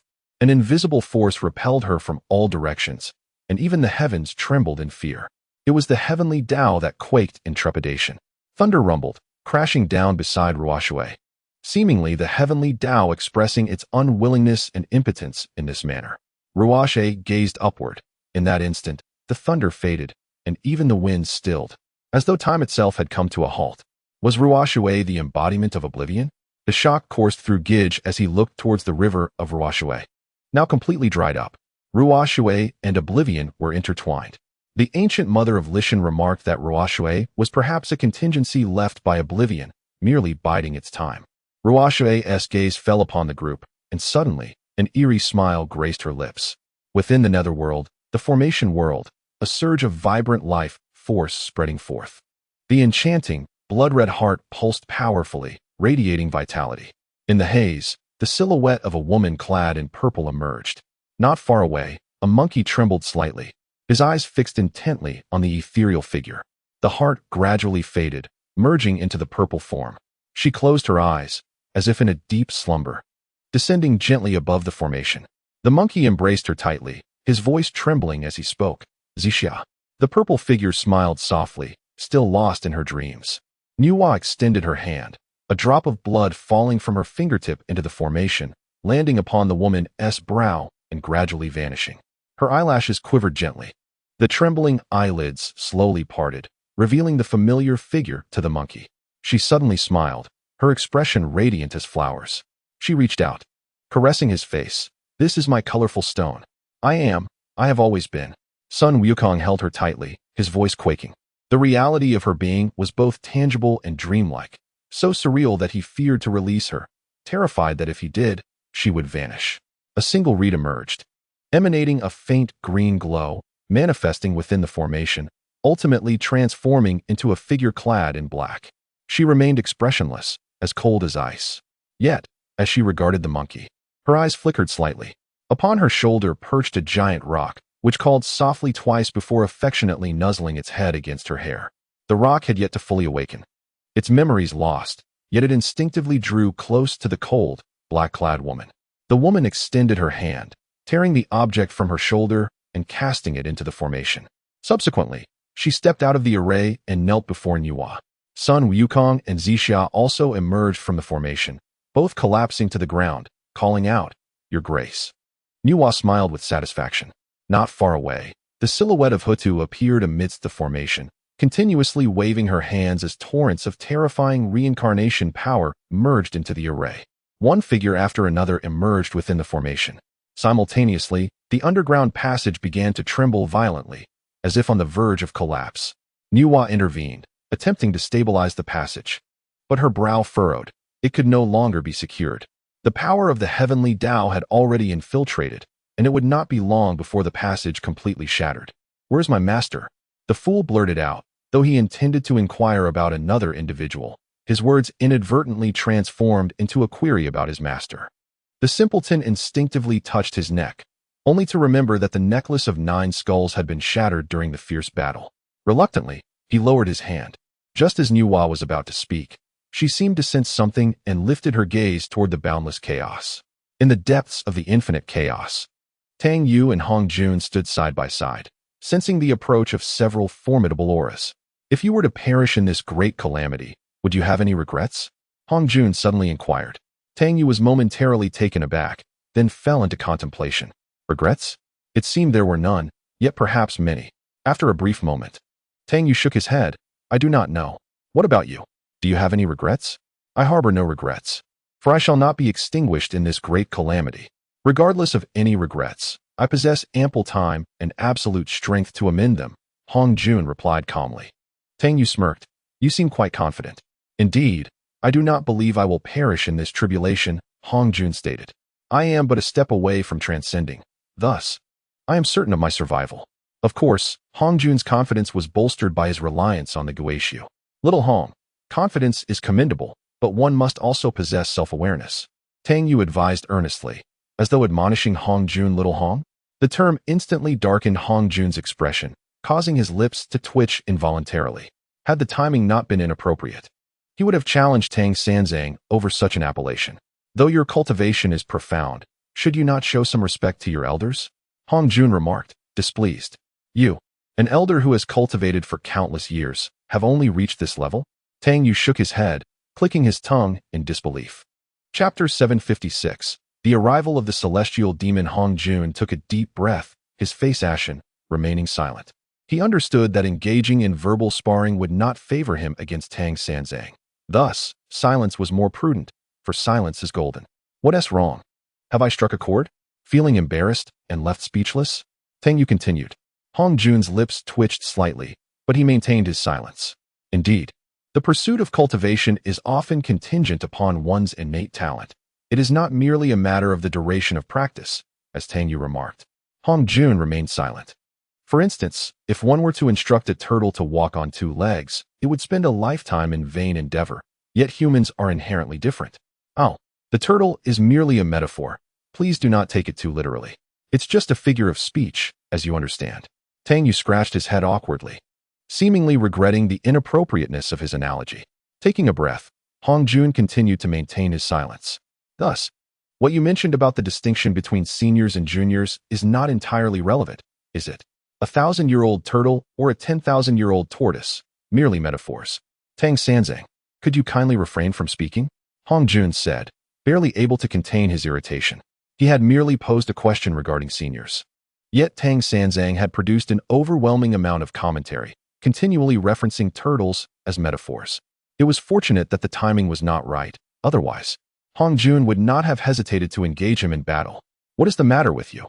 Tang Yu observed. Your disposition is lacking. No wonder you have only managed to cultivate to this extent over countless ages. There are reasons for it. Hong Jun inhaled deeply, diverting his gaze to avoid the infuriating visage of Tang Sanzang. He turned his attention to the distant chaos. The presence of several auras drew nearer, all equally formidable. Is this what they call the heavenly demons? They do not appear particularly powerful. Yet, why does the acquisition of a trace of primal power render Hong Jun so significantly stronger? This is merely the most ordinary of heavenly demons, perhaps even the lowest tier. It seemed as though the thoughts of Tang Yu resonated, and a voice echoed within his mind. Tang Yu grinned, barely managing to maintain his footing. The lowest tier is not weaker than myself. How formidable must the highest tier be? They are born with immense power, engaging in slaughter from the moment of their inception, growing stronger with each act of violence. Fortunately, the race of heavenly demons is not overly abundant. The voice in his mind sighed, recounting, in ancient times, the king of heavenly demons was a being even I feared. Ultimately, he perished in battle. His death led to the exile of the heavenly demon race beyond the realms, rendering their return to the great Tao of the myriad worlds nearly impossible. The familiar primal essence within Hong Jun was a fragment belonging to one of the king's offspring, known as Luosha. Tang Yu then inquired, the king of heavenly demons perished? Who was responsible? Additionally, how did the essence of Luosha come to reside within the realm of the heavenly Tao? ultimately falling into your possession, Hong Jun. The voice in his mind remained unresponsive for a prolonged moment. Despite Tang Yu's attempts to call out, it seemed to have completely retreated, refusing to utter a word. The lowest tier of heavenly demons is not weaker than myself. Consequently, the essence that Hong Jun possesses must undoubtedly belong to a higher echelon of heavenly demons. After all, it is the offspring of the former king of heavenly demons. Exiled beyond the myriad realms, this essence evokes a sense of familiarity among them, as if guiding them along a path back through the endless cosmos. For now, only a handful of auras are present. Will this not attract even more heavenly demons? Tang Yu suddenly felt a chill run down his spine. He shot a fierce glare at Hong Jun, blaming him for this unsettling feeling. This intense gaze left Hong Jun perplexed, wondering what had stirred Tang Sanzang's ire this time. Yet, Hong Jun remained silent, knowing that if he spoke, Tang Sanzang would likely launch into an endless tirade, infuriating him without respite. As several ominous presences drew nearer, the expressions of both Tang Yu and Hong Jun grew grave.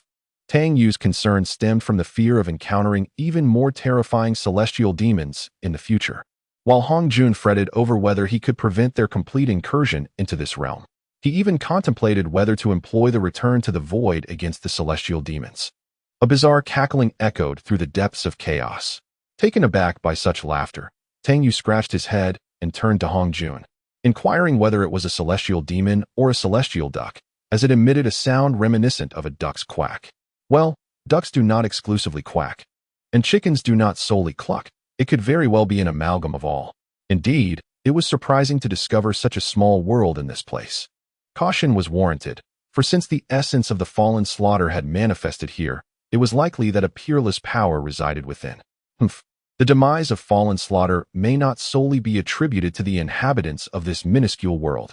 In years past, that woman had reached the pinnacle of power, single-handedly battling our king, alongside fallen slaughter and Hung Shua. The latter two, our king's most exceptional progeny, had vanished without a trace in that conflict.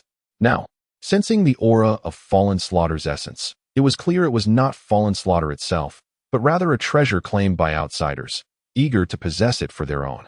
This suggested that they had all perished, yet the denizens of this realm appeared rather presumptuous. As the presences continued to close in, for figures abruptly halted.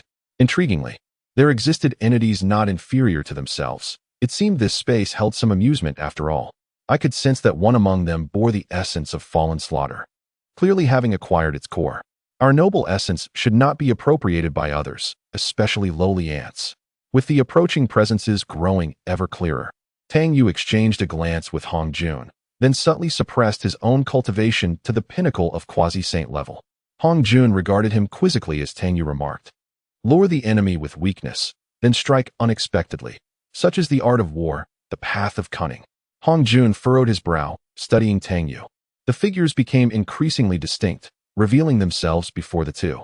Tang Yu and Hong Jun turned their attention to the celestial demons before them, massive, imposing beings exuding terrifying power, albeit with varying hair colors.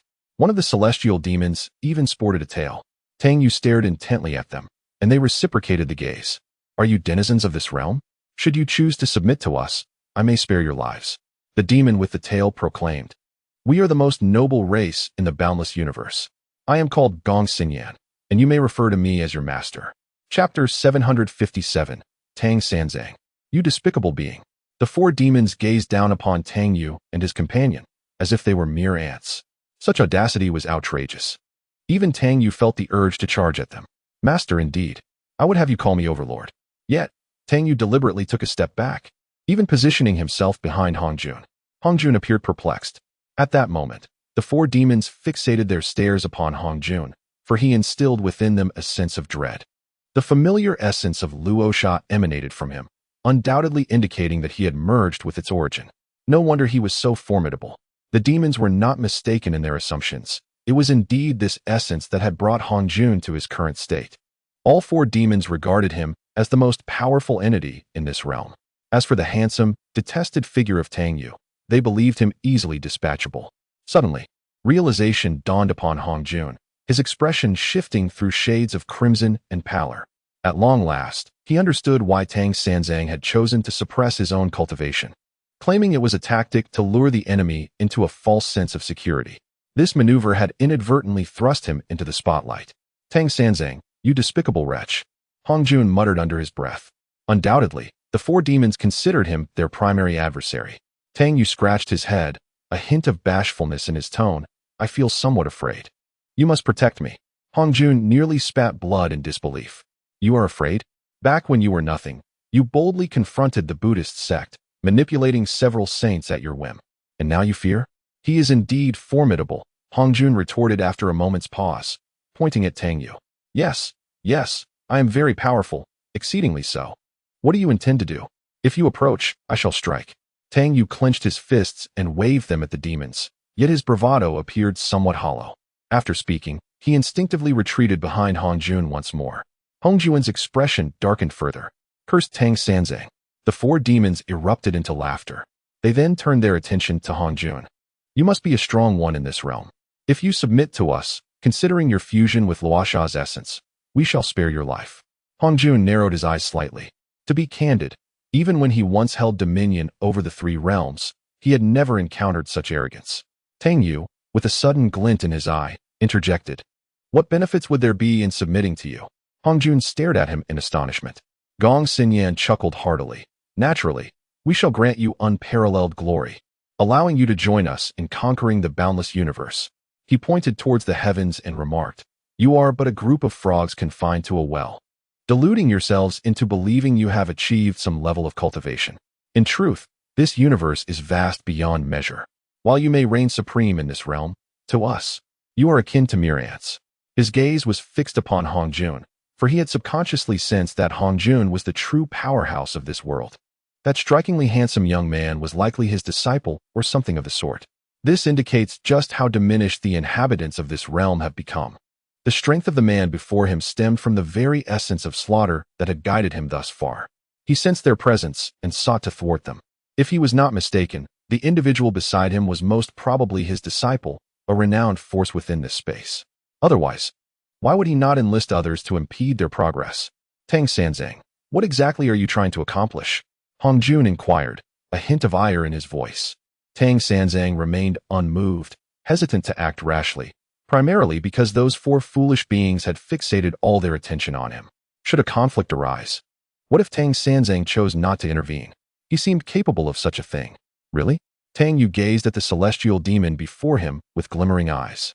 Yet my cultivation is far too inadequate. If only you could impart some techniques to me, I would grow stronger, and then we could engage in battle together, right? Gong Xinyan was taken aback and then burst into hearty laughter. As long as you follow us, that is a given. However, the methods we cultivate are inherent talents that may not suit you. Nevertheless, any technique from the cosmos is within our grasp. Now, seeking to take the final step on his path was not as simple as it seemed. If he were to refine himself using their essence and comprehend the ways beyond the heavens, one could only wonder if it would yield results.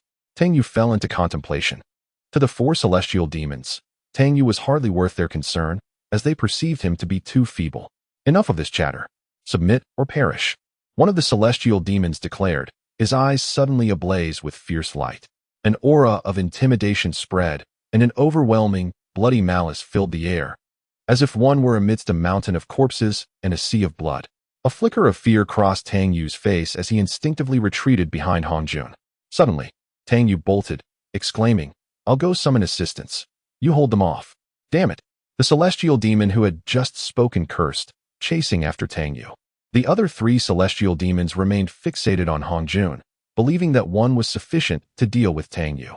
They directed their attention towards Hong Jun, their auras pulsating, clearly preparing to strike. In an instant, Tang Yu had vanished into the depths of chaos.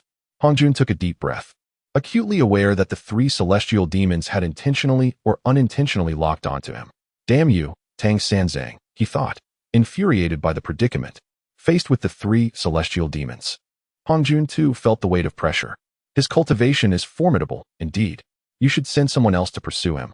Hong Jun intends to divert another individual, thereby making things considerably easier.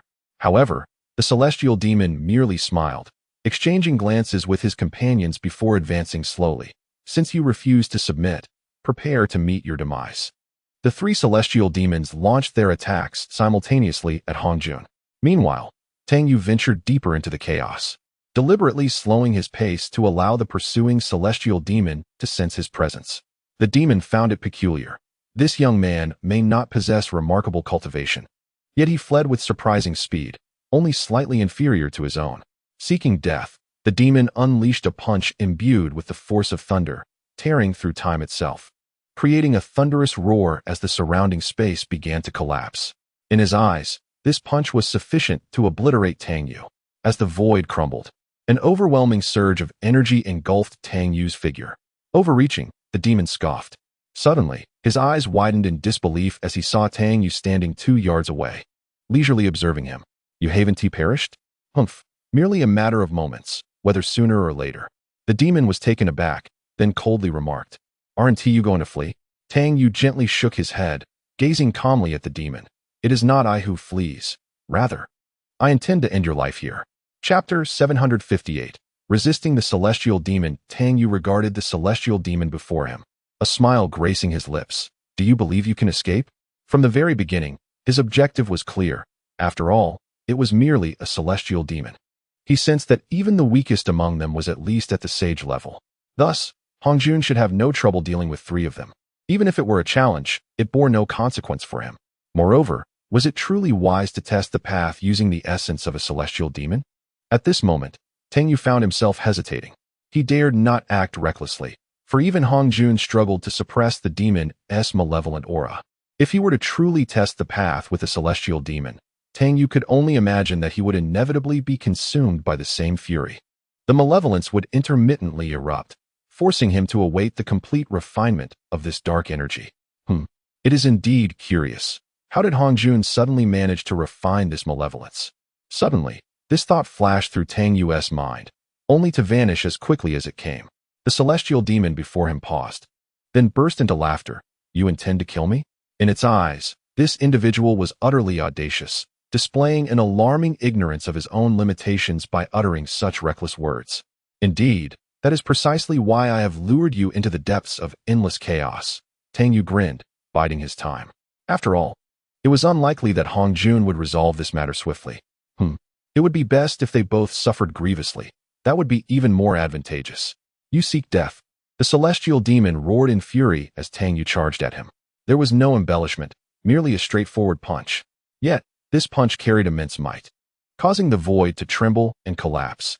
Should a quasi-saint face this blow, they would likely meet their end in a single strike.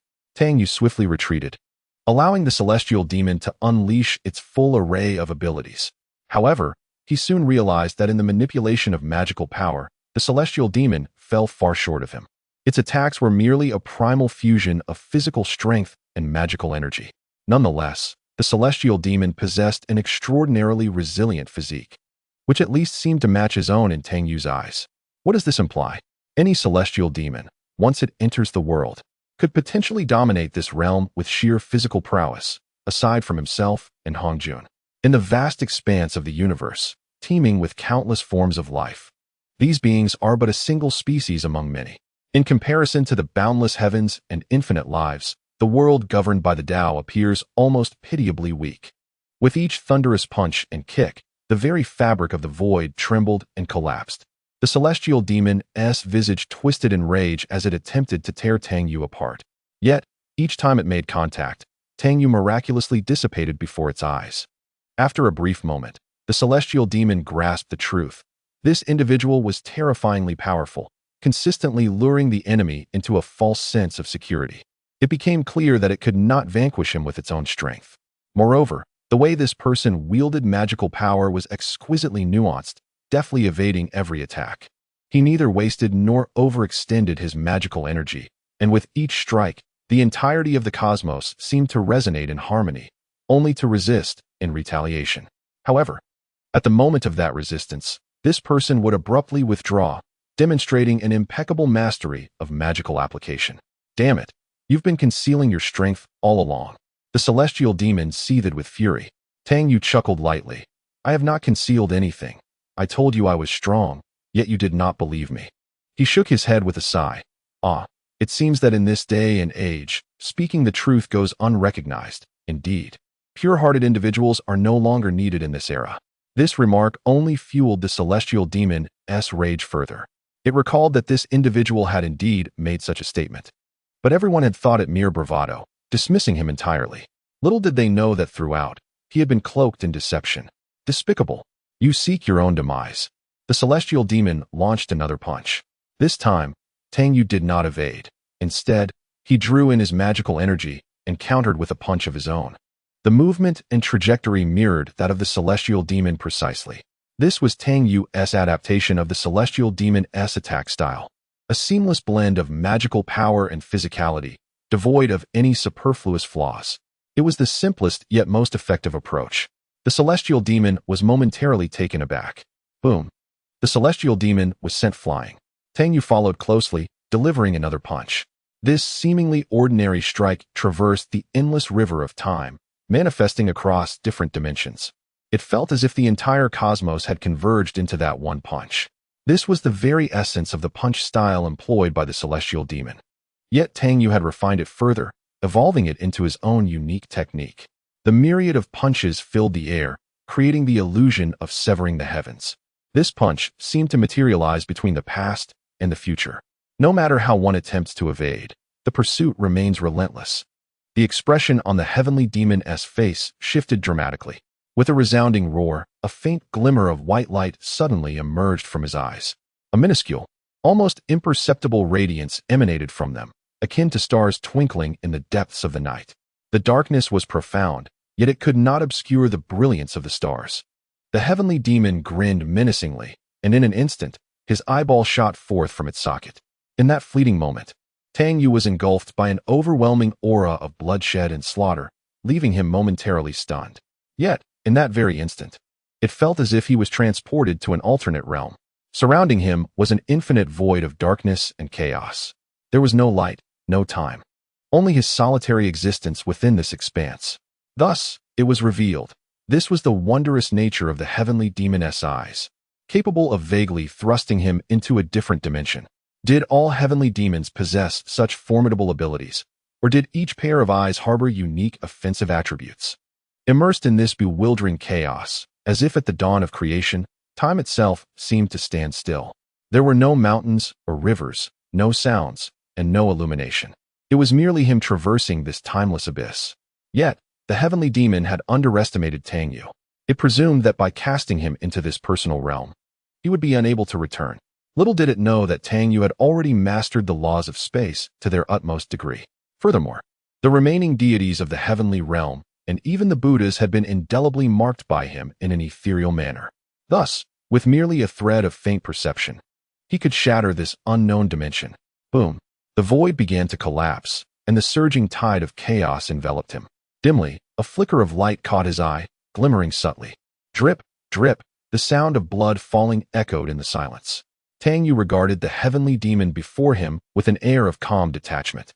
At that moment, the heavenly demon appeared somewhat disheveled, particularly with one eye continuously weeping blood, which rendered its expression even more grotesque. Damn it, the heavenly demon roared in fury. How is this possible? How could you break free so swiftly? It was consumed by sheer terror. Realizing the dire situation, it sought to retreat. Though somewhat dim-witted, it was not entirely foolish. Chapter 759. The Great Battle with the Heavenly Demon. Tang Yu smiled faintly as the celestial phenomena shifted around him, isolating everything. Within this celestial realm, Tang Yu's figure emerged, resembling a deity of great stature, looking down upon the heavenly demon. The expression of the heavenly demon changed abruptly. What is this? The heavens, it is you. You have created your own domain. Within the celestial realm, a gentle spring breeze caressed the landscape, causing the willow branches to bloom with vibrant green. The summer brought forth the cicada's song, which soon transformed into the melancholic rustle of falling leaves. Finally, a blanket of white snow settled in, yet the chill penetrated to the very bone, causing the heavenly demon to shudder involuntarily. How can this be? How could I possibly feel cold? This was absolutely inconceivable. This was merely Tang Yu integrating the path of emotions and desires into the celestial phenomena, thereby influencing its very essence. Thus, one can sense the cyclical passage of spring, summer, autumn, and winter, the inexorable flow of time. It is as if one can personally experience the myriad sensations that accompany these changes. Do you seek to confine me? The heavenly demon suddenly roared. An endless torrent of demonic energy swirled, permeating every corner of the celestial realm. A gentle drizzle began to fall.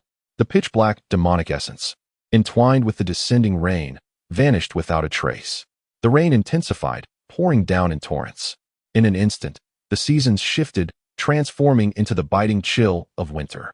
In that fleeting moment, the heavenly demon was completely encased in ice, becoming an exquisite sculpture of frost. It seemed as though a century had passed before the ice began to melt. Spring arrived, blooming with flowers, and bees emerged to produce honey. The heavenly demon bellowed in fury, relentlessly swatting at the bees that clung to its body. Cursed wretches, I shall slay you. The heavenly demon roared with rage. Slay me? From within a bee, the figure of Tang Yu manifested, suddenly delivering a powerful punch to the demon's jaw. With a crack, the demon's jaw shattered. A gleaming blade materialized, severing it in two. The heavenly demon erupted in wrath, its body exploding in a fit of fury. Simultaneously, it broke free from the celestial realm, its feeble spirit fleeing into the distance. This being is terrifying, it thought, filled with dread. It prepared to flee. After all, to remain would be foolish. It dashed away with remarkable speed, glancing back occasionally. Seeing that Tang Yu had not pursued, it couldn't help but breathe a sigh of relief. Yet, it soon realized something was amiss. It seemed to be trapped in an endless loop. No matter which direction it took, escape was impossible. Impossible. I have clearly broken free. The heavenly demon exclaimed in astonishment. It hastened its pace, seemingly exerting all its strength to escape. Yet, no matter how fast it ran, it felt as though it was forever ensnared. Countless eyes emerged around it, gazing down from above. One by one, the figures of Tang Yu materialized. The heavenly demon was struck with terror. It found itself once again ensnared within Tang Yu's celestial domain. This individual is formidable beyond belief. It hadn't anticipated such a powerful adversary within this confined space. Surely, apart from a few top-tier heavenly demons, none could rival him. Endless figures filled the entire expanse of existence. The heavenly demon attempted to retreat, but behind it stood yet another manifestation of Tang Yu. Boom! Countless figures of Tang Yu suddenly erupted one after another.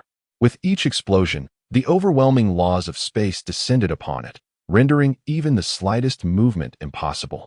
The heavenly demon watched helplessly as it became engulfed in the intertwining space of innumerable figures, the pressure mounting ever more intensely. This was the overwhelming might of the heavens and earth, a force it could scarcely resist. In contrast, Tang Yu appeared at ease. While Hong Jun found himself in a somewhat precarious position, the heavenly demon pursuing Tang Yu was the weakest among them. They had never regarded Tang Yu as a threat, remaining vigilant only towards Hong Jun. At this moment, Hong Jun was locked in a fierce battle against 3 celestial demons, and even his formidable strength felt the weight of pressure. The air was thick with the resonance of magical energy, shimmering within the chaos. A thunderous cry of Tang Sanzang echoed throughout the void, clearly indicating his urgent desire for assistance. He found himself struggling to withstand the onslaught. Should this continue, retreat would be his only option, and that would mean the demons would fully invade his realm. With a resounding crash, Hong Jun staggered back a step as the relentless demons charged forward, launching fists and kicks in his direction. Each strike shattered his magical power, a display of terrifying physical strength he had only previously witnessed in Tang Sanzang. Now, facing 3 beings of unparalleled physical prowess, the gravity of his situation became all too apparent. The pressure intensified, reverberating throughout the chaotic expanse. Had this been within the realm of the heavenly path, the entire world would have undoubtedly crumbled by now. Even in the depths of chaos, one could sense the surrounding space collapsing, yet it was slowly mending itself. The demons' eyes gleamed with fierce determination as they united to unleash their most formidable attack. Hong Juan's expression shifted, and he concentrated his magical energy, extending his hand as if droplets of water flowed between his fingers, a mountain emerging in the haze. But then, everything vanished without a trace, leaving only Hong Jun standing resolutely. With a punch that seemed both slow and swift, he launched his strike. The momentum of his blow was relentless and unending. As the powerful collision erupted, a strange flush appeared on Hong Juan's face, and his body exhibited cracks, only to mend almost instantaneously. Impressive. I never expected you to be so powerful, one of the demons remarked. However, heed my words, submit to us, and we shall spare your life.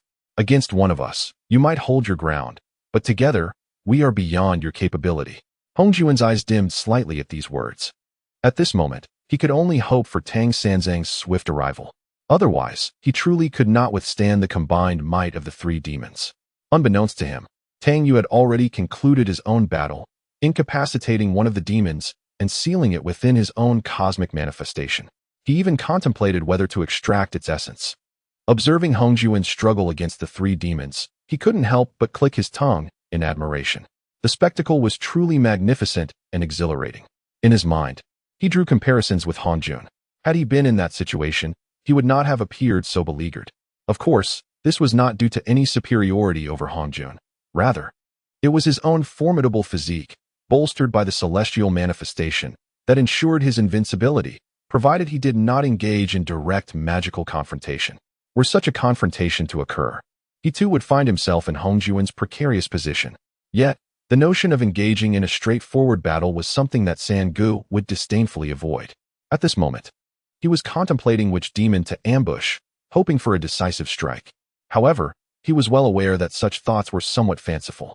Hongjun cast a glance over the boundless chaos and suddenly spoke. Tang Song, I am aware that you can hear my words. And I also know you are deliberately remaining aloof. However, we must not allow the celestial demons to breach our realm. Should that occur, the great calamity of chaos will inevitably descend, leaving you no time to comprehend that final step. In this critical moment, Hongjun realized that relying solely on his own strength was insufficient to contend with the three celestial demons before him. Only by joining forces with Tang Song could he hope to prevail. It was evident that Tang Song, capable of handling one demon, should have concluded his battle by now. Thus, it was clear he was disinclined to intervene in the conflict between Hongjun and the celestial demons. There was even a possibility he wished for both parties to suffer mutually devastating losses. Throughout this ordeal, Hongjun had remained wary of Tang Song. Yet, he was taken aback to find himself outmaneuvered by Tang Song's cunning. How audacious, he thought bitterly. To seek reinforcements at such a juncture is nothing short of fanciful. Among the celestial demons, Gong Xinyan was the most formidable, possessing ample strength to contend with either Tang Yu or Hongjun. The other two demons were slightly less powerful, while the one pursuing Tang Yu was the weakest among them. In their estimation, even so, vanquishing Tang Yu would be an effortless task. Hongjun regarded the celestial demons before him and scoffed. If I am not mistaken, your companion has already perished. Upon hearing this, the demons were momentarily taken aback, then erupted in laughter as if they had heard an amusing jest. We are the most noble race in the infinite cosmos. How could we possibly perish? Gong Xinyan replied, tilting his head slightly. As for your companion, or perhaps your disciple, it is he who has likely met his demise. You fools, Hongjun muttered inwardly. Is that so? You claim to be the most exalted race in the universe. Yet what of the strand of essence I have acquired? Hongjun inquired. This was indeed a perplexing matter for him. The essence belonging to the celestial demons, transcending the heavenly order, should not have been extinguished within the realm of the heavenly path. Unless someone within the chaos had slain it, even then, it should have drifted within the endless chaos rather than being left behind in the heavenly space. Furthermore, the essence he had fused with felt immensely powerful, far beyond what the celestial demons before him could compare to. It was merely a remnant of essence left in the wake of battle. One could only imagine how terrifying the complete and unified essence would be. At least, Hongjun believed himself to be no match for it. The celestial demons fell into silence. After a moment, Gong Xinyan spoke. Though we are powerful and our bloodlines noble, there are always unexpected presences in this vast universe. They are overwhelmingly strong. With a deep sigh, he continued. In years past, I encountered a wisp of a soul wandering through the river of time. With a mere gesture, he could pluck stars from the sky and shatter the cosmos at a whim. This was but a fragment of his soul, drifting aimlessly through the currents of time. Devoid of consciousness, it was that individual. Hidden in the shadows, Tang Yu's heart raced. Simultaneously, Hongjun was reminded of that individual who once wandered through the river of time. This person had exiled themselves within the currents of time, belonging to neither the past, the present, nor the future. They were adrift, lost, perhaps even unaware of their own identity, eternally lingering in a state of oblivion. Hong Jun inexplicably felt a pang of sorrow for this individual. How tragic it is to exist without a past or a future. Gong Xinyan spoke with a tone that bore both caution and admiration. Surely, compared to our former king, he is not significantly inferior. He turned to Hong Jun with a serious expression. Do you truly believe that this realm encompasses all there is? That life exists solely within this space? How laughable. The universe is vast and limitless, a myriad of worlds stretching infinitely. Thus, you are not but a frog at the bottom of a well. Within the boundless cosmos, there must exist entities beyond imagination. Some refuse to languish in solitude, transforming into principles, reigning over their domains, while others remain concealed within the endless expanse of the universe. Even if we are the most potent and noble bloodline within this universe, we cannot claim to be invincible. Hong Jun scoffed disdainfully. If that is the case, then you possess no right to assert yourselves as the most powerful and noble bloodline. At the very least, you are not superior to me. Gong Xinyan replied with a cold smile. Amidst the onslaught of the three of us, do you truly believe you stand a chance of survival? I acknowledge your strength, but you are certainly no match for the three of us. Such arrogance. No one can outdo Hong Jun in pretentiousness. The third brother could hardly tolerate those who flaunt themselves. Concealed in the shadows, he observed closely, searching for an opportunity. In that moment, the three celestial demons surged towards Hong Jun simultaneously. His expression turned grave. Mana surged throughout his being, an aura of power radiating from him. The sheer force of his mana seemed to shatter the surrounding chaotic space, evoking a suffocating sensation. The celestial demons approached from different directions, their indistinct figures emerging. Brilliant beams of light erupted from their eyes. Gazing into the brilliance emanating from their gazes, Tang Yu experienced a moment of realization. Indeed, his suspicions were correct. Each celestial demon bore attributes of different powers. For instance, the celestial demon he had imprisoned within the heavenly phenomena emanated spatial energy. In contrast, the power within Gong Xinyan's gaze exuded an essence of boundless destruction. Seizing the moment, Tang Yu stealthily approached. In the blink of an eye, Gong Xinyan retreated swiftly. Yet he was still struck by Tang Yu's punch. The force propelled him several dozen miles away. His expression twisted in fury as he glared at Tang Yu. Hong Jun secretly exhaled in relief. It is you. The two celestial demons voiced their anger. At this moment, they realized they had been deceived by this young man. The fluctuations of his mana, his overwhelming aura, were far from the feebleness he had initially displayed. Now, Tang Yu radiated an awe-inspiring celestial might, standing high above, as if he were a deity. Two celestial demons suddenly recalled the words spoken by Hong Jun. Could it be that their companion truly was no longer present? Where was the fourth one? One of the demons questioned vehemently. As the power surged within him, Hong Jun unleashed his might without restraint, engaging in a fierce battle with the two celestial demons. Faced with three adversaries, he felt the weight of the challenge. However, in his current duel against two, although he could not vanquish them outright, he maintained a comfortable upper hand, not at all faltering. Are you referring to that fool? Tang Yu remarked, tapping his ear. I have already sent him off to rest. With that, Tang Yu made his way towards the location of Gong Xinyan. Damn it, I will surely kill you. The celestial demon roared in fury. Gong Xinyan glared at Tang Yu. Curse you. So you were merely pretending all along. This young man, despite his seemingly delicate appearance, possessed formidable strength. Yet, he had chosen to feign fragility, deceiving them all. This matter is difficult to explain to you, as your intellect may not grasp it. Tang Yu replied. Chapter 761. Reunion of Master and Disciple Seeking Death. Gong Xinyan bellowed, launching a thunderous punch. The heavens trembled, as if transported to another realm. Tang Yu, unwilling to squander time, prepared for a swift resolution. The earth-shattering punch vanished without a trace beneath the celestial phenomenon. What is this? Gong Xinyan's expression shifted dramatically. Buzzing. 6 colossal wheels materialized, each slowly rotating. They pressed towards him from various directions. A dark light flickered in Gong Xinyan's eyes as he shattered one of the wheels. Yet, before he could fully relax, the previously vanished massive wheel reappeared. From within the 6 wheels, 6 forms of Tang Yu emerged. Each displayed a distinct demeanor. Some advanced with fists, others wielding arcane laws. Boom. Gong Xinyan retreated swiftly, but within Tang Yu's celestial phenomenon, he could not fully extricate himself. He recognized this predicament. This was a realm uniquely crafted by Tang Yu. If the battle continued here, he would be led by the nose, inevitably falling to disadvantage. Gong Xinyan sensed the power of Tang Yu, believing it comparable to his own, perhaps slightly superior, but certainly not by a vast margin. Yet, the man's spells were unfathomable. And more dreadfully, he had created his own domain. "I will shatter you," Gong Xinyan roared.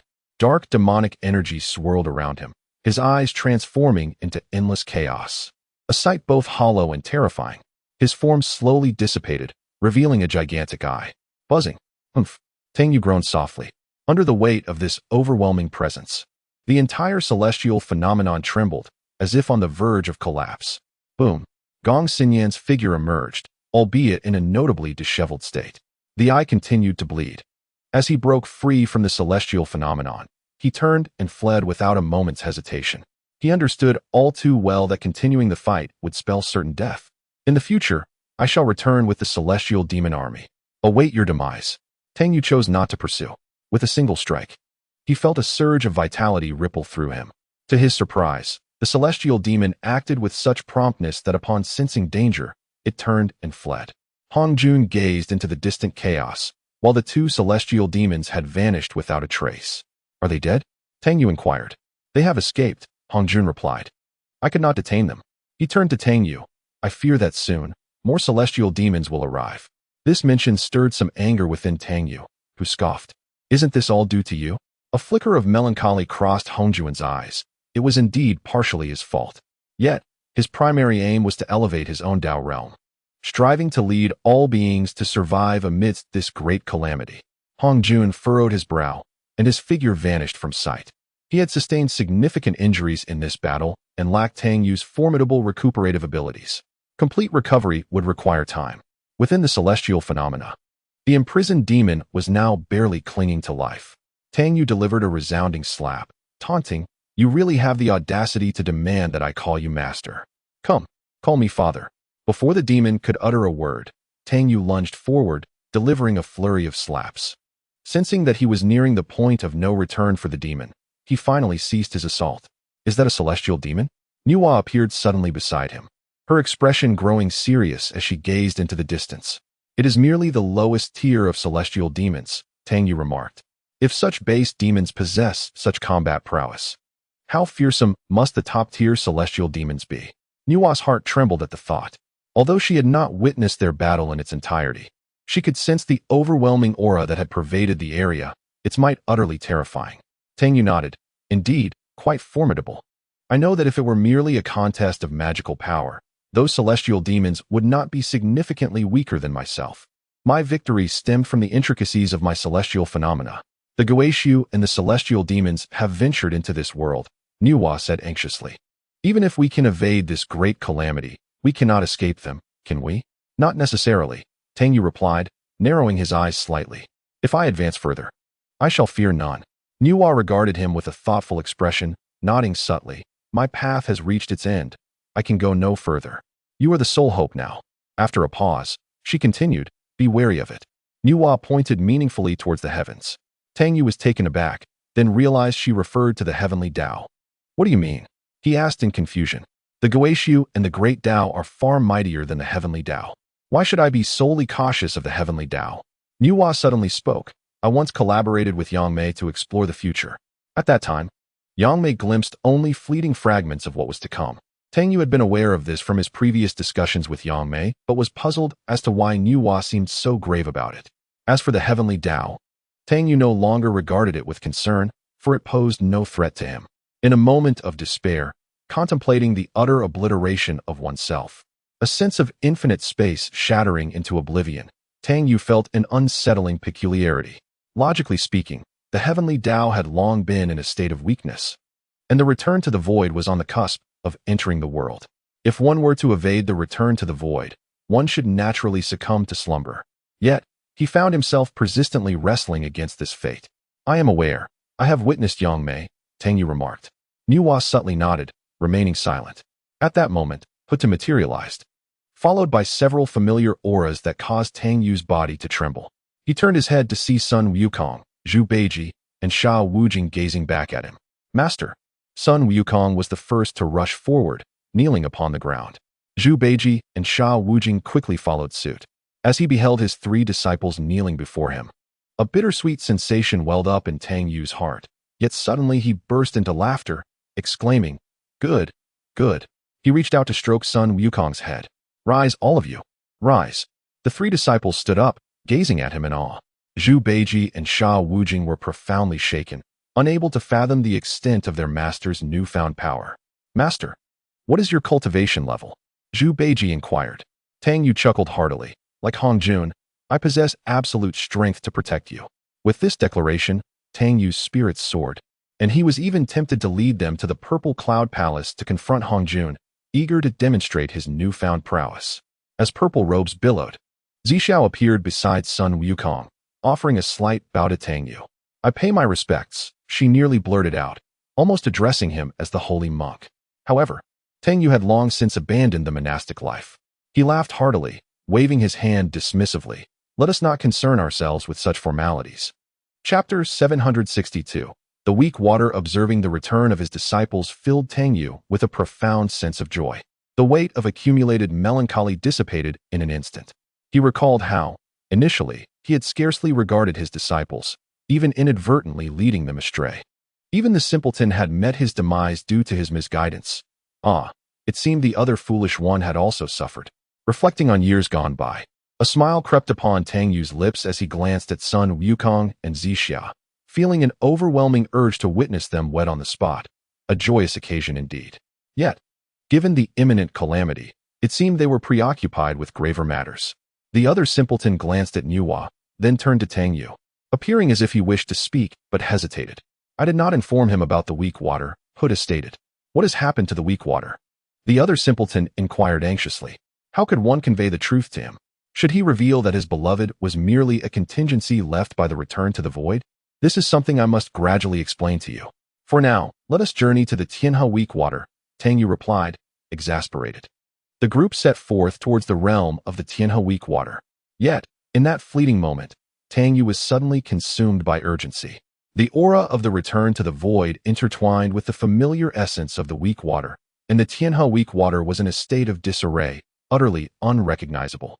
As for the Nashi celestial soldiers who once wielded power at the banks of the weak waters of Tianhe, they have long since been annihilated. "Lishan, where are you?" Tang Yu called out anxiously. In a flash, he appeared not far away. Lage, looking somewhat disheveled, leaned against a crumbling wall, cigarette in mouth, occasionally letting out a painful hiss. Wisps of blue smoke curled around him, causing his eyes to narrow slightly, as if he were on the verge of slumber. "Where's Lishan? Where's Lishan?" Tang Yu implored Lage in desperation. At that moment, a low moan emerged nearby, tinged with anguish. With a swift motion, Tang Yu gathered Lishan into his arms. She was gravely injured, her breath faint to the utmost degree. A steady stream of magical energy surged into her body. After a prolonged moment, accompanied by a gentle cough, her eyes fluttered open, her jade-like visage pale. She was terrifyingly weakened. She spoke of the weak waters. It had been but a casual strike, yet even when they all exerted their utmost efforts to resist, they still bore grievous injuries. Thankfully, the weak waters bore no malice. Otherwise, their obliteration would have been effortless. It's all right. Tang Yu's primordial power spread towards her. The weak waters and the Guaishu had become one. This was hardly surprising, for the weak waters were, in essence, the Guaishu. It had merely completely overtaken the form of the weak waters, transforming her into itself. The Guaishu had once declared that such formidable beings possessed no corporeal forms, for no physical body could withstand their full might. At this moment, Tang Yu couldn't help but shiver. Did another self within him also yearn for such a vessel? The possibility seemed quite plausible. Even though he now wielded great magical prowess and his spells were varied and unpredictable, he was still no match for the Guaishu. Yet, the other self within him could contend with the existence of the Guaishu. Surrounding them, dark lotuses returned from various directions, ultimately coalescing into the Annihilation Black Lotus, from which the figure of Luo Ho emerged. The Annihilation Black Lotus had nearly been obliterated under the might of that strike. What fate awaited Luo Ho then? Fortunately, he had fragmented his body and concealed himself within the Black Lotus. Otherwise, he would have been doomed. Even so, he was not in a favorable condition. Lage rose to his feet, but stumbled and nearly fell to the ground, grimacing, "Damn it, as he spoke. Leish took a swig from a half-full bottle of erguo to ease his pain. Zhu Beiji furrowed his brow deeper, as if he were beginning to comprehend. Master, what on earth is happening? Sun Wukong inquired. Who could possess such immense power as to gravely wound 3 quasi-saints without leaving a trace of battle? This indicated that they had been injured in a single blow.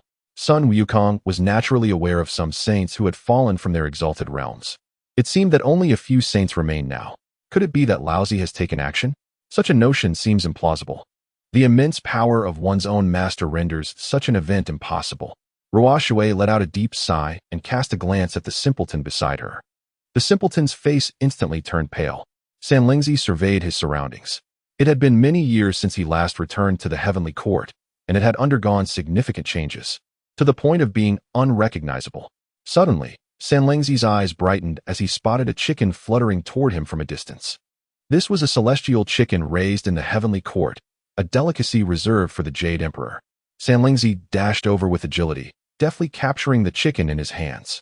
Instinctively, he attempted to shake off the kitchen utensils that once adorned him, only to realize that those accoutrements had long since vanished. This revelation left Sanlingzi momentarily stunned as he gazed at the chicken, which he then released. Ruoshui? The simpleton asked, his voice trembling. How can this be? What cultivation level does Ruoshui possess? How could she possibly injure a quasi-saint, and not just one? She is no longer merely Ruoshui, Tang Yu interjected. She has become Guishu. He then recounted the events of recent times, focusing primarily on the relationship between Ruoshui and Guishu. The simpleton's face drained of color, his lips quivering as he beheld the once majestic Tianhe now reduced to ruins. With a mere thought, Tang Yu restored everything to its former glory. The sudden tremor of Ruoshui in the Tianhe had certainly been felt by the Jade Emperor and the Buddha, who were significant figures in the celestial realm. However, the sheer magnitude of that force was overwhelming. The Jade Emperor instinctively dove beneath a table, a reaction that felt both familiar and somewhat humiliating. How could I have reacted instinctively like this? He thought, casting a fierce glare at the Buddha and others. Once the pressure dissipated, the Jade Emperor and his companions finally ventured out to investigate, only to hastily retreat to the Zixiao Palace. For Ruoshui had not yet departed and had even smiled brightly at them. This sight sent them into a panic, and they fled toward the Zixiao Palace in search of refuge. Yet, at that moment, Hongjun was engaged in a fierce battle with Tang Yu against a celestial demon, leaving the Zixiao Palace unguarded. Subsequently, the Jade Emperor and his entourage sought sanctuary at the Doshui Palace, only to be met with a closed door. This left them in utter frustration, plagued by the fear that Ruoshui might pursue them, rendering them utterly powerless. As time passed, they gradually relaxed, returning to the heavenly court. The Jade Emperor proclaimed with authority, I never anticipated that Ruoshui would conceal herself in the waters of the Tianhe. Had I known her whereabouts earlier, I would have spared no effort in eliminating her. Chapter 763, Refining the Ginseng Fruit Tree. The deities of the heavenly court remained silent, for they had all witnessed the overwhelming force that had compelled the Jade Emperor to hide beneath the table. Engaging in idle chatter now seemed futile. Your Majesty is truly wise, they murmured. Tai Bai Jinxing stepped forward and said, Your Majesty speaks truly. Had we known that the weak water was concealed in the heavenly river, we would have certainly devised a way to eliminate it. However, we find ourselves in a predicament, as the weak water has now attained such formidable power. At this juncture, to recklessly engage with it would likely cost our heavenly court dearly. In my humble opinion, it would be prudent to report this matter to the esteemed Hongjun Laozu, who surely possesses the wisdom to resolve it. Upon hearing this, the Jade Emperor smiled and nodded. Indeed, Tai Bai's words ring true. The assembly of Buddhas turned their gaze towards Tai Bai Jinxing, their eyes filled with admiration. Goodness, if they could acquire even a fraction of such flattery, they would surely thrive in Lingshan. Even the once trusted Lingji Bodhisattva pales in comparison to Tai Bai Jinxing. His rise to the level of trust from Lage was merely due to incense offerings. Look at Tai Bai Jinxing. His eloquence flows effortlessly. And what of them? They can only utter, the Buddha is wise. They are simply not on the same level. Even the great accomplisher Buddha and Maitreya Buddha regarded him with appreciation. Given this, I shall proceed to the Purple Cloud Palace to report this matter to the ancestor. As for the heavenly river, since Tang Sung and his companions have already encroached upon it, shall we leave it to them? The vast heavenly court, and yet, I hardly regard the mere heavenly river with any significance, declared the Jade Emperor with conviction. Your Majesty is indeed wise, the assembly of deities echoed in agreement. With a sheepish smile directed at the great accomplisher Buddha and Maitreya Buddha, the Jade Emperor added, it is better for the ancestor to address this matter. What do you both think? What could they say? They were temporarily residing beneath the heavenly court. As the supreme leader, the Jade Emperor's word was law. However, this left the great accomplisher Buddha and Maitreya Buddha feeling somewhat uncomfortable. They recalled the days when they were leaders in Lingshan, and now they found themselves in a subordinate position, which inexplicably made them feel diminished. The Jade Emperor speaks rightly, the great accomplisher Buddha replied with a smile. Nodding in agreement, it is as it should be. They must not allow the great accomplisher Buddha to lose face. The assembly of Buddhas chorused, the ancient Buddha is wise. At the heavenly river, the simpleton remained standing in a daze. Familiarity with the weak water had long since vanished, leaving only an elusive darkness swirling in the air. Don't worry, Beiji, Master will surely find a way. Sun Wukong offered rare words of consolation. The simpleton forced a smile. Now that the weak water is so powerful, can Master truly find a solution? Even if he can defeat the Goetiu, can he restore the weak water to its former state? I fear even Tang Yu lacks absolute confidence. Tang Yu waved his hand, splitting off his essence and merging it into Leish and Luo Hu's bodies. What surprised Tang Yu the most was that the little girl, Ling Shui, had emerged unscathed. However, he quickly realized that it was because, at the moment of the impending force, the Lady of Lishan had shielded Ling Shui. Consequently, her injuries were the most severe. Ling Shui's complexion appeared pale, as if she had yet to recover from her terror. Though she possessed the cultivation of a quasi-saint, the young girl had never partaken in battle. Overall, her temperament remained rather wanting. This seemed to elude the notice of the man beside her, who sat in solitary contemplation, indulging in his own drink. Those who were meant to return had already done so. The matter now rested upon his own path. Suddenly, Xiao Ling flew in from an unknown direction. According to Tang Yu's speculation, calamity was imminent in the heavenly realm once more. Xiao Ling's originally dark green hair had transformed into a vivid crimson, fiery and blood red, and had inexplicably grown significantly. After each meal, she would often nestle on Tang Yu's shoulder to sleep, as if to aid in her digestion. The earth trembled. Suddenly, the expression of the earth god changed. It was about to shatter. The power of the heavenly Tao was exerting a terrifying pressure. With her and Nuwa present, they could momentarily resist it, but it was merely a temporary reprieve. It was over. It was all over. The king of hell was taken aback. The entire underworld quaked. Hell was collapsing layer by layer, with countless souls wailing as they were dispersed. The judge fell to the ground, seemingly resigned to their fate. It was hopeless. They were doomed. Boom. The earth trembled, inch by inch, crumbling away. Suddenly, an invisible force penetrated through. While the king of hell and others were still in shock, they began to fracture. That subtle force broke through the oppressive might of the heavenly Tao, devouring their very essence. Ha ha ha, I have emerged, bellowed the king of the underworld, laughing heartily after being trapped in the underworld for countless years. Yet, his laughter abruptly ceased. It seemed that emerging bore little consequence. With the mortal realm collapsing and the underworld shattering, there appeared to be only the heavenly court left to seek refuge. Perhaps I shall pay a visit to the two saints. After all these years, I wonder how they fare? The king of the underworld harbored some resentment towards the two saints, had it not been for their deceit. He would not have languished in the underworld for so long. The last bastion of the mortal realm, the Wuzhuang Temple, remained as it had been preserved by the Earth Book. However, it could not withstand for long.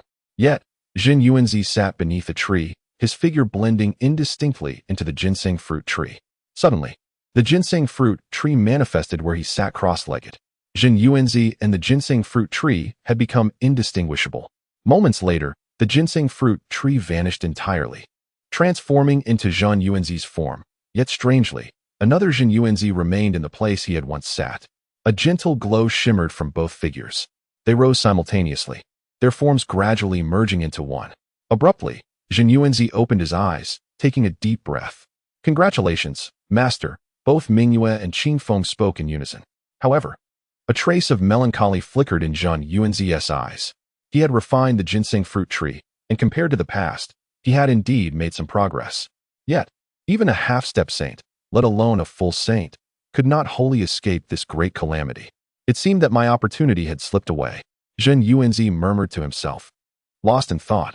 But who will ultimately have the opportunity? Tang Sung, Hong Jun? As a variable, Tang Xing has already achieved such cultivation in just a few years, granting him an undeniable chance.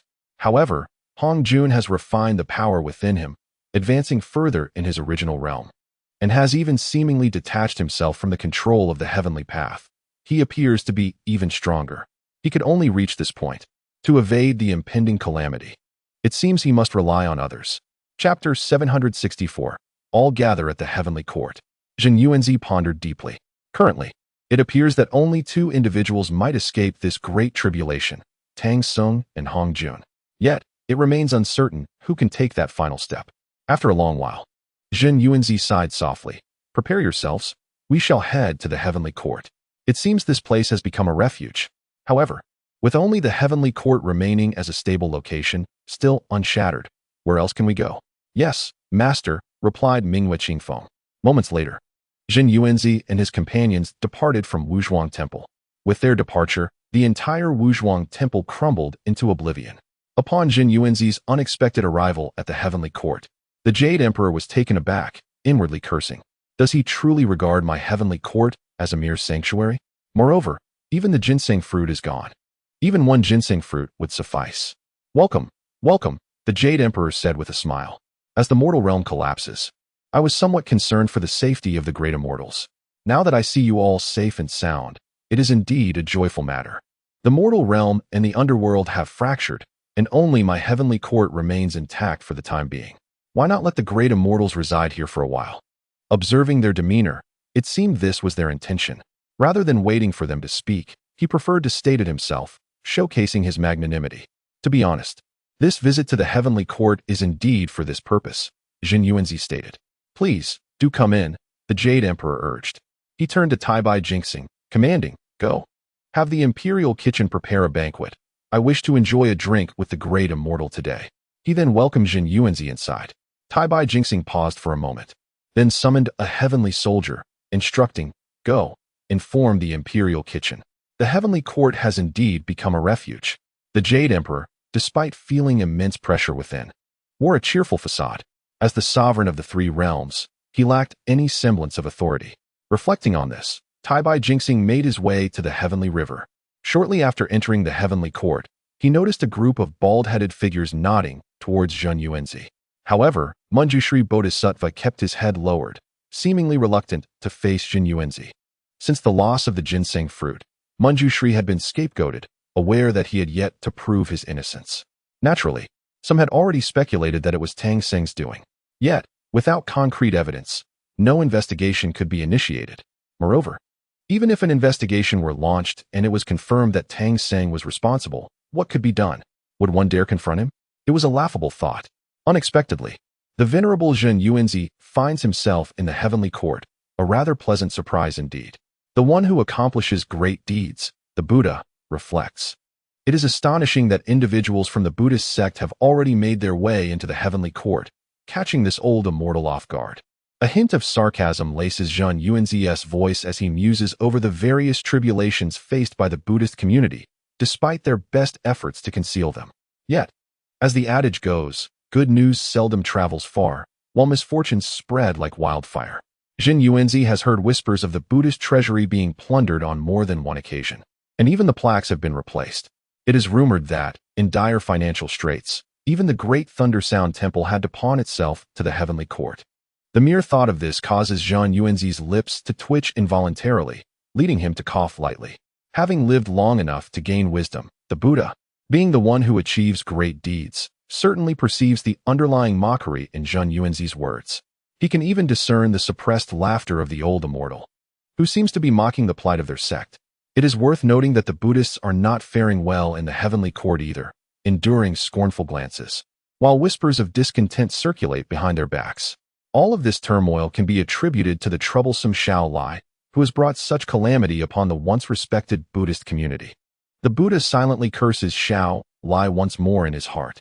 In this time of worldly disintegration, where the ephemeral has no sanctuary, the name of the sage grants us temporary refuge in the heavenly court, the Buddha remarks. To achieve great things, one must understand the nuances of advancement and retreat. Momentary gains and losses do not define one's worth. Indeed, the ancient Buddha speaks truthfully. Zhen Yuanzi nods in agreement, seeing that the quarrel has subsided. The Jade Emperor interjects, "Please, allow us to proceed to the Imperial Garden.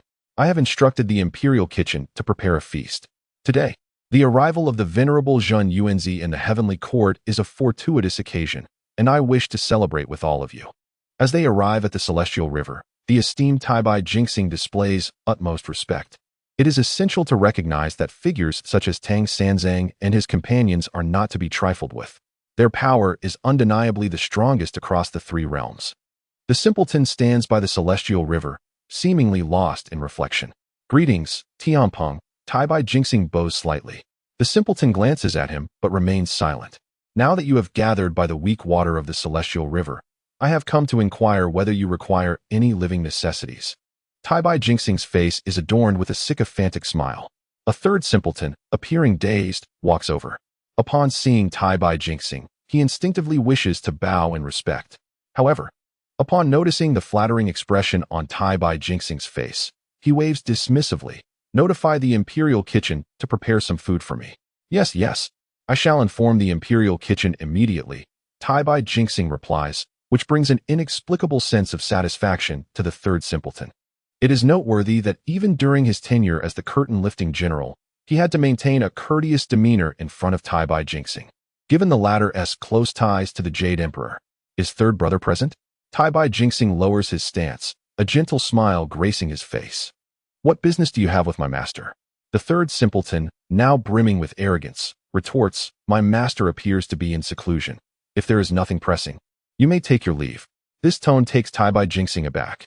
In the past, he would never have dared to speak so boldly to him, even if he lent the curtain-lifting general a few ounces of courage. The master is audacious, and so too is the disciple. What a lineage this is. Please inform the curtain that the little immortal seeks the third brother regarding certain matters. Taibai Jingxing bowed to Sanlangzi. Why has this old man suddenly arrived? Naturally, Tang Yu sensed Taibai's presence. "What brings you here, Taibai?" he inquired, his voice resonating from all directions, ultimately converging into a singular sound that was Tang Yu's. However, the voice surged like an unending wave, reverberating in Taibai Jingxing's mind, causing his blood to surge and making him feel as though his very essence might explode. Taibai instinctively took a step back, his complexion paling. "Third brother, please show mercy." At that moment, he realized that the sound waves in his mind had vanished without a trace. After bowing to Sanlangzi and Erdai, Taibai finally entered. Not far away, Tang Yu had transformed his aura to resemble Mount Li. At this moment, he sat cross-legged amidst a grove of blooming flowers, petals of pear blossoms cascading around him, coalescing into various faces that reflected the myriad forms of existence. Suddenly, a flurry of petals soared into the air, forming a great dragon that entwined around Tang Yu. Infused with the life of all things, moving in accordance with his thoughts, Tang Tian marveled, "Your magical prowess is indeed breathtaking." Chapter 765, Old Wang, when did you emerge? At present, Tang Sanzang's powers had transcended even the peak of Tongtian's capabilities. He had broken through the limitations of life itself, exploring the Tao through diverse forms. Tang Yu shook his head. In that moment, the dragon composed of petals transformed back into individual blossoms. With a mere thought, the petals floated into the air, coalescing into a cloud of flowers, suspended motionless above. Tang Tian looked up, remarking, "This barrier formed merely by the gathering of petals is likely unbreakable, save for Hongjun." As they conversed, Taibai Jingxing approached. "Greetings, third brother." "Greetings, sage Tang Tian." Observe how Taibai possesses the art of conversation, even as Tang Tian has fallen from his sage status. Yet, he still greets the sage. "What is it?" Tang Yu asked directly. Tang Tian, hands clasped behind his back, leisurely strolled away to a nearby pond where he produced a fishing rod, seemingly delighted to indulge in fishing. "Little immortal wishes to inquire about your perspective on this great calamity, third brother," Taibai Jingxing stated. With these words, he inadvertently tied himself to Tang Yu's fate. It was evident that he intended to stand with Tang Yu through thick and thin. Taibai understood clearly that only Tang Sanzang and Han Jun had the potential to transcend this predicament and survive. From the outset, he aimed to align himself with Tang Sanzang. Tang Yu glanced at Tai Bai Jinxing, a knowing smile gracing his lips. This matter is not one you should direct towards me. It is Hong Jun you ought to consult. You jest, third brother. You are now mightier than Hong Jun. Though my magical prowess is humble, my vision remains keen, Tai Bai replied. The great white star smiled with flattery, remarking that Brother San possesses far more humanity than Hong Jun. From the time of their pilgrimage, their connection has been profound. Perhaps Brother San may find the little celestial's powers lacking, yet should he issue a command, the little celestial would willingly fight for him. This is rather intriguing, indeed. No wonder he is renowned as a sycophant. Such words evoke a sense of comfort. In the present day, figures like Zhen Yuanzi and others have taken residence in the heavenly court, undeniably still leaning towards Hong Jun in their hearts. However, from the little celestial's perspective, he would much prefer to follow Brother San. The great white star discreetly glanced at Tang Yu and continued, recently, matters in the heavenly court have been incessant. The Jade Emperor has sought an audience with Hong Jun several times at the Zixiao Palace, yet Hong Jun remains inaccessible, seemingly indifferent to the affairs of the heavenly court and the fates of its deities. Although the Jade Emperor harbors some dissatisfaction, after all, Hong Jun is the Tao ancestor, whose reputation eclipses Brother San's, albeit only slightly. This is to be expected, as he has always controlled this realm, in the hearts of the deities. He is an invincible presence. Thus, it is natural for the deities to follow Hong Jun without hesitation. The great white star continued, yet they fail to consider that Hong Jun's path is one of true ruthlessness. In contrast to his coldness, I place my faith in Brother San's compassion. Even if Brother San were to bury himself in the mortal realm, I believe it is for a greater cause. These words prompted Tang Yu to regard him with newfound interest. Initially, Tang Yu thought that his own descent into the mortal realm would only draw scorn from the heavenly court. However, he was taken aback by the depth of understanding expressed by the great white star. This evoked a sense of resonance within Tang Yu. I do not know how this impending calamity will unfold, Tang Yu remarked. The great white star's eyes sparkled. Regardless, I am willing to follow Brother San. He then offered a slight bow to Tang Yu, saying, now that Brother San has entered the heavenly court, I can still voice a few words before the deities. Should Brother San require assistance, I shall devote myself wholeheartedly without hesitation. Tang Yu nodded, having provided the great white star with the desired affirmation. Thus, he offered a slight bow in return.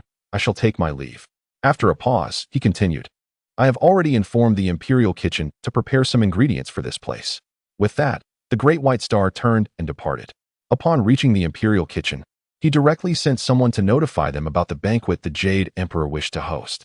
He personally came to the Imperial Kitchen to prepare food for Brother San, ensuring that only the finest ingredients were used. Even when the kitchen staff mentioned that those provisions were meant for His Majesty, the Great White Star insisted on substitutions. His Majesty has not had much appetite lately. Prepare something light. He specified several dishes, instructing them to send them to the river of weak water shortly. After making all the arrangements, the Great White Star left the Imperial Kitchen but still felt uneasy. He returned for a brief inspection. Moments later, he arrived at the Imperial Garden, where the deities were already seated. Zhen Yuanzi, the Buddha of great accomplishments, and the Jade Emperor were engaged in conversation, undoubtedly discussing the impending catastrophe. Your Majesty, I have already informed the royal kitchen, and the meal will be ready shortly, Tai Bai Jinxing announced. The Jade Emperor nodded and resumed his conversation with Zhen Yuanzi and the others. Tai Bai Jinxing stood respectfully to the side, attentively listening, seemingly hoping to glean something of value to report back to his third brother. In the Purple Cloud Palace, a radiant light flickered. The King of Hell, Kitagarbha, had arrived. His voice resonated through the grand halls. I seek an audience with the two saints. Upon hearing this, Jane and Zhuanti exchanged bewildered glances, their expressions a mixture of confusion. Zhuanti scratched his head, pondering, then turned to Jane and inquired, Who on earth is this? Jane, equally perplexed, took a moment before his eyes lit up. Kitagarbha. How could I have forgotten him? Indeed, Kitagarbha had been ensnared in the underworld for so many years, largely due to the actions of the two brothers. It was conceivable that, over the years, some resentment had built up in his heart, especially now that they had both fallen from the realm of saints.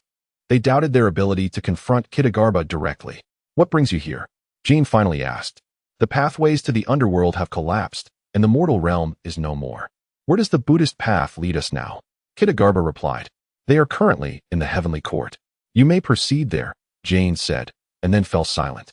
Kitagarbha furrowed his brow and bowed to the tightly shut doors of the purple cloud palace before heading toward the heavenly court. As he passed by the Milky Way, he suddenly sensed a familiar presence. After a moment's hesitation, he descended. There stood Lage, hands behind his back, casually strolling with a half-burnt cigarette dangling from his lips. Upon seeing Kitagarbha's sudden appearance, Lage blinked in surprise and flicked the ash from his cigarette. "Kitagarbha, when did you come out?" Chapter 766. How has it been inside? Kitagarbha's brow furrowed. Looking at Lage, he noted that Lage was no longer of the Buddhist order, having cast aside his robes in favor of a gray long coat. Aside from his attire, Lage remained unchanged, the same chubby, lovable figure. Even the compassionate demeanor that once defined him had not faded. Although Kitagarbha had been ensconced in the underworld, he had heard whispers of Lage's departure from the Buddhist path, and it had left him somewhat displeased. The progenitor of Buddhism had betrayed his roots? Had circumstances allowed, he would have sought out Lage for a confrontation. Yet now, with the underworld in ruins and calamity looming, Kitagarbha found himself adrift, feeling an overwhelming sense of solitude. With the underworld's demise, he was lost, unsure of where to turn. Despite the years apart, he still felt a kinship with Lage, who had once been a comrade in their shared endeavors.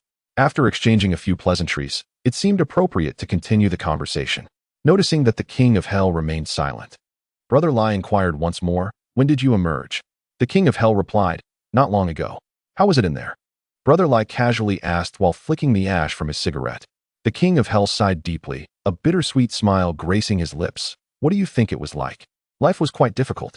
Brother Lai nodded subtly, gazing intently at the King of Hell, and said earnestly, "Now that you are out, you should stick with me.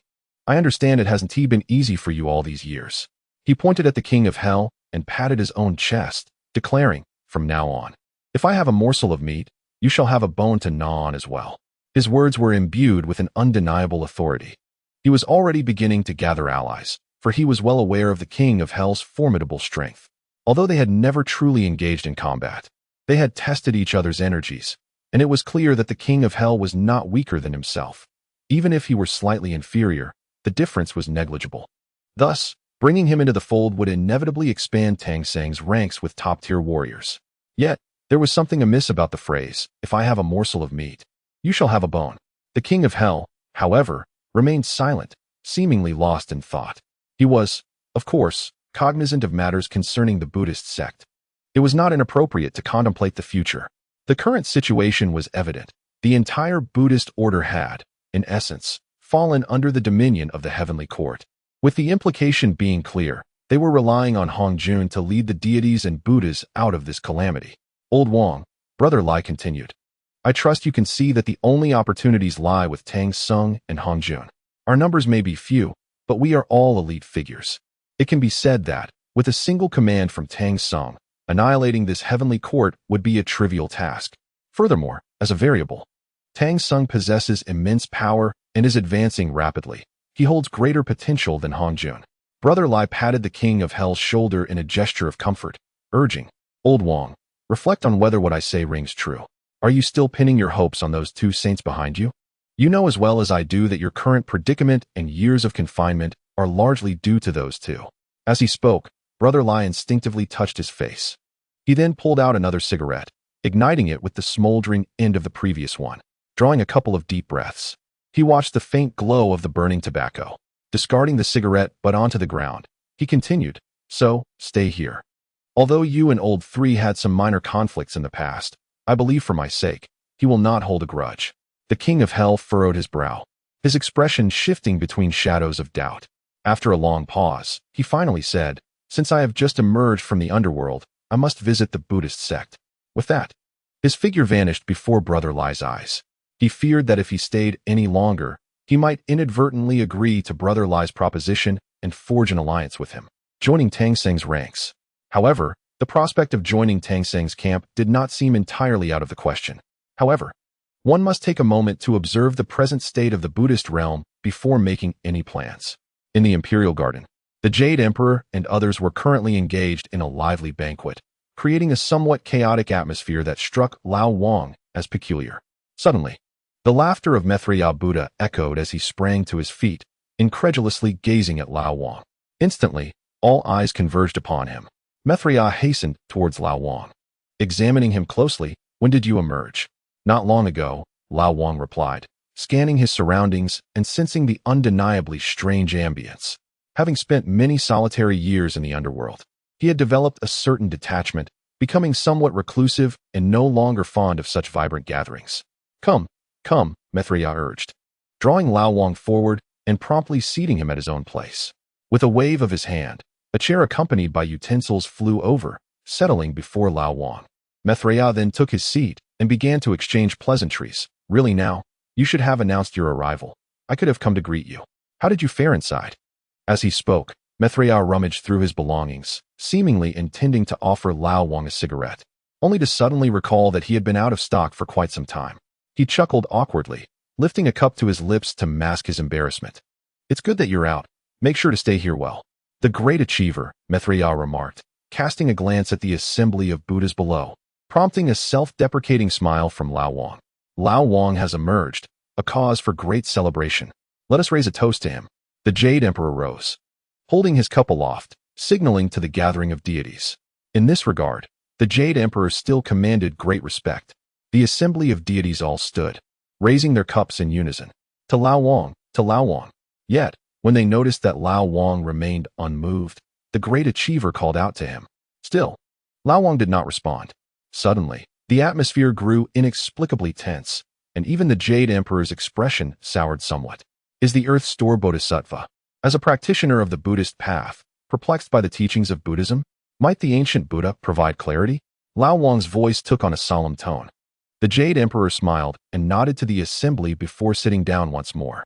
The great achiever squinted slightly. "What does the Earth Store Bodhisattva find perplexing?" "The first perplexity," Lao Wang articulated, "lies in the Buddhist doctrine of equality among all beings, the salvation of all sentient beings, and the essence of compassion. Yet, where is this equality among beings? How is salvation enacted? And where does true compassion reside? The Earth Store Bodhisattva seeks enlightenment on these matters." Chapter 767. The Inquiry of the Earth Store King. Upon hearing these words, the celestial assembly fell silent, an eerie stillness enveloping the space. The great achiever pondered deeply, yet found himself at a loss for answers. A sardonic smile grew increasingly pronounced on Lao Wang's lips, his eyes reflecting an inescapable sorrow, mingled with self-mockery. In response to the second inquiry, the ancient earth transformed into the cycle of reincarnation, while the Buddhist realm excavated the 18 layers of hell. "Have I thus become ensnared in the underworld? Pray tell, what is the purpose of hell? Is it not, as the revered Tang Sung once articulated, merely a construct born of overwhelming power, a self-righteous domain designed to torment the souls of the innocent?" While it is undeniable that hell serves as a cautionary reminder for humanity to pursue virtue, must one endure suffering for every fleeting desire and trivial transgression throughout their mortal existence? Why must this be so? As old Wang chuckled, he mused, "In truth, I comprehend the matter. It simply pertains to the division of the merits of the ancient earth. Yet, must this division necessitate the torment of innocent souls through the excavation of hell? Is this the compassion that the Buddhist path espouses?" The Buddha of great undertakings, slightly taken aback, responded, "Do you dare to question the decisions made by the two revered saints of that time?" Old Wang, having languished in the depths for many years, bore a certain grievance towards these saints, which the Buddha of great undertakings could understand. However, one ought not to so openly repudiate the core tenets of Buddhism and its compassionate mission to uplift all beings. Even if no one is present, discreet inquiries would suffice. The Buddha of great undertakings felt somewhat cornered. The Ksitigarbha, though hesitant, harbored confusion in his heart, thus seeking enlightenment from the ancient Buddha.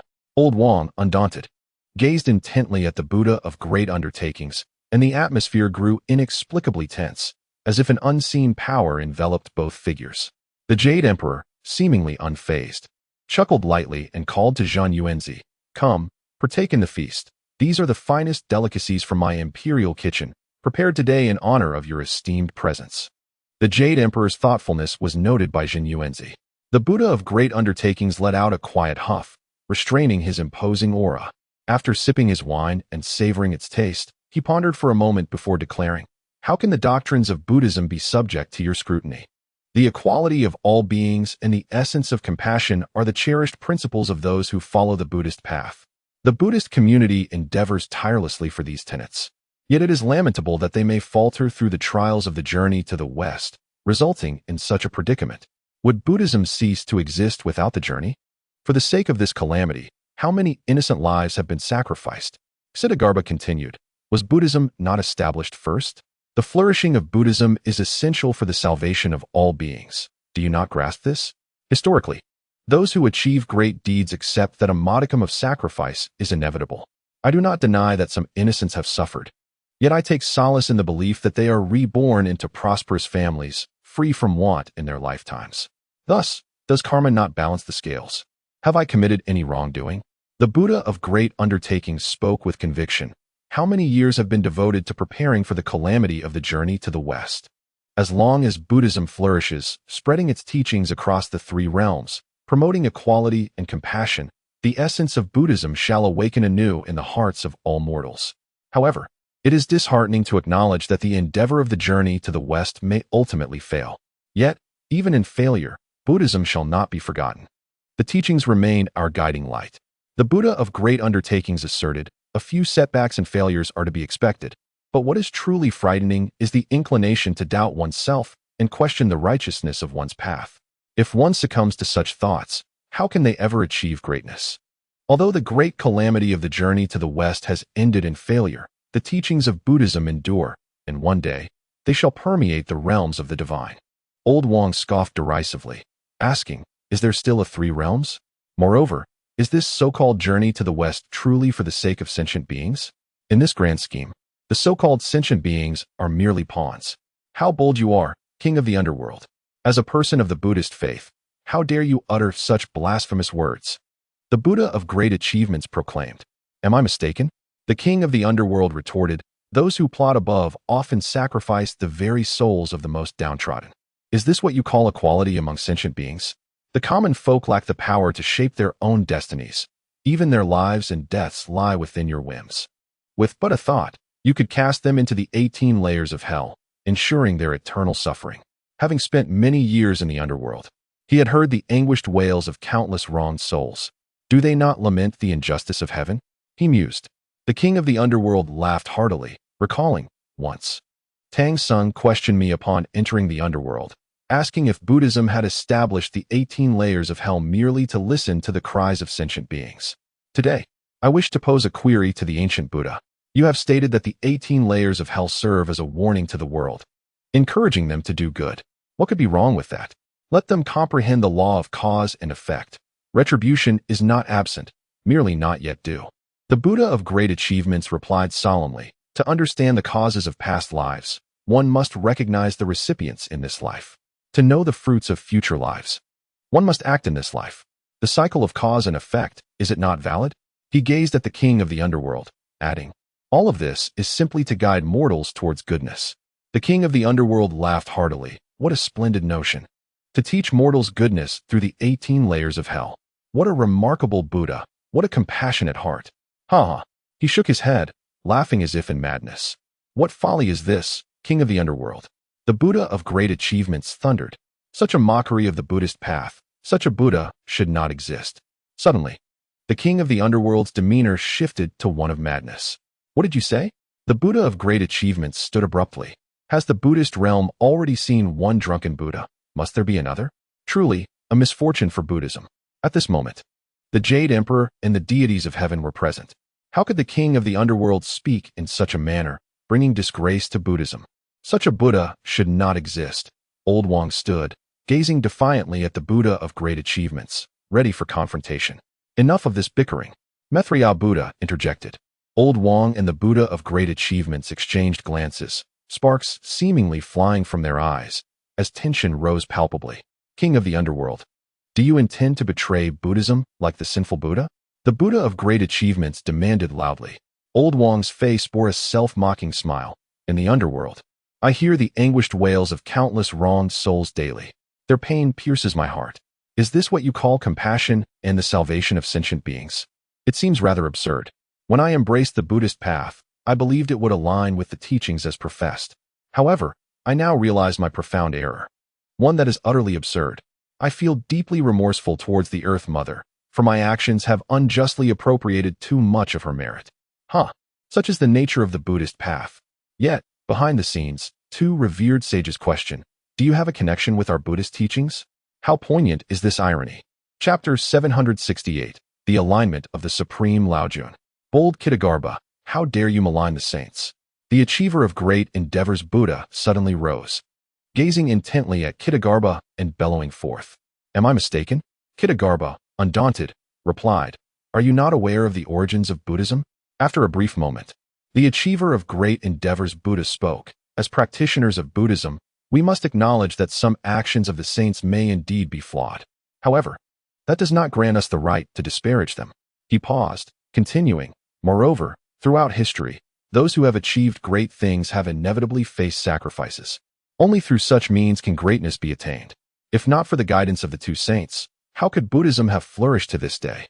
Kittagarbha's scoff grew more pronounced. What a notion of sacrifice! Yet, does the phrase to liberate all beings with compassion not strike you as utterly ludicrous in this context? He erupted into laughter, proclaiming, enough, enough. After enduring countless torments in hell, hearing the wails of innumerable souls, one realizes that even a single lie can lead to suffering. Such is the punishment of having one's tongue cut out. Tang Sung is correct. From the perspective of Buddhism, one is born tainted by sin. If we are indeed stained by sin, what is the purpose of our existence? Kittagarbha continued, in the past, I was enraged by Tang Sung's inquiries, for he lacked a compassionate heart and dared to malign our teachings. Now I comprehend. He possesses profound wisdom. The achiever of great endeavors Buddha's expression grew increasingly grim. Kittagarbha continued, enough, enough. After guarding hell for many years and having shared in the Earth Mother's merits, I owe nothing to Buddhism. My form began to blur and fade.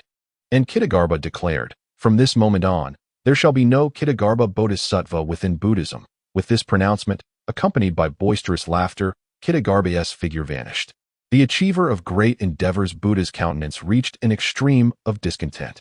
The gathered Buddhas exchanged bewildered glances, utterly taken aback. They never anticipated that Kittagarbha, having just emerged from the depths of hell, would immediately engage in a quarrel with the achiever of great endeavors Buddha, even going so far as to disparage the two saints and renounce Buddhism altogether. What transpired here? Xiao Wen and Lao Pu exchanged glances, each reflecting the other's confusion. Meanwhile, Xiao Ji seemed to contemplate deeply, gazing at the Jade Emperor and Xuanyuanzi. The achiever of great endeavors Buddha offered a faint smile. Who would have thought such a calamity would befall Buddhism? Buddhism? Does it even exist anymore? It seems Kittagarbha's long entrapment in the netherworld has rendered him isolated, his mind perhaps unsettled, much to the amusement of the Jade Emperor and Xuanyuanzi. Maitreya Buddha awkwardly attempted to explain, goodness, just out of prison, and already he has betrayed us? How remarkably swift. Is he intending to inform the two saints behind the scenes? Absurd. In this contemporary era, even the sages have fallen from their exalted realms.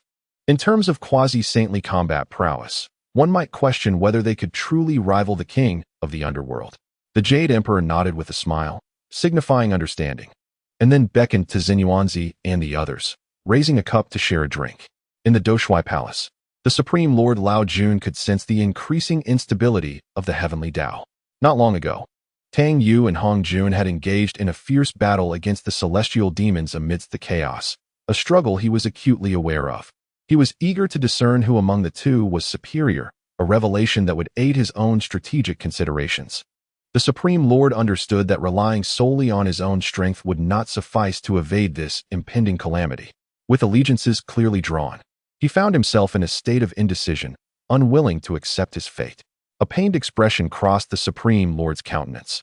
Why must it unfold so swiftly? If only time could be extended, he would possess the confidence to advance further. Through the cycles of life and death, he had gleaned insights from myriad perspectives of existence. Although these revelations had not significantly enhanced his prowess, they had imparted some wisdom. As the great calamity approached, time was no longer on his side. It was the one thing he desperately lacked. Tang Yu and Hong Jun were equally pressed for time. After a considerable interval, the Supreme Lord gazed skyward, and with a flicker, he appeared at the entrance of the Zixiao Palace. I seek an audience with my master, he spoke softly. What brings him here? Zhuan and Jie exchanged knowing glances. The very timbre of his voice carried an ineffable authority, one that rendered them nearly powerless to resist. Had the Supreme Lord not truly fallen from his saintly heights? The gates of the Zixiao Palace creaked open, and the Supreme Lord stepped inside. Observing him, the two brothers were further reassured. He had indeed not descended from the realm of the sages. The Supreme Lord smiled at them before making his way towards the inner sanctum of the palace. Hong Jun sat cross-legged upon the mat, his gaze fixed upon the Supreme Lord. "Greetings, Master," he said, inclining his head slightly. "It seems your transformation has greatly benefited you," Hong Jun remarked. The Supreme Lord shook his head with a smile, "Yet my strength remained stagnant." A silver lining existed. After all, he had not fallen from grace when the heavenly Tao absorbed the primordial purple energy. "Indeed," Hong Jun replied, rising to his feet. "What brings you here?" "I merely wish to inquire about the nature of this impending calamity," the Supreme Lord responded. "I cannot ascertain the specifics," Hong Jun replied. "The variable of Tang Sanzang has entangled far too many threads, precipitating this calamity's early arrival. The return of the Guishu and the emergence of celestial demons, upon reflection. All of these events are intricately linked to Tang Sanzang." At that moment, he furrowed his brow. "Due to another force within me, I have unwittingly severed my absolute connection to the heavenly Tao. Since he had begun to refine this power within, he could no longer draw upon the strength of the heavenly Tao in combat. Isn't this a blessing in disguise?" The Supreme Old Lord smiled faintly, remarking that although he was intertwined with the heavenly Tao, using its power in battle also constrained his path. Now that he could no longer draw upon the strength of the heavenly Tao, it signified that his own path had advanced further, which was indeed a delightful revelation.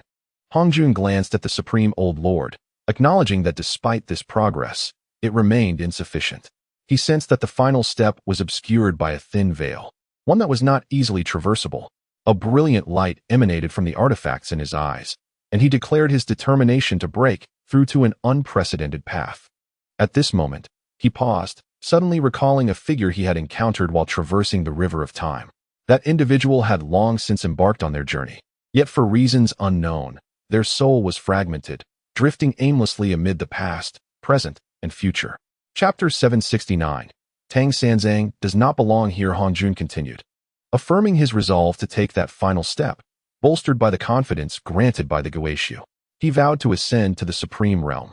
The Supreme Old Lord regarded Hong Jun with a thoughtful gaze and expressed his hope that the teacher might indeed take that last step, allowing them to witness the magnificent scenery of the ultimate path. "This will surely come to pass," replied Hong Jun, now understanding the Supreme Old Lord's intentions. It was evident that he stood before only two figures, himself and Tang Sanzang. It appeared that the Supreme Old Lord had chosen to side with him. In regard to those surrounding Tang Sanzang, aside from the latter, Hong Jun regarded none of them with any seriousness, including Yuhua. Although she had successfully transformed and returned to her former realm, he had grown even stronger, rendering him unafraid. He was confident that even if all others banded together against him, they would not be his match. Moreover, he had the formidable presence of Guishu backing him.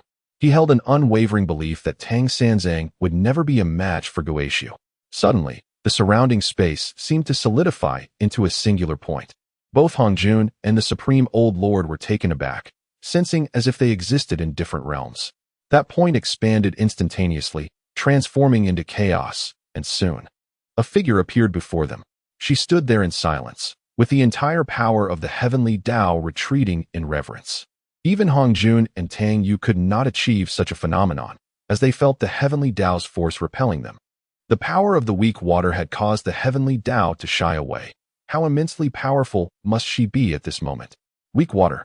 The Supreme Old Lord was taken aback, then quickly realized that this was no longer merely weak water. She retained the visage of weak water. Yet an unnoticeable chill had settled around her, particularly as a subtle, enchanting smile curled at her lips. Her eyes appeared ordinary, yet they concealed an inexhaustible might, making even the Supreme Old Lord hesitant to meet her gaze directly, while his mind raced with contemplation. How is it that Hong Jun is connected to the Guishu?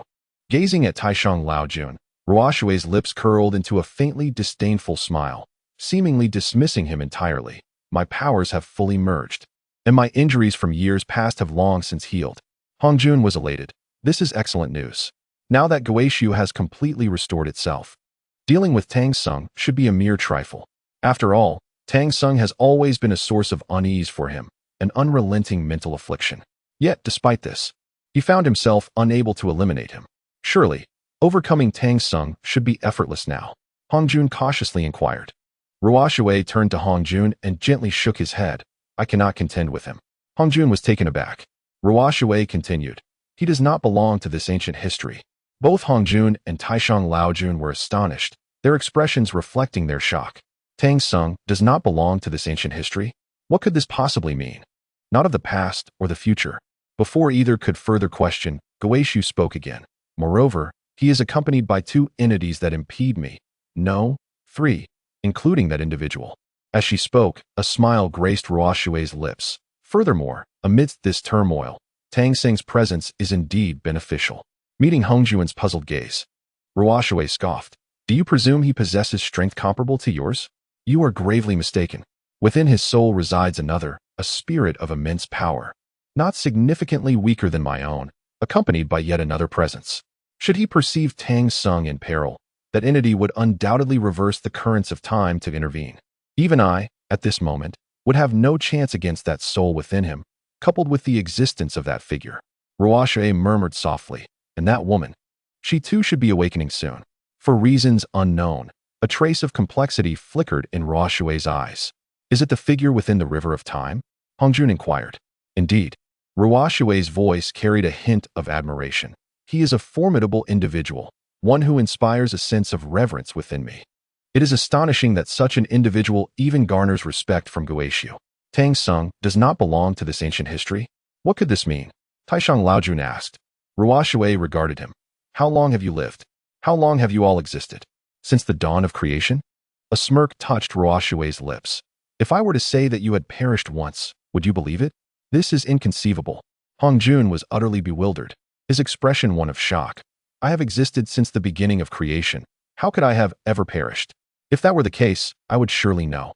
A gathering of frogs at the bottom of a well. Ruoshui scoffed. Someone has halted time. No, to be precise, reverted everything to its original state, the moment of your demise. Which is why you cannot perceive it. Do you comprehend the implications of this? In an instant, someone obliterated your very existence, and you remain oblivious to it. Ruoshui remarked with a huff. Do not doubt this, for I too can achieve it. Should I desire, in a mere heartbeat, I could claim your lives. Perhaps to others. You appear formidable, yet in my eyes, you remain but mere ants. If I were to unleash my full power, the heavenly path would shatter in an instant. Falling into slumber, Hong Jun and Taishang Laojun exchanged a glance, their eyes brimming with astonishment. Had they truly perished? This revelation struck like a bolt from the blue. What could possibly be the reason? Hong Jun inquired. Someone has prolonged your existence, Ruoshui remarked, preserving this realm. With a sneer, Ruoshui continued, how foolish. To possess such formidable strength, yet succumb to the likes of you insignificant beings. So this is not the first cataclysm? Taishang Laojun's expression still bore traces of shock.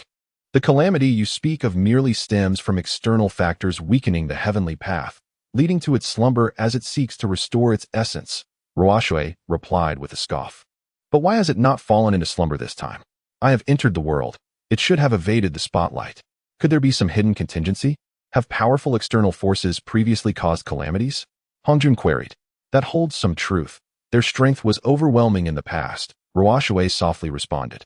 Those individuals struggled throughout their lives to protect this place, to safeguard the myriad realms. It is truly laughable. Though somewhat foolish, I cannot help but admire their might. Even knowing they faced certain death, they willingly sacrificed themselves, spilling blood across the heavens. After a long pause, Hong Jun finally asked, but what does this have to do with Tang Sing? He is not from this ancient history. From whence does he come? Chapter 770. The infatuation of the two simpletons at this moment. Hong Jun found himself utterly astounded. They had all perished. All beings had undergone reincarnation. Tang Sing was not even a part of this ancient history. It dawned upon Hong Jun, the nature of the variable that was Tang Sung. Ruoshui scoffed. Someone has left a variable, a singular contingency. As for him not belonging to this ancient history, it is merely a case of someone splitting and sending him to a different time and space. With a chuckle, Ruoshui added, yet, Who would have thought it would amount to nothing but a futile endeavor? Her beautiful eyes narrowed slightly, as if she could see through the ages. Hong Jun and Taishang Laojun were internally shaken, rendered speechless. Why would they go to such lengths? To safeguard this world, to preserve beings as insignificant as yourselves? Ruoshui scoffed, as she took a seat upon a chair nearby. Now, let us discuss matters concerning him. A flicker of apprehension passed through Guishu's eyes as she gazed intently at Hong Jun. Moreover, retaining Tang Sung is not without merit. When the celestial demons descend, you will always need an ally, will you not? After a moment's contemplation, Hong Jun responded with a faint smile, you have a point. Without Tang Sung, we might encounter considerable trouble. Taishang Laojun observed the two, initially wavering between Tang Sung and Hong Jun. Even upon arriving at Zixiao Palace, he questioned the correctness of his choice. Now, witnessing the connection between Guishu and Hong Jun, he could not help but feel a sense of relief. With the existence of the return to the void, one must have faith in their choices. Yet, what is it that makes the return to the void so daunting? This thought briefly flickered through the mind of the Grand Supreme Elderly Lord. At the banks of the river of weak water, an additional ally emerged, none other than Old Wong, who was currently venting to Brother Lai, recounting years of grievances. The two men sipped on ordinary liquor. As for why they did not fetch the Erguo too, it was a jest. There was scarcely any left, and certainly not enough even for themselves, let alone for sharing. Thus, Brother Lai planned to surreptitiously indulge in it himself. Accustomed to the robust flavor of Erguo too, the blandness of this ordinary drink prompted Brother Lai to frown. What, then, is Buddhism? Old Wong had not touched alcohol in years, yet at this moment, after downing 2 cups, he felt a slight buzz. With such a tolerance, it was hardly anything. If I were to present the Erguo too, just 1 sip would surely send you reeling. Brother Lai silently scrutinized within. I, too, am uncertain of what Buddhism truly entails. Brother Lai chuckled at himself. Reflecting, I had sensed back then that Buddhism seemed to falter, restricting the emotions and desires of the masses, forbidding marriage and procreation, and act against the heavens. Straightening his back with fervor, he declared, thus, I aspired to lead the multitude of Buddhas in Lingshan, to re-establish the teachings and form my own brotherhood of the shaven heads. Yet, his posture wilted once more, and he chuckled self-deprecatingly. However, I did not foresee failure. Subsequently, I faced betrayal from the very Buddhas I sought to lead. Yet, I bear them no malice. Each has their own aspirations, do they not? If I were to hold them accountable, with my status as a quasi-saint, it would be a mere trifle to eliminate them. Brother Lai scoffed. Those Buddhas are ignorant, unaware of the transgressions of Buddhism, while I see it all too clearly. The distant approach of Tang Yu allowed him to overhear Brother Lai's words. Little did he expect that beneath Brother Lai's corpulent exterior lay such noble thoughts, perceiving matters with such clarity. Alas, the opportunity has now vanished. Otherwise, not only would Brother Lai establish a brotherhood of the shaven heads, even a brotherhood of the bald would receive his unwavering support. Old Wong chuckled. Now I realize how profoundly mistaken I was. Do you know?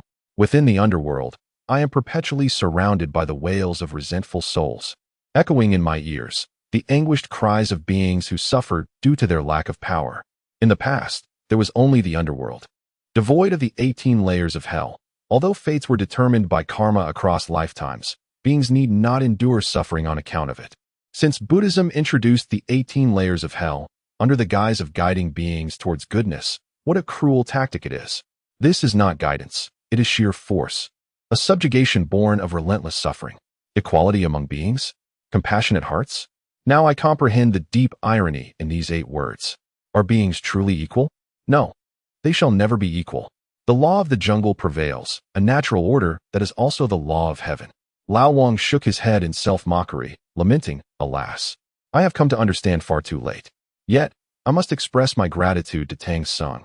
Had he not ventured deep into the underworld to question me, I fear I would still lack profound enlightenment.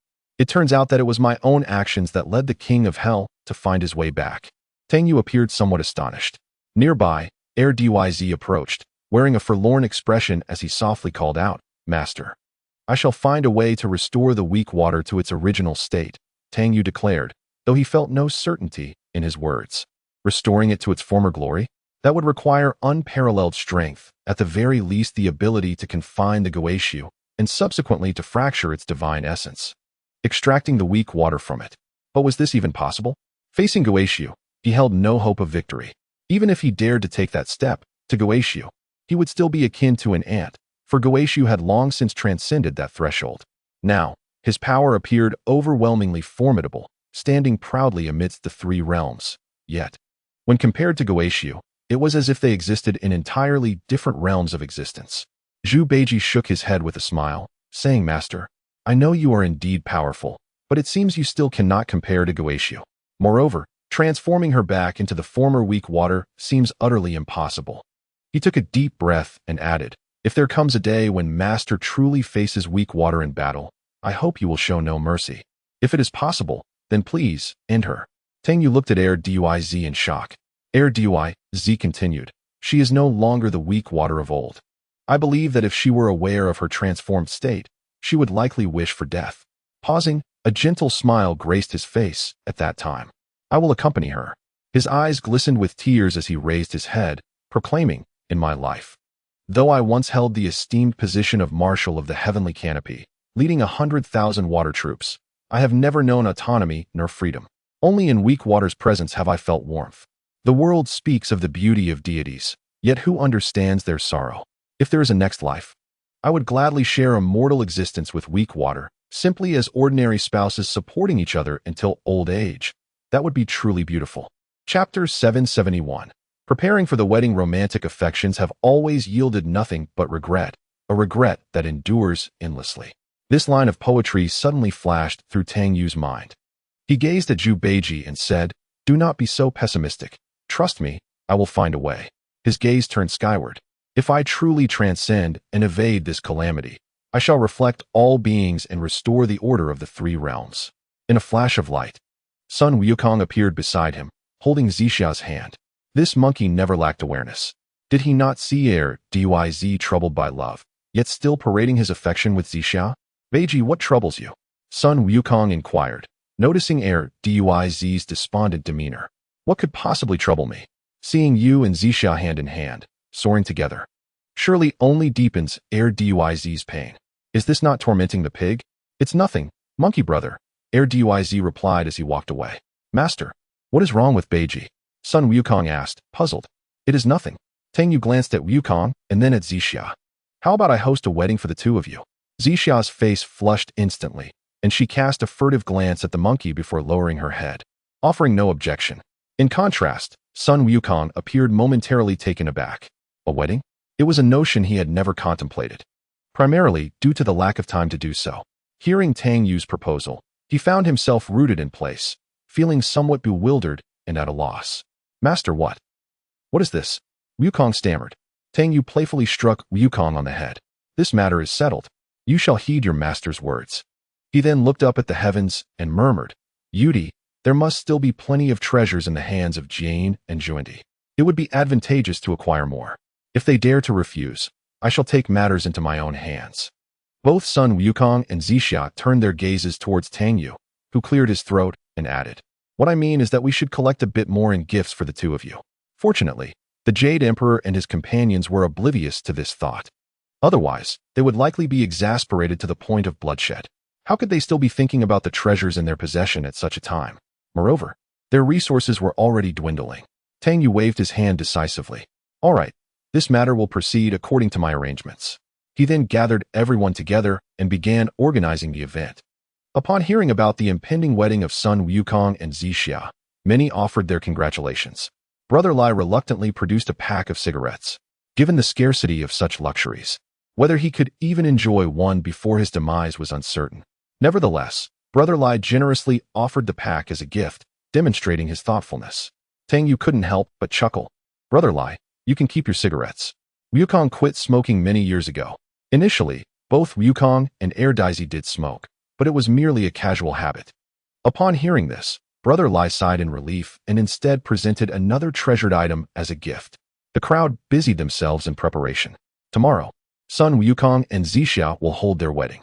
Everyone is welcome to join us for the feast. Tang Yu's voice resonated throughout the three realms. This announcement left the celestial beings momentarily astonished. What on earth was Tang Sanzang planning? Holding a wedding at such a time? The Jade Emperor furrowed his brow. It was evident that a generous gift was expected. Yet, To abstain from attending would reflect poorly on Tang Sanzang's character. Humph. Holding a wedding at this juncture, someone who aims to achieve great things should discern the gravity of the situation. A voice of authority among the Buddhists scoffed. Those of the Buddhist order should remain passive and not participate in such frivolities. In my view, this is nothing short of a jest. The Jade Emperor chuckled awkwardly. While the great achievers among the Buddhas could afford to skip the event, he believed it prudent to attend. Although they allied with Hongjun, fostering relations with Tang Sanzang seemed equally necessary. Jin Yuanzi shared this sentiment. Indeed, as the Buddha commands, the assembly of Buddhas acknowledged this. However, some were lost in contemplation, particularly Maitreya Buddha, who felt a sense of camaraderie with Tang Sanzang. It would be inappropriate not to attend. The ancient Buddha truly embodies the qualities of a great achiever, a standard to which I cannot compare. The Jade Emperor sighed, expressing that he deemed it unnecessary to offend Tang Sung. Thus, all the deities of the heavenly court would accompany him. Furthermore, Tai Bai, go instruct the kitchen to prepare the finest ingredients, as I shall take full responsibility for the banquet arrangements. The Jade Emperor added, additionally, Tai Bai, you shall proceed to the river of weak water to inform Tang Sung that I will indeed lead the heavenly deities to meet him. As you command. Tai Bai Jin Xing responded with a slight bow before turning to fulfill his duties. The great achiever Buddha's expression darkened slightly. It seemed he had acted hastily. The Jade Emperor's words rang true. Zenyuanzi remarked, since their pilgrimage for scriptures many years ago, after passing through Wuzhuangguan, I have not seen Tang Sung again. I hold some acquaintance with him, and now that Sun Wukong is to wed, as Tang Seng's disciple, I should extend my congratulations and perhaps reunite with my old friend after so many years. The great achiever Buddha contemplated retracting his earlier words, feeling a desire to attend as well. Yet, having already spoken and warned the other Buddhas, it seemed inappropriate to waver at this juncture. Humph. Tang Sung is merely an inconsequential disciple of our Buddhist sect, presuming to have achieved something noteworthy? Such a person is unworthy of my congratulations, the great achiever Buddha scoffed. The Jade Emperor and Zenyuanzi exchanged glances, seemingly stifling laughter. Tang Sung is an inconsequential disciple of Buddhism? How audacious of you to claim such. The Jade Emperor praised, continuing. Indeed, we are somewhat inferior to the ancient Buddha, and I have great admiration for him. A hint of pride graced the great achiever Buddha's face as he humbly replied, Your Majesty is overly complimentary. As the sovereign of the three realms, you too are a person of great achievement. Is this old fellow under some delusion? Maitreya Buddha observed the great achiever Buddha, realizing the Jade Emperor's sarcasm. All day long, he speaks of great achievements, yet has accomplished nothing significant. And to call Tang Sung an inconsequential disciple? How brazen. The Jade Emperor laughed heartily, lifting a cup of exquisite liquor to sip. As the Jade Emperor and the others departed, the great achiever Buddha fell into contemplation. Are we truly not going to see the ancient Buddha? Maitreya Buddha inquired. How could we? The words have already been spoken, the great achiever Buddha sighed, then firmly stated, Not only will I not attend, but no one from the Buddhist sect shall go. Chapter 772. The army of heavenly demons. The Buddhas exchanged glances, ultimately agreeing. For the great achiever Buddha now held the highest authority in Lingshan. Nevertheless, Maitreya Buddha held a different view. He planned to go, secretly offering his congratulations and presenting a gift before returning. If the great achiever Buddha were to discover this, it would not bode well. Is this not a case of duplicity, presenting one face in person while harboring another behind?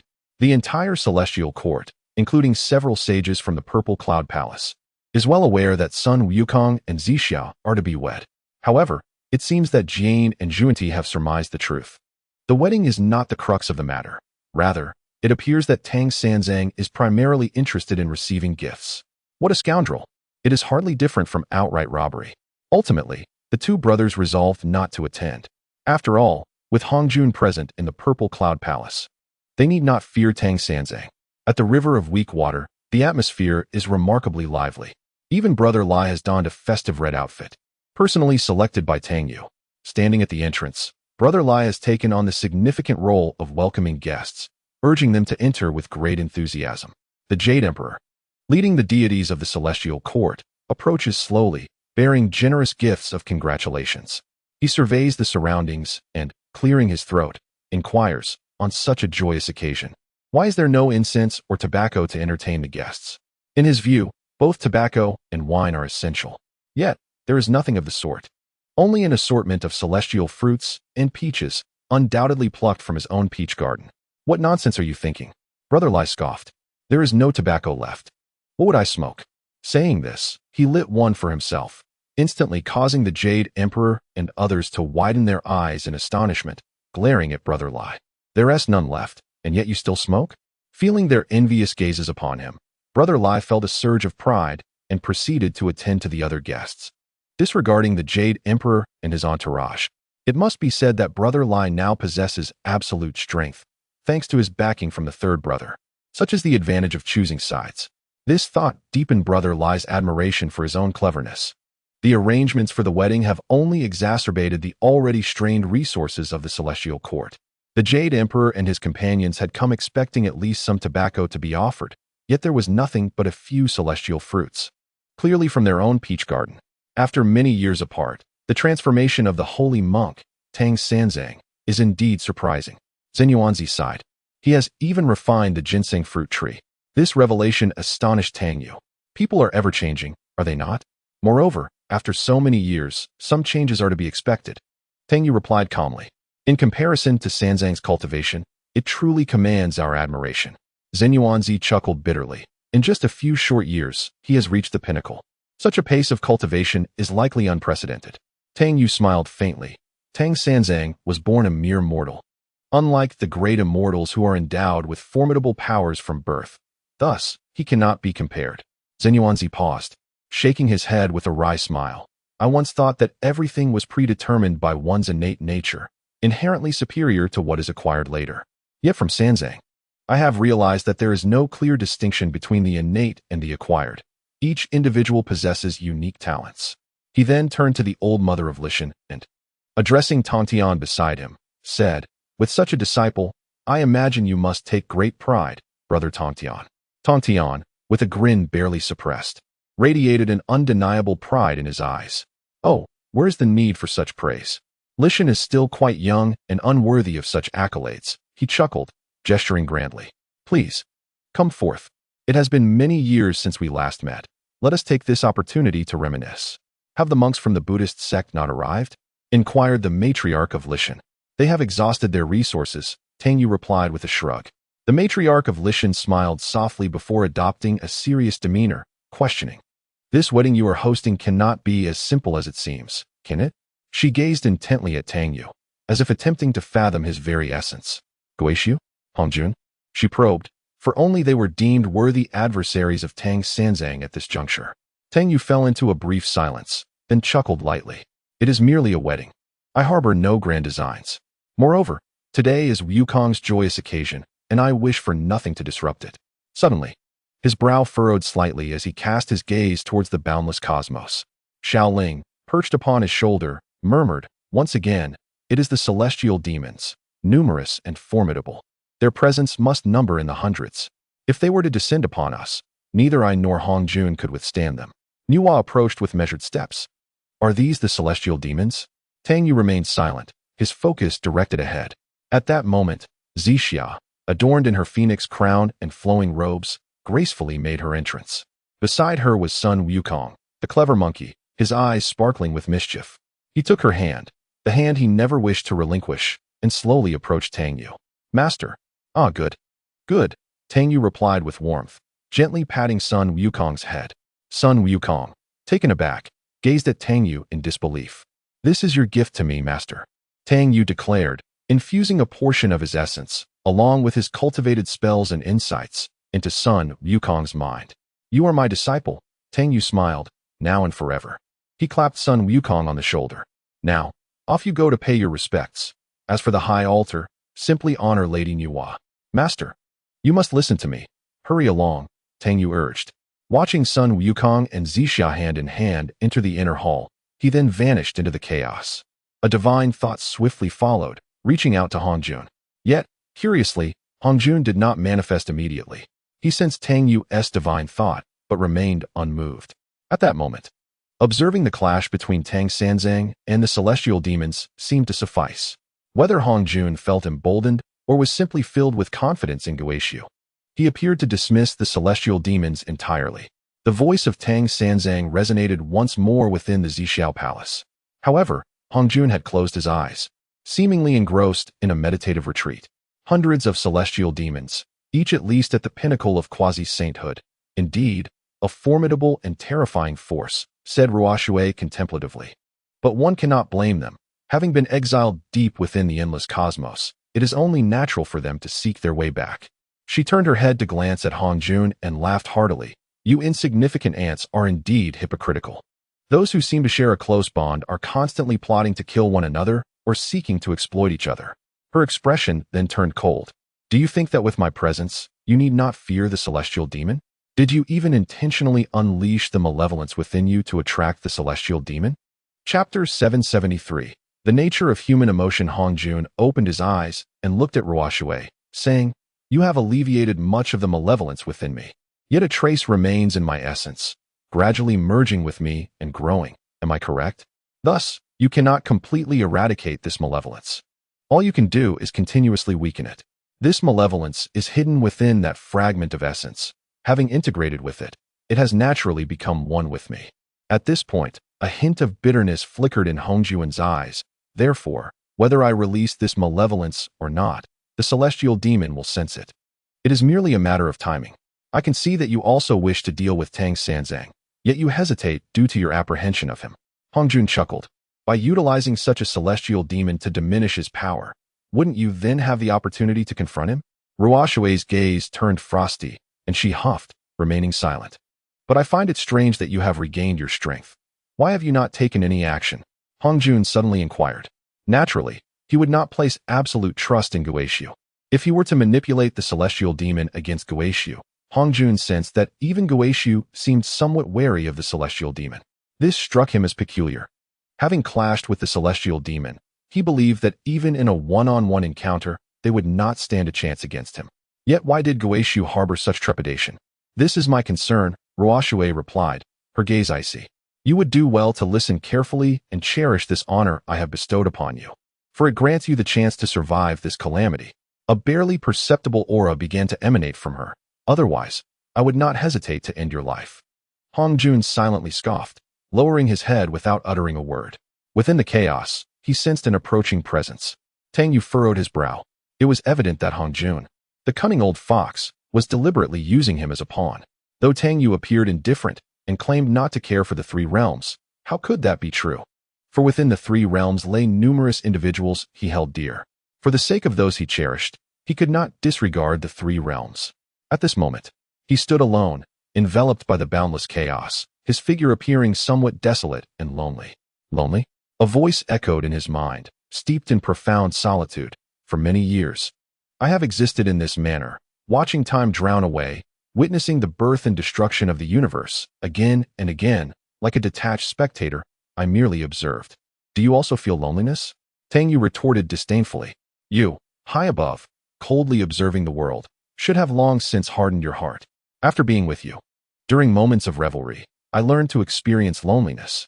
If one has not traversed the clamor of life, then I could adapt to solitude. Having never basked in sunlight, I could also acclimate to darkness. The voice continued, stating that having experienced the hustle and bustle, I sometimes find myself envious of you, with your flesh and blood. Possessing the most fundamental human emotions, these sentiments feel distant from my existence. I ought to express gratitude to you for allowing me to experience the myriad of human emotions from a solitary perspective. The voice in my mind grew tranquil. Yet beneath that calm lay an indifferent coldness. It remained as unruffled as an ancient well. Even if the realms were to collapse and the heavens shatter, it seemed impervious to the slightest disturbance. However, I would not linger on such matters. I could reminisce but not become attached, for only through detachment can fairness be achieved. Tang Yu let out a sigh. Therefore, you will never be able to fully experience the joys and sorrows of being human. After a pause, he continued, Do you ask if I am lonely? I tell you, I am not lonely, for I have those who love me, and those whom I love. Thus, I am certainly not alone. At this moment, I find myself amidst chaos, confronting formidable foes, yet I do not feel isolated, for I cherish those dear to me. Hence, I deem all of this worthwhile and meaningful. Tang Yu inhaled deeply. Even if today I were to spill my blood across the heavens and perish here, I could face it with a smile. Perhaps the former Tang Yu was indeed lonely. A trace of sorrow glimmered in his eyes. Do you know what true loneliness is? It is the absence of those who love you, the lack of those you love, the void of those you care for, and those who care for you. That is the essence of profound solitude. In this life, I shall not be lonely. He lifted his gaze toward the distant horizon. Countless presences surged from all directions. An overwhelming power spread to every corner of the chaos. Figures began to materialize with increasing clarity. You need not guard this place, merely lay them to rest. The voice instructed, with such a legion of celestial demons, among them several whose strength rivals your own, how do you intend to withstand them? Tang Yu smiled sadly. I wish for them to remain by my side a little longer, for I have grown weary of solitude. It is precisely because I fear loneliness that I long to protect everything around me, cherishing the present I possess. Foolishness, the voice retorted disdainfully. The reason Hong Jun has not appeared is likely because he has seen through you, stubborn in words yet soft in heart. You are indeed an intriguing individual. Is this what it means to be human? To forsake everything, even one's life, for those one cares for? Tang Yu smiled faintly. Because you are not human, you cannot comprehend the purest of human emotions. You have merely brushed against my feelings. Hence you will forever remain oblivious to the true essence of human sentiment. It is not solely for those I cherish. Some would sacrifice for their country, their family, willing to spill blood in defense of their homeland. This is humanity. These are the emotions, the fervor, the responsibilities and obligations of being human. Tang Yu smiled proudly. Presences surged from all directions, their might resonating through the chaos. One figure after another emerged. They gazed coldly at Tang Yu, massive figures encircling him. A cacophony of roars erupted from the heavenly demons, the sound waves deafening. Any ordinary person would likely be gravely injured under such overwhelming might. Yet, Tang Yu's expression remained composed, akin to a solitary boat steadfast amidst a tempestuous sea. A tantalizing sensation washed over him. One of the heavenly demons, eyeing him hungrily, revealed a bloodthirsty grin, exclaiming, "Ah, what a nostalgic flavor this is. Exiled in the endless cosmos for eons, we have finally returned. Haha, we have returned at last." The surrounding heavenly demons erupted into raucous laughter. Tang Yu maintained his tranquility, his black garments undulating as if stirred by an unseen wind. He belongs to me. I shall consume him. A heavenly demon suddenly stirred restlessly, regarding Tang Yu as a delectable morsel. Tang Yu turned to glance back, a faint smile gracing his face. He pondered how the wedding of Wukong and Zixiao was unfolding. It was a pity. He had intended to sneak a peek at them in the bridal chamber. Perhaps even offer the monkey some guidance during the crucial moments. Alas, it seemed he would not make it in time. Chapter 774. Fighting alone, Tang Yu surveyed his surroundings, noting the hundreds of heavenly demons, each bearing a bloodthirsty smirk, as if he were a sumptuous feast. He is mine. No sooner had the words left his lips than a heavenly demon lunged at him. Instantly, the others surged forward as well. Tang Yu's demeanor remained serene and unyielding. He let out a long howl and struck out with a fist, colliding fiercely with the approaching heavenly demon. The creature emitted a cry of pain, yet before it could react, Tang Yu's second punch followed swiftly like a shadow. Boom! The sheer force of his physical might shattered the heavenly demon before him. In that moment, Tang Yu resembled a remorseless deity, cutting through the heavenly demons with ruthless efficiency. He let out a cry as he tore apart another heavenly demon, blood spraying forth and blurring his vision, transforming the world into a crimson haze. Kill. The cursed fiends realized he had concealed his true power. I shall devour him. Kill him. The splatter of blood did not instill fear among the heavenly demons. Rather, the scent of blood seemed to drive them into a frenzy. In the tranquil yet tumultuous realm of the river of weak waters, a harmonious clamor abounded. However, Nuwa and Hutu occasionally cast anxious glances towards the sky. The mother of Mount Li exhibited a similar expression of concern, her lips curling into a bittersweet smile as she surveyed the lively surroundings. At that moment, who could know that one individual was embroiled in an endless chaos? Blood spilling across the heavens as he faced formidable foes? Where's my master? The simpleton glanced around, puzzled. He was just here. How could he suddenly vanish? He has some matters to attend to and will return shortly. The mother of Mount Li forced a smile. Not far away, Lei sat close to the Jade Emperor, seemingly intentional in his actions, occasionally taking small sips from a bottle of erguo letting out a satisfied sigh. ignoring the furious gazes of the Jade Emperor and others. He indulged himself in the enjoyment of erguo, even taking a half-smoked cigarette from his ear and placing it between his lips. "Today, are we here to offer congratulations?" the Jade Emperor inquired. "As a guest of honor, asking for a cigarette and a drink of erguo is hardly excessive, is it? What is excessive is this little rascal. You could drink in private, but must you do so in their presence?" Li Gu squinted slightly, a smile playing on his lips. "I know. Everyone here has come to celebrate." The Jade Emperor inhaled deeply. "Bring me a cigarette." Reluctantly, he had to directly ask for one. As the supreme ruler of the three realms, he could lower his pride when necessary. Li Gu hastily took 2 deep puffs before tossing the cigarette, but aside and raising his hands in a gesture of surrender. "It's all gone. That was the last half." The Jade Emperor glared, letting out a heavy huff, and withdrew his gaze. Feeling the envious stares around him, Li Gu suddenly felt invigorated and exceptionally comfortable. To smoke a cigarette under the gaze of the multitude, basking in their envy, was indeed a delight. Tang Sung was absent. Luo Hu suddenly whispered in Li Ji's ear. Li Gu nonchalantly replied, "Perhaps he is occupied with other matters." Upon hearing this, Luo Hu furrowed his brow slightly and said nothing further. In full view of everyone, Sun Wukong took Zixia's hand, raising it high, as if making a vow to heaven and earth that he would never let go of her hand in this lifetime. Tong Tian frowned, occasionally glancing upwards. From the words of the mother of Li Mountain, he learned that Tang Sung was currently fighting alone against the heavenly demons. Nuwa and Hutu could vaguely sense terrifying waves emanating from the chaos. "Master," the mother of Li Mountain said with a complex expression, "I wish to go." Tong Tian shook his head. "Your presence would only hinder him." With a sigh, he added, "Since he has chosen to go alone, it proves he must have his own confidence. And let us not forget, there is Hong Jun. He surely would not stand idly by while the heavenly demons invade." Having fallen from the realm of saints, his perception was naturally not as keen as that of Nuwa and Hutu. "No, Hong Jun did not intervene. I did not sense his presence," Hutu replied. Tong Tian was taken aback, then cursed under his breath. "Damn it, could it be that Hong Jun deliberately refrains from intervening, wanting the heavenly demons to wear down Tang Seng's strength? Then he might aim to benefit from the situation or even seize the chance to eliminate Tang Seng." As the great calamity approached, he still wished to engage in such treachery. "Despicable. There is much likelihood of this," Nuwa said coldly.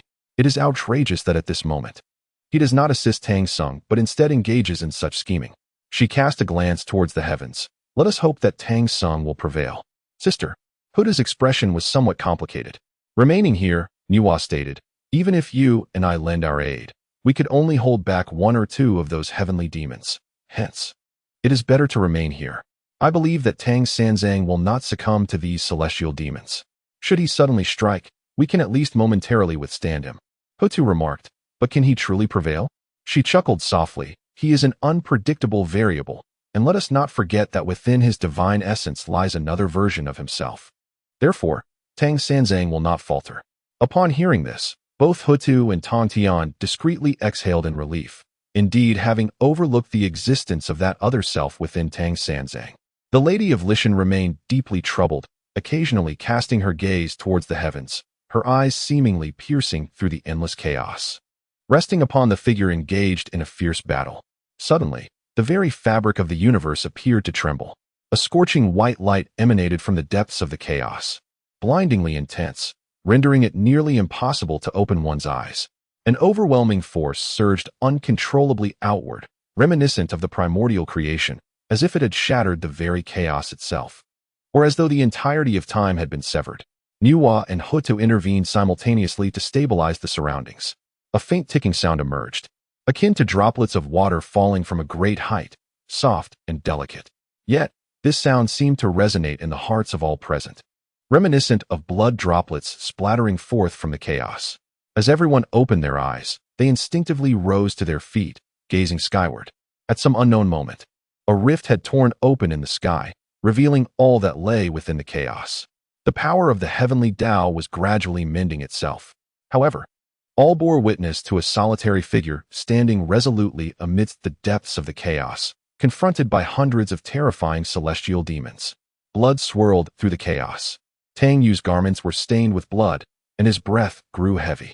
A low cough escaped his lips, a trickle of blood seeping from the corner of his mouth. slowly dripping down. Chapter 775. The Fiery Battle Yet. Tang Yu's gaze remained calm and composed, his battle intent soaring, an aura of might radiating from him. The onlookers could scarcely believe their eyes. Master! Sun Wukong exclaimed in astonishment. The rift in the heavens gradually faded from view, yet all understood that this was no illusion. It was indeed Tang Sanzang, undeniably engaged in combat within the chaos. The terrifying power had spread to the heavenly Tao, tearing through the chaos, allowing them to witness such a scene. This underscored the sheer magnitude of the battle, which was so formidable that even the forces of the heavenly Tao had been disrupted. Celestial demons. They were celestial demons. The Jade Emperor's heart trembled violently. Why? Why was it only Tang Sanzang? What of Hongjun? Why had ancestor Hongjun not intervened? Alas! Brother Lai suddenly stumbled, his head spinning as he collapsed to the ground, retching uncontrollably. I'm done for, he lamented. Indeed, one should never mix their drinks, as it leads to such disarray. Quickly wiping his mouth, Brother Lai sprang to his feet, bellowing, what a brew he concocted. I'm incensed. Nuwa turned to the Jade Emperor. You have seen it for yourself. Tang Sanzang is now fighting valiantly alone. I hope you can set aside your past prejudices and confront the formidable enemy together. The Jade Emperor's expression displayed a flicker of struggle, for Hongjun had refrained from intervening. Yet at this moment, Tang Sung was fighting to protect the three realms. Hesitation crept into his mind. Gazing at him, Nuwa scoffed disdainfully before calling out, all quasi-saints, delve into the chaos and assist Tang Sung. Such a grand confrontation could only be joined by quasi-saints. Others were incapable of participating. Even a single misstep could result in their demise. Is this what you desire, Hongjun? Do you wish to witness the invasion of the celestial demons and the destruction of the universe? Nuwa suddenly bellowed. Within the Zixiao Palace, Hongjun's gaze wavered slightly before returning to a state of tranquility, as if he had not heard Nuwa's words. Are they all your enemies? Asked Luo Hu with a light chuckle. Truly splendid. You intend to capture them all, do you? However, as she glanced at the foolish one, a tremor coursed through her soul, as if something within was emitting a mournful cry of unwillingness. Hongjun raised his head to peer into the depths of chaos. The denizens of the heavenly court looked toward the Jade Emperor, who remained still, and thus they too did not move. As for the beings of the 10,000 demons kingdom and the demon race, they had long since united in their preparations. Yet, there were but a few who could partake in such a battle. This conflict was beyond your capacity to engage. Even the slightest hint of its overwhelming might would be insurmountable for you. Luo Hu remarked to the demon race. The myriad demons turned their gazes to Lai Go, for he still held the title of the Demon King. Naturally, they felt the urgency of Tang Seng's battle. Sun Wukong, accompanied by Zixia, had already dashed into the depths of chaos, leaving the rest of the demons to await Lai Ji's decision. Lai Gu issued the same command, instructing the myriad demons to remain vigilant here. Buzz, a dark blade of light flickered as a shadowy figure soared into the sky. Lan Xuelin's expression remained frigid, as cold as ice, as she entered the chaos. My lady, let us also join the fray, spoke Zhu Beiji. Nuwa shook her head. Your cultivation is too weak. You cannot offer any assistance. Boom. A terrifying aura surged through the depths of chaos, extending its reach into the heavenly Tao. The very fabric of the universe trembled. The Mother of Li Mountain swiftly entered the chaos, as did Tontian. Soon after, Lai Gu, Luo Hu, Su Qing, and Zhun Yuanzi furrowed their brows, remaining motionless. Yet their faces bore a hint of struggle, as if deep in contemplation. The Jade Emperor and his companions still sat in place, seemingly devoid of combat capability. With but a thought, he could obliterate all demons. This notion, of course, was not lost on the foolish one. Hence, the denizens of the 10,000 demons kingdom and the demon race had unknowingly gathered together, eyeing the deities of the heavenly court with a degree of wariness. The foolish one pondered strategy and addressed the Jade Emperor. Now, our top combatants have delved into the chaos to battle the celestial demons and safeguard this realm. Should the Jade Emperor wish to take advantage of this opportunity to annihilate the 10,000 demons kingdom, we too shall fight with all our might. As the demonic forces invade, the external threats appear far more terrifying than the internal strife. The fool chuckled bitterly, reflecting on the absurdity of the situation. The Jade Emperor, as the sovereign of the three realms, has always taken it upon himself to maintain their balance and protect them. Yet, it is ironic that those who profess indifference towards these realms are the ones safeguarding them. What does it matter if the demons invade? With my master's prowess, even the demonic entities would find it challenging to contend with him. In the past, my master would often dismiss the destruction of the realms as inconsequential to him, while the Jade Emperor consistently proclaimed his dedication to their preservation. Now, however, the roles seem reversed. Hongjun remains uninvolved, and the Jade Emperor offers no assistance. The fool laughed derisively, eliciting a frown from the Jade Emperor, who barked, "Are you questioning me?" The fool raised his chin defiantly. Zhu Beiji merely states facts. I understand that, as the ruler of the three realms, you are surrounded by sycophants who despise the truth. If my mere words provoke your ire, are you truly willing to obliterate the myriad demons' kingdom? The Jade Emperor fixed his gaze on the fool, who remained unfazed, and after a long pause, he merely huffed in response. In the depths of chaos, Tang Yu's piercing gaze scrutinized the demonic entities before him, yet beneath that fierce exterior lay a flicker of fatigue. His cultivation had reached an unparalleled level, granting him inexhaustible mana. Nonetheless, the weariness of the mind persisted. In contrast to Tang Yu, who could recover from grievous wounds almost instantaneously, the demons regarded him with apprehension. This individual had single-handedly slain dozens of their kind and seemed almost immortal, healing from severe injuries in the blink of an eye. His formidable magic, especially his spells, was both profound and unpredictably varied. "Master!" A resounding cry echoed through the chaos, heralding the arrival of Sun Wukong, accompanied by Zixia. "Master, I fight alongside you." His golden staff materialized in his grasp as he pointed towards the demons ahead. Tang Yu cast a glance at him, stepping forward to shield him with his own form. "Return, Master," Sun Wukong protested. "Return," Tang Yu reiterated firmly. The weakest among these demons possessed the strength of quasi-saints, with nearly 20 boasting the power of saints, not counting the many he had already vanquished. Sun Wukong might have a chance against quasi-saints, but he stood no chance against saints. "Return," Tang Yu insisted once more, stepping forward. "I will not retreat," Sun Wukong declared, gripping his golden staff. "Master, I know my cultivation is shallow and weak, and I may not be able to assist you, but let me die fighting here." His eyes glistened with emotion, his voice reverberating throughout the chaos. "Let me perish in battle here." The sound resonated like thunder, echoing incessantly in the ears. Zixia, with a gentle smile, lightly clasped Sun Wukong's hand, remaining silent, clearly prepared for the possibility of death in this place. It was evident that the formidable army of heavenly demons before them consisted predominantly of those at the quasi-saint level, and some were even saints. Perhaps, by a stroke of luck, they might slay a single quasi-saint demon, but once the might of the saints spread, they would be unable to withstand it. In an instant, their lives would be extinguished. A shiver coursed through Tang Yu's being. In the face of life and death, could anyone stand by your side? If so, it would be a privilege. If not, it would be the norm. Perhaps his role as a master was not entirely a failure, at the very least. He had done all he could. Sun Wukong stood resolutely behind him, ready to fight side by side, willingly facing death. "Sun Wukong, as your master, I command you to leave," Tang Yu uttered for the first time, calling Wukong by his name directly. In the past, during their journey for scriptures, he had referred to him as Wukong, and later as Wukong. "Master, let me die here," Sun Wukong replied. Suddenly, the heavenly demons burst into laughter, for the presence before them was overwhelmingly powerful, instilling a sense of dread within them. Consequently, the might of all the demons coalesced into a cataclysmic strike. Was this individual gravely injured? Perhaps. Yet, despite this knowledge, they dared not let their guard down, for he was utterly peculiar. Though wounded multiple times, he recovered swiftly after each encounter.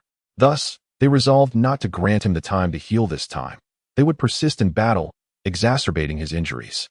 "I must admit, you are formidable, but you must be gravely wounded now?" One of the demons laughed heartily. Tang Yu's expression remained unchanged. They still failed to comprehend the terror he embodied. Beneath the weight of that powerful strike, he had indeed sustained grave injuries, yet unbeknownst to them, he was healing effortlessly. "I am neither dead nor extinguished," Tang Yu said with a faint smile, stepping forward, his formidable aura expanding. To the demons, it appeared as though he was merely posturing. "Leave," Tang Yu commanded without turning. Addressing Sun Wukong, "Master, leave," Tang Yu interrupted him decisively. His figure flickered as he advanced, for the surrounding heavenly demons were already charging toward him. Boom! A powerful surge of magical energy spread forth, Yet Tang Yu consistently shielded the area behind him, where Sun Wukong stood, preventing him from being overwhelmed by the burgeoning might. Still not leaving? Tang Yu's gaze flared with intensity as he shouted at Sun Wukong. Boom. Crash. One of the demons was reduced to ashes beneath Tang Yu's punch. His figure moved with an eerie fluidity, darting among the demons. Occasionally, celestial phenomena manifested, weaving a tapestry of various scenes that ensnared the demons within. As for why he did not simply use the celestial phenomena to simultaneously envelop so many demons, it was because his manifestations could not withstand the combined force of their attacks.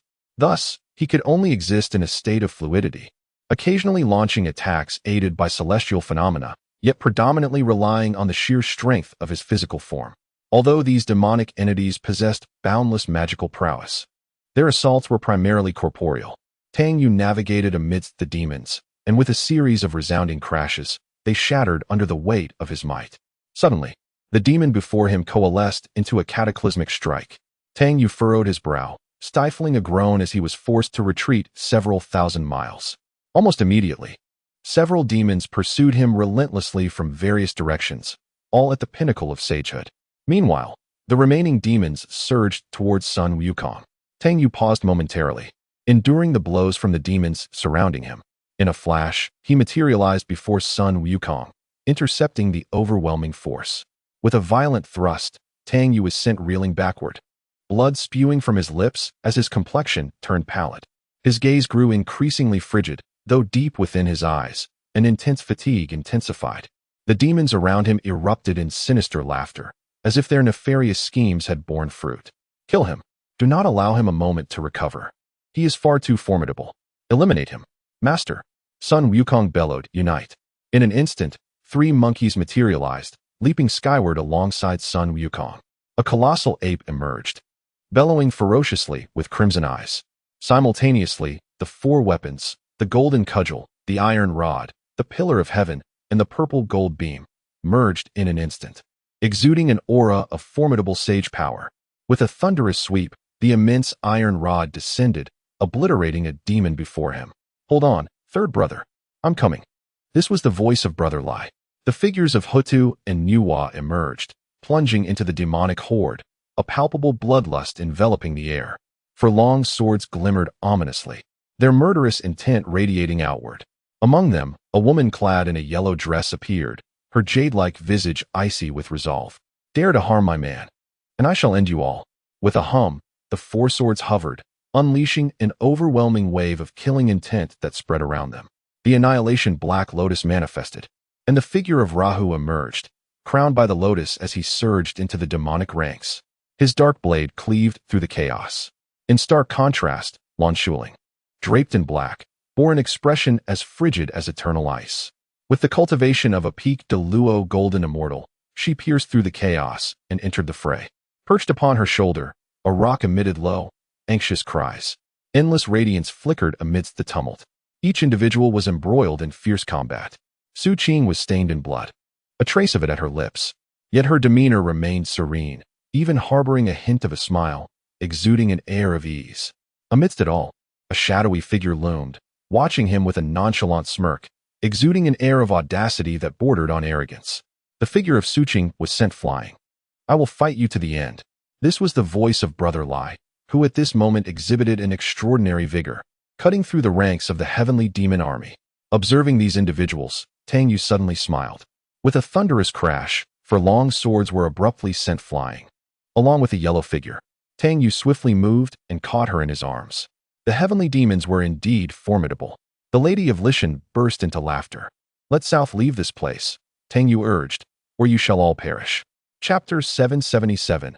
Unraveling life and death. These heavenly demons were overwhelmingly powerful. Even though Nuwa, Hutu, and others were momentarily holding their ground, they could not sustain it for long.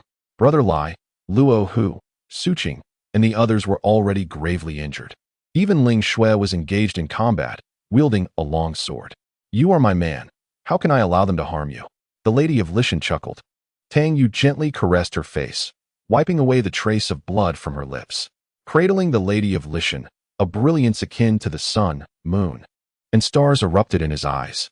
This was no illusion. It was a palpable reality, as a star emerged from his gaze and began to expand. He manifested the celestial phenomena, guiding the star outward. With a resounding explosion, the star detonated, unleashing an overwhelming force. The entire chaos seemed to tremble. Several heavenly demons disintegrated into ashes without even a cry of despair. Kill! Brother Lai, in a fit of fury, had reddened eyes. In the realm of the heavenly river, the Jade Emperor and others remained seated in a daze. They sensed the terrifying power spreading through the chaos. Am I truly remiss in my duties?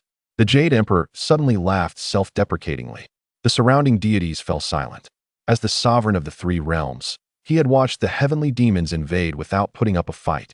While Tang Sanzang and his companions were engaged in a bloody struggle, the Jade Emperor raised his head and gazed upward. Hongjun, high above, under the guise of maintaining the balance of heavenly law and protecting the three realms. Where is he now? Shaking his head with a soft chuckle, he continued. This realm of three realms belongs to me. I must strive to protect it.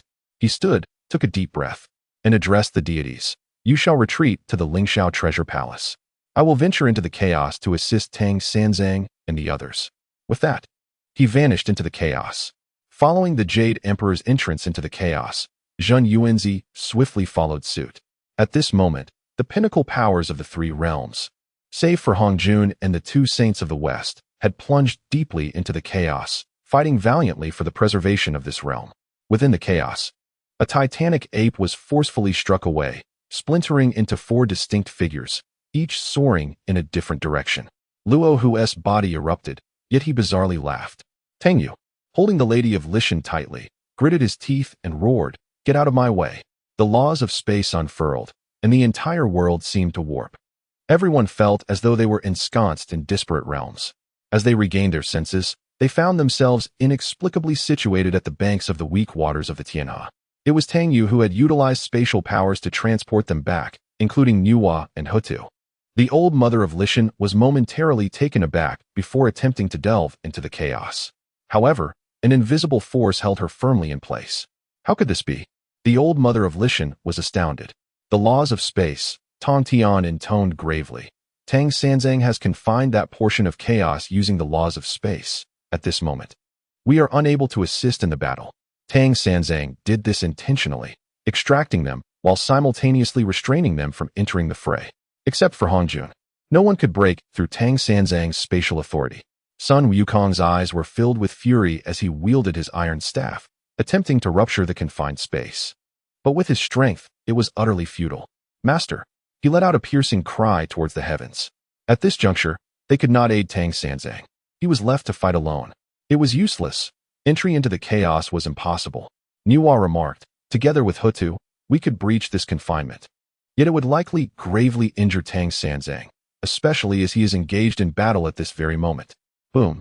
Tang Yu gasped for breath.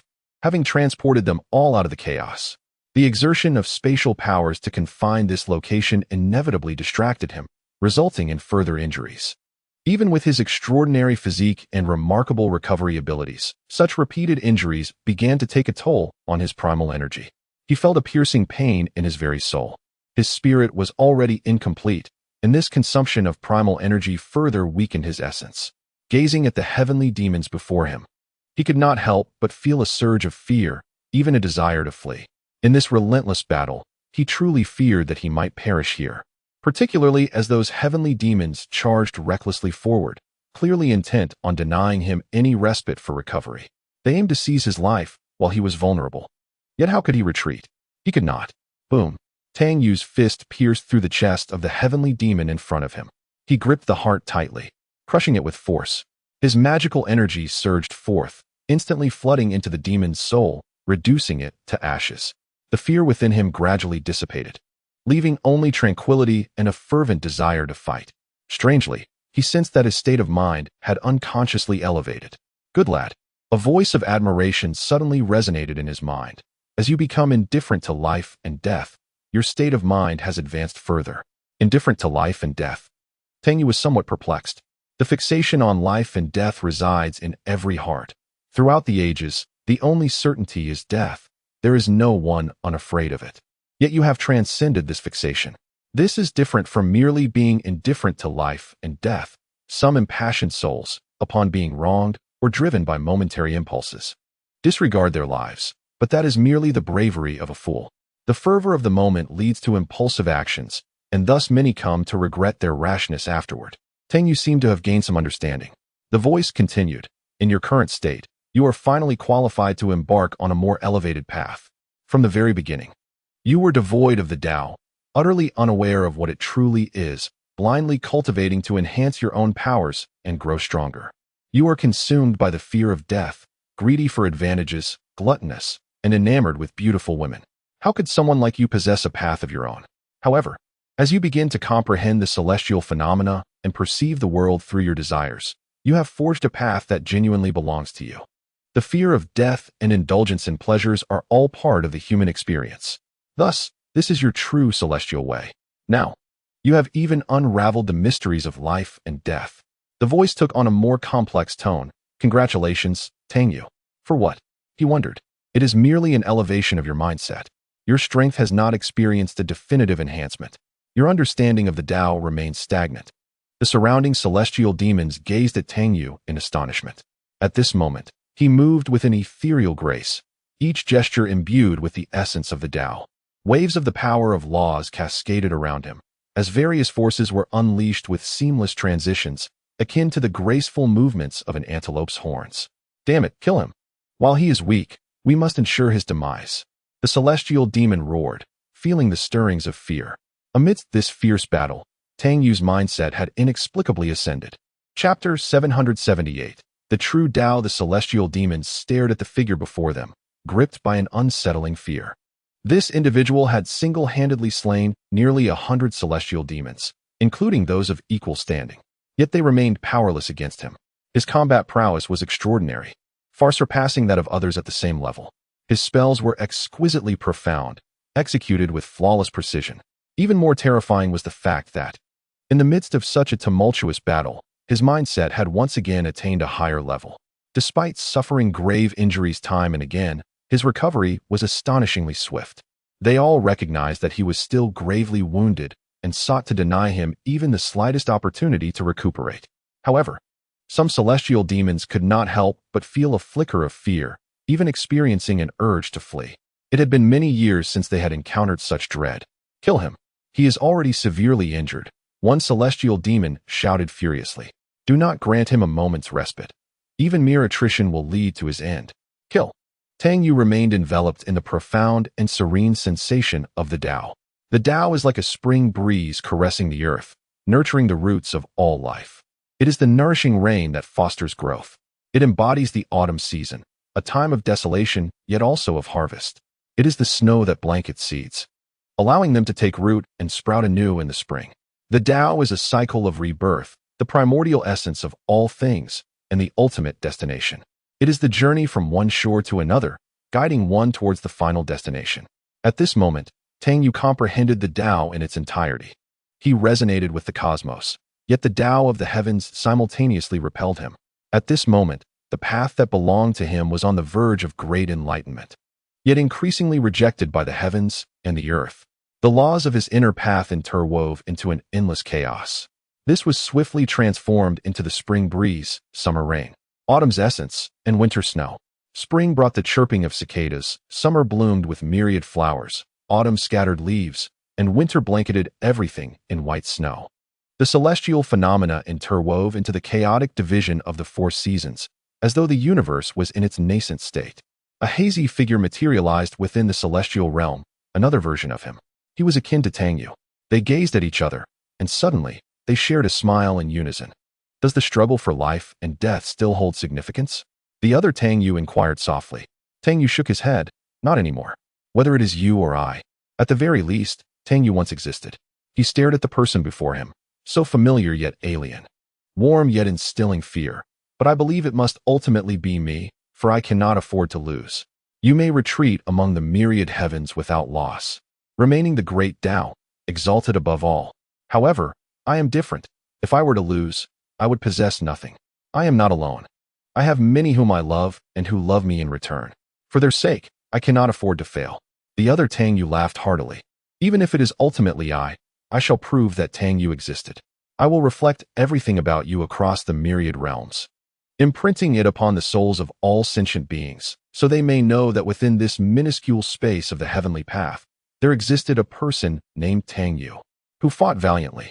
But if everyone is gone, what meaning remains? Tang Yu's face was calm. If it is ultimately you, then erase all memories of me from the souls of everyone, as if I had never existed. The other him gazed at Tang Yu, a hint of sorrow glimmering in his eyes. Sometimes, the conclusion is predetermined. When you believe you can control your fate, you remain unaware that you are still bound by it. Do you know what it means to fracture oneself? He spoke of the powerful figure wandering through time. Unable to endure the endless solitude and desolation any longer, he was weary. Thus, he splintered himself, seeking to create a different version to bear the weight of his fated destiny. That figure gradually faded, and from within, his voice echoed, "One day, you shall understand. Sometimes, a tragic end is unavoidable." The surrounding celestial phenomena vanished. Tang Yu remained amidst the chaos. The heavenly demons surged toward him. He raised his hand, the river of time flowing through his palm, then reversed it, solidifying the space. Boom! A heavenly demon's body exploded, blood cascading into the chaos. In the haze, indistinct figures emerged. 3 Tang Yus stood side by side, staring at the surrounding demons. No trace of fear remained within him. He stepped forward, plunging into the fray of heavenly demons. "Kill, defeat him," they roared, for he was already gravely wounded. Even if it meant exhausting themselves, they would strive to vanquish him. The demons howled, and an endless might surged forth from the chaos. The heavens and the earth trembled. Blood splattered forth from the chaos, while the river of heaven lay silent and still. Consequently, all eyes were drawn upwards, as they strained to discern the figure within the tumult. Yet, the power of the laws governing space not only thwarted their attempts to delve into the chaos, but also rendered them incapable of even catching a glimpse of Tang Yu. The battle raged on, a cacophony of sound and fury.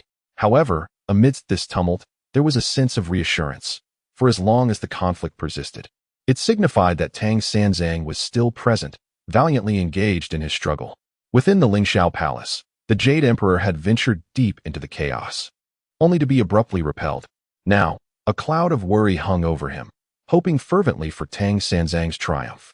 Yet, he pondered, why did Hongjun remain inactive?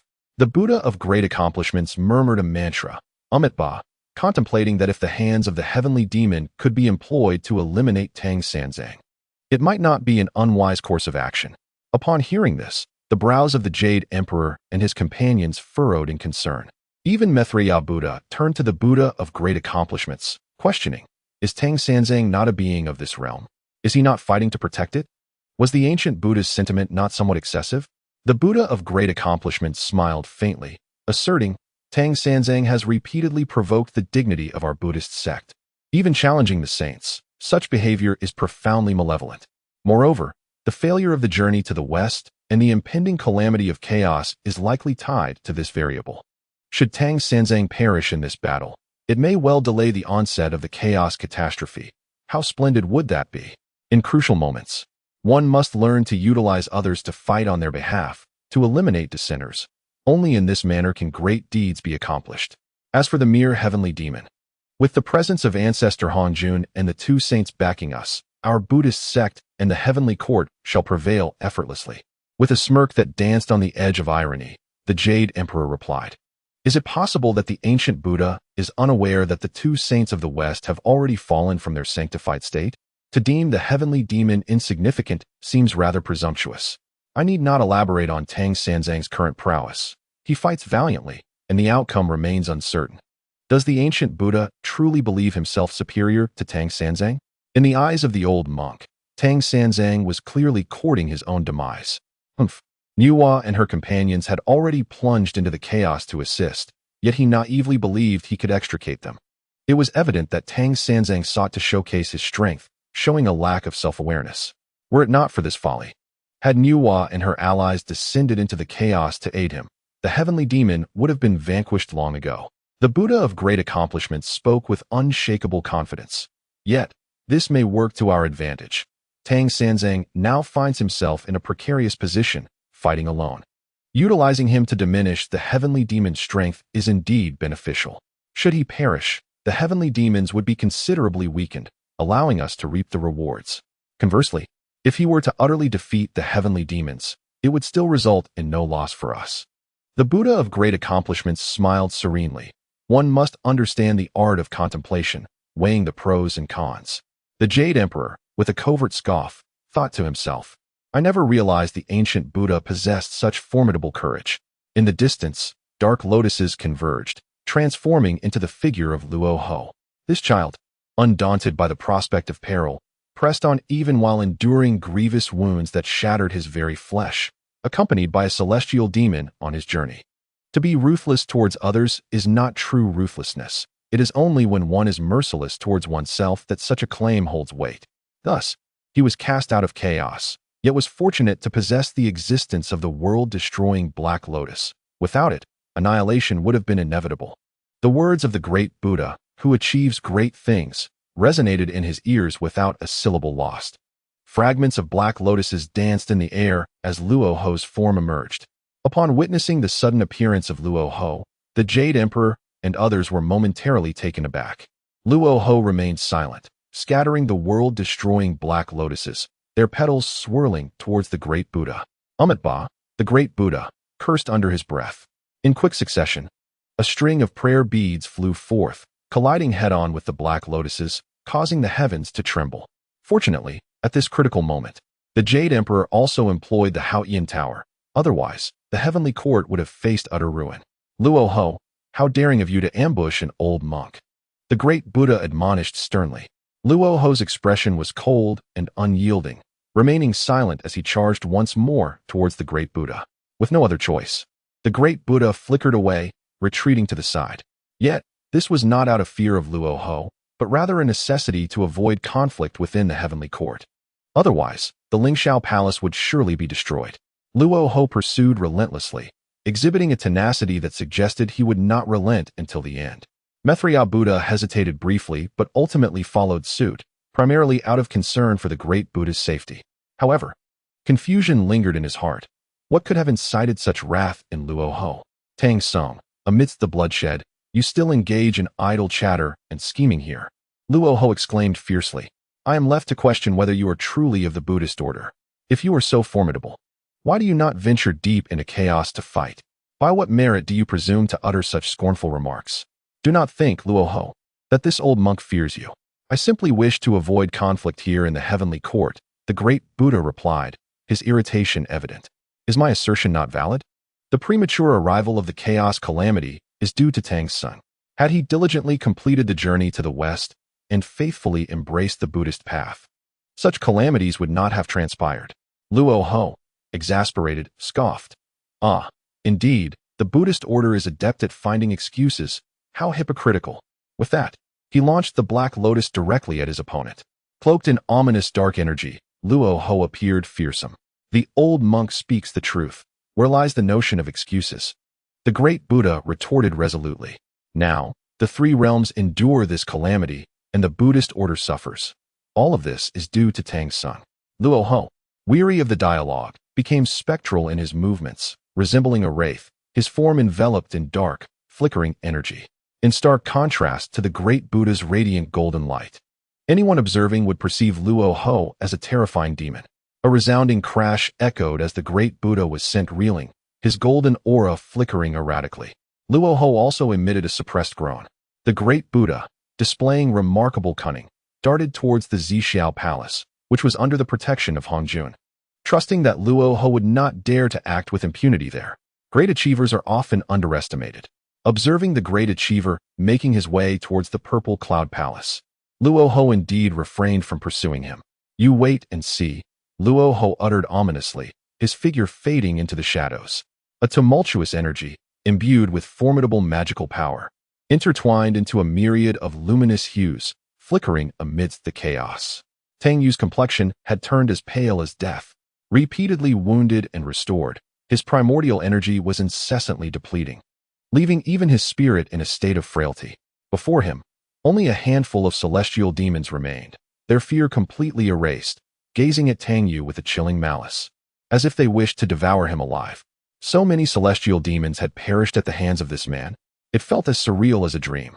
After arduous efforts to sense their presence in the drifting cosmos, they had pursued here, intent on devouring this realm, and subsequently, entering the myriad worlds. Yet unexpectedly, a single individual had thwarted their advance, resulting in significant losses. You are indeed formidable. Among the strongest I have encountered, you rank within the top 10. Who would have thought such a powerful being could exist in such a confined space? One of the celestial demons lamented, shaking his head. It was clear he was the leader. Throughout the ordeal, he had remained silent and motionless, merely observing, showing no signs of emotion even as his brethren fell. Your recovery abilities are astonishing, instilling fear within me. However, with your continuous restoration, can your primordial essence endure? Initially, you recovered from injuries in the blink of an eye. Yet now your healing appears to be slowing. The celestial demon continued, a hint of amusement gracing his features. Nevertheless, the smile that emerged from his visage exuded an aura of terror. Blood stained the corner of Tang Yu's mouth, his breaths ragged, yet his expression remained unnaturally serene. What perplexed him was the essence of this realm. What could possibly be worth protecting? It must be those who had recently arrived. He wished to safeguard them. Hence his determination to defend this place. The celestial demon chuckled softly. I did not expect your cultivation to be so advanced, yet you failed to grasp the fundamentals. In this world, everything is illusory except for oneself, especially sentiments like love and loyalty, which are utterly inconsequential. Perhaps I do not comprehend the emotions of your kind. As he spoke, the celestial demon turned his gaze to Tang Yu, sighing, as your primordial energy wanes, you too begin to weaken. How much magical power remains within you? Your combat prowess is likely no more than 50% of your peak, perhaps even less. Could it be that you are down to 30%? Am I correct? To slay you all is more than sufficient. Tang Yu's voice was eerily calm. Chapter 780. Your intelligence is lacking yet. A flicker of helplessness surged within Tang Yu. His primordial essence had reached its limits, and his spirit was at its nadir. Even his Hongming body could no longer withstand the repeated injuries and recoveries. A wound across his chest pierced him entirely, yet his physical form was gradually mending.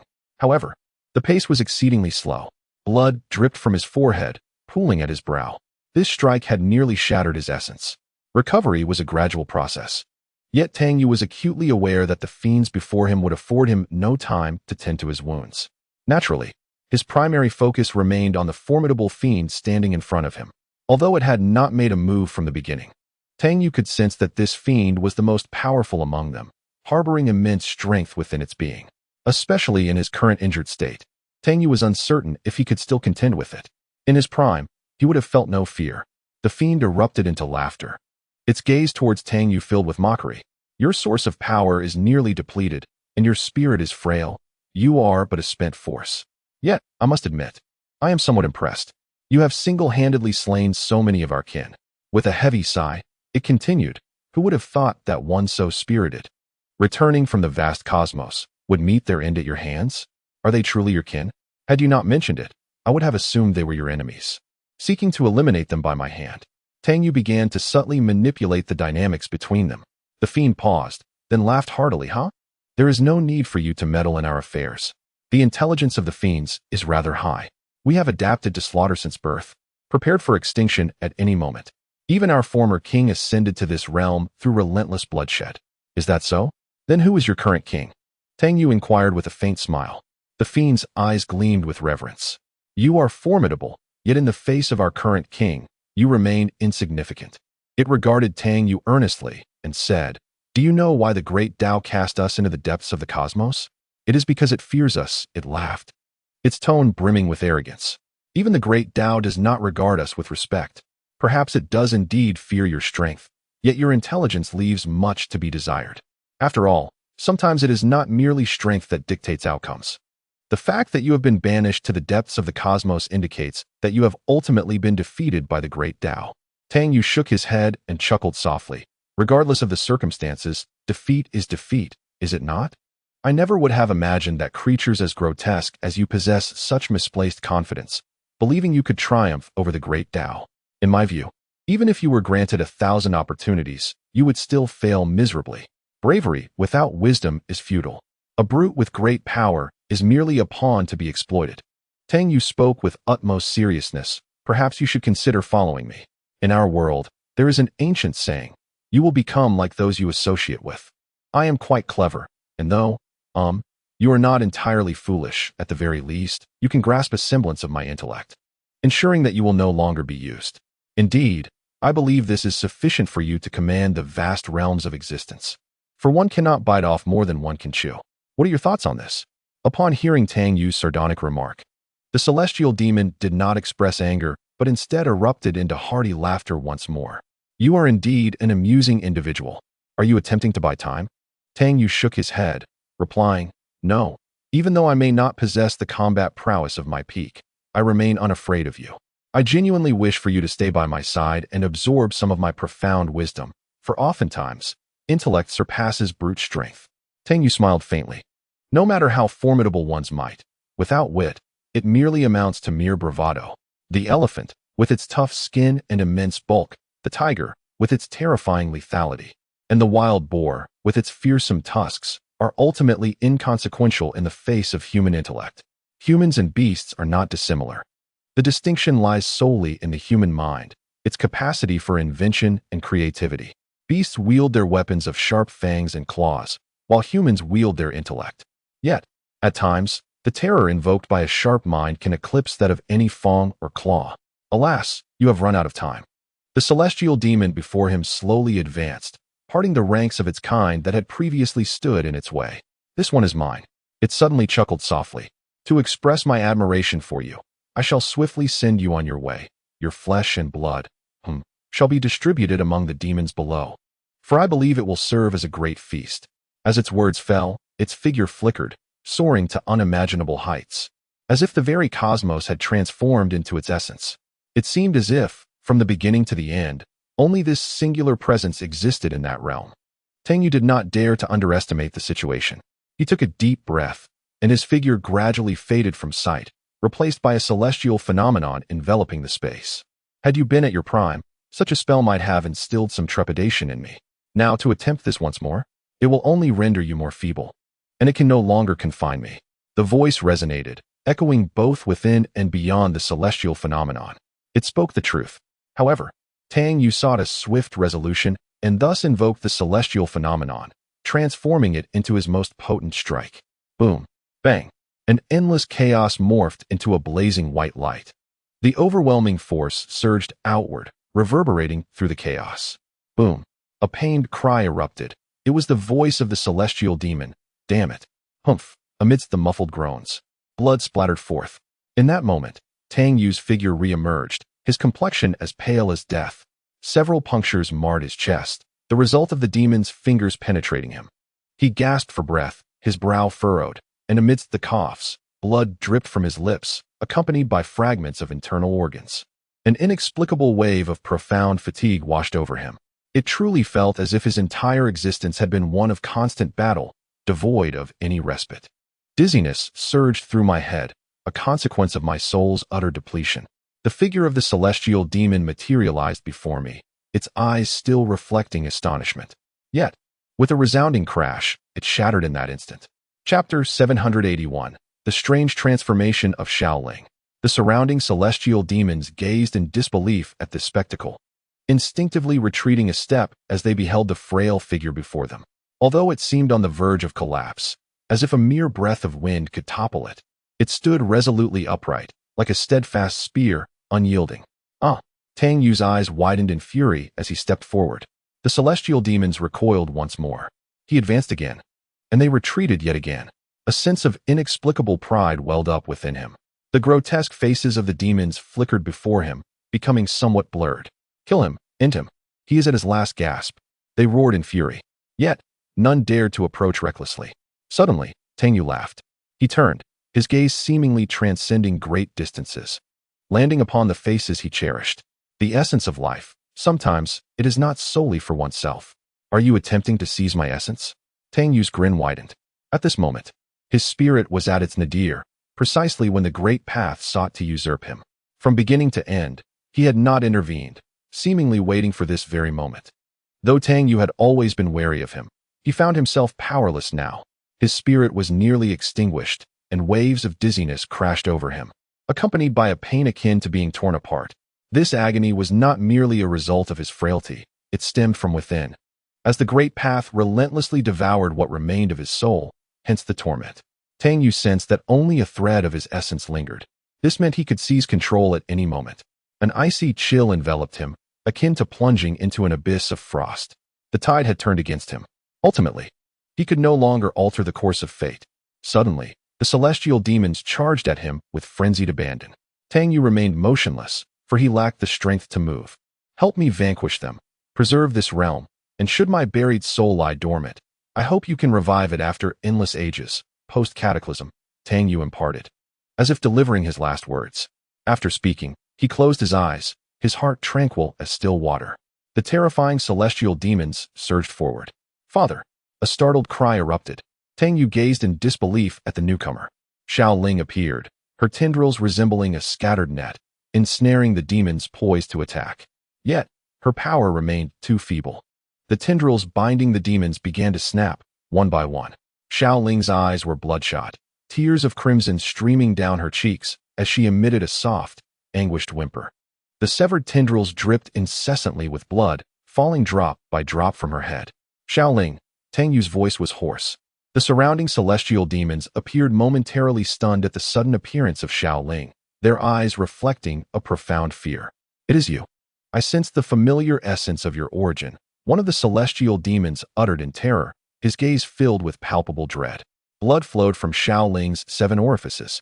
Hurry, Tang Yu urged, summoning his magical energy, yet before it could coalesce within him, it dissipated suddenly. Such was the consequence of his origin being weakened to its utmost limit. He could no longer gather his magical power within. Time and again he had sustained grievous injuries and recovered. Yet even his formidable origin power had become insufficient to sustain him. At that moment, he was utterly spent. Run! Tang Yu implored Xiao Ling with urgency. A piercing pain tore through his soul once more, causing a wave of dizziness that nearly toppled him. Blood streamed continuously from Xiao Ling's eyes, which were now tinged with an eerie crimson. Miraculously, her severed tendrils began to regrow. Her form expanded, ultimately reaching the size of an ordinary person. The brilliant red of her being was striking, dazzling like fire, as vivid as blood. Clad in fiery red garments that rustled with clarity, her once innocent visage had vanished, replaced by an icy yet breathtaking demeanor. Her features were sculpted to perfection, each aspect a flawless work of art. Tang Yu gazed in astonishment at the transformation of Xiao Ling before him. Was this truly the original Xiao Ling? Her eyes sparkled like the most resplendent stars. The once black and white pupils now resembled those of a typical human, yet emanated waves of terrifying energy. She stood there quietly, an unparalleled grace that commanded reverence. The blood-red tendrils flowed like hair down to her waist, swaying gently without the slightest breeze. She regarded the celestial demons before her with a calm expression, her eyes, though serene, bore an innate pride, as if she were a deity looking down upon mere insects. Yes, it is you, stammered the celestial demon who had spoken earlier, his voice trembling. Indeed, it is you. This is impossible. The rumors claimed you were long dead. Without uttering a word, Xiao Ling's eyes suddenly ignited with a fierce brilliance. The celestial demon uttered no cry, vanishing into thin air. Tang Yu was left in shock. Xiao Ling was astonishingly powerful. What was she? Although he had always known she was extraordinary, this level of strength surpassed his wildest expectations. Xiao Ling shook her head in confusion. Her once vibrant eyes now glimmered with bewilderment, but soon after, they sparkled with renewed clarity. The gaze penetrates through the annals of time, akin to an indelible light that pierces the chaos, illuminating the void of this realm. The remaining celestial demons stand motionless, their eyes fixed upon Xiao Ling, filled with trepidation. You did not perish. It is impossible. You should have long since succumbed to death. This cannot be. Yet, why do you linger here? Xiao Ling remained silent, stepping forth as her crimson attire billows around her. Simultaneously, the tendrils, resembling flowing hair, begin to writhe, ensnaring the celestial demons surrounding her. Our new king shall soon descend upon this realm. One of the demons cackles maniacally. Huh, your essence has not fully awakened. In such a state, how can you contend with our king? The demon's body shatters in an instant, and one after another, the celestial demons crumble at Xiaoling's hands. Throughout, her expression remains unchanged. Her demeanor is frigid as the depths of winter, exuding an ethereal beauty that feels dreamlike. Clad in red, her hair flows like a cascade. She turns to gaze at Tang Yu, her countenance now a stark contrast to the familiar Shaolin he once knew, rendering her an enigma to him. A tremor courses through Tang Yu's soul, as if a faint sigh echoes from within. "Come forth," Shaolin commands, her voice icy. Chapter 782. Has Tang Sanzang fallen? The tone of her voice momentarily stuns Tang Yu, who stares at Shaolin in disbelief. The Shaolin he once knew is now a stranger, no longer the petite girl who would perch on his shoulder, calling him daddy. The formidable aura radiating from her causes Tang Yu's heart to quiver. Yet, it seems Shaolin is not speaking to him. The tremors within his soul seem to affirm his suspicions. Only a whisper of his essence remains. Nevertheless, Tang Yu clings to a thread of hope. Yet, this feeble fragment of consciousness is powerless. Ultimately, he can only smile faintly, devoid of strength. Time elapses indistinctly until he finally opens his eyes in a daze. Surrounding him is an infinite chaos, in which he drifts, seemingly toward an unknown expanse. His primal power gradually restores, as does his injury. A sense of bewilderment envelopes him. What transpires? Did the Tao refrain from acting, not usurping his essence? It is inconceivable. During the battle with the celestial demons, he had felt the agonizing rending of his soul, an experience caused by the Tao's consumption. Only the faintest flicker of awareness remains. If the Tao desired to devour him, he would be utterly powerless to resist. A sense of disorientation engulfs him, as if his entire consciousness lingers in that final moment, unable to discern reality from illusion. In the boundless chaos, he lies adrift, unaware of where he wishes to wander, nor does he care to know the destination of his drifting. His eyes were wide open in a daze, feeling waves of profound fatigue wash over him. An endless darkness, an infinite chaos. He was the solitary entity adrift within it. A slight movement jolted Tang Yu from his stupor. Shaolin had resumed her form as a diminutive girl, resting upon his chest. Those severed strands of hair, no. Those were tendrils, continued to fracture, her head marred with blood, a sight both horrifying and tragic. The crimson that had streamed from her 7 orifices had dried, yet faint traces of blood remained. He felt a sense of disorientation and confusion. It seemed as though he beheld Shaolin transform into a woman of adult stature. She possessed long hair and donned a gown of fiery red, emanating an aura of icy beauty that elevated her to a divine status, as if she were a deity perched high above. Yet, Tang Yu found himself engulfed in bewilderment. He struggled to discern reality from dream. A sharp pain rippled through his spirit, unlike the torment of being consumed by the great Tao. This was an intangible self-recovery, a healing process. The fragility of both his spirit and essence stemmed from the relentless onslaught of those celestial demons, who afforded him no respite. Thus, the continuous depletion of his intrinsic power and spiritual energy led to such grievous wounds. Otherwise, with his remarkable regenerative abilities and formidable magical prowess, how could he sustain such severe injuries? He closed his eyes, his figure drifting through the chaos. In the realm of the river of weak water, everyone was attentively fixated on the unfolding events. An inexorable aura began to rise, approaching the brink of vanishing entirely. It was as if he had momentarily unleashed the brilliance of his entire existence, only to be enveloped in silence thereafter. An inexplicable sense of foreboding crept into the hearts of all present. The mother of Li Mountain stared blankly, her eyes unblinking, yet her breath quickened, as if gripped by fear. Boom. The spatial laws that had once been shrouded by Tang Yu's immense magical power had vanished without a trace. Instantly, a heavy silence fell over everyone. What did this signify? Had he perished in battle? Without a shred of consciousness, even the barriers woven by his magic had dissipated. A flicker of sorrow crossed Tong Tian's visage. Strangely, he felt as if he were reliving the moment many years ago when disciples of the Jiao fell in battle. He turned his gaze towards the mother of Li Mountain, who now wore an eerily calm expression. Nuwa and Huta sighed in melancholy. Sun Wukong trembled all over. Gradually sinking to his knees, his voice choked. Master. Zhu Beiji clenched his teeth tightly, while Sha Wujing also knelt down. Old 3, Lai Gu called softly. Had he truly fallen in battle? At that moment, the essence that belonged to Tang Yu completely retracted, vanishing without a trace. To all observers, it seemed he had indeed perished. They pondered whether the celestial demons had been annihilated by him. Suddenly, the mother of Li Mountain broke into a smile. She cast a glance at the heavens above, and then plunged into the chaos. The entire expanse of chaos was suffused with a palpable scent of blood. The shattered limbs of the celestial demons drifted aimlessly in all directions. The mother of Mount Li wielded for lethal swords, her breath growing increasingly rapid. Tang Sanzang, are you there? Her voice echoed hauntingly in the vast emptiness of chaos. Tang Sanzang, I know you are here. Come forth. The mother of Mount Li called out loudly. Suddenly, her eyes brightened, and her figure flickered as she moved aside. There, a dark corner of clothing was grasped in her hand. It was the garment of Tang Sanzang, unmistakably recognized by her. Tang Sanzang, I know you are here. Come out.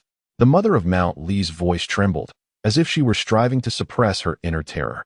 The endless chaos remained utterly silent. Without Tang Sanzang, the celestial demons had vanished as well. In the purple cloud palace, Hongjuan's eyes glimmered with a hint of bewilderment.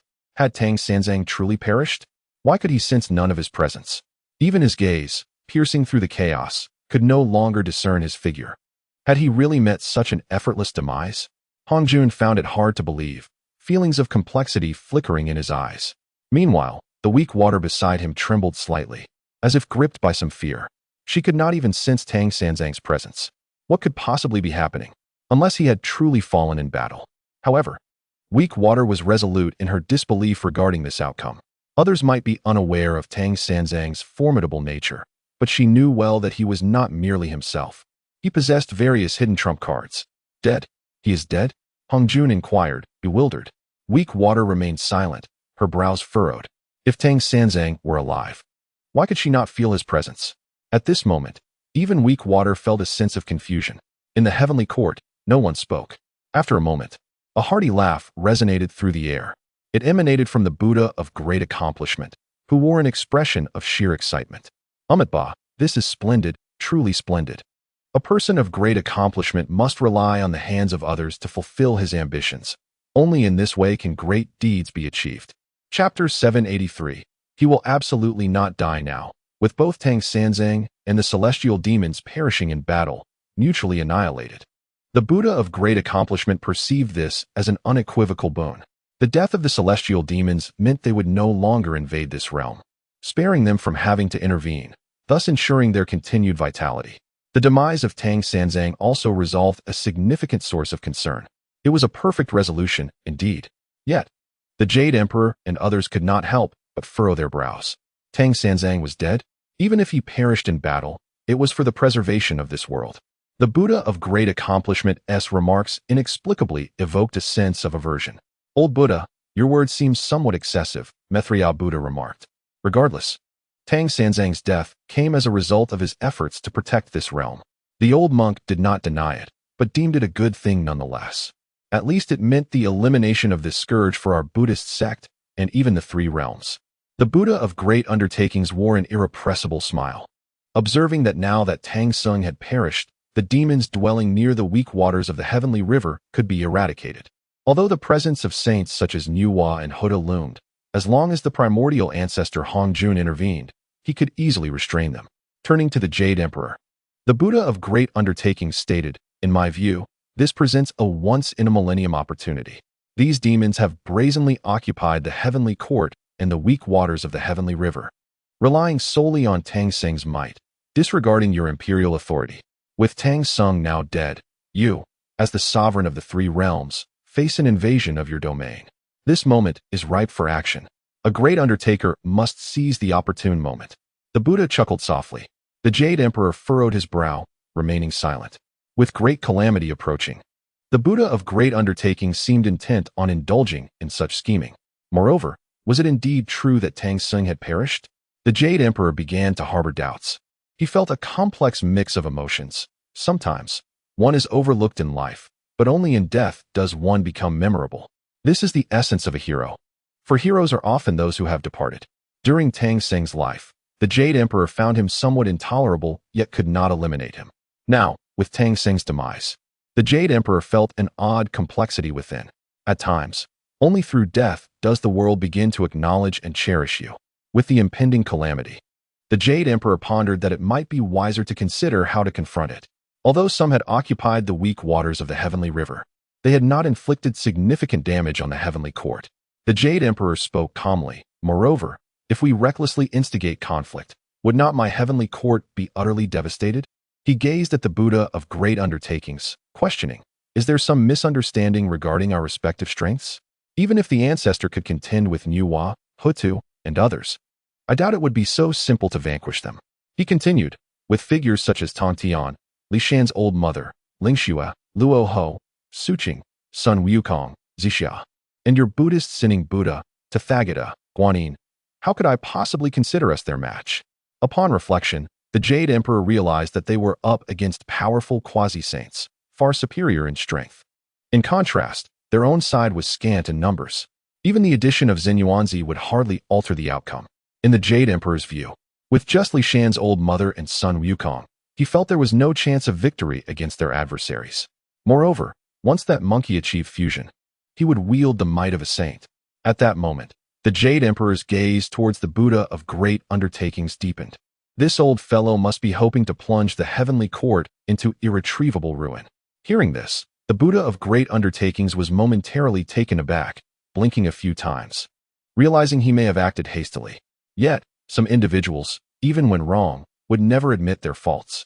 Undoubtedly, the one destined for greatness is akin to the Buddha.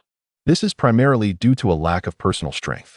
With sufficient power, even the darkest of deeds can be transformed into light, and the erroneous can be deemed correct. In regard to this matter, the ancient Buddha need not elaborate further. Observing that the one destined for greatness was about to speak, the Jade Emperor raised his hand, interrupting him directly. He then turned to the Star of the White Emperor, commanding, relay this decree. Today, all deities of the heavenly court shall don white garments to mourn Tang Sung, for he perished in battle for the three realms. Regardless of his past actions, whether he insulted the heavenly court or offended me, such matters have become inconsequential. In death, grievances dissipate. Additionally, at the burial site within the heavenly court, a tombstone shall be erected for Tang Sung, and all deities shall pay their respects. Furthermore, instruct the court historian to inscribe all pertaining to Tang Sung within the annals of the heavenly court. Indeed, it must be recorded that he fought valiantly for the three realms and met his demise in battle. The Jade Emperor cleared his throat, his expression growing somewhat unnatural. The implication was quite clear. The derogatory acts Tang Sung committed against the heavenly court should be omitted from the records. The Star of the White Emperor appeared somewhat dazed, struggling to comprehend the reality of the situation. Just moments ago, he had been in the company of Tang Sung, and now the latter had fallen in battle? Fortunately, no one was aware of their association, thus he remained safe. As you command, he acquiesced, relaying the decree. In an instant, the celestial soldiers transformed into flowing white garments. Simultaneously, a tombstone was erected at the heavenly burial site. All deities gathered to pay their respects. As for the Buddha's teachings, under the subtly orchestrated arrangement of the one destined for greatness, not a single soul from the Buddhist order appeared. The Jade Emperor raised a cup of exquisite nectar, sprinkling it before the tombstone. After a prolonged silence, he sighed deeply before leading the deities away. Tang Sung is dead? The Supreme Old Lord found it difficult to accept. He believed that Tang Sung would never fall so easily in battle. Yet, the absence of his aura compelled him to acknowledge the truth. Whether it be fate or fortune, it seemed that all else had become irrelevant. The Supreme Old Lord sighed in silence. Moments later, he appeared in the Purple Cloud Palace, bowing slightly to Hong Jun. Did Tang Sung truly perish? Although it appeared he was inquiring of Hong Jun, his gaze inadvertently settled upon Ruo Shui. The absence of Tang Sung's presence was palpable, as was the absence of the woman's aura. This left Ruo Shui in a state of bewilderment. Could it truly be that he had fallen?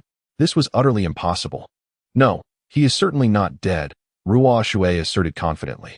Hong Jun, puzzled, remarked, the aura is completely undetectable. I fail to comprehend why Gue Su is so certain that Tang Sung has not perished.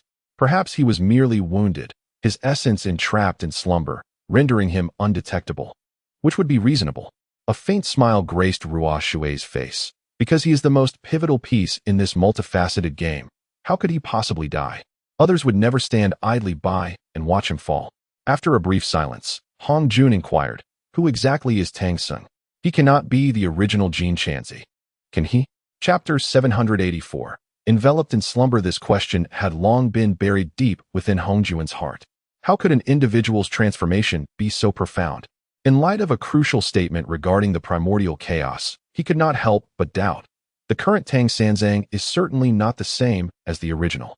This change has consequently led to the failure of the Buddhist expedition to the West, and it has also spawned a myriad of issues, including the onset of the chaos catastrophe. Weak Water furrowed her brow slightly. His identity is beyond your comprehension and is not something you need to know. With a huff, she continued, if he were in his prime, this realm could scarcely contain him, much like myself, who is currently suppressing her own power within this space. Hong Jun and the Supreme Old Lord were taken aback, the latter even beginning to reconsider his allegiances. What about in comparison to you? Hong Jun ventured cautiously. Weaker than me. Albeit only slightly, Weak Water replied with uncertainty. That was the case in the past. Now, should he fully restore his peak combat prowess, he would not be significantly inferior to me. In that moment, all his past and present powers, experiences, and insights into the Tao would coalesce, perhaps rendering him even stronger than I. A weightiness tinged Weak Water's voice, as she spoke of a true pinnacle of life and death, transcending the forces of the Tao. Hong Jun couldn't help but take a sharp breath, his resolve to eliminate Tang Sanzang solidifying further. He even contemplated delving into the chaos to seek out Tang Sanzang's whereabouts and strike when he was at his weakest. In this realm, Hong Jun had always held a lofty position, looking down upon all beings. How could he possibly tolerate another possessing such formidable strength? An inexplicable surge of murderous intent erupted within him, the aura of a celestial demon subtly manifesting. Unbeknownst to Hong Jun, under the influence of this malevolence, he had begun to undergo an imperceptible transformation. The Supreme Old Lord gazed at Hong Jun with a hint of exploration in his eyes. The terrifying aura of malice gradually receded from Hong Jun, prompting a sigh from the Old Lord. He found it peculiar that such a dreadful killing intent could arise within him. At the banks of the heavenly river, the atmosphere was thick with oppression. 2 days had passed, yet Tang Sanzang had still not returned, leading to the grim realization that he might never come back. The Mother of Li Mountain tirelessly searched through the chaos, but could only find tattered remnants of clothing and the red tendrils atop the little spirit's head. I truly wished to slay him. Nuwa raised her head to gaze at the heavens, referring to Hong Jun. Had he intervened back then, Tang Sanzang would undoubtedly have survived the battle. Hutu smiled bitterly. I share your sentiment, but alas, even united, we would not stand a chance against Hong Jun. To kill him is simply unattainable. Conceited and elevated, he claims to guard the 3 realms. Yet, when calamity befalls them, where is he? Who is it that engages in the battles? Leish, with a cigarette in hand, sat beside them, exhaling a heavy sigh. Luoho furrowed his brow, his expression imbued with complexity. Is he truly dead? Luoho inquired. Leish flicked the ash from his cigarette. I do not know. It seemed he was reluctantly coming to accept the grim reality of Tang Sanzang's demise. After all, he could no longer sense his presence. That familiar aura had seemingly dissipated in an instant. Damn it, Luoho chuckled darkly. This time, Hong Jun did not intervene. But I believe that the invasion of the celestial demons is yet to come. When that time arrives, I shall see how Hong Jun withstands it. As a denizen of this realm, instead of uniting against external foes, he indulges in schemes and intrigues during this period. He relies solely on his own strength, deluding himself. Leish scoffed. In the past, with Lao San around, there was a semblance of balance, but now, without him. Alas, I fear Hong Jun will grow even more unrestrained in the future. Leish flicked the ash again. In my opinion, why should Lao San concern himself with these matters? If Hong Jun is indifferent, why should he involve himself? For in this world, devoid of anyone whom Hong Jun cared for, he too would harbor no concern for others. Luoho glanced at Leish and remarked, he is different from Tang Sanzang. Indeed, Leish replied, he only follows his own path. Shaking his head, Leish ambled away, his portly figure appearing somewhat solitary.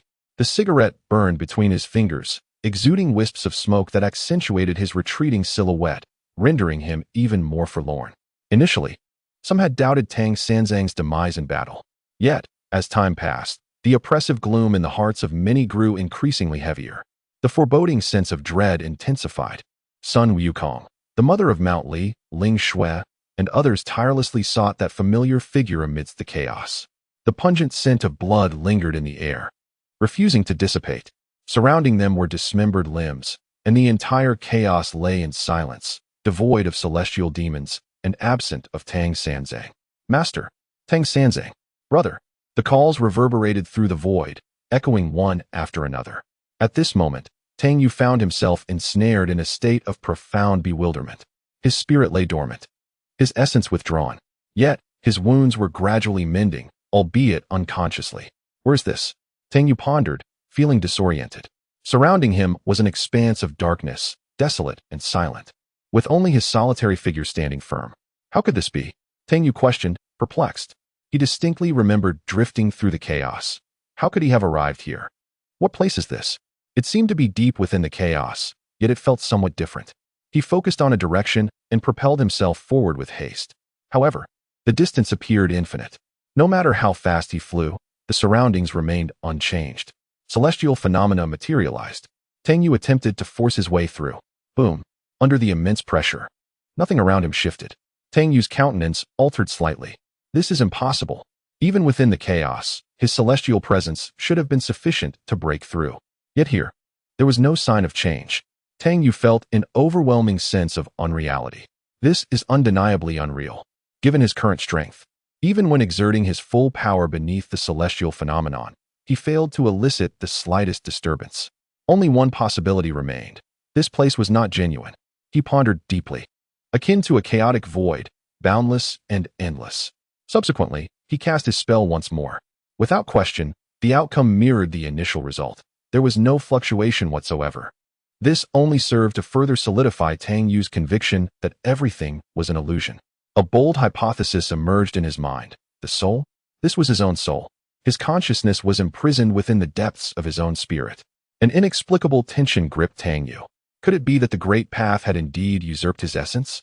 Was this why his consciousness found itself ensnared in such a state? Chapter 785. Trapped in the depths of the soul, Tang Yu continued to soar forward. Yet, the surroundings remained unchanged. There was no light, no mountains or rivers. More terrifying still, it seemed as if even time itself had ceased. He came to a halt. If he was truly within the depths of his own soul, then all his efforts were in vain. But how could he break free?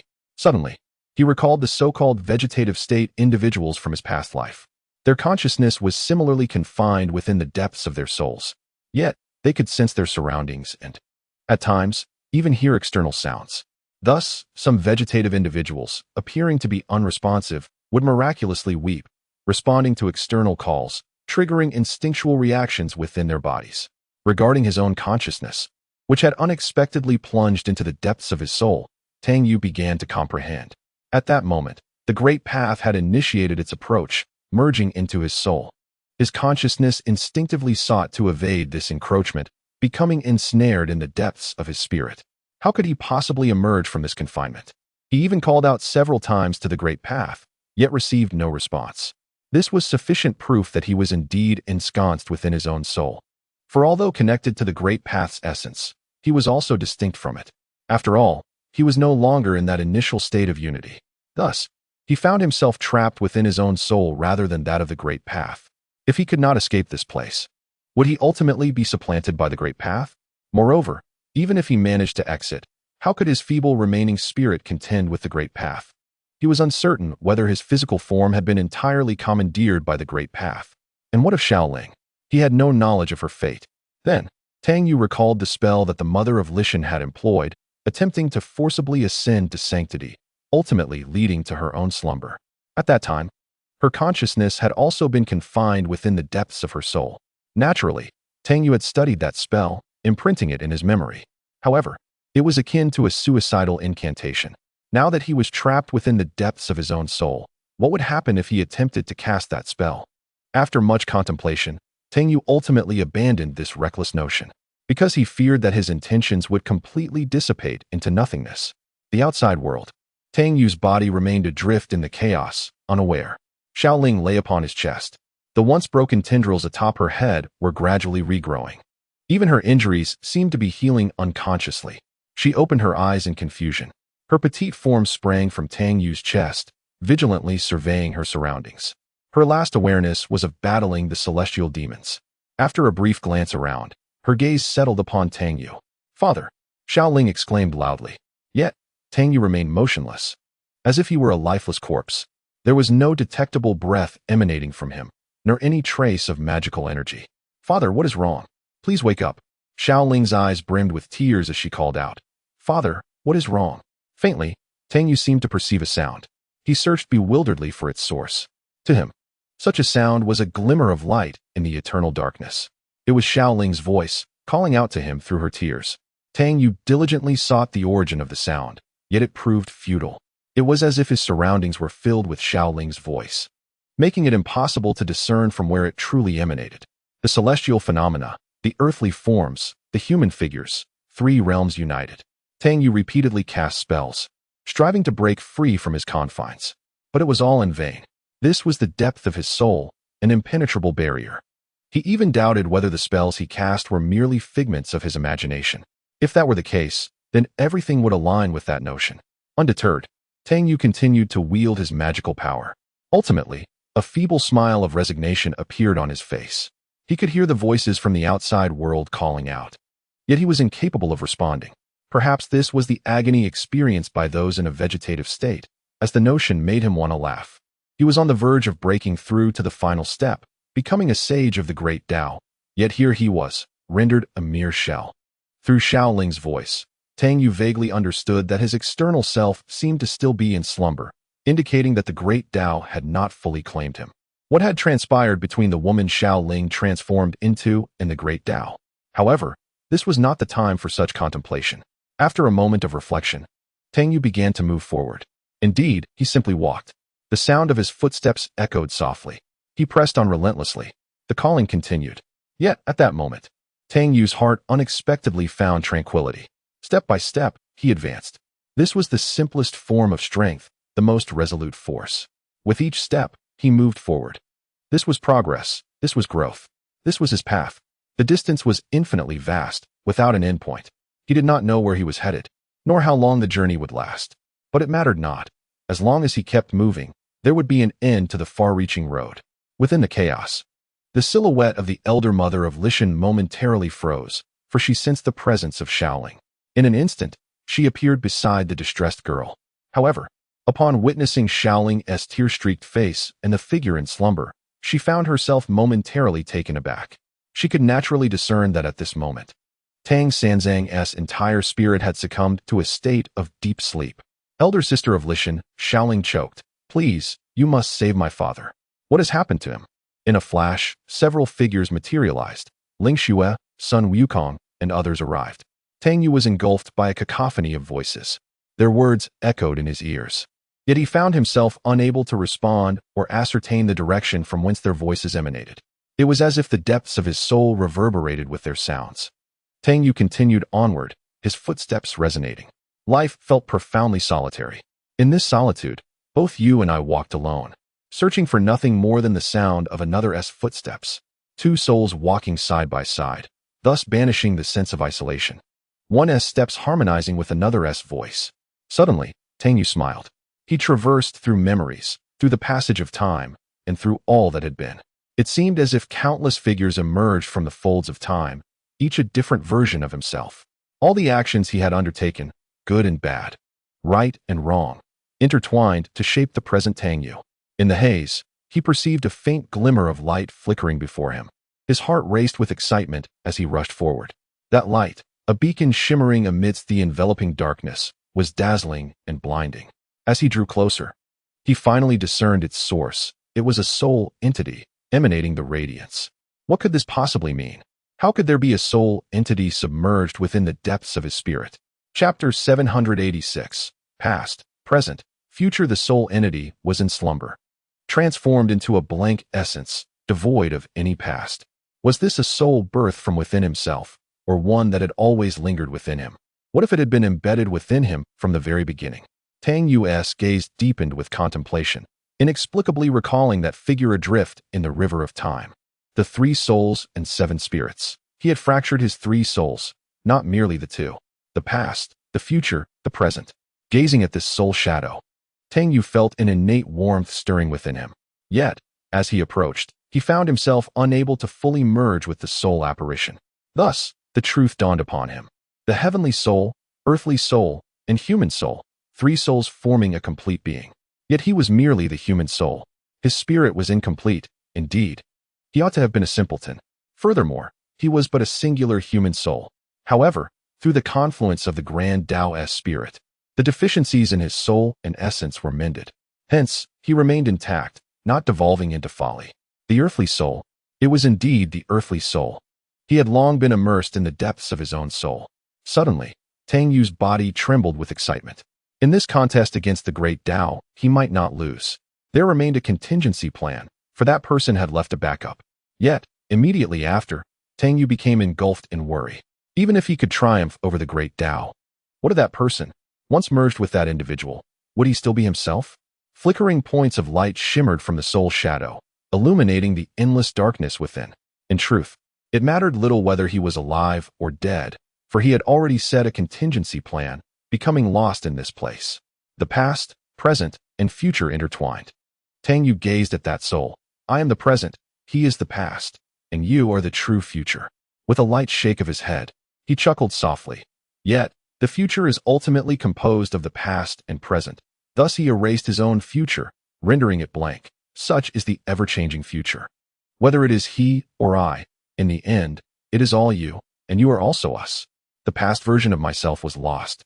The future version is a void, and the present self is ensnared here. This is the true act of burying oneself in the river of time. For what is buried are the past, present, and future.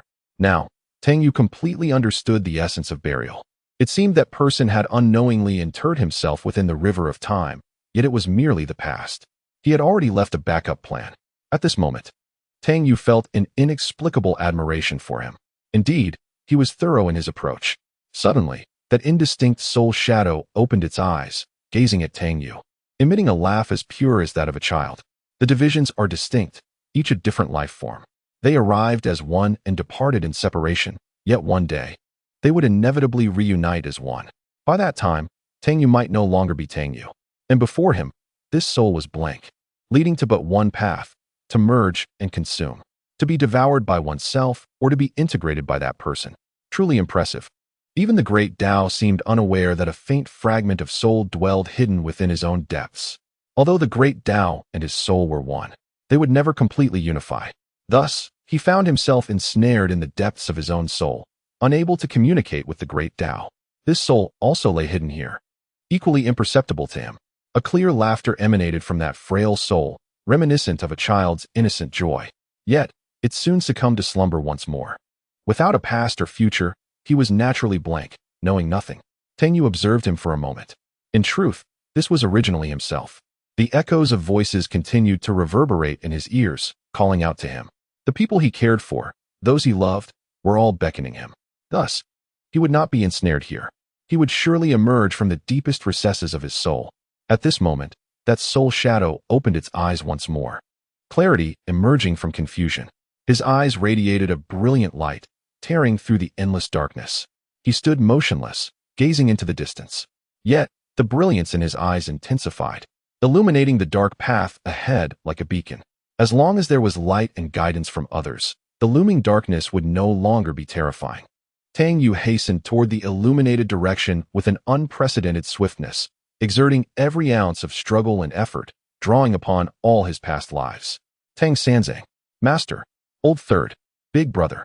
The echoes of those calls resonated ahead, by the river of heavenly waters. Tang Yu lay motionless on a bed, every breath subdued, resembling a lifeless corpse. The news of Tang Yu's sudden return remained tightly sealed. Only a few trusted individuals were aware, and even Lai Gu was oblivious to Old Third's current return, still engulfed in sorrow. This cannot be blamed on the likes of the mother of Lishan and others. If the condition of Tang Sanzang were to be revealed, the repercussions could incite chaos, possibly even provoking Hongjun. Therefore, for the sake of Tang Sanzang's safety, it was necessary to keep such matters concealed. Even Hotu suggested creating a formation to conceal Tang Sanzang. Yet, to Nuwa, this seemed overly contrived, raising suspicions. Moreover, with Tang Sanzang's essence in slumber and his presence entirely absent, such measures appeared superfluous. Consequently, the door remained wide open, unbarred. Tong Tian sat within the chamber, his aura swirling around him, seemingly striving to ascend once more to the realm of saints. Of course, this was an impossibility. Such endeavors were merely futile. How could Tong Tian, in his arrogance, aspire to become a saint again? Within the Zixiao Palace, this formidable presence was naturally felt by Jian and Zhuanti. Zhuanti scoffed, remarking that the original essence of a saint being devoured by the heavenly Tao rendered any aspirations to ascend to sainthood akin to a fool's dream. A flicker of melancholy crossed his gaze. Even if Tang Tian had fallen from the saintly realm to that of quasi-saint, they were still no match for him. And with the mother of Lishan, they stood even less of a chance. Look at her disciple. Even if but one remained, he could still command respect across the three realms. Yet here they were, with their own disciples resembling mere trifles. The Buddha of great undertakings was still seeking refuge in the Zixiao Palace, haunted by the shadows of being pursued by Rahu. He believed himself to be one destined for greatness, and thus, in the face of uncertainty regarding his safety, he must safeguard his valuable existence for future endeavors. However, Zhuanti's sudden glare left the Buddha of great undertakings momentarily bewildered, utterly perplexed by its significance. Chapter 787. The funeral ceremony. As the Buddha of great undertakings pondered, Zhuanti had already averted his gaze. A sigh escaped his lips involuntarily. If given the chance, he truly wished to confront Tang Tian directly. After all, he had once been excessively arrogant. He believed that not only he and his brother harbored such thoughts, but even the primordial heavenly master might share this sentiment. In Zhuanti's view, the two brothers, along with the primordial heavenly master, should be capable of contending with Tang Tian in the present day. However, Tang Tian's disciple proved to be formidable. Given the current cultivation of the mother of Mount Li, she seemed even more terrifying than Tang Tian, who was also a sage. It appeared that Tang Sung had indeed met his demise in battle. As Zhuanti spoke, a smile of delight spread across his face. It was worth noting that he had nearly been brought to tears by Tang Sung in the past. Even Hong Jun had been unable to contend with him. Now, it seemed, fortune was smiling upon him. The Buddha of great undertakings proclaimed, to achieve great things, one must possess self-awareness and never be conceited. Yet Tang Sung was blinded by his own arrogance. Alas, his death in battle is a fitting punishment, and he shall never accomplish great deeds. The two brothers exchanged a knowing frown. The notion of achieving great things, while noble, often left one feeling vexed. Regrettably, he had lost the power of a sage. Otherwise he would have certainly delivered a resounding slap. Suddenly, Zhuanti thought of Xiao Lai. In the past, he would not hesitate to reprimand Xiao Lai at the slightest provocation. Now, however, he found himself reflecting. Had he perhaps been too harsh? Was this the reason for Xiao Lai's betrayal? Nevertheless, a few slaps hardly constituted a significant issue.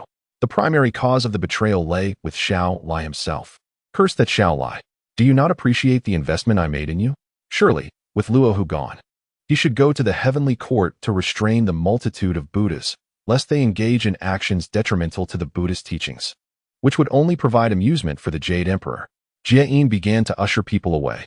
After a brief contemplation, the Buddha of great undertakings replied, "The sage speaks true. This old monk shall return to the heavenly court." It must be said, even though he had fallen from the realm of the sages, the Buddha of great undertakings still commanded profound respect from Jian and Zhuanti, warming their hearts. After expressing his farewell, the Buddha of great undertakings bowed to the two sages and departed. Yet, a hint of melancholy flickered in his eyes. He managed a faint, powerless smile. He had certainly considered his own escape route in the past. However, he discovered that there was no path left.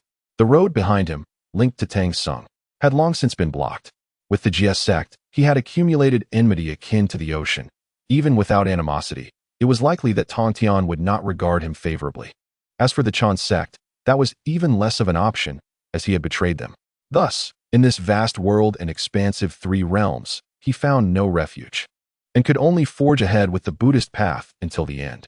This was the primary reason he had recklessly sought to complete the journey to the west despite all odds. At this moment, the Buddha of great undertakings could not help but feel a twinge of envy for Lai Go. He had adeptly identified opportunities and secured his retreat. Always speaking of achieving great things, he now realized that in this aspect, he seemed to fall short of Lai Go. Most importantly, Lai Ge's resilience and ability to endure humiliation inspired a sense of admiration within him. The Buddhist realm has endured countless tribulations and relentless hardships. Yet the resilient figure of Brother Lai remained steadfast. The two saints unleashed their reprimands repeatedly, while the myriad of unforeseen challenges and setbacks besieged the Buddhist community. Despite the scornful words of the saints, Brother Lai steadfastly withstands it all, even as he seeks a path of retreat for himself. The more one contemplates, the more one realizes the arduousness of Brother Lai's journey, which only deepens the admiration felt for his spirit, a figure destined for greatness. The Buddha returns to the heavenly realm with a heavy heart, while Tang Yu remains immobile. Nuwa and Hutu, along with others, attempt to awaken him through the infusion of their magical powers, yet their efforts prove futile. The essence of his being lies in slumber, impervious to their energies, which fail to circulate within him. Most critically, his body instinctively resists this foreign force, perceiving it as an assault. Had his essence not been in repose, Hutu and Nuwa might have suffered a backlash. However, both sensed that Tang Sanzang's injuries had long since healed, leaving the cause of his slumber a mystery. Was it possible that his soul had been suddenly scattered, leading to this state? Luohu remarked, if that is indeed the case, I believe there is no need for rescue. This declaration incited a collective glare from those present, particularly as Sun Wukong's golden staff began to shimmer ominously in his grasp. The mother of Li Mountain watched him intently, unblinking. Luohu awkwardly scratched his nose and chuckled. This is merely conjecture. I cannot ascertain the specifics. He chuckled again. Well, you all carry on. I shall take my leave. With that, he hastily exited, aware that lingering would invite trouble. Yet, as he stepped outside, his expression turned sorrowful. Brother Lai, with a cigarette in mouth and hands clasped behind his back, approached and inquired, what news? Any updates? No, Luohu sighed. I hear they are preparing for a funeral. The third brother is presumed to have perished within the chaos, and even his physical form cannot be found. Is it not feasible to hold a funeral for Tang Sanzang? Came the contemplative response. It might serve to deceive Hong Jun and others, making it appear more authentic. Indeed. Let us proceed with this plan. Brother Lai bitterly smiled, turning to leave without further words. However, Luohu called out to him. Please inform everyone that a funeral will be held for Tang Sanzang. He is a formidable warrior who fought valiantly for the three realms and deserves a dignified farewell. He continued, additionally, notify the heavenly kitchen to prepare fine wines and dishes. Oh, and make sure to include that celestial chicken wings and dragonfish soup. Those two must be on the menu. As he spoke, Luohu couldn't help but swallow hard. Brother Lai cast him a puzzled glance before departing to relay the news. The dazzling light faded in an instant, leaving Tang Yu enveloped once more in an endless darkness. He stood frozen, surrounded by echoes of calling voices, yet he could only manage a feeble smile of despair. Originally, it was believed that the spectral light illuminated a path for oneself. However, it appears that this is not entirely the case. He remains ensconced deep within his own soul, in a boundless expanse as vast as the infinite universe. Casting a glance back, it seems he has not ventured far at all, for this path bears no distance. There are no mountains or rivers, no points of reference, and no passage of time. Everything appears to be in a state of suspension. Tang Yu has attained a profound tranquility, collapsing helplessly to the ground. Yet, he has not relinquished hope. He contemplates how he might escape from this place. The technique practiced by the old mother of Lishan resurfaces in his mind, for her soul was in slumber, likely mirroring his own plight, her consciousness ensnared in this realm. Chapter 788. Awakening eventually, yet, how might he extricate himself? Tang Yu ponders. The technique of the old mother of Lishan flashes through his mind, word by word. He endeavors to uncover some trace within it that might aid him in breaking free from the shackles of his imprisoned soul. The voice calling from the outside world continues to resonate, echoing deep within his spirit. However, Tang Yu remains seemingly oblivious, lost in contemplation. A clear laughter reaches his ears, and suddenly, he feels a sharp pain on his head. He can't help but grimace. The spectral figure has stirred unexpectedly, emerging from its previous slumber to this very place. Undoubtedly, the pain in his head is the handiwork of this entity. After all, he is currently a blank slate, akin to a child. Yet, the overwhelming power of the soul instills a sense of trepidation within Tang Yu. Are you unwell? Tang Yu mutters, rubbing his head and cursing under his breath. Why on earth did you mess up my hair? Yet, the spectral figure has retreated to the side, feigning sleep. Curse you. Tang Yu silently swears. Just as he contemplates a strategy, his head is suddenly struck as if by a punch. In an instant, Tang Yu's fury ignites. He strides over to the slumbering figure and delivers a kick. However, his foot merely passes through the spectral form. Can you not be so arrogant? Tang Yu warns. Sinking back into thought. Bang! A heavy punch strikes him from behind. Immediately, Tang Yu's anger flares. This is intolerable. He leaps and kicks out, yet again. His foot phases through the spectral figure. Following this, he throws a punch. Am I powerless against you? Tang Yu curses, celestial phenomena. Yet, his efforts prove futile. The spectral figure remains utterly unmoved, and the various powers Tang Yu unleashes inflict not the slightest harm. The surging power of the soul is far more formidable than his own. Despite appearing as mere vapor, his feeble consciousness is incapable of affecting it. Even his own soul finds itself utterly powerless against this presence. I'll say it once more, do not be arrogant. My temper is not to be trifled with. Tang Yu pointed at him and took a deep breath. You have been trapped here for quite some time, haven't you?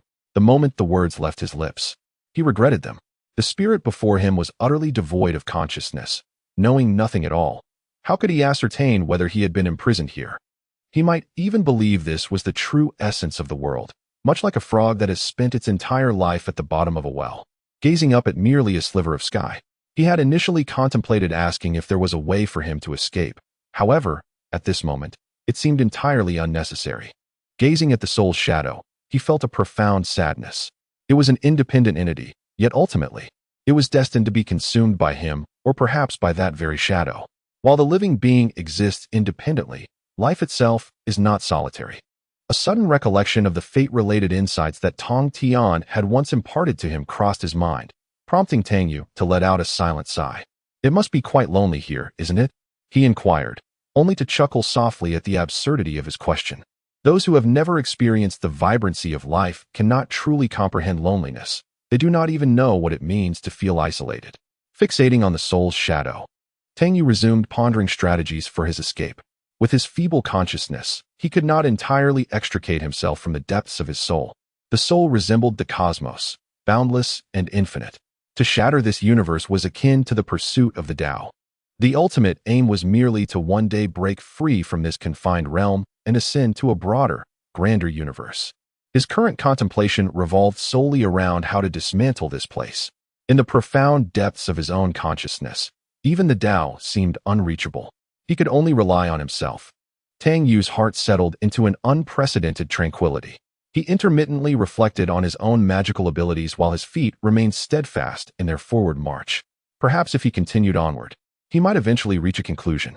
Fortunately, the soul's shadow was not mischievous, remaining peacefully dormant. He pressed on, occasionally ruminating on the matters of his spells and the Tao. Meanwhile, in the outside world, under the subtle yet intentional promotion by Luo Ho, it was declared that Tang Senzong had met his demise. Preparations for a grand funeral were underway, inviting all to partake in the feast, of course, with an obligatory monetary contribution. Under the guise of Sun Wukong and Zixia's wedding, Tang Yu had previously extorted a sum from the heavenly realm. Now, Luo Ho sought to employ the same tactic, this time under the pretense of Tang Senzang's funeral. A flawless scheme indeed. However, upon hearing the news, both the mother of Lishan and Sun Wukong's expressions darkened. A flicker of ethereal light shimmered in the palm of the mother of Lishan, vaguely forming the shape of a sword. Sun Wukong gripped his golden staff, which emitted a series of faint chimes. I merely intended to make this spectacle appear more authentic to deceive Hong Jun and the others. Luo Ho chuckled awkwardly, hastily attempting to clarify. This is precisely what I meant. Please do not misunderstand. As he spoke, Luo Ho began to retreat. I must take my leave. There are matters I need to attend to. Rahu hurriedly exited, overwhelmed by a profound sense of having narrowly escaped death. Tang Sung lay in a deep slumber, while Nuwa and Huta found themselves utterly helpless. This predicament stemmed from a matter concerning his very soul. No external force could rouse him from this state, and thus he had to rely on himself. His spirit and essence were enshrouded in slumber, yet this was distinct from the metamorphosis of my past. Nuwa remarked, how peculiar. Truly peculiar. Even I cannot fathom this condition. Moreover, there is no trace of his aura, not even a hint of his magical prowess. Yet his physical form remains extraordinarily robust, seemingly protecting itself in an intangible manner. Sighing, Nuwa continued, this must be a form of self-induced slumber of the soul. No external force can awaken him, leaving it solely to his own will. Indeed, I sense the same, Huto added. However, it feels akin to a transformation. A transformation? Tang Sung is merely a step away from the final threshold. Should he undergo another transformation, he would achieve complete transcendence. But is it truly a transformation? questioned the mother of Lishan, her skepticism evident. At that moment, she recalled the cultivation technique she once practiced, which had also led her into a state of slumber. She and Tang Sung appeared to share a similar fate, albeit with slight variations. It was Tang Sung who had awakened her with the celestial spirit grass. "No, this is certainly not a transformation," Tong Tian interjected. "He is in a deep slumber due to severe injuries, yet I concur with Nuwa. This is an internal dilemma from which we cannot assist him." Observing the anxious expression of the mother of Lishan, he offered a word of solace. "Do not worry. He will awaken in due time." Chapter 789. The appearance of Hongjun awakened in due time? Yet, peril loomed on the horizon. A great calamity was approaching. And should Hongjun become aware of Tang Seng's plight, he might seize the opportunity to eliminate him. This concern weighed heavily on everyone's minds, reigniting their worries. Even the united efforts of Hutu and Nuwa would not suffice against Hongjun. At the banks of the weak waters of the heavenly river, Rahu wore a sorrowful expression, choking back tears. "Oh, third brother, why have you departed? Take me with you." Yet, upon hearing such lamentations, the mother of Lishan's countenance darkened further, wishing to summon the sword array of extermination to strike down Rahu. "Third brother, I miss you." This was the voice of Lai Go, who expressed genuine emotion. Still oblivious to the truth, believing wholeheartedly that his third brother had perished in battle, he even poured out a cherished bottle of Erguo Tu onto the ground as a tribute, instantly enveloping the weak waters in a somber atmosphere. Especially Rahu, whose cries were particularly loud, as if to ensure that everyone knew Tang Sung had departed, turning the scene into a mournful funeral. In the Lingshao Palace, the Jade Emperor and his companions did not attend, as they were not on amicable terms with those present. Moreover, he had already conducted a funeral for Tang Sung in the heavenly court and had paid his respects. In his view, he had done all that was necessary. However, as he reminisced about the past moments spent drinking with Tang Sung, a shadow of melancholy inevitably crossed his face. He was well aware that Hongjuan's deliberate inaction was evident. He had cunningly utilized the hand of the heavenly demon to eliminate Tang Sung. Now that his objective had been accomplished, it appeared somewhat shameless in the eyes of the Jade Emperor. In the face of a heavenly demon invasion, it was only natural to stand united against the external threat. With Tang Seng's demise, could Hongjun truly believe he could withstand the next incursion of the heavenly demons? It seemed that they were compelled to accept the harsh reality of Tang Seng's death. The great accomplisher Buddha chuckled. With Tang Seng fallen and Hongjun seated above, the elimination of their kind would be a trivial endeavor. At this moment, he still harbored intentions of ridding himself of that group. Hearing this, the Jade Emperor furrowed his brow. Does the ancient Buddha truly believe there is any merit in all of this? Naturally, their reckless settlement in the weak waters of the heavenly river disregarded the dignity of the Jade Emperor. The great accomplisher Buddha snorted. I believe the time to eliminate them is now. With Hongjuan's intervention, victory is assured. He smiled faintly, his expression radiating confidence. A great accomplisher must understand the virtue of enduring humiliation. In the past, Tang Sung and his companions had humiliated us, and now I shall ensure they come to regret it. With the alliance between the heavenly court and the Buddha-esque sect, coupled with Hongjuan's involvement, how could they possibly defend themselves? Since the ancient Buddha insists, let him lead the Buddhist sect. My heavenly court shall not interfere in such matters. The Jade Emperor gazed down at the assembled deities. My primary concern now is how to navigate the impending chaos and ensure the survival of the divine assembly. The great accomplisher Buddha was taken aback. He had never anticipated the Jade Emperor would utter such words, opting to withdraw entirely.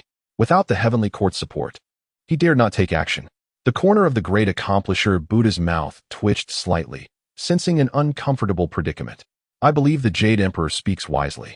At such a critical juncture, it is unnecessary for us to engage in further intrigue or conflict, Maitreya Buddha advised. He harbored grave doubts. This great accomplisher Buddha seemed to be under a demonic delusion, leading them all to utter ruin. Furthermore, the Buddhist sect could hardly withstand any more turmoil, could it not?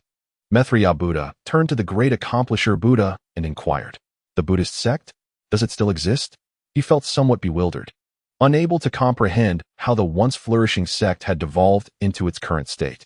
Maitreya Buddha quietly regretted not heeding the numerous times that Lai Gu had suggested abandoning the journey to the west and ceasing the turmoil. They had ignored those warnings. Of course, the primary reason lay with the great accomplisher Buddha, who incessantly spoke of grand accomplishments, yet had failed to achieve any significant triumphs, instead creating considerable troubles. The great accomplisher Buddha pondered briefly, conceding to the wisdom of the situation. Thus, out of compassion, he would spare their lives. Truly, the ancient Buddha's profound strength commands our admiration, Jin Yuanzi remarked with a hint of sarcasm. Such shameless words, how could one dare to utter them? Yet, reflecting upon the Buddhist sect, it became somewhat understandable. The great achiever smiled faintly at Jin Yuanzi with a touch of modesty. I must report to your majesty. The Taibai Jinxing has entered the Lingxiao Palace. The peaches of immortality are gone. The Jade Emperor was taken aback, but soon realized that this must be the work of that group. They have completely taken the heavenly court for their own. The imperial kitchen is overwhelmed with various orders, and the peaches are being produced in abundance. A band of ruffians and scoundrels. Damn it! The Jade Emperor cursed through gritted teeth, helplessly adding, if they are gone, then so be it. I shall not partake. Such recklessness is unworthy of the Jade Emperor. The great achiever inwardly scoffed. Within the Zixiao Palace, Hong Jun was still calculating the whereabouts of Tang Sanzang, for Guishu had stated that he would never fall in battle like this. Therefore, if he could be eliminated while gravely injured, then the three realms would still remain under his dominion. He has returned. However, his condition is rather peculiar, Rai suddenly spoke, a hint of confusion crossing her face. Hong Jun was taken aback. He has returned? At this moment, he lay in slumber, his state quite strange, like a dead man, yet still exhibiting signs of life. His soul and essence had all succumbed to a deep sleep. Ruoshui, somewhat perplexed, remarked, all the essence is concealed. It is only natural that you cannot calculate it. Hong Jun narrowed his eyes slightly and suddenly inquired, is it possible for me to kill him now? A knowing smile graced Ruoshui's face. You may attempt it. It would be best if you could succeed. After a pause, she continued, if he is in danger, he should reveal himself. I have not seen this old friend for quite some time. After a moment's hesitation, Hong Jun vanished. As he disappeared, Ruoshui looked upward. You should be returning soon. How intriguing. But can you truly come back? All that has been arranged has been usurped by others. She opened her palm, as if the endless river of time was unfurling before her. It resembled a rift in space. Niuhua and the others immediately sensed something amiss and became vigilant. Hongjuan's figure emerged from the rift in space. Niuhua and Hutu were taken aback. At this moment, Hongjuan's sudden appearance clearly indicated his intention towards Tang Sanzang. Hongjun, what do you intend to do? Under the pressure of his overwhelming presence, the Lady of Lishan felt as if her body might explode. Hongjun gazed at Tang Yu, noting the peculiarity of his essence being concealed. No wonder he could not calculate it. Chapter 790. Hongjun discusses the Tao. Regarding Guishu's intentions, Hongjun was naturally well aware. It was merely to see how he could test Tang Sanzang. For Guishu had also said that she was unable to kill Tang Sanzang. It seemed that Guishu wished to use him to elicit something. Hongjun was fully cognizant of these matters. However, since he had already entangled himself with Guishu, he had to take on the role of the sacrificial bird. To speak truthfully, old Hong felt somewhat frustrated. In the past, he was the spokesperson of the heavenly Tao, elevated above all, looking down upon all beings, with the universe and everything within it under his control. Yet now, he felt he was no longer that figure. The presence of Tang Sanzang and the essence of the Guishu seemed to manifest as an invisible mountain, weighing heavily upon Hongjuan's heart, plunging him into an abyss of despair with no apparent recourse. This was particularly poignant at such a critical juncture. Although Hongjun appeared to be brimming with confidence, believing he could take that final step, he was acutely aware of the arduous nature of this endeavor. Only a thin veil of mist separated him from that concluding stride. Yet this mere layer might represent an insurmountable chasm. Thus, he found himself compelled to navigate alongside the Guishu, feeling utterly powerless against it. Gazing at Tang Sanzang, Hongjun remarked with a subtle detachment, I see now. This must be a form of internal self-induced slumber. After a brief pause, he continued, it appears he sustained significant injuries during that battle, which must have led to this state. Yet, why are there no visible signs of his wounds? Oh, it seems Tang Sanzang has an astonishing capacity for recovery. The auras of Niuhua and Hutu spread forth, attempting to draw Hongjun into the chaos. However, at that moment, they recognized the true extent of Hongjuan's formidable power. It was an absolute suppression within the realm of Tao, akin to how no number of quasi-saints could inflict even the slightest harm upon a true saint. Though Hongjun had yet to fully take that definitive step, he had nonetheless faintly brushed against its threshold. Merely touching that threshold placed him in an entirely different league, a chasm that could not be bridged. Under the weight of Hongjuan's presence, Nuwa and her companions felt as if they were mere lambs to the slaughter. Initially, the alliance between Nuwa and Hutu could have contended with Hongjun, but facing him now unveiled the true terror of his might, an unparalleled strength. Aside from Tang Sanzang and Guixiu, none could engage Hongjun in a true contest. What exactly do you intend to do, Hongjun? The mother of Lishan queried, her expression shifting dramatically, realizing she could no longer summon the Zhuxian sword. Hongjun remained silent, fixated on Tang Yu, his gaze revealing a hint of inquiry. How could this be? It was as if he sought to thoroughly decipher the path of Tang Sanzang. Although he understood that Tang Sanzang followed the heavenly way, the intricacies of how one traversed that path eluded him. Should he unravel this mystery, it would undoubtedly yield benefits, allowing him to gain insight through Tang Sanzang's journey. It was evident that Tang Sanzang had indeed sustained severe injuries. Hongjun smiled faintly, his voice calm. Are you truly so wary of him?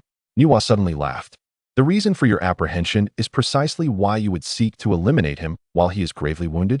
Huh, if that is your thinking, then surely an indelible inner demon will be etched into your heart. The very name of Tang Sanzang will transform into a haunting specter, incessantly reminding you.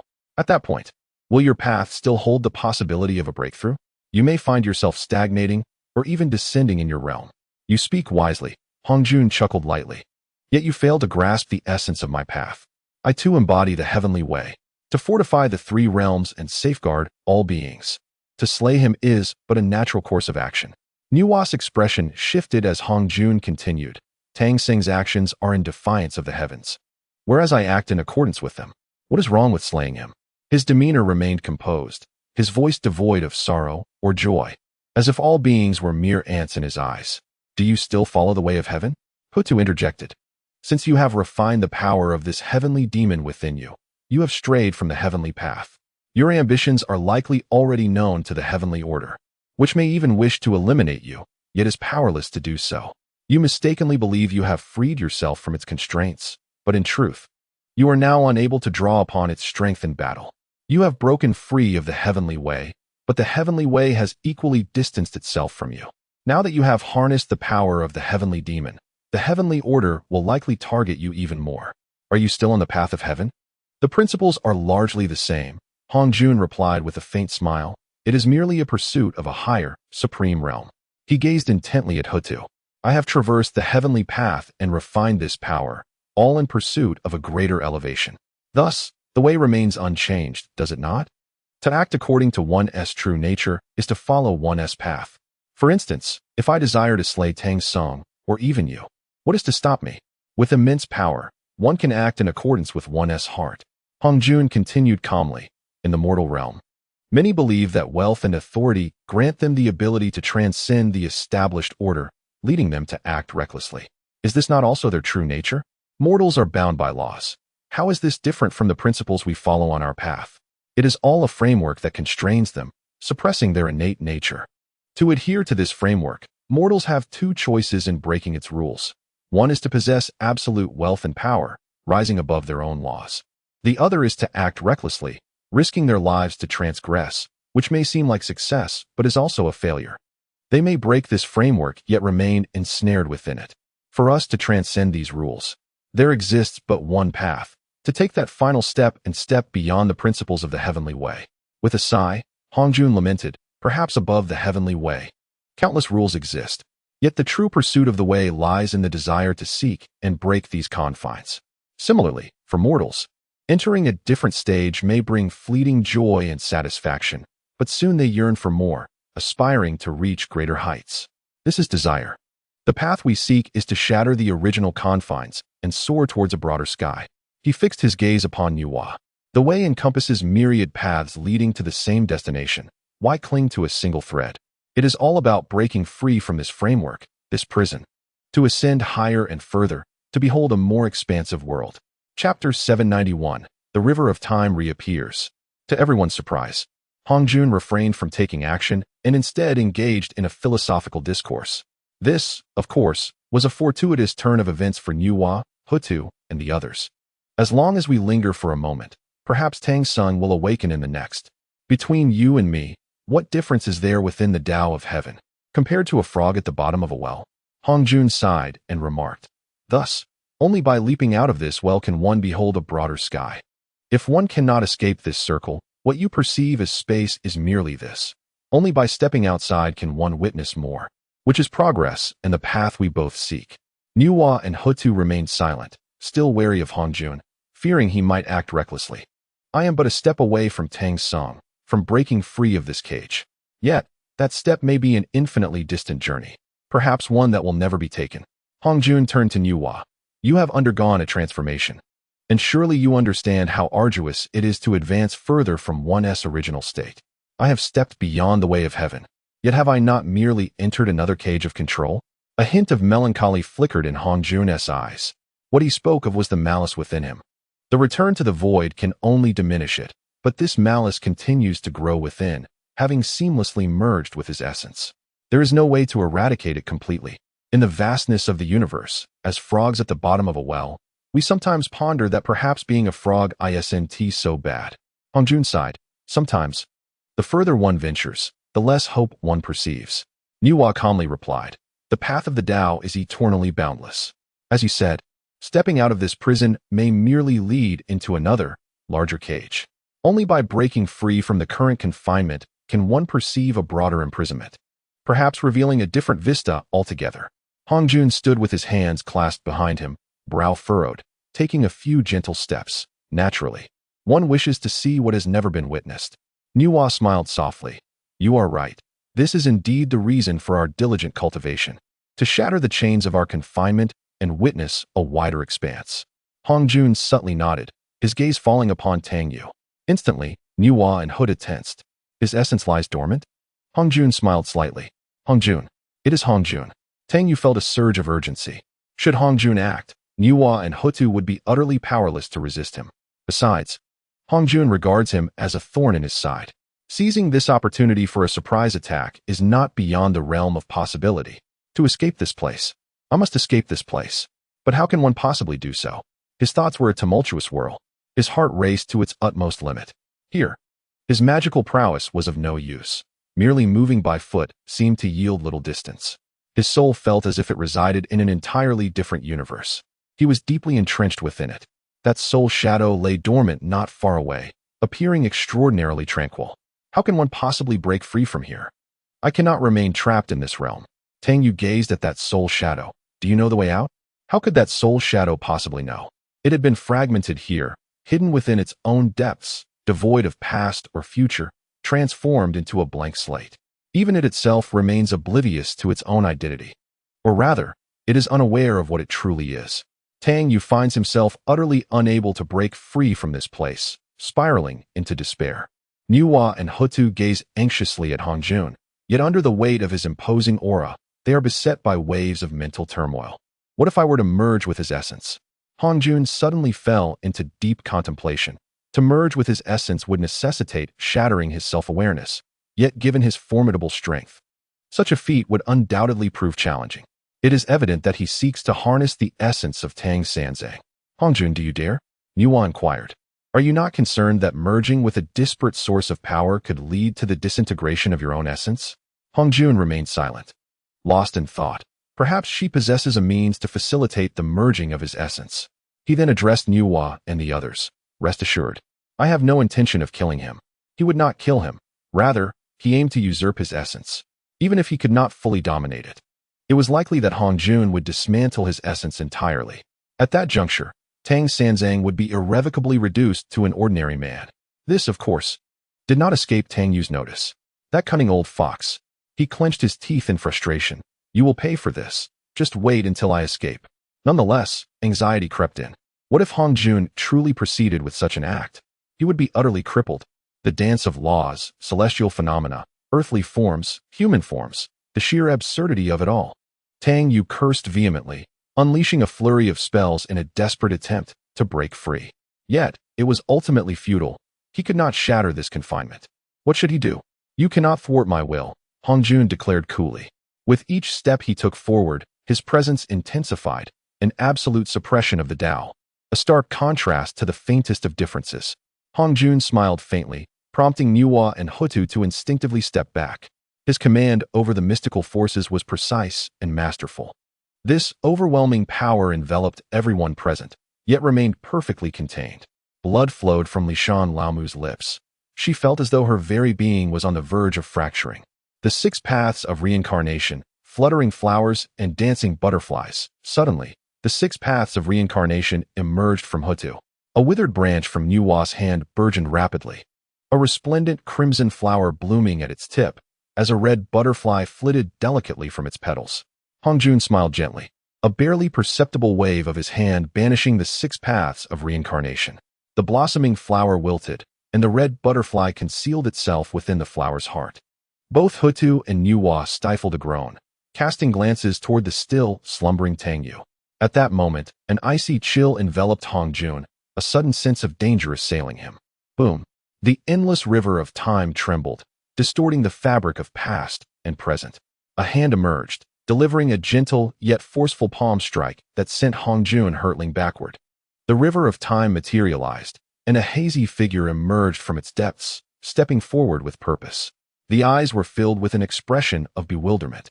Hong Jun's face flushed with an unpleasant hue, and he remained in a state of astonishment. With a single strike, merely one hand. Even as it emerged from the river of time, he was effortlessly gravely injured.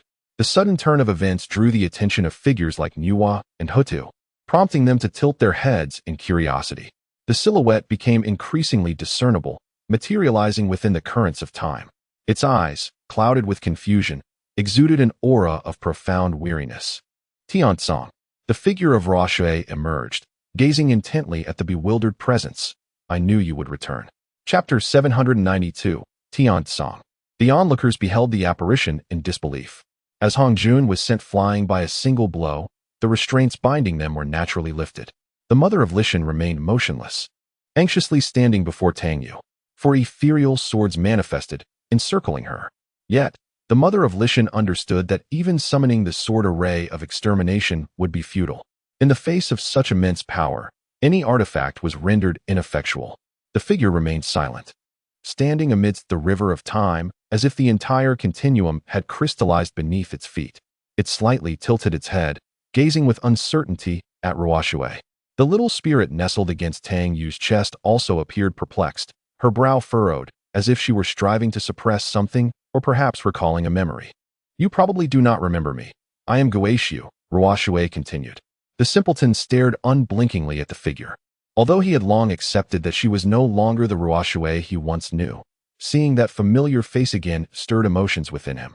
He involuntarily took a step forward, his lips quivering as if he wished to speak, yet ultimately, only a silent sigh escaped, carried away by the wind. All he could do was watch that visage, both familiar and foreign. Tiansong. The figure swayed slightly, emitting a voice laden with the weight of ages, tinged with a rasp, so familiar. Guaishu, fate. The Tao? The eternal celestial demon? A door opened to the myriad realms. Such words spilled from his lips in a disjointed manner, seemingly incomprehensible to all, save for Ruoshui, whose eyes sparkled with a hint of mirth as she regarded him. Indeed, Tiansong. You are Tiansong. A flash of brilliance illuminated the scene. Hong Jun's face turned ashen as he materialized. He stared at the figure high above in the heavens. Damn it, this strike has gravely injured me, he thought, feeling the deep wounds in his very essence. Yet upon closer inspection, this person appeared as an ordinary individual, devoid of any discernible fluctuations of power. Had he not been standing in the river of time, anyone would have perceived him as just another commoner. All energies were repressed, his soul incomplete, enveloped in confusion. Was he to drift perpetually in the river of time, wandering between the past, present, and future? Nuwa and Hutu gazed intently at that figure. He appeared merely as a man in his prime, yet an aura of profound weariness enveloped him, intertwined with an overwhelming loneliness. Perhaps everything he undertook in that moment was merely instinctual. He was utterly oblivious to the essence of solitude, as well as to his own identity. He was but a fragmented spirit. However, even this incomplete soul exuded such formidable strength that it evoked astonishment among the onlookers. How powerful would he have been in his prime? It was likely that this realm could not have contained his true form. The heavens, the heavens. That figure murmured a few words, and a flicker of awareness seemed to spark in his eyes before he fell back into a state of bewilderment. His realization appeared to be reflected in Tang Yu. He became increasingly lost, yet instinctively sensed a familiarity. Was it worth it? Weak Water sighed, remarking, "You have reduced yourself to such a pitiful state, all to preserve these self-important fools. Huh, I find it somewhat laughable, though perhaps you no longer remember my words." Her voice carried a note of lamentation. "Before my existence, you had been here for countless ages, had you not? You and she fought side by side, bloodshed staining the heavens, through cycles of destruction and rebirth. In the end, what did you achieve? Huh, to me, you are merely fools. The path of destiny is merciless. The heavens crumbled, and eternity faded away. What relevance did all of this hold for you? Huh, how absurd. One who is gravely wounded and slumbering, yet to awaken. And another who has fragmented himself, wandering aimlessly through the river of time, to the point of forgetting his own identity? Is it not laughable?" A sinister smile flickered across Weakwater's face. "I shall not tread the path you have walked. I will witness the shattering of this door and the annihilation of the myriad realms. As long as I am powerful enough, I shall be unparalleled throughout eternity. These insignificant creatures are but a whim I can conjure at will. The entire cosmos lies within my grasp." Weakwater's expression bore complexity, yet her tone conveyed a fierce and unyielding defiance. "She is far too self-assured, as are you. What do you think you are? Guardians? Huh. To reduce yourselves to such a wretched state for the sake of mere insects is truly laughable." Within the soul, Tang Yu suddenly felt a wave of dizziness. Shortly thereafter, the slumbering soul awakened, its eyes radiating infinite torment, as if piercing through the ages. Countless indistinct images flickered in those eyes. Tang Yu murmured softly, his consciousness momentarily engulfed in confusion as visions of the past flitted before him. Yet, he could neither grasp nor clearly perceive them. His awareness plummeted deep within the soul, slowly rising towards the distant unknown, drifting further and further away. That soul figure, with eyes ablaze, emitted a light that seemed to reflect in the gaze of the figure standing resolutely amidst the river of time. The bewildered figure gradually gained clarity in his eyes, yet the weight of endless sorrow intensified. He turned to Weakwater. She instinctively took a step back, then burst into hearty laughter. "Have you returned? Is it truly you? However, you shall never return. All that you have done serves merely as a garment for another. You can only drift aimlessly through the river of time, a solitary soul." How truly lamentable. A heavy sigh escaped from that figure, akin to a stone dropped into the hearts of all, instilling a profound weight upon them. Tian Song's gaze, imbued with a hint of desolation, fell upon Ruo Shui, as if piercing through her very essence. "What of her?" Ruo Shui paused momentarily, then burst into laughter. "With such a fate befalling you, how could she possibly fare better? Am I not her? You are her."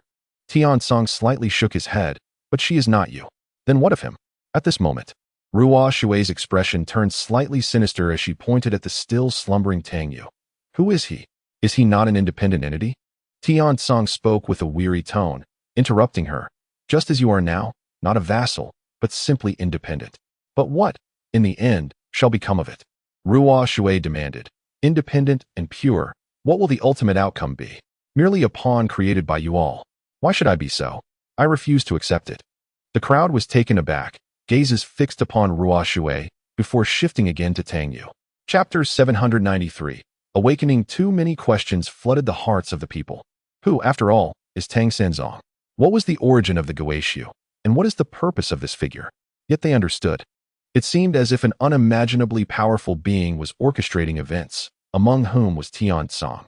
Most crucial was the role of Tang Senzong as a pawn. Everything appeared to unfold step by step according to his design. From the original golden cicada to Tang Senzong, the seeker of scriptures, he transformed into a variable, entangling countless matters. Even the rapid onset of the chaotic cataclysm was attributed to him. It could be said that Tang Senzong was the catalyst for it all. Once more, a flicker of confusion danced in the eyes of that figure, as the river of time ebbed and flowed around him. Thunder roared from above, creating a deafening cacophony. Lightning pierced through the dense dark clouds, illuminating the space between him and Ruo Shui. This was the trepidation of the heavenly law. "One day, I shall return." The final words emerged in a haze from that figure. Along the river of time, he stepped forward, seemingly on the verge of vanishing from sight. "Come forth." Ruoshui bellowed, her aura surging. The heavens trembled, a precursor to the impending rupture of the world. Ruoshui hastily contained her own energy. She snorted, watching as that figure dissipated into the river of time. She gazed up at the vast sky, shouting, "Cease your tumult, or I shall consume you whole." Boom. A series of thunderous roars erupted. Yet, the anticipated lightning never struck. Suddenly, dark rain began to fall, intensifying with urgency. Initially mere droplets drifted down, but now it poured like a torrential downpour. As it fell upon her, dark spots began to reappear on her skin. The celestial realm, with its structures forged from divine artifacts, began to corrode slowly beneath the black rain, gradually collapsing. Gazing at Tang Yu, Ruoshui let out a soft hum, her gaze ultimately resting upon Shaoling, a flicker of complexity surfacing in her eyes. Then, her figure began to fade gently. Ruoshui. This utterance caused a slight tremor in Ruoshui's form, as if a lament arose from the depths of her soul. Zhu Beiji, recognizing the familiar visage, could not help but call out once more, "Are you Ruoshui?" Deep down, he understood that this was not Ruoshui at all. Yet the image etched into his very bones still stirred an inexplicable heartache within him. "Kill him," Ruoshui commanded Hongjun. "What the hell is this creature?" Hongjun pondered, sensing an unsettling quiver within his soul. Startled, he turned to Zhu Beiji, and a brilliant light suddenly erupted from his eyes. Hongjun. Both Nuwa and Hutu acted simultaneously, but it appeared to be too late. Zhu Beiji observed as Ruoshui wore a serene smile, as if the surroundings had become utterly vacant. Ruoshui's spirit trembled once more. Her hand shot out abruptly, and in that moment, Hongjun's formidable presence vanished without a trace. Hongjun gazed at her in confusion. What on earth is happening? He mused, bewildered by his own lack of control in this situation. Ruoshui, equally perplexed, reiterated, "Kill him." This left Hongjun utterly flabbergasted. "You instruct me to kill him, yet you intervene to save him, and now you wish for me to strike him down again?" Witnessing Ruoshui's sudden action, Zhu Beiji chuckled. "Ruoshui, I know you're still here." Ruoshui took a deep breath, her expression chilling to the core. Hongjun hesitated for a moment, then struck out with his palm. Nuwa and Hutu's faces changed dramatically as they attempted to thwart this blow. However, the strike distorted the very fabric of time and space, appearing as if it emanated from diverse temporal realms. The laws of space. With Hongjun's current cultivation level, he naturally grasped some aspects of these laws. "Beiji," Sun Wukong bellowed, but found himself powerless to intervene. "Hongjun, do you dare?" He glared at Hongjun, his eyes filled with fury. Zhu Beiji maintained a gentle smile, his gaze fixed on Ruoshui, brimming with tenderness. Ruoshui furrowed her brow, letting out a soft huff before averting her eyes, seemingly unwilling to look further. He was on the brink of being engulfed by that palm. Just then, the surrounding space suddenly distorted. Zhu Beiji's figure vanished from its original spot, reappearing a short distance away. Everyone froze, hastily turning their heads. Tang Sanzang, who had been lying on the bed, suddenly sat up, even yawning and stretching his limbs. In the next moment, his figure flashed and appeared directly opposite Hongjun. "Tang Sanzang, Master, Big Brother, Old Three." The crowd erupted in astonished exclamations. Luo Ho, visibly excited, seemed to recall something, instinctively retreating, as if ready to flee at any moment. Old Three, Laoj, in disbelief, dropped the cigarette that had been clenched in his mouth, even slapping himself across the face in shock. "Come on, I knew you wouldn't perish." Lai Ji's expression was filled with excitement, but then he remembered that his cigarette had fallen. He hurriedly attempted to retrieve it, only to find it had long been corroded by the dark rain. Instantly, a gasp escaped his lips, accompanied by a pang of sorrow. "Old Three, beat him! Beat him!" Lai Gu clenched his fists and shouted, seemingly intending to vent his frustration over the wasted half-cigarette onto Hongjun. However, when Hongjun cast a glance in his direction, Lai Ji's voice abruptly ceased, and he unconsciously recoiled slightly. "Master," Sun Wukong called out. "Master Tang." The voice of Li Shan Lao Mu trembled. Tang Yu turned to her with a gentle smile, his gaze sweeping slowly over the crowd before settling on Hongjun. Hongjun furrowed his brow. Inexplicably, he felt that at this moment, Tang Sanzang appeared even more formidable. All of the aura around him was reined in, making him seem like an ordinary person. Yet, in his every gesture, there seemed to linger a power that could annihilate the heavens and the earth. He stood there quietly, as if towering above the vast expanse of time, his expression serene. yet exuding an inexplicable might. The power of the heavenly path swirled around him, repelling him, yet there was also an ethereal enhancement enveloping him. Repulsion? Integration? Hong Jun was astonished. At his level of cultivation, the heavenly path naturally possessed an intangible repulsion. However, Tang Sanzang was different. He not only faced repulsion, but could also integrate, a paradox occurring within him. Yet, Hong Jun seemed to grasp something. Within Tang Sanzang resided a fragment of the essence of the heavenly path. Upon this realization, his gaze deepened, filled with a sense of exploration. Within the depths of his consciousness, a faint sigh could be heard. It was the great Tao whispering, "Indeed, you are ensnared in the depths of your own soul." Countless times it had sought to delve into Tang Yu's innermost being, yet an inexplicable and powerful force had thwarted its attempts, leaving it somewhat alarmed. It hesitated to unleash its full strength for fear of obliterating or severely wounding Tang Yu's soul. Tang Yu regarded Hong Jun, an aura of authority radiating from him, infused with an ambiguous essence of the Tao. "Are you intending to harm my disciple? How bold of you! What gives you the audacity?" Chapter 794. The Unmatched Fist. The sudden awakening of Tang Sanzang left the crowd momentarily stunned, particularly Hong Jun, whose heart raced. Tang Sanzang was a man who repaid grievances tenfold.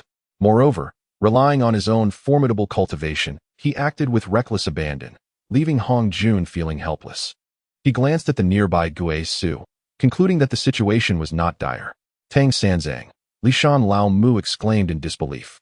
Tang Yu offered a faint smile and nodded gently in her direction before turning back to Hong Jun. After a lengthy pause, Hong Jun finally spoke. "I never expected you to awaken." In his eyes, the slumber of the essence was not something that could be easily overcome. Yet, not only had Tang Sanzang awakened, but his magical power seemed to have inexplicably strengthened as well.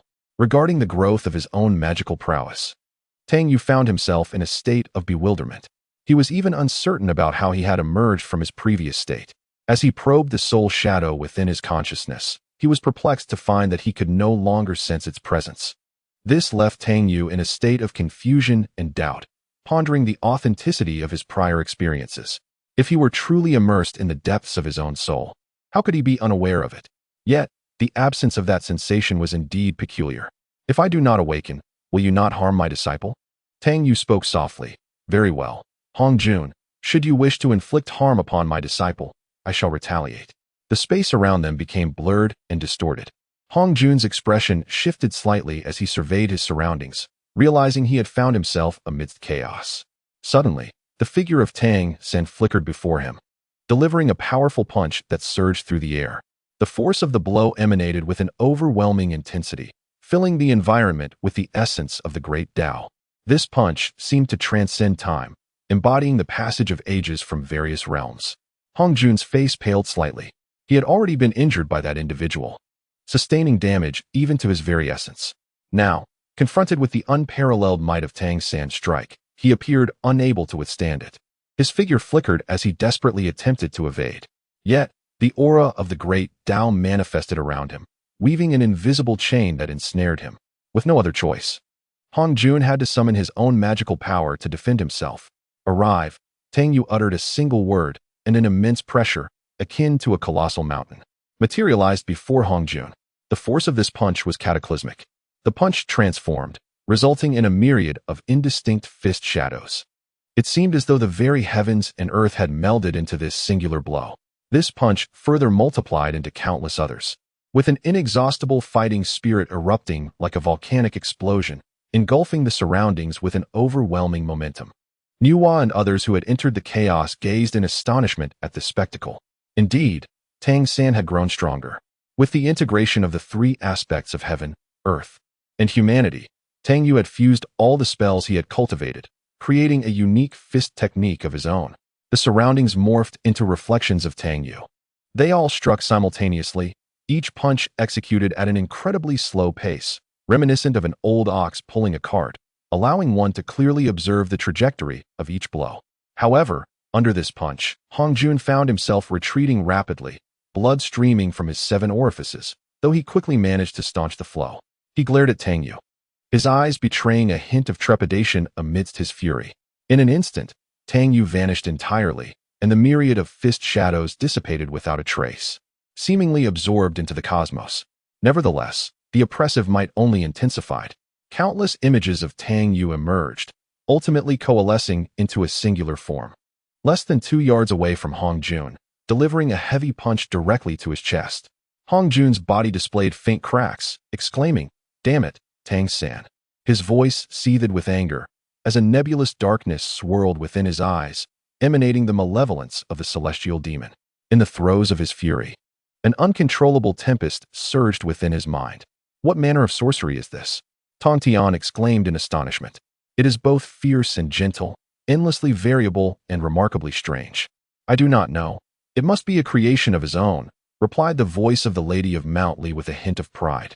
Such a spell, with its overwhelming force, caused Hong Jun to retreat step by step. Nuwa and Hota gazed intently, unblinking. Suddenly, Hong Jun roared, his expression twisted with a terrifying rage. Dark energy swirling around him like a demon unleashed from its cage, appearing rather fearsome. The surrounding punches resembled a gentle spring breeze caressing the earth, with faint glimpses of 100 flowers blooming. Yet Hong Jun felt this punch transform into a nebulous formation that encircled him. This blow took him entirely by surprise. His aura intertwined with the surroundings, creating an inextricable bond that ensnared Hong Jun in this realm. A flicker of resolve ignited in his eyes, his countenance becoming a fearsome mask. Drawing upon his own formidable power, he braced himself against Tang Sanzang's onslaught. However, another punch swiftly followed. Tang Yu's voice resonated calmly, as if all else had vanished. Hong Jun found himself in a disparate space. Soon, an overwhelming pressure descended upon him, as if the fabric of space itself was tearing apart. Countless indistinct shadows of punches struck the very essence of reality.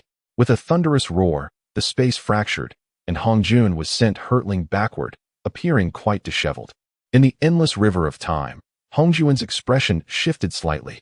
The currents of time swirled around him, attempting to crush him within its grasp. He felt the terrifying weight of temporal pressure bearing down upon him. The river of time surged, countless indistinct moments flickering before his eyes. Hong Jun, momentarily dazed, glimpsed fragments of his past. He understood that these were mere illusions, reflections cast by Tang Sanzang's manipulation of temporal laws integrated into his punches. Yet, seeing his former self stirred something within Hong Jun, despite his efforts to remain unperturbed. Then he steeled his heart. Everything familiar, people and objects, disintegrated under the force of his aura. Forward, Tang Yu's voice resonated, low and profound. A brilliant, radiant punch shadow materialized, resembling a colossal sun suspended in the air. With a cataclysmic explosion, the sun erupted. Countless indistinct punch shadows coalesced into Tang Yu's form, which then transformed into a myriad of stars cascading down upon Hong Jun. Hong Jun's complexion turned as pale as parchment, blood staining the corners of his mouth. His body cracked under the pressure. Tang Yu stood before him at a short distance, yet even he found his breathing growing labored. "How is it?" Tang Yu gazed at Hong Jun, calmly stating, "You are no longer my match." "Impossible. This cannot be. How could I possibly not be your match? It is absolutely inconceivable." Hong Jun's expression bore a hint of madness, and the aura surrounding him became increasingly difficult to control. Chapter 795, Striking the Tao Heart. Tang Yu's rapid growth left Hong Jun feeling helpless. Unbeknownst to him, Tang Yu had transformed into his inner demon. Now, it appeared that Tang Yu had widened the gap in comprehension, a result that Hong Jun found hard to accept. He was the master of heaven and earth, always gazing down from a lofty height upon all beings. He was unique, unparalleled. Yet, why was this happening? Why had Tang Sanzang surpassed him? At this moment, Hong Jun's mind became clouded and chaotic, causing his Tao heart to waver. Should his Tao heart shatter, he would plummet from his current realm, descending into an endless abyss with no possibility of further advancement. Tang Yu would only become more of his inner demon, and the chasm between them would grow until he was ultimately beyond reach. Hong Jun's body trembled uncontrollably, his aura swirling around him. Waves of terrifying malice surged through his mind, threatening to engulf his very consciousness. Tang Yu opened his palm, an infinite force of laws emanating forth, transforming into a boundless might of fists that spread forth, both tangible and intangible. Do you see? This is the power of the laws, manifested in the 9 distinct punches I have comprehended. Is it terrifying? Does it not send a shiver down your spine? Would you like to give it a try? Hongjun could naturally sense the different powers of the laws carried by each punch, mysterious and unpredictable, ever-changing. Observing the fluctuating expression on Hongjun's face, Tang Yu shook his head and chuckled softly. Hongjun, you have grown old. The three realms are no longer yours. Deep down, you already know this. For you are no longer the spokesperson of the heavenly Tao. You are no longer exalted above all. Yes, you have refined the power of the celestial demon within you, but you can no longer draw upon the strength of the heavenly Tao. Have you indeed made significant progress? Yet, the malice of that celestial demon has already seeped into your very essence. Tang Yu sighed softly. How pitiful you are, deluding yourself into believing in your own strength. Yet you are no longer my match. He gazed earnestly at Hongjun. From this moment forth, you shall no longer be my adversary. For a dragon soaring high in the heavens does not concern itself with the ants beneath, as those ants cannot harm it. The dragon battles in the skies, reaching even further realms. Hongjun's expression fluctuated, his Tao heart increasingly unstable. A mouthful of blood erupted from his lips, his complexion ghastly pale. A terrifying malice coiled around him.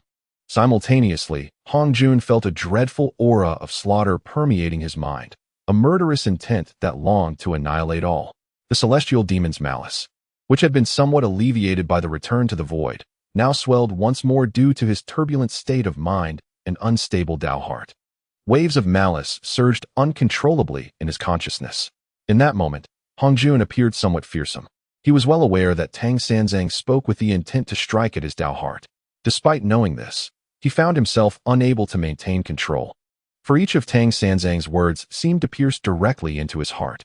Impossible, absolutely impossible, Hongjun exclaimed through gritted teeth. You cannot be stronger than I am. The only reason for this is my injury. He spoke truthfully. Had he not been wounded, Tang Yu would not have so easily triumphed over him. Tang Yu offered a faint smile, gently shaking his head, his expression serene as he regarded Hongjun with warm eyes. Yet, beneath such a gaze, Hongjun felt increasingly belittled, as if Tang Sanzang held him in utter disdain. A surge of inexplicable fury welled up within Hongjun. You are correct. Perhaps it is indeed due to your injuries, Tang Yu sighed softly. But how can you be certain that I have exerted my utmost strength? He flashed a grin, declaring, Allow me to demonstrate my full power, to reveal to you my true capabilities. The celestial phenomena shifted, manifesting in the lofty heavens. The 6 paths of reincarnation emerged, as boundless faith coalesced within the cycle, producing a resounding roar as it slowly ascended, emblazoning the celestial tapestry. Figures emerged from the 6 paths of reincarnation. Countless stars twinkled in the high heavens, morphing into Tang Yu's visage, coldly gazing down upon Hongjun. In that moment, he resembled a deity, elevated above all. The forces of law swirled around him, and the entire chaos seemed to tremble. The very fabric of space appeared to collapse, as if time itself had come to a standstill. Hongjun's face twisted in rage as he summoned his full magical prowess, unwilling to accept that he could truly be inferior to Tang Sanzang. Thus, he became increasingly agitated. Tang Yu intended to exploit this very agitation, preparing to strike once more. Given Hongjun's grievous injuries and unstable heart, it was an exquisite opportunity. Even though Hongjun was aware of his inferiority, he would not entertain the notion of fleeing. To do so would be to concede the truth of his weakness. Even should he manage to stabilize his heart in the future, he would forever remain haunted by this inner demon. To progress further, he would need to eliminate this specter within himself. As long as he survived, it would eternally weigh upon his soul. It must be said, Tang Yu's machinations were quite ruthless. Even the application of that 9 gates fist technique was woven into his strategy, subtly leading Hongjun to believe he was superior. Hongjun's expression contorted with rage as a terrifying wave of magical energy surged from his being. The combatants stood ready in formation before him. Tang Yu's voice resonated, each word deliberate. In an instant, countless fist shadows materialized, each imbued with distinct might. A thunderous cacophony erupted as innumerable fists descended upon Hongjun, causing Nuwa and the others to instinctively retreat a step. Laoj, cigarette in mouth, inhaled sharply. What the hell? Has the third brother grown this powerful? He.s. overpowering Hongjun. Luo Ho chuckled nervously, a look of guilt flickering across his face. Has he advanced once more? Tong Tian exclaimed in astonishment. Nuwa shook her head, saying, No, it appears effortless, yet in truth, he has exhausted all his strength. This is merely a tactic to undermine Hong Jun's resolve. As she spoke, a light chuckle escaped her lips. Hong Jun's Tao heart has become unstable, gradually losing its rationality. One cannot blame him.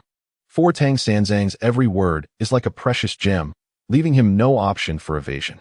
How despicable, yet I find it delightful. Ha ha, Tantian laughed heartily. A figure clad in azure robes materialized. Taishang Laojun cast a complex glance at Tang Yu before shifting his gaze to Hong Jun, letting out a soft sigh. Boom. An overwhelming force of fists engulfed Hong Jun. After a considerable time, the pressure dissipated. Hong Jun appeared particularly disheveled, hair unkempt, yet his visage bore a fierce expression, tinged with unwillingness. How is it? Tang Yu's figure emerged, calmly regarding Hong Jun. You are no longer my match. Hong Jun's eyes threatened to burst with rage, just as he was about to speak. The figure of weak water appeared, standing before him. She clapped her hands and laughed lightly, saying, not bad, but still insufficient. Chapter 796. Is it you behind? A sudden wave of inexplicable pressure assailed Tang Yu. Before him, weak water waved her hand gently, and with a light laugh, she departed with Hong Jun. Tang Yu stood motionless, a muffled groan escaping him as his body began to crack inch by inch, until ultimately, he transformed into wisps of dust. Nuwa and Huta gasped in astonishment. Tang Sanzang and Lishan Lamu cried out, is this the true power of Guishu? So formidable that it leaves no room for retaliation. In an instant, Tang Yu's physical form was reborn, appearing in the distance. A flicker of unwillingness stirred within him. He had once believed himself sufficiently strong. Yet now he realized how feeble he was before Guishu, pitiably so. I am fine. Observing the concern etched on the faces of those around him, Tang Yu offered a faint smile. He then soared downwards with the crowd. However, his gaze suddenly fell upon his own gravestone not far away, momentarily leaving him stunned. Before he could inquire, Luo, who had already fled at great speed, and Tang Yu swiftly grasped the situation. This fellow had undoubtedly made his escape, for it was not the first time he had engaged in such antics. Extending his hand, the entire space seemed to freeze. Luo, who had been fleeing rapidly, was abruptly brought crashing down. Looking at Tang Yu, he forced a laugh, saying, Old Third, well, at that time, they all said they wanted to conceal things from Hong Jun to ensure your safety, so I took the liberty of making it more realistic for this act. He gestured towards the gravestone. You see, I sourced this gravestone from a treasure of heaven and earth, and I have calculated multiple times. This is undeniably a feng shui treasure, ensuring peace and safety for future generations. As he spoke, his voice dwindled, particularly upon witnessing Tang Yu's sudden laughter. Such a smile sent chills down Luo Hu's spine. To hell with you. Tang Yu kicked Luo Hu away. Luo Hu yelped and transformed into a small black dot, vanishing in the blink of an eye. Yet, the injuries sustained from the battle with the celestial demons, which had originated from his essence, surprisingly healed. Luo Hu felt a wave of gratitude. Old Third truly is a remarkable person. It is indeed quite discerning. I have certainly chosen the right companion. The battle against the celestial demon drained my strength entirely, yet it proved to be immensely beneficial for Tang Yu. Only by continually understanding one's limits can one truly transcend them. This is the primary reason why many seekers of the Tao employ various methods to break through their existing boundaries. Thus, Tang Yu merely exchanged pleasantries with them before retreating into seclusion. He needed to refine the 9 techniques of boxing he had comprehended, and it seemed that the 3 manifestations of heaven, earth, and man were subtly progressing in the background. Tang Yu then recalled the shadow of the soul within his consciousness. Despite his meticulous probing, he was still unable to discern its origin. How did you manage to emerge from the realm of the soul? A voice resonated in his mind, yet he was oblivious to the answer. He only remembered the moment when that soul shadow suddenly opened its eyes, followed by a tremor within his spirit, causing his consciousness to plunge into darkness before awakening again. As for the specifics of his awakening, he did not comprehend them. Moreover, even if he did understand, he would not disclose it to the great Tao. I emerged on my own, Tang Yu calmly stated. For I am the Tao, and the Tao is me. The imprisoned soul within me is also a part of me. Once I shatter the limitations of my former self, I can naturally break free. His words took on an enigmatic quality, and the voice in his mind fell silent, seemingly in contemplation. I had thought that in seizing this opportunity, I had already become you, Tang Yu remarked with profound significance. A pair of eyes materialized deep within his mind, observing him with a tranquil gaze. Yet from those eyes, Tang Yu perceived a hint of exhaustion. The eyes remained silent, and after a moment, he continued, "What transpired between you and Xiaoling? Who exactly is Xiaoling?" He reminisced about Xiaoling's dramatic transformation, her immense presence capable of tearing the heavens asunder. Under that overwhelming aura, even Tang Yu felt a sense of insignificance. A ripple of emotion stirred in the depths of those eyes, which gently shook their head, still silent. "You were once acquainted with Xiaoling, and there were even some grievances between you?" Tang Yu began to analyze. "Otherwise, she would not have spoken to you in such a tone, demanding that you come forth. Would she? It is evident that Xiaoling must be no weaker than you." However, he found it perplexing that, given Xiaoling's formidable strength, she had transformed into her current state. Tang Yu was filled with confusion. Initially, he wished to inquire about Xiaoling, yet she had reverted to a diminutive form. Affectionately resting upon his shoulder, Tang Yu understood that even Xiaoling seemed unaware of what had transpired at that time. She was a true embodiment of unity, her essence gradually awakening from a state of weakness. Meanwhile, he possessed two distinct souls, intertwined with the great Tao. "This universe is vast. Do you perceive it? The terror of the celestial demon? Yet there exist entities far more fearsome than it. The myriad realms are, in fact, disparate spaces. And beyond this space lie even more realms." A voice echoed in his mind, stating that there are certain realms beyond reach for management. Tang Yu furrowed his brow slightly, pondering him. "So you wish to undergo a transformation through me?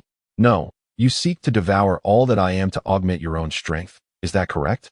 "You will come to understand this in due time," the voice replied, its gaze fixed upon him. Strangely, Tang Yu detected a hint of solace within those eyes. "You are you, I am I, yet we are also we.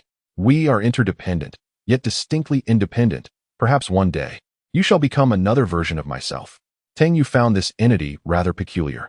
Even the voice carried an almost imperceptible weariness, a stark contrast to the unyielding calm that had always characterized it.